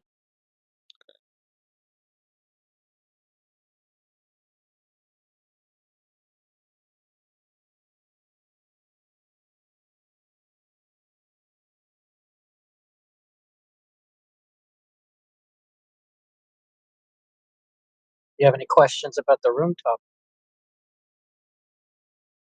I mean, how do you explain, like, when you go infinite to the one direction?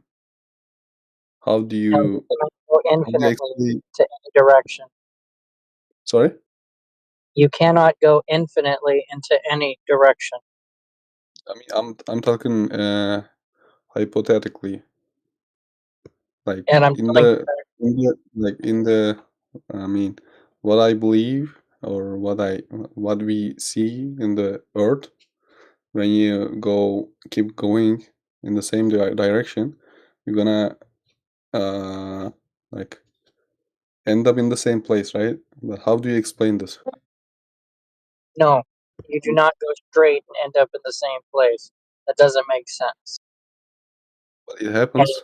if we're going to speak hypothetically, No, you could be on it's a moon real. from I the mean, beach. it's real. If you do that, you are gonna see the same results. No, In the, I challenge how you to not? go straight in any direction and return to where you came from. Yeah, I mean, I'm talking about the planes, like planes, I know. doing a circle in the world. Yes, you do make circles in order to fly around. But how do you do that in the flat Earth? Well, in a plane, you would increase altitude to get away from the ground, and then you would level the plane, right? You would dip the nose back down so that you're flying flat and level across the earth, and then you'd fly horizontally for however long, taking azimuth corrections so that you could fly a prescribed route and then end up back where you came from, not in a straight line.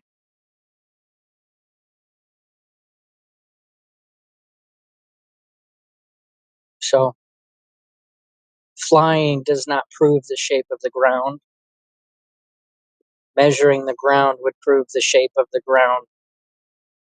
It is measured flat. That is why it is flat. Oh.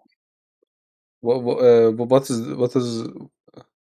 is like like after the limits, right? In the circle limits, in the flat Earth, what's there?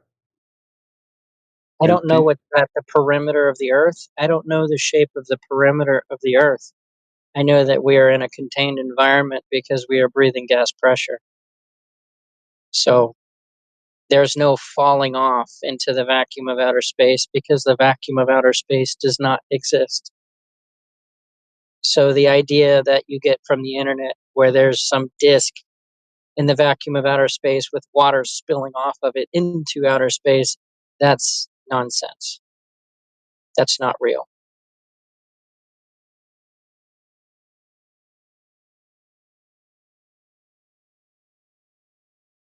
Like imagine you are the like space tourist, right? And you are in the atmosphere. Like if you would be there and watch Earth spin, would you believe that Earth is not flat? if hypothetically I was able to go to outer space, see the Earth as a sphere, and watch it spin and orbit the sun, then yes, I would have to conclude that. However, no one has ever been into outer space.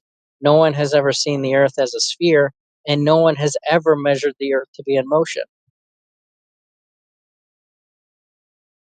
So the idea of you being a traveler in outer space to look down at the ground and see the Earth as a sphere, that's nonsense.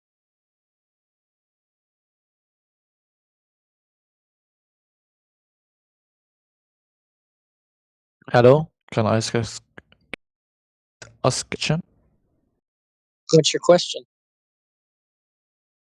I'm not very good in speaking or listen, so I want to improve my speaking in English and listening in English.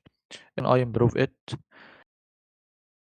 If you're learning Can you how to hear me? speak, your microphone is broken, meaning you're coming in and out. You sound like a robot. And I was already in conversation with somebody who had relatively good English speaking skills, probably better than mine. So I'm going to respectfully say I'm going to the previous questioner.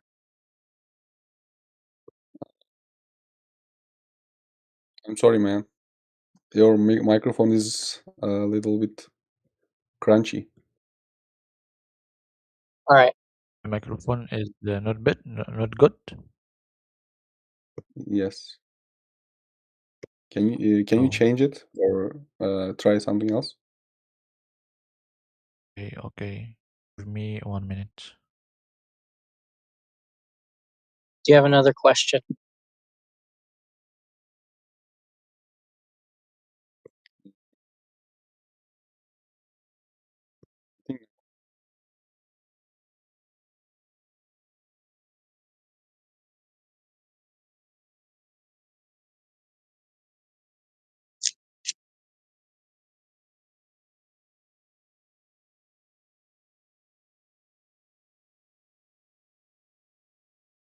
Do you have another question, Abrihi?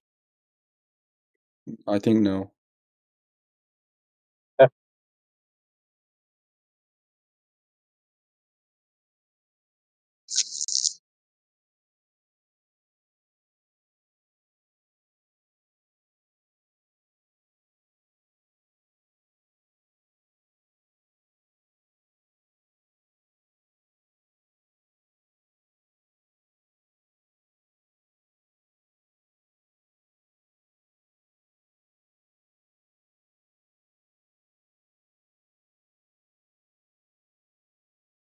Can you send a picture of what is your like imagination of Earth? I don't have an Do you have imagination. What I would do is imagination? to Maybe a sentence. A any sentence model. of how. There are no conceptions. There are no images. There are no models. I take models and I compare them to reality. The model will either work or it won't. A model is a reification fallacy. I could make up anything I want, but as long as I make specific variables, make it so that it matches reality, then it works. Just because it works doesn't mean that it's true. For example, you experience the Earth being flat. You experience the Earth not in motion. And you would be told that, well, the Earth is just so big that you cannot see it as a sphere. You cannot see curvature. And it's so big in relation to its motion, you would never feel it. So the model claims that you would never see it to be a sphere and you would never feel it to be in motion, but it's in motion. They made a model and they made it work with reality. You just believe it. Does that make sense? Hello? Hello? Microphone is good now? You sound far away. Now Why?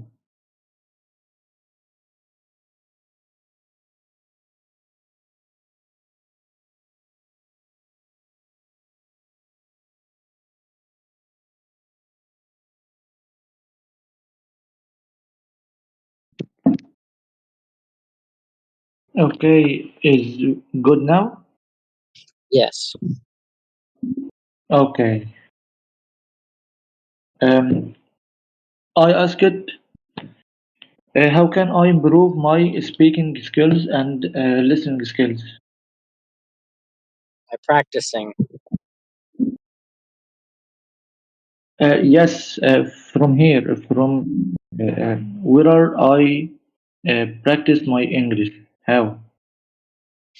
I want to make a group of friends that I speaking with him to improve my speaking. It's very important to do my job now or my job in future. But not I not very good in speaking. Okay. Sounds pretty good to me. What I would recommend is finding a room with people who are actively talking with a topic and then engage in the topic. You speaking is a very you speak at very fast. I'm not understand you very well. Find a room with people talking and then talk to them about what they are talking about. Okay, can I speak with you in different topic? What are you want to do speaking with me? This room talks about how the earth is not a sphere and it is measured flat. Oh yes. I think the Earth is sphere, not the flat. Have you ever seen the earth as a sphere?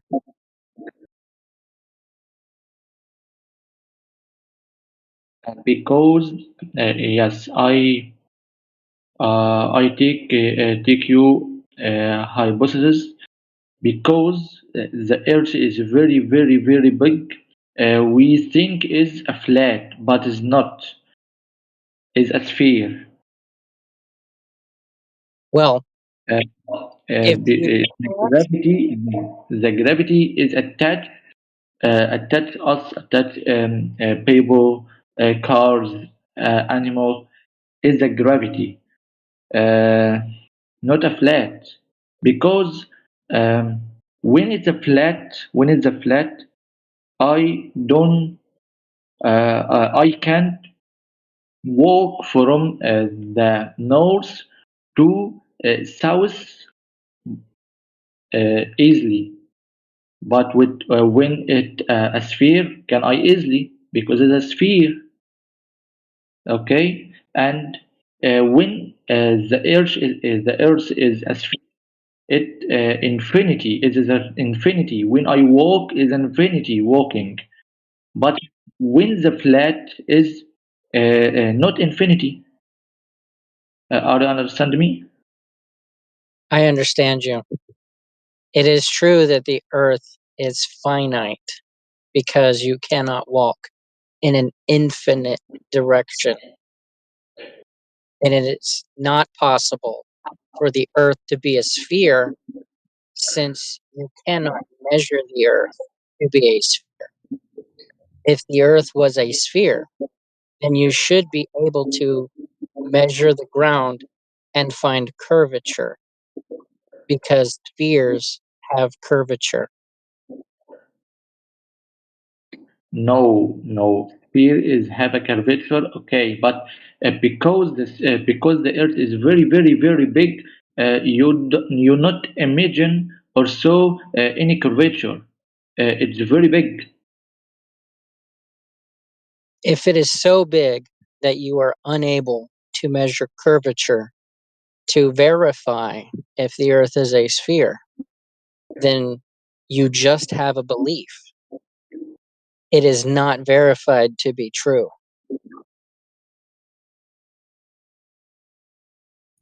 Please again. Sorry, I'm sorry. Please again. If the Earth is too big to measure curvature, then you just believe the Earth is a sphere. It is not verified. It is not proven to be true. Beautifully said.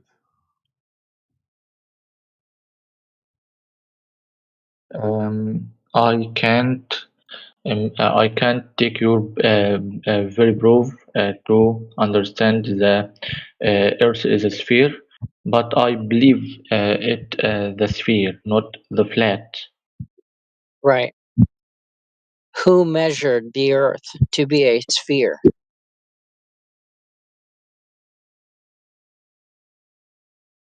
Yes. Okay. Can I take a little hypothesis? How the sun is how the sun we can see it in مثلا okay in a place and other place not we saw because it's the sphere not the flat. The sun is go on the face and other time the other face of the earth. No. The Earth is not like a coin where you have heads and tails to a coin. Okay? The Earth is simply the ground. The sun, the moon, the stars are in the sky. They never go underneath the ground. They go away from you who looks at the sky. The sun goes away from you and it no longer produces light in your area. Just like you can have a street light produce light on a street. You walk away from that light down the street, and the light from the street light no longer produces light for you to see. Then it is nighttime.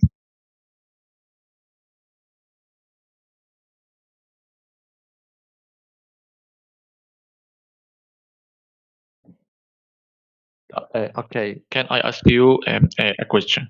When I walking in the flat earth, okay, when I walking in the flat earth, when I reach to approx of this flat, when I go? Where can you go to prove the earth is flat? No, I prove the earth is a sphere. So I ask you in the flat hypothesis, when it a flat, I when I reach approx of this flat, when can I go? What is a Brooks? At the end of the flat, the end. You will not go anywhere. You will find the container. Yes, yes. It would be like Um, it would be like being in a room where the floor is flat and the lights in the ceiling, like your ceiling fan, those are in the sky. They're in the ceiling. When you go to the edge of the room, you just find the wall. You cannot fall off of the floor because there yes, is nothing to where fall the into. wall? Yes, where the wall of the earth? No, you are not found the wall. Yes, imagine with me, the earth is a table. Okay, when you reach the end of table, I am not where saying do you the go? earth is a table. I will not agree that the earth is a table. I will agree that the earth is a floor.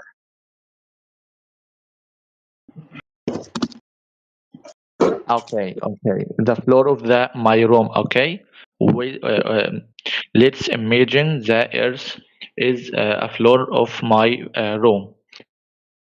When my room haven't a wall, okay, haven't a wall, and the earth is only the edges of my room. When I reach to this edge, when I can go, I go out the room because it's not wall, haven't a wall. So when I reach to edges, I go out the home, go out the room. Okay, but but in the our earth, any someone can go out on the earth. No, no one can leave the earth. There is no place Okay, to go. so There are you, walls to the house. You cannot leave the house.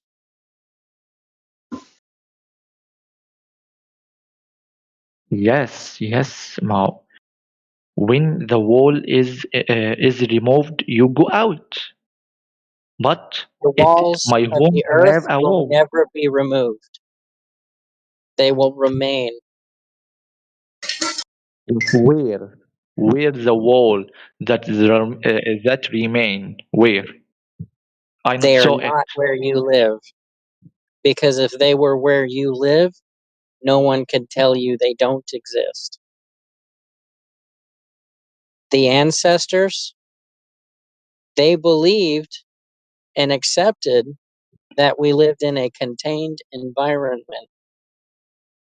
For example, the Bible claims that there is a firmament that gathered the waters underneath it into one place, and that the foundations of heaven are anchored and bound to the earth, and that when Jesus returns, he will break open heaven, which is stretched out like a tent, and the stars will fall from heaven like figs from a tree when shaken, and he will descend, and the earth will melt like wax, making the mountains flat, the hills flat, and the valleys raised up.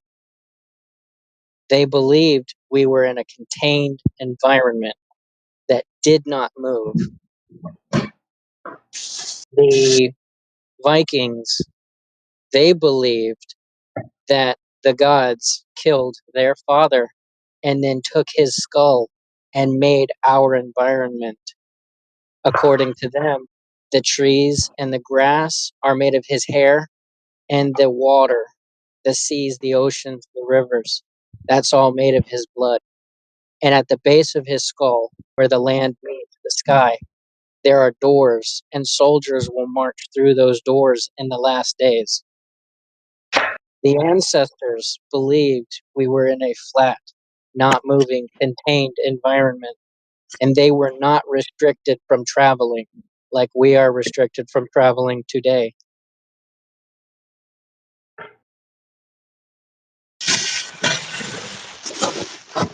Oh yes, I understand you, but I'm not convinced you. I'm not believe that the earth is flat. I'm believe that is a sphere.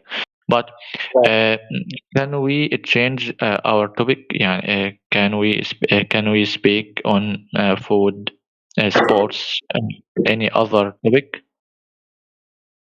This room typically sticks to the earth and discussions about the earth. And I'm not trying to convince you of anything. I am giving you information that was not given to you previously, giving you something to think about. Because If I there is can nobody give else, you if because there I is can no, go ahead. uh, can't give you any evidence that the Earth is a sphere. I understand the Earth is a sphere in my brain, but I can't give you any information that evidence you that Earth is a sphere. So I The can evidence. I wanted to speaking the topic can yes that uh, I wanted to speak of any topic that I understand that you understand it or loved it. Okay, but the evidence or information that I give you information and you give me information to evidence me or convinced you. I'm not interested to this topic. The information that would convince me the Earth is a sphere is measurements of the curvature rate to conclude the radius that they have given us. We measure drop over distance to measure an arc so that we can derive a circumference. And from the circumference, we will get the radius value. Since they have given us the value of Earth's radius, 3,959 miles, then the curvature rate of the surface should conform to the curvature rate of a circumference with a radius of that number. That would be what would convince me, is an observation of that curvature. Yes. Okay. So when you give me an ant and put it on a big bowl, okay, um, can it imagine the bowl is have a curvature or walking on the bowl and not imagine the bowl is have a curvature? If the Understand ant me? was 6 foot tall and the radius of the ball that you put the ant on, if that radius was 3,959 miles, the ant would observe the horizon at 3 miles away with 6 foot observation height. If the ant was 1 foot tall on that sphere, he would see the horizon at 1.2 miles. If the ant was at an altitude of 32,000 feet, he would see the horizon at 219 miles. However, we in reality can lay down 1 foot above the ocean and see the horizon 10 miles away. This observation makes the value of the Earth 264,000 miles, not 3,959.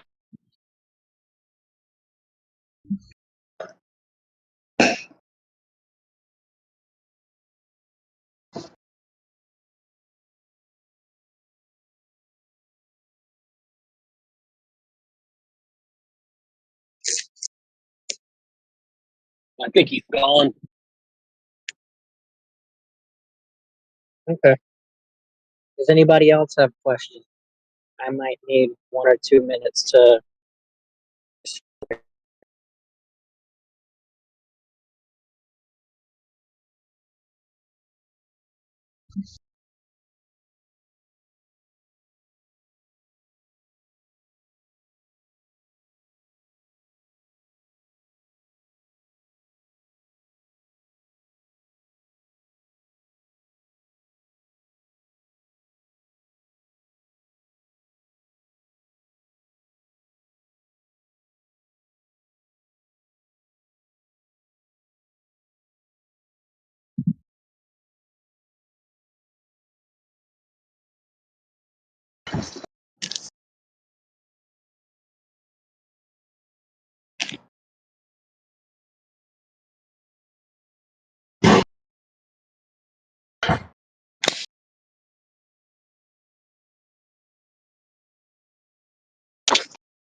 Anyone with questions,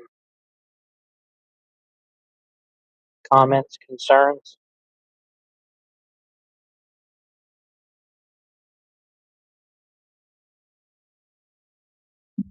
How do you know the Earth is flat, Jimmy? Because it is measured that way. How do you measure it? I looked at the horizon and assumed that the horizon would be the cutoff point for a sphere, since objects would go away from me being at the top of a sphere. The object going away from me would disappear bottom up, and that would be the horizon. The horizon changes distance, so it cannot be on a sphere unless you want me to assume that the Earth is expanding and contracting in size. Well, you just explained the observation. You didn't explain a measurement. Okay. You just explained the observation. You didn't explain a measurement. I asked you how you measured it. All right.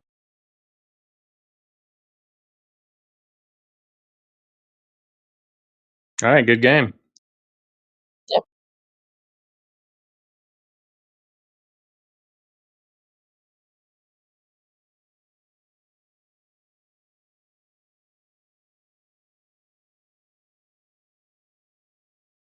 Mic check. How's my signal? I hear you fine. How am I? You sound good. I fiddled with my settings because I realized that sometimes it's a little too loud and abrasive. I think that scares people. So I tried to knock the output volume out a little bit. You sound softer. Good. Don't want to scare people. Yeah. Well, Yeah. if I'm going to make an observation of the horizon and I'm going to make a measurement out of it, then I would obviously return to my same location. I would find an object in the distance. I would note its distance from me at my observation point, right? Say the object that I find is 5 miles away. And from my position that I never change from will always be 5 miles. So now when I look at the horizon will be either between me and the object, less than 5 miles away, or farther than the object, beyond 5 miles.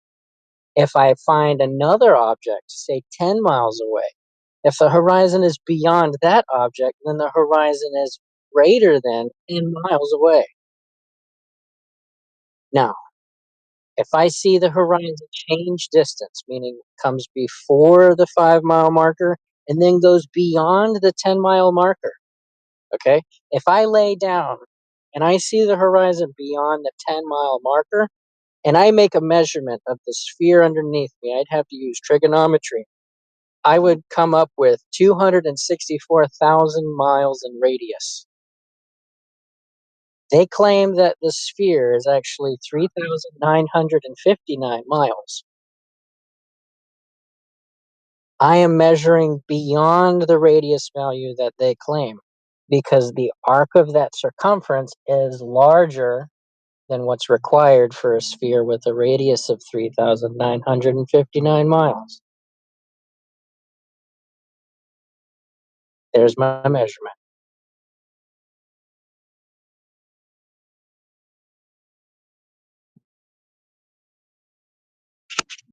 All right, but is the horizon a physical? No, since the Earth is flat and it's not, the disappearance of objects bottom up is not due to the shape of the ground getting in the way, unless I'm going to account for topography like hills or mountains, then no, the horizon is not due to the shape of the ground. So it is therefore apparent.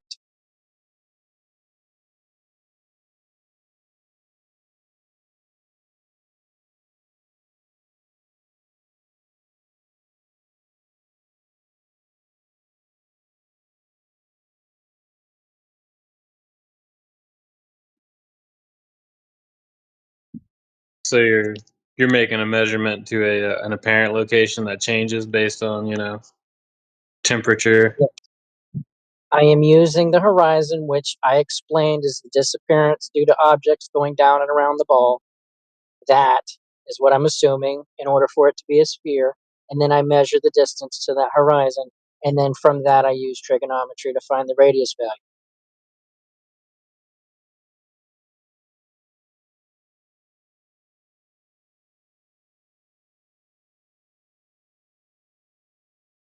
Well, then, I mean, you just contradicted your own assumption because you already said that it's not a physical location, so it can't be the physical location where the world drops away. It's an apparent location that changes.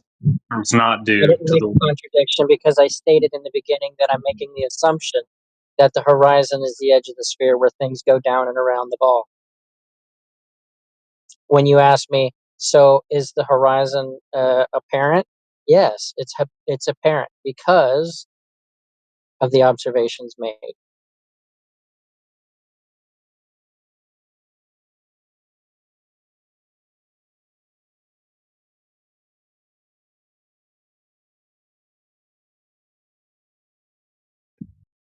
I don't think you really answered the question. I mean, you did contradict yourself because you said you assume that location is where the you assume, you assume that location is where the world drops away, but then right after that you admit that no, it's not. Even in the globe paradigm, that's not the location. So in your measurement there, you're making a mistake because that's not what it is. Okay, so then what is the right way to do it? Well, I mean, I don't. I'm asking you for your measurement. I'm just. I gave you my measurement. You don't like it, so tell me the truth. Well, it's not that I don't like it. I'm assessing what you told me, and I'm pointing out something You're that. saying it's a contradiction, so give me the non-contradiction. I haven't measured the Earth, so I don't. I don't know. I'm asking you. Okay, so go do it for yourself. Or give me the non-contradiction. Pick one.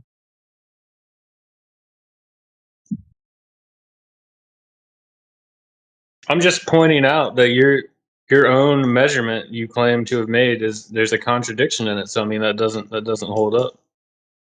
The observation made, 1 foot observation height, assuming the Earth's a sphere with a radius of 3,959 miles like they claim, which you accept, then the observation of 1 foot observation height and the horizon 10 miles away is orders of magnitude larger than the radius value that they give.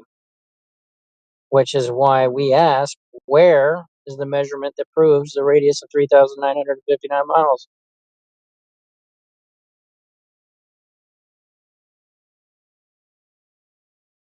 All right, that was a coherent statement, but I mean that's what I asked you is how you measured the Earth to be flat, and then you I went gave you on. the measurement. Yeah, you went on And you're to. telling me, well, there's a And contradiction. yeah, Okay, so give me the non-contradiction version. You don't have one. yeah, I don't have one. I was just telling. Blowing. No, I'm not blowing smoke. I'm telling you, there's a contradiction in the way you claim to have measured the Earth to be flat.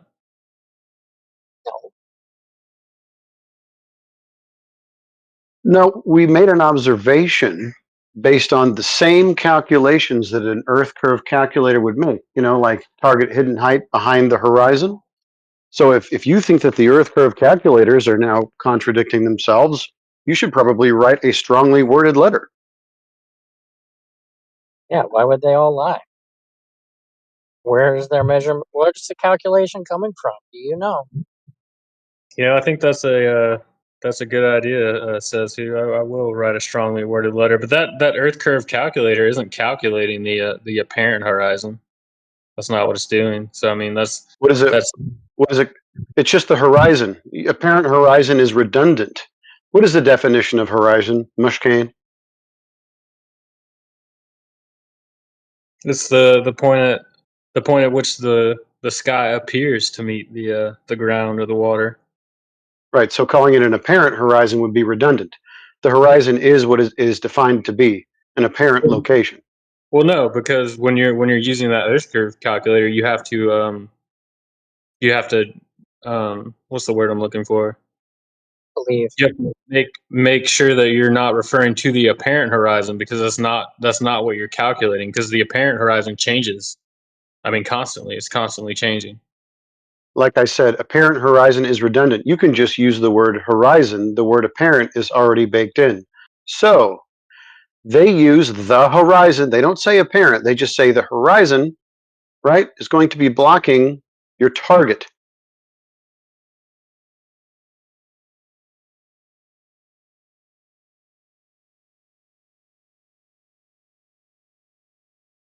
Well, yeah, they wouldn't use the word apparent, because that's not what the calculation is. Because the calculation, it doesn't take into account like the what temperature it is, what's the humidity. I mean, if it were to say all that, then I guess they could make an attempt to calculate the apparent horizon, but that would be way more difficult. Calculate the apparent horizon or the physical Earth curve. You're going to have to use very specific terms here, Mushkane.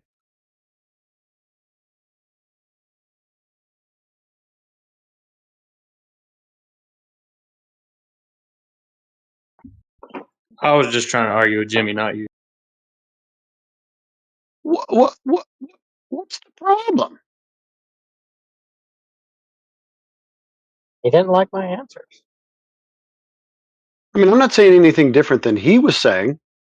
I'm just wording it differently.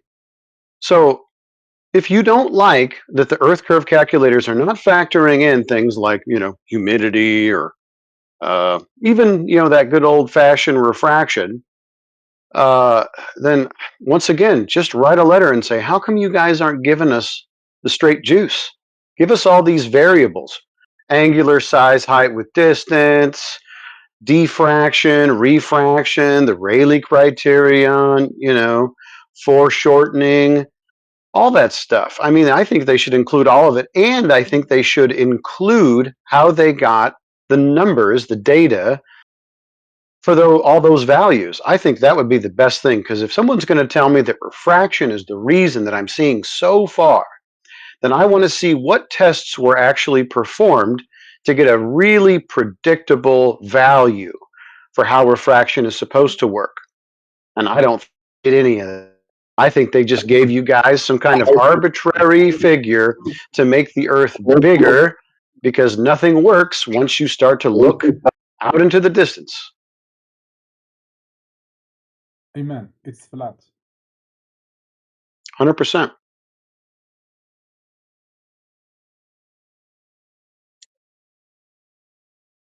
Yeah, that sounded good to me. I'll concede on that. All right, buddy. Good to have you.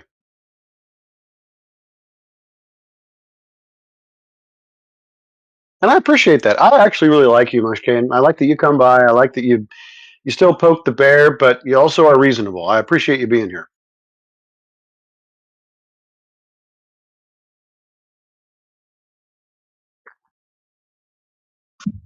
Yeah, I like to see like the latest arguments and stuff. I haven't heard any like real good ones lately, but I guess I haven't been listening as much.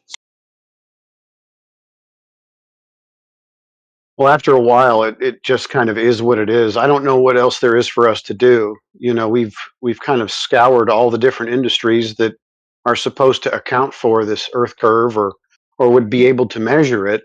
And what we're finding is that everyone, and I know this is getting old for most people to hear, especially from me, but everyone is actually measuring the Earth to be flat.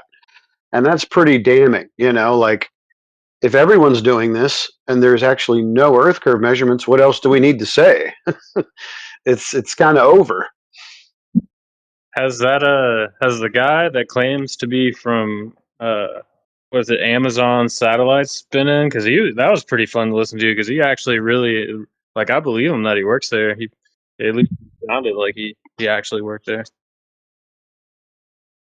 Oh yeah, what's his name? Doggone it, Josh.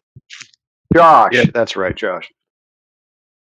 Right. So he's gonna go back to the same appeal that most people do. Right. So what he's saying is, how come satellites? Okay. Let's pretend for a moment that there's satellites. the base argument or the base claim of the argument for the satellites being, in the sky or in the space hurling around a sphere Earth is predicated on the Earth being a sphere. If you kind of appeal to satellites, then what you're saying is no, we have technology that's tethered by some magical force, non-force, hurling around a sphere. Okay, great. Where's the sphere bit? Let's measure the Earth and see if it's a sphere, and it's not. So, is there sky technology? Yeah, I think there actually is. Is it hurling around a ball? No. So, satellites, no problem. Whatever they are, fine. Ball Earth, nope. Fair enough.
Just imagine, what does it take to become the person who pushes a button that is responsible for ejecting a chemical out of a satellite thruster to push it a little bit higher in the globe Earth's orbit?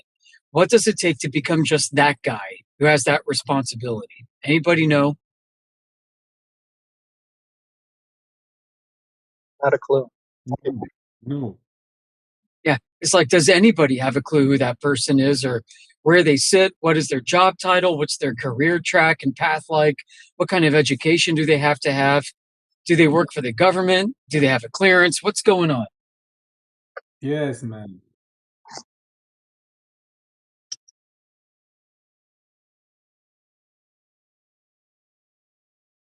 We're just talking about the guy that presses a button that makes the satellite go.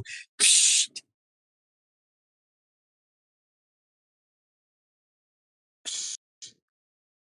Yeah, like that. And then, does that guy necessarily know anything about a globe firsthand? Or is he just supposed to push a button whenever a tracker on his screen starts flashing red and he has to be like, oh shit, let me go press that button. And then he imagines the satellite going higher in orbit. He doesn't have direct access or knowledge of anything himself. So whatever it takes for you to become that guy that none of us have any knowledge about, the direct knowledge of what satellites are is even further beyond removed from what that is.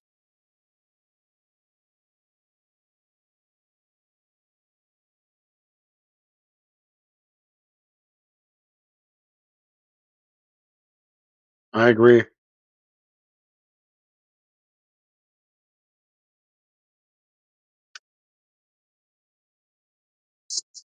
How do you qualify to do that, or even work for NASA? Dumb question. Yeah, is it even NASA, or is that something that like the military handles for NASA?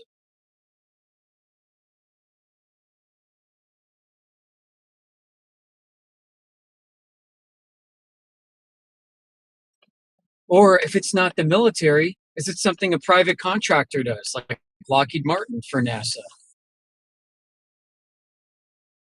Or for the military for NASA? Starting to see the picture here.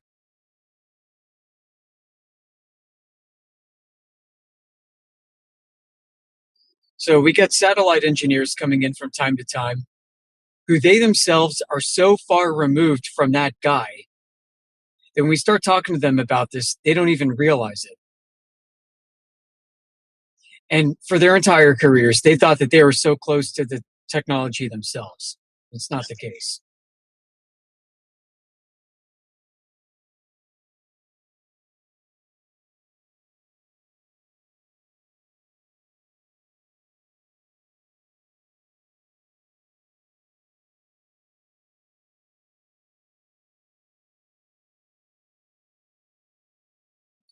The word for that is called station keeping.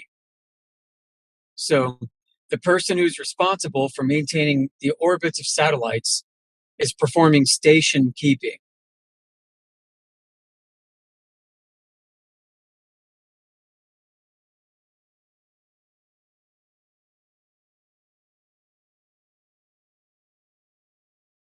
What's the requirements for a station keeper? I know there's probably some kind of advanced individual training that teaches you what you need to know about pressing that button.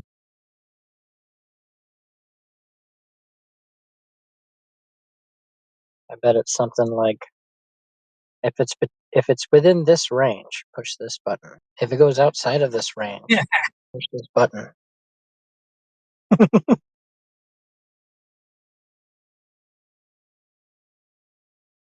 Yep, and the guy basically watches a screen, and the screen has a wire mesh ball of a globe, and it shows little blips going around the globe, and it's no different than you opening your app, and you open your satellite tracker on your iPhone. You see a globe. Oh my God, Earth must be a globe.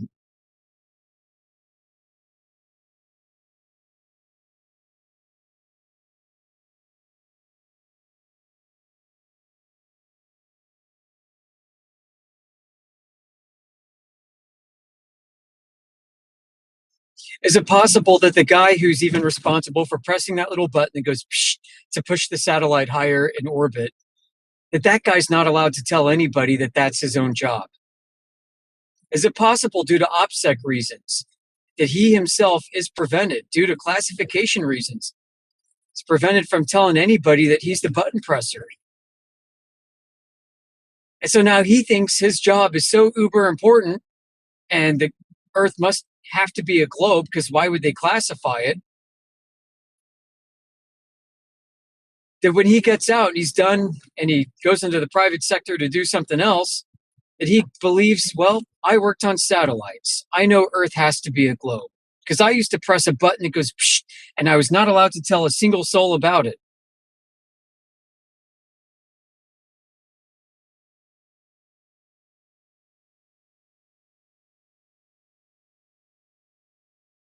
Is he then qualified to be a factory worker? Yeah, maybe making the device that has the big red button on it. Hello, everyone. Hello. Anyone speak here? Yeah, we were just talking.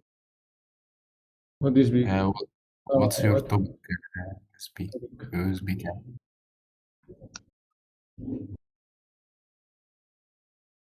Topic is flat Earth. Did you know that the Earth is flat? It's not a globe.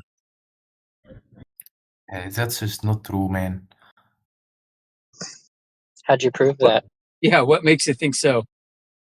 Because if the Earth is flat, the pressure in the middle of Earth will destroy everything in middle, because the atmosphere, the air and atmosphere is like a half of bubble. In the center of bubble, we have very high pressure.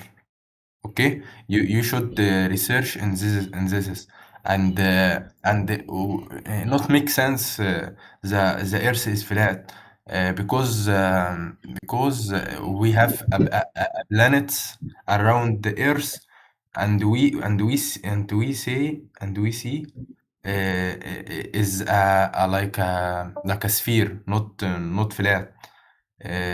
Yeah, what That's makes you think Earth is a planet in outer space, flat or globe? repeat what you say. Yeah, what makes you think that Earth is inside of an outer space? بقول لك ليه فاكر ان الارض كوكب A gigantic vacuum with an atmosphere. What makes you think that's possible? فهمت يا خالد؟ اه استنى قال لك افكر. ايه؟ wait 1 second. قال لك ايه عشان بقول لك افكر. ليه يعني تعتقد ان كرة الارض فيها غلاف جوي وكده؟ آه ليه فيها غلاف جوي؟ because we breathe oxygen and w- and we are already know that exist oxygen and CO2 because the planets breathe CO2 and humans breathe O2. That's gases exist in atmosphere, not Yeah, exist. no kidding. So let me ask you a question. How many times does the Earth spin in one day? Repeat what you say slowly because I don't Okay.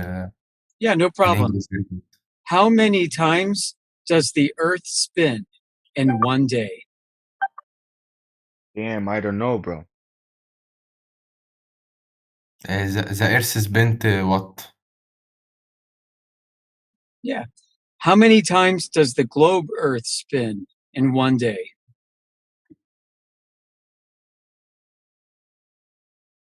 I don't know because it's that thing You about don't know. number of humans and the number of planets and Okay. Okay, let me ask a that different question. Does the sun rise in the east or rise in the west? you say why there is in the Yeah. Does the sun rise in the east or does it rise in the west? because if the planet is a sphere, you know the Antarctica and the ال wait 1 second. It sounds like you don't know. North Pole and South Poles. This is things in sphere air.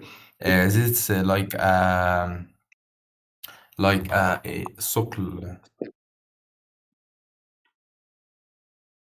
Weight, like a weight in north and weight in south. That's makes the Earth balance and Yeah, I understand. I understand the situation that you believe in. I'm asking you if you do.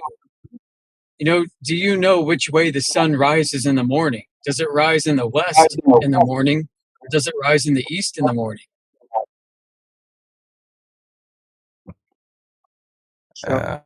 I do know what the exact question, but I know if you say why the sun rays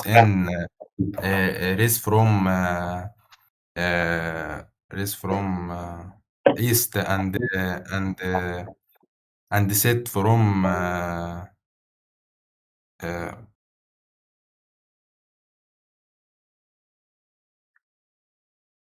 west.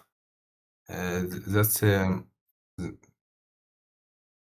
So the sun goes from east to west, right? you say why? Your question is why? Why you Yeah, the sun rises from the east and sets to the west, right? Correct? Okay, I answer that question. I Okay. say Okay, good. the Okay, good. the poles Just confirm it. the poles in north and south is make the planet is balanced. That's make the rotation of plane very routine. Like the sun rays from east and set from maghrib. That's correct. If this is snow, if this is snow in south ساح أو ذاب. Okay, 1 minute. Melted. If this snow is melted, the sun will opposite.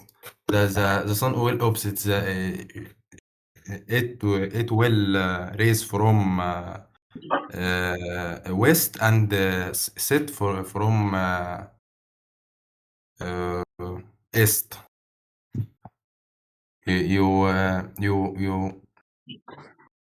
You understand what I say, or I speak not good in English? I understand what you're trying to say. Several times you said that the sun rises in the east and sets in the west.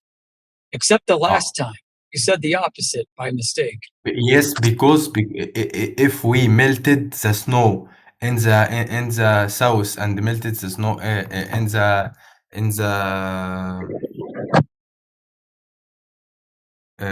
south and in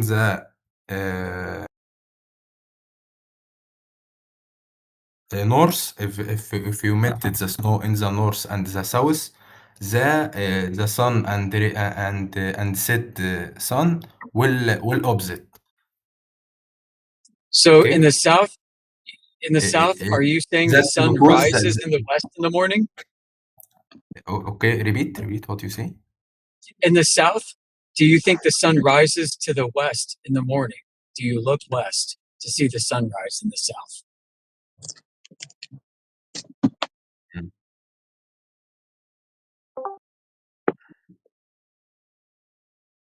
You just repeat what you say because I don't hear you very well. If I understood you correctly, it sounded Okay. like you were saying that the sun rises in the west in the morning. Yep. Okay. لا no يعني no it's will rise from west if the snow in the north and in the north and south melted. Oh, so the sun They rises in the west they will and do there's that. snow? They will do that. They rise from west. And But only when there's snow in the not winter? right now. Not right now. Right now, is the sun raised from and raised from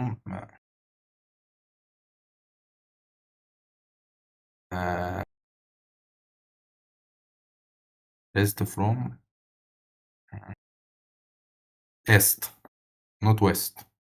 Correct. How about the moon? Does the moon do the same thing? Or does the moon rise in the west and set in the east? Because moon have the same هلا rotation. انت لسه بتنفذ؟ استنى بقى عشان الراجل ده تقلان عليا وحتى ما فهمش في الانجليش كويس فمستنيني يعني. the moon because the moon have the same rotation like sun. It's have the same circle he walked in. Right? Okay. You understand? Well, yeah, the moon moon rises in the east and sets in the west, just like moon the have sun. the same path from sun. The same path. That's correct. why the moon Very close to it. Yeah, it's a slightly different path, but it rises in the east and sets in the west, just like the sun. west. Yep. Rises in the east and sets in the west. This is good because guess what? Flat earthers agree with you. The sun and the moon move. I need to tell you something. If That's the true, Earth, right? The sun moves and the earth moves, or the sun moves and the moon moves. The earth doesn't move. No, the sun not moved. Wait, you just told me it rises in the east and sets in the west. I forget. Yeah, no, you're honest. You're being I forget honest, like a because flat earther. I need to tell you something. because I don't speak in English. Yeah, the sun moves. No, The earth it's doesn't not move, move. the sun It's moves. fixed. It's fixed. The And earth the is. moon moves too. I need to tell you something. If the Yeah, you're Earth, right. if the Earth is flat, Welcome to flat Earth. if the Earth is flat, Listen to Khaled. when I look at Paris from England, I can see Paris Tower. It's But say I can yeah. see. It's say I can see from America. From America, I can see another country. Paris. If Earth is flat. Yeah, too much What do you mean weather, if, bro? too much fog.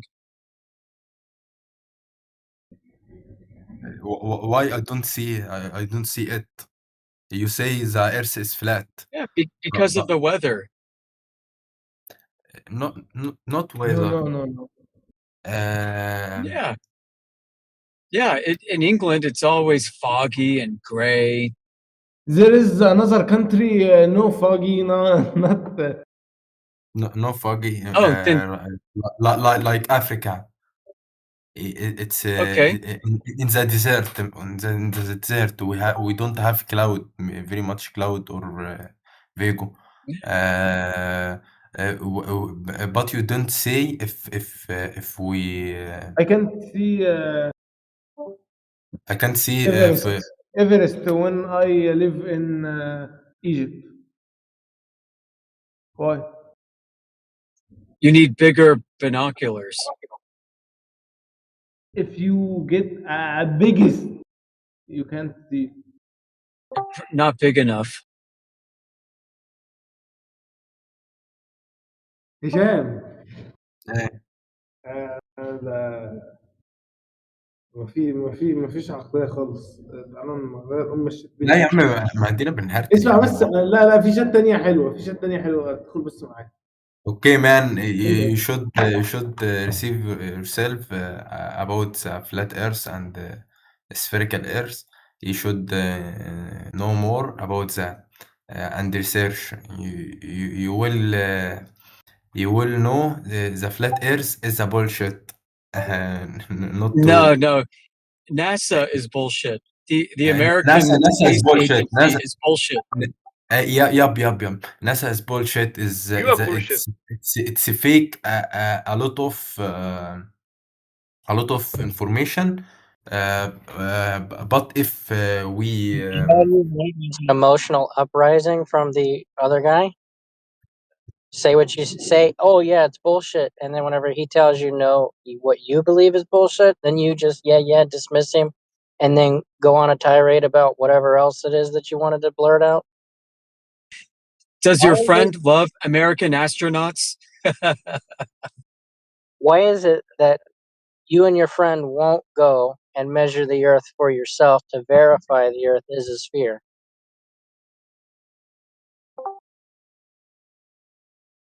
تلاقي بقى هشام بقى. ايه؟ Go measure the Earth. في شات هشام عليها مخ كده، ادخلها. اسمها ايه؟ اولها BSY. Okay, man. Nice to meet you. You too. This was fun. That was Hope you fun. have a good day. I don't good in English and I can't speak very good. That's why I very angry right now because I don't. I understand. I don't help you to say the truth.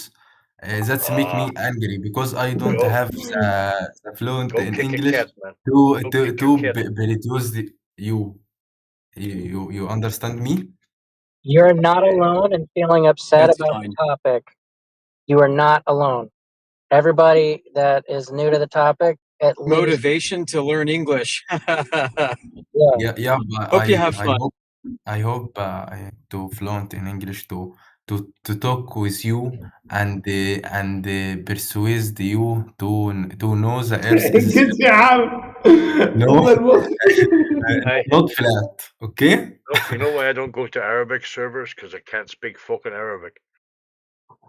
I can speak Arabic very good. If you can speak Arabic, I could help you to know the earth is spherical, not flat. Okay. Sure, buddy, sure. Measure Yeah, the man. ground. That's what would determine if it is or is not. Not a belief. Not looking at the sky. Not riding in an airplane. Not flying around on a boat. It's measuring the ground. Yeah, and the oceans. Oceans are flat. Yes. The ocean would be the perfect place to measure Earth curvature because there's no topography in the Okay. way. If you on boat in ocean, okay, and see around, you don't see very long distance because the sphere is not flat. It's around. You see around you only. You don't say long term of distance. Okay, why? If the earth is flat, we can see from you can see long distance from where I am. If the Earth is a Yeah. sphere with a radius of 3,959 miles, then I should be at 1 foot above the water, able to see 1.2 miles and no farther, because the sphere would be getting in the way. However, at 1 foot observation,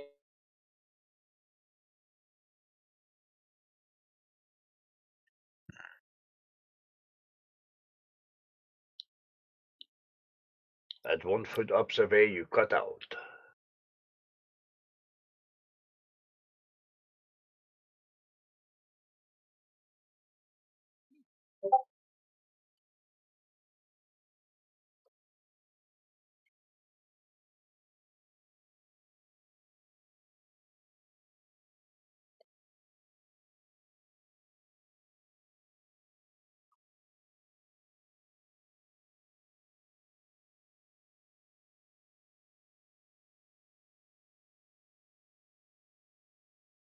We've got observations from 1 foot showing we can see beyond 9.4 mile horizon, which would put the globe radius at 250,000 miles. Would you like to see that?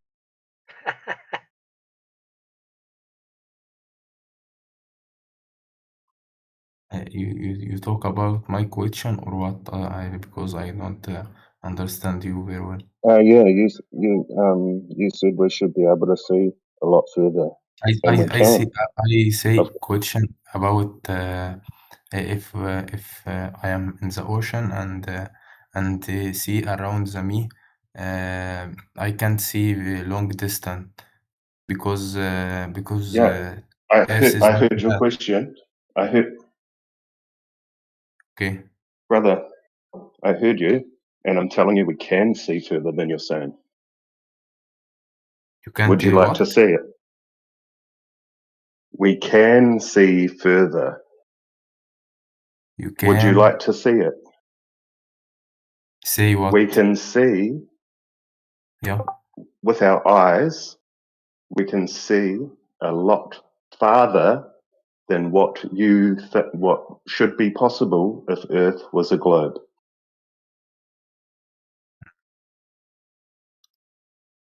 Would you like to see it? You say I see from my eyes or what? I And don't with our eyes, yes, with our eyes, but also we've got cameras that have very good zoom, and we can zoom 20 miles and see across the flat water.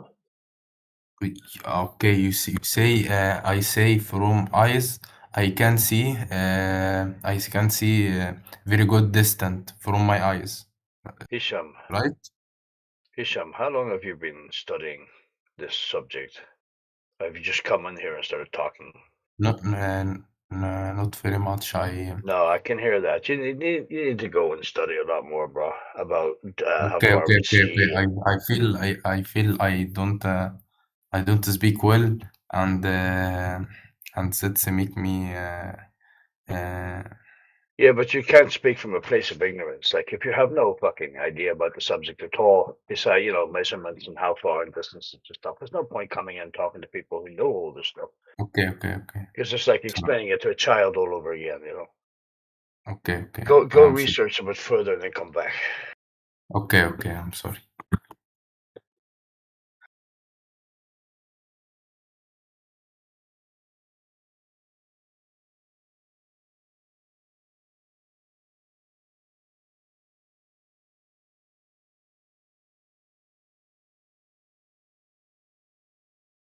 This is the perfect place to study the topic because we know exactly what we think.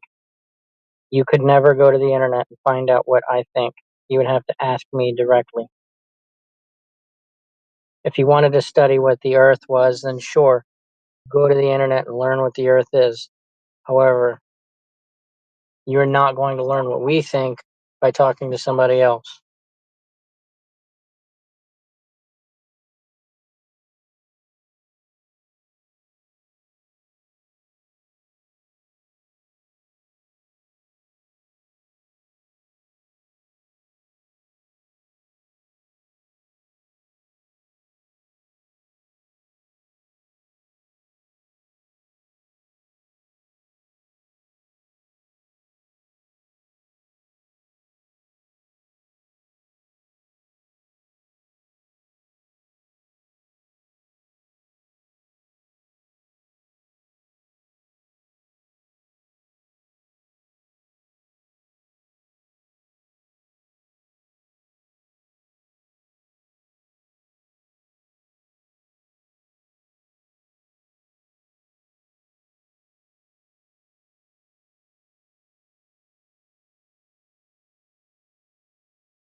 Bubble, why don't you want to bring the conversation to the beast? I see you chatting up a storm in the text.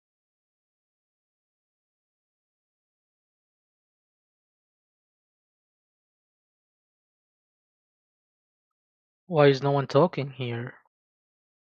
Well, I was just asking Bubble the question and Bubble to reply, but if you want to make you the center of attention, Blah blah blah blah blah blah blue blue blue.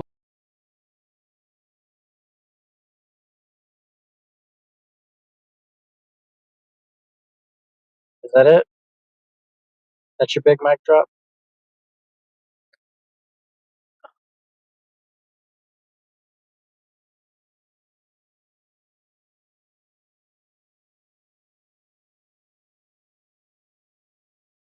Anything else?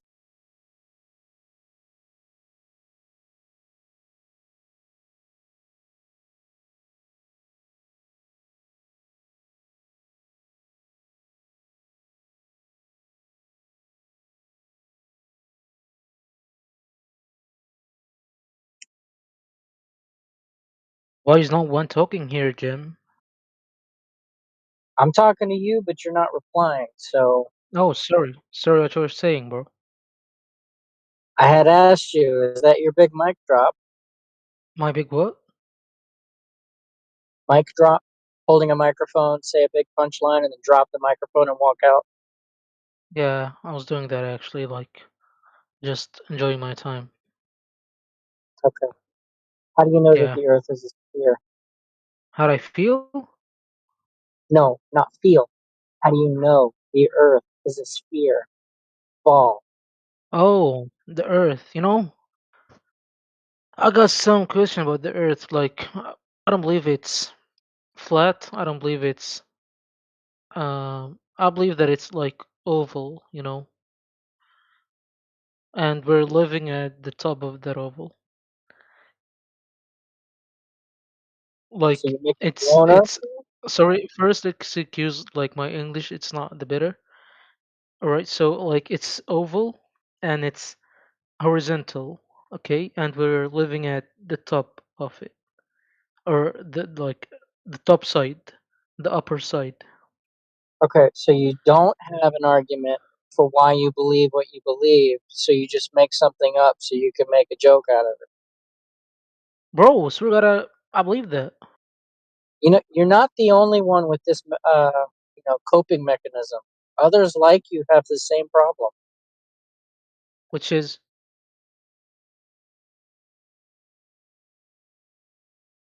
They think the Earth is something other than what they're being told, right? Like, instead of actually defending the globe that they gave you, right? Because you don't know, because you didn't pay attention in school, right? bro, what You the just fuck? make up You something freaking else. serious, bro? You say Earth Like, is an egg. It's an oval. you have a profile It's picture sitting of on its Jimmy, side, and and you're we're standing talking. on top of You're it with our bodies. freaking serious. You're taking that way too You're personal. taking it as Fuck if you you. know the I'm Earth is a sorry. Not ball. fuck you. I'm sorry. I'm sorry for cursing you, but fuck this channel, bro. You're taking it so personal. You're enjoying your time. It's Discord. It's not Harvard, bro. Oh no.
Any questions, comments, or concerns that need addressed?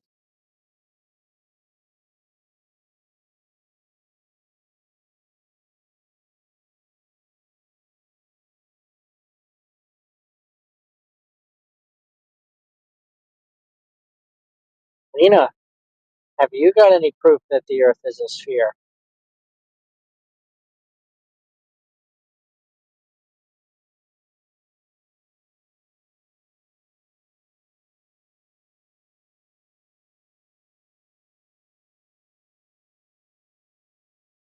Bubbles, Arch, do either of you have the proof that I'm looking for?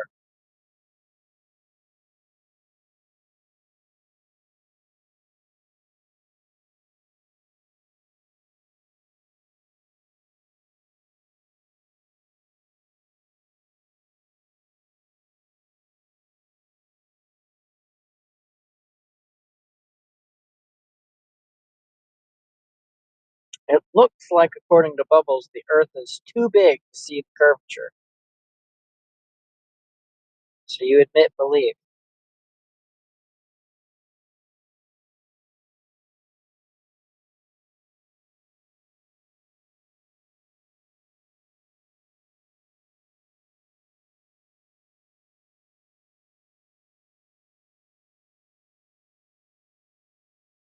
Nonchalant. Belief is not required in science. You have a naturally observed phenomenon. You make a hypothesis on what you think the independent variable is to the observation that you've witnessed. You make controls so that you can test in an experiment where you manipulate what you think is the cause, and then you find out if it's true or not. No belief required, Boba.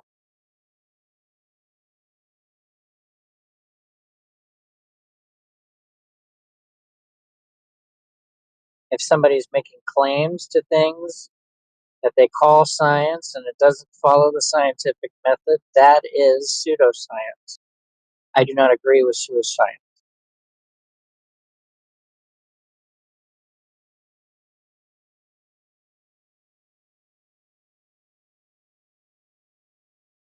Undefinite.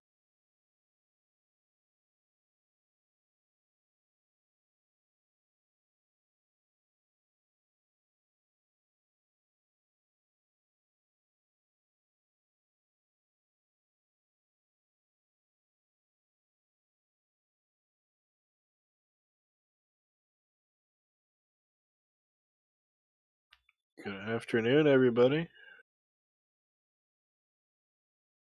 What is up?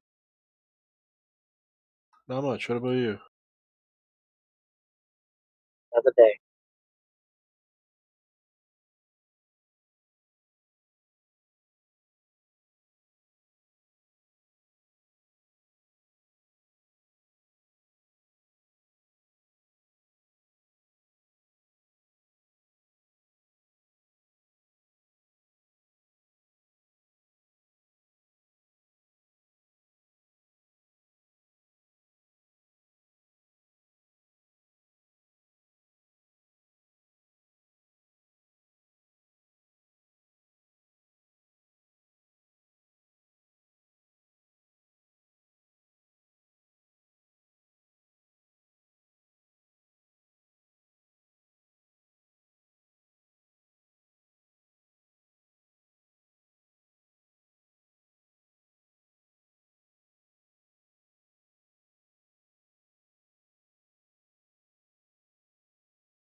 Well, Arch, what Over the Fence is trying to get at is if you have any questions, just ask.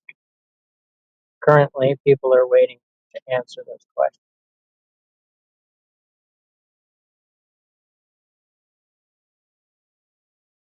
People are waiting to listen to the conversation. Bubbles clearly doesn't want to have a conversation in the BC and is content in the text.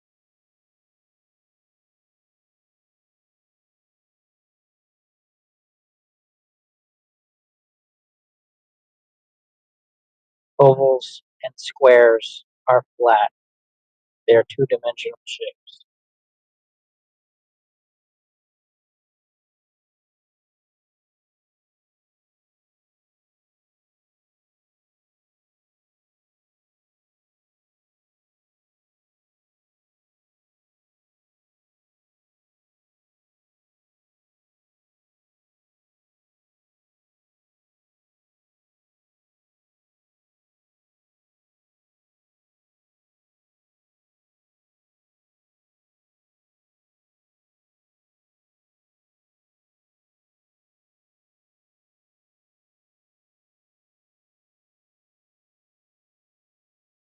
Everyone will die not knowing what shape it is.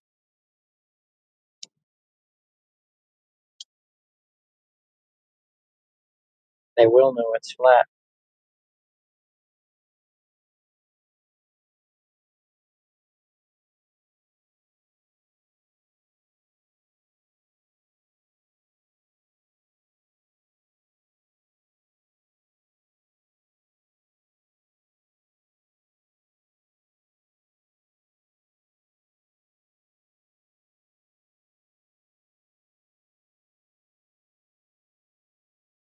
Hello there.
Good to see you, Mary Mom.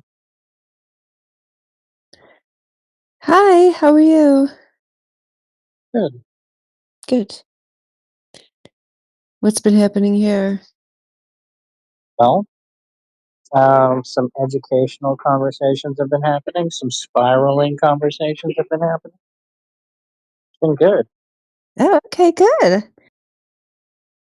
Yeah, sorry I missed it.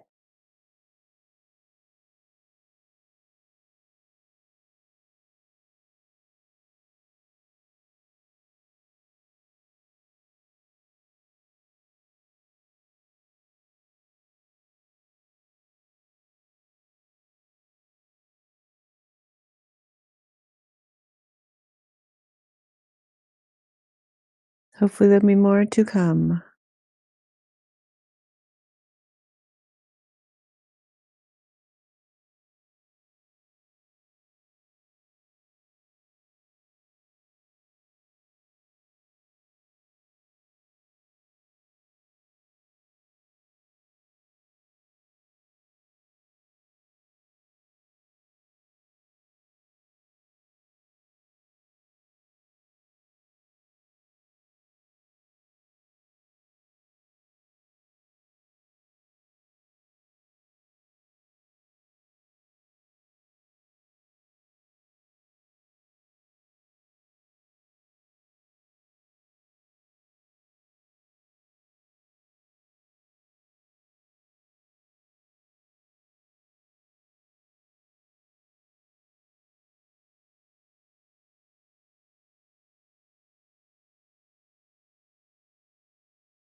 Yeah, Conan, I see you've got a question there in the chat.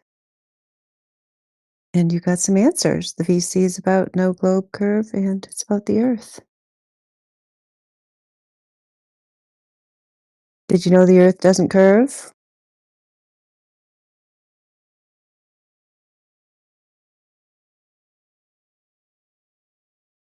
No evidence of curvature. Oh, it's definitely for real. Yeah, the biggest joke is the globe. That's a pretty big joke. Do you think it's real, the globe? Conan, do you have some evidence?